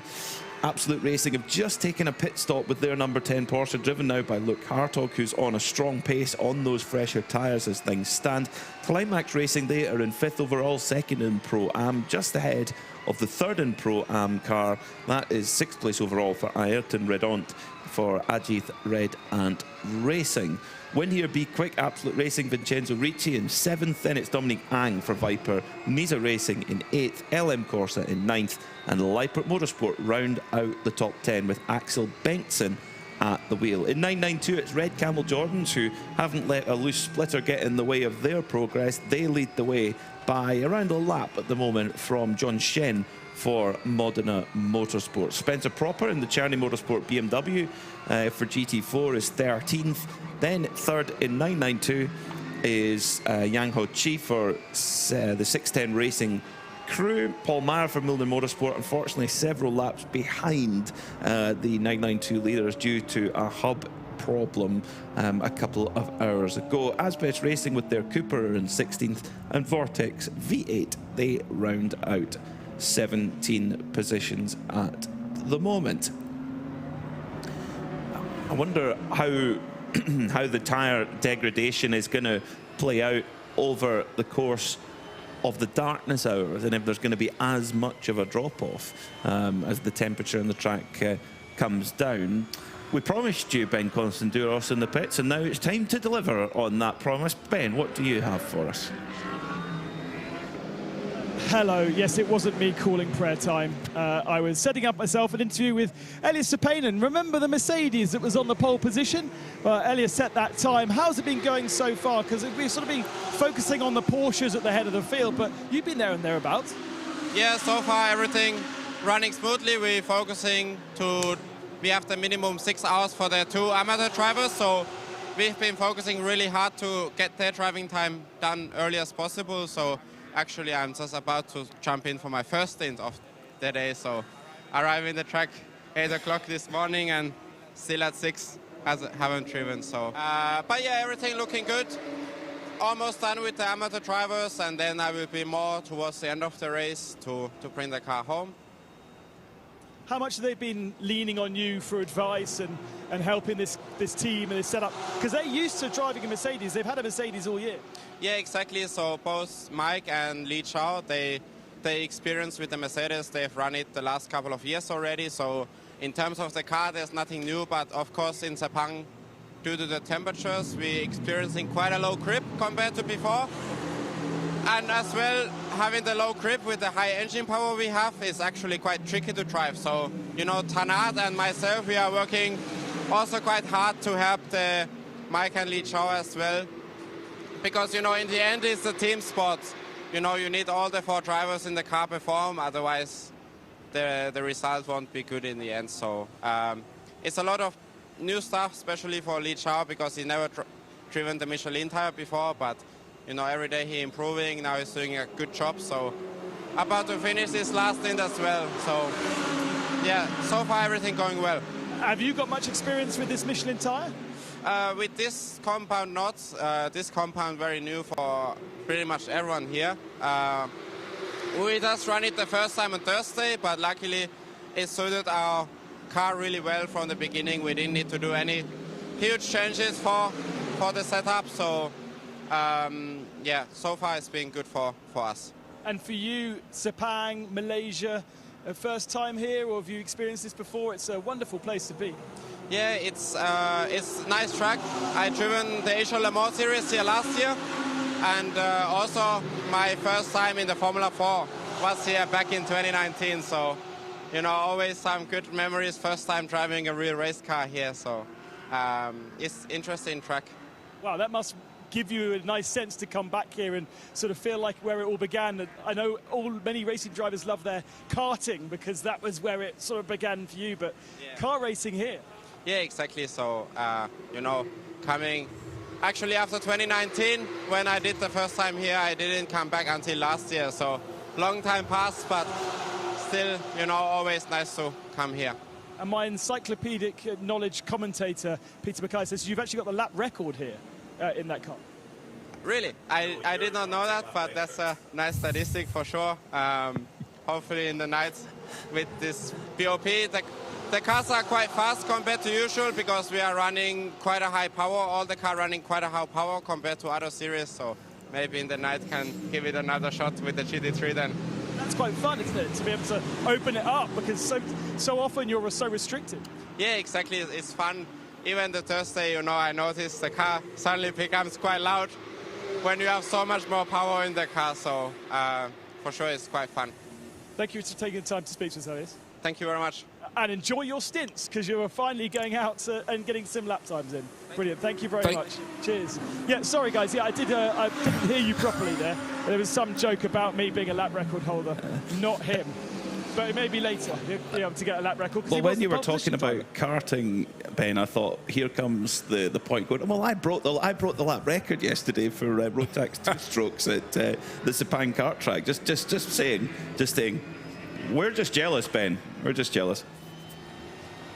is a bit like what happened to us yesterday, Peter, getting from a 4-stroke into a 2-stroke and going, wow, there's so much more power.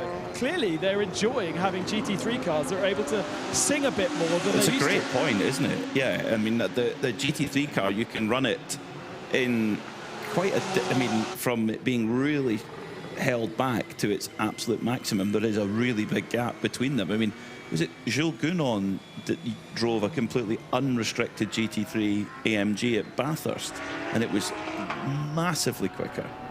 Yeah, but it had a DRS flap on it, and so it wasn't quite like for like. But yeah, but if you think about it, I mean, you have to have some performance in excess and extremis that could be pegged back for balance of performance. Just having a quick look back at Elias Seppänen, he was a superstar in junior and senior karting, world and European level. But his first season, he mentioned, in single-seaters was here, Southeast Asia, Formula 4 Series.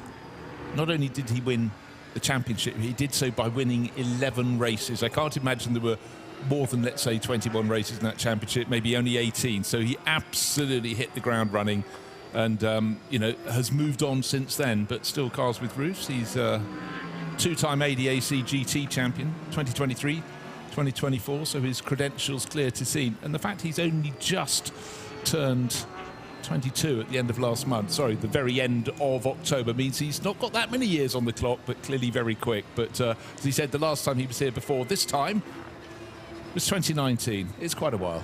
I swear they have a factory in Finland where they just make racing drivers.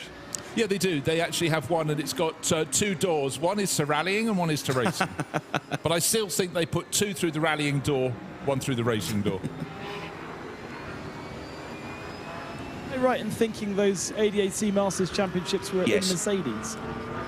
Yeah, because he this year in Asia has been in a Ferrari, and that was a very big step and a very big difference to what he was used to. So being here with the Mercedes is much more back to where his sort of familiarity and just is. to keep things complicated and add variety, he talked to the Asian Le Mans series. That was 2024 into 2025, and he was racing a Porsche when he was here. There we are.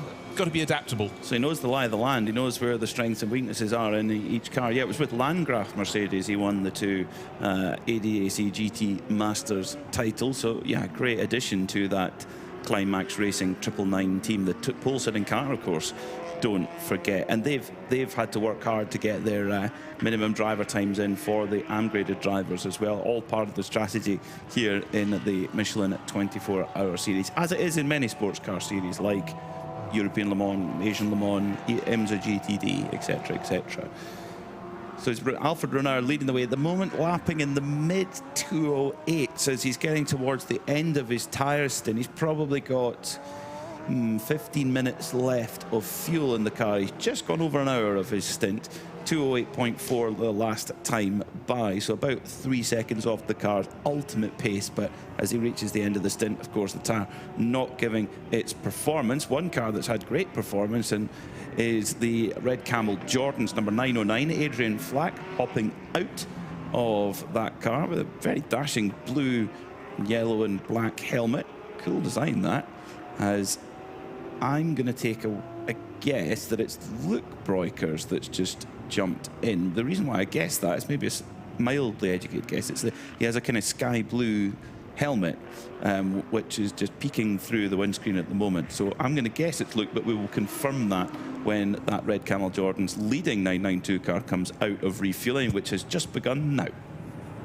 Yeah, no bets are being taken, but I think you're absolutely spot on. So you can put your pound away. That's if I brought it out in the first place. I don't want to risk dropping it. No, it's been in the family for generations. I've looked after that pound well. In fact, when I got married, the minister gave my wife and I a pound, and he does this every wedding. It's this kind of party piece. And he said, "Look after this," and he said, if you ever get to the point where you're both down to your last pound, always remember this: you've always got each other. Oh. And he said, but then he looked at me and he says, "Don't spend it." He says, "You know who I work for." I'll know. Nice touch.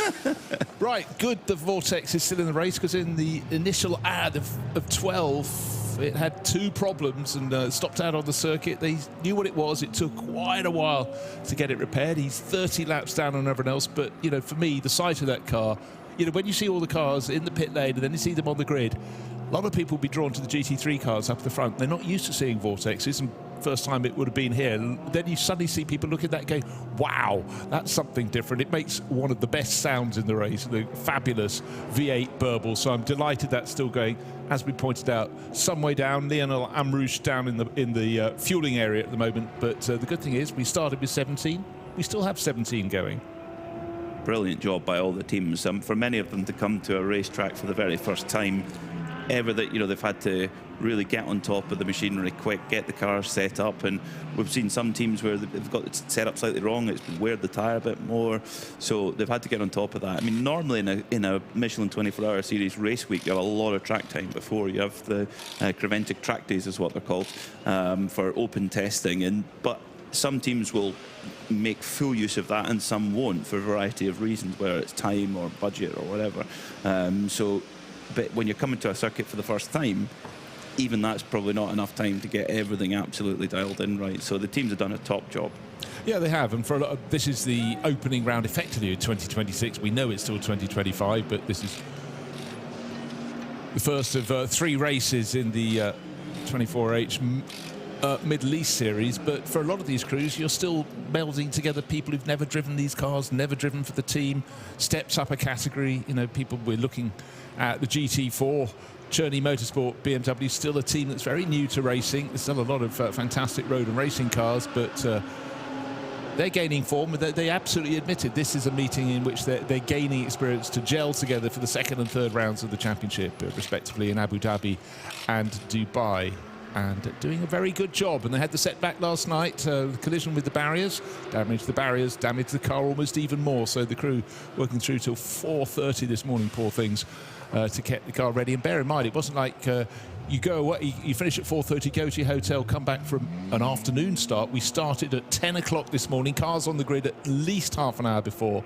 so that they will be flagging in between. Yeah, they had to have the cars on the grid by 9. By 9. I was going to say, was it half an hour and an hour? It was at 9 o'clock this morning. A little bit earlier than normal, because the grid was cleared earlier than normal as well, because we had so many fans here to see Ajith Kumar, and that we had to be a little bit quicker, I think, to try and make sure everybody was cleared off so that the race could start on time and start safely.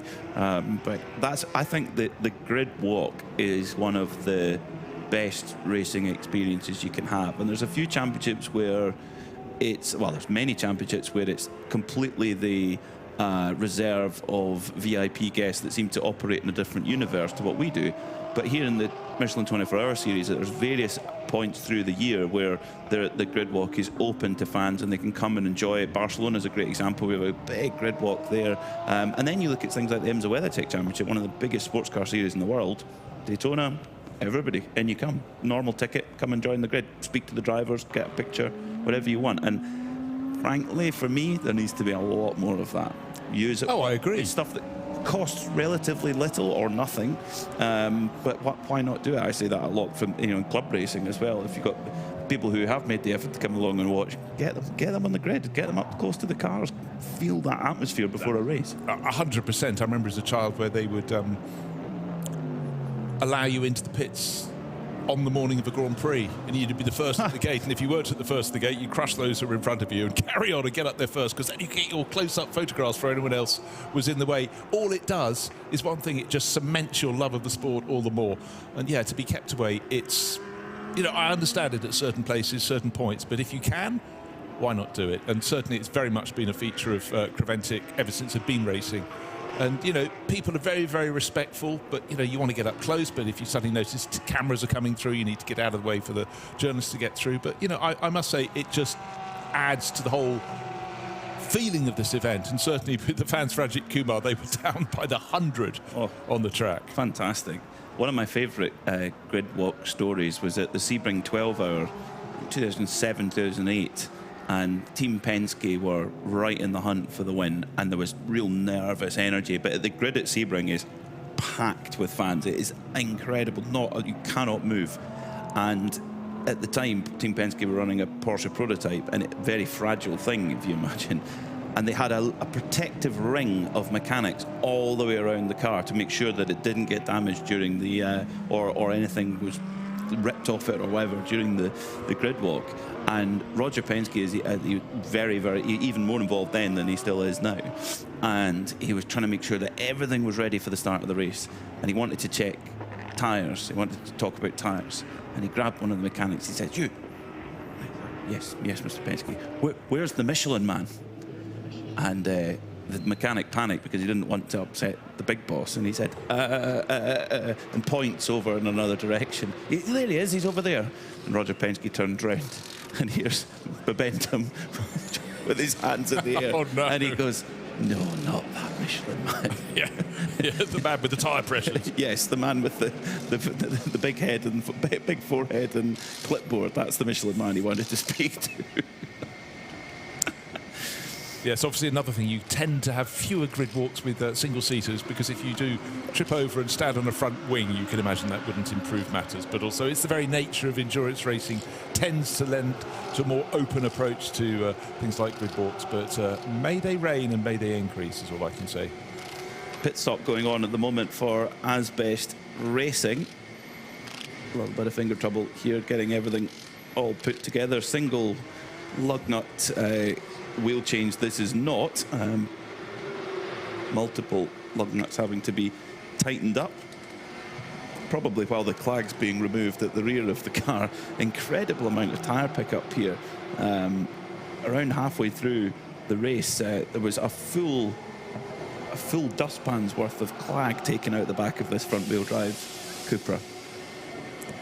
Yeah, it's a massive factor, and if you spend your time racing in Europe, apart from the races in the height of summer, you won't be accustomed to this at all. But teams, you know, if they don't have the right kit to get away, next time they come racing, they will have the right kit to remove, as you say, the tyre clag, because it certainly doesn't make life fun for the drivers. And eventually, well, we've seen it many times, tyre clag catching fire within the wheel arches, and that's less than amusing.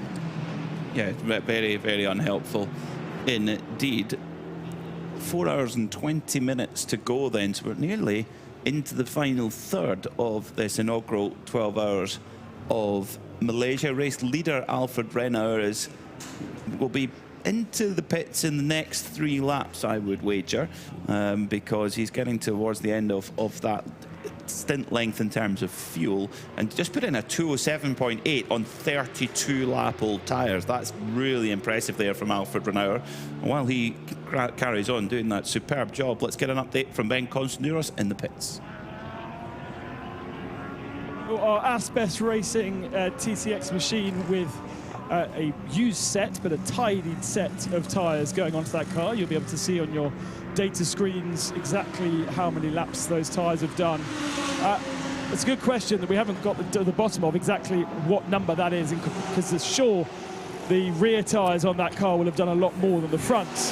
Interestingly, 50 laps. Yeah, but is that 50 on the rear, the front, on average? We're not entirely clear on that. But there was nowhere near as much rubber coming out of that car as John managed to find. I think they obviously did a tidy up from the very start of the race to that point, and there's was so much. One car behind, Elias Sepainen getting into the 999 Climax Mercedes. And watch the timing screens light up.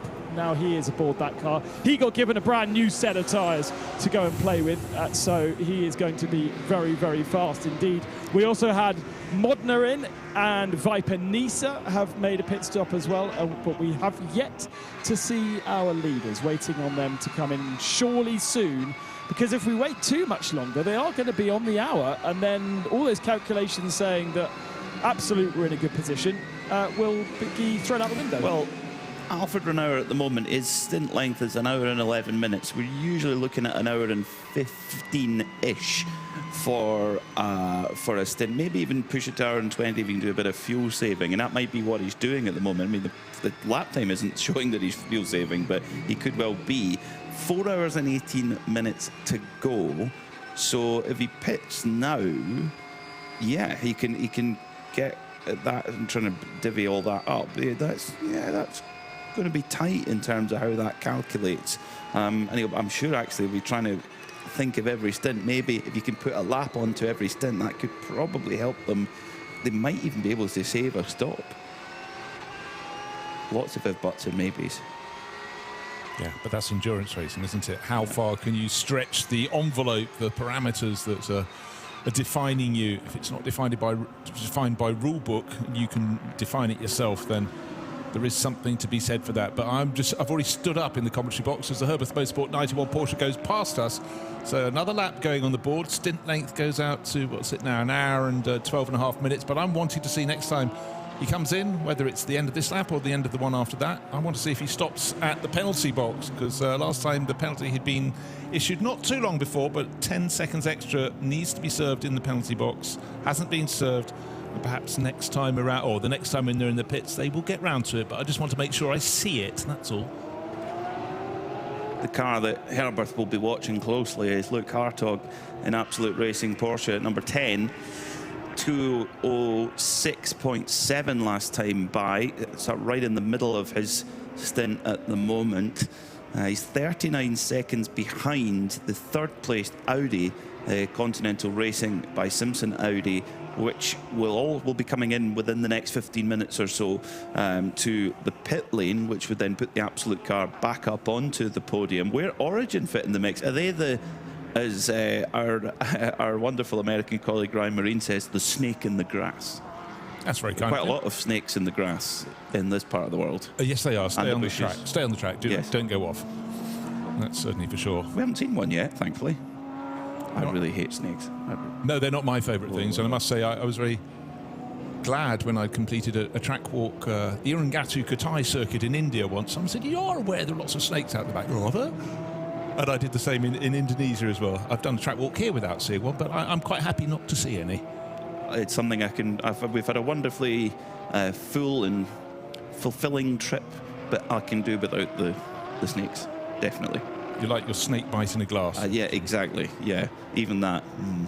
Yeah, no, fair call. Yeah, it's always wise to stay away from it. Snake bite, a drink of choice, but it's not my choice. So there you go. No. Because there's different snake bites you can have. Some is lager and...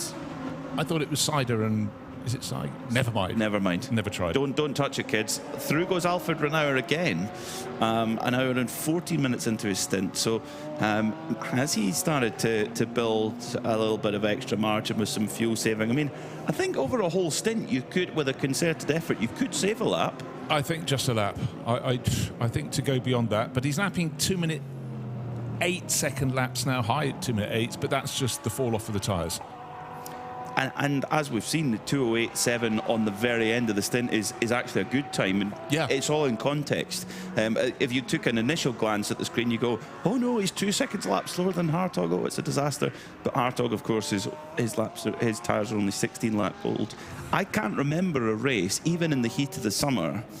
I can't remember a race this year in the Michelin 24-hour series where we've paid so much attention to the drop-off in time. I mean, when we were at Mugello for the 12 hours of Mugello, they couldn't get heat into the tyres. Yeah, it was the opposite problem, totally opposite problem.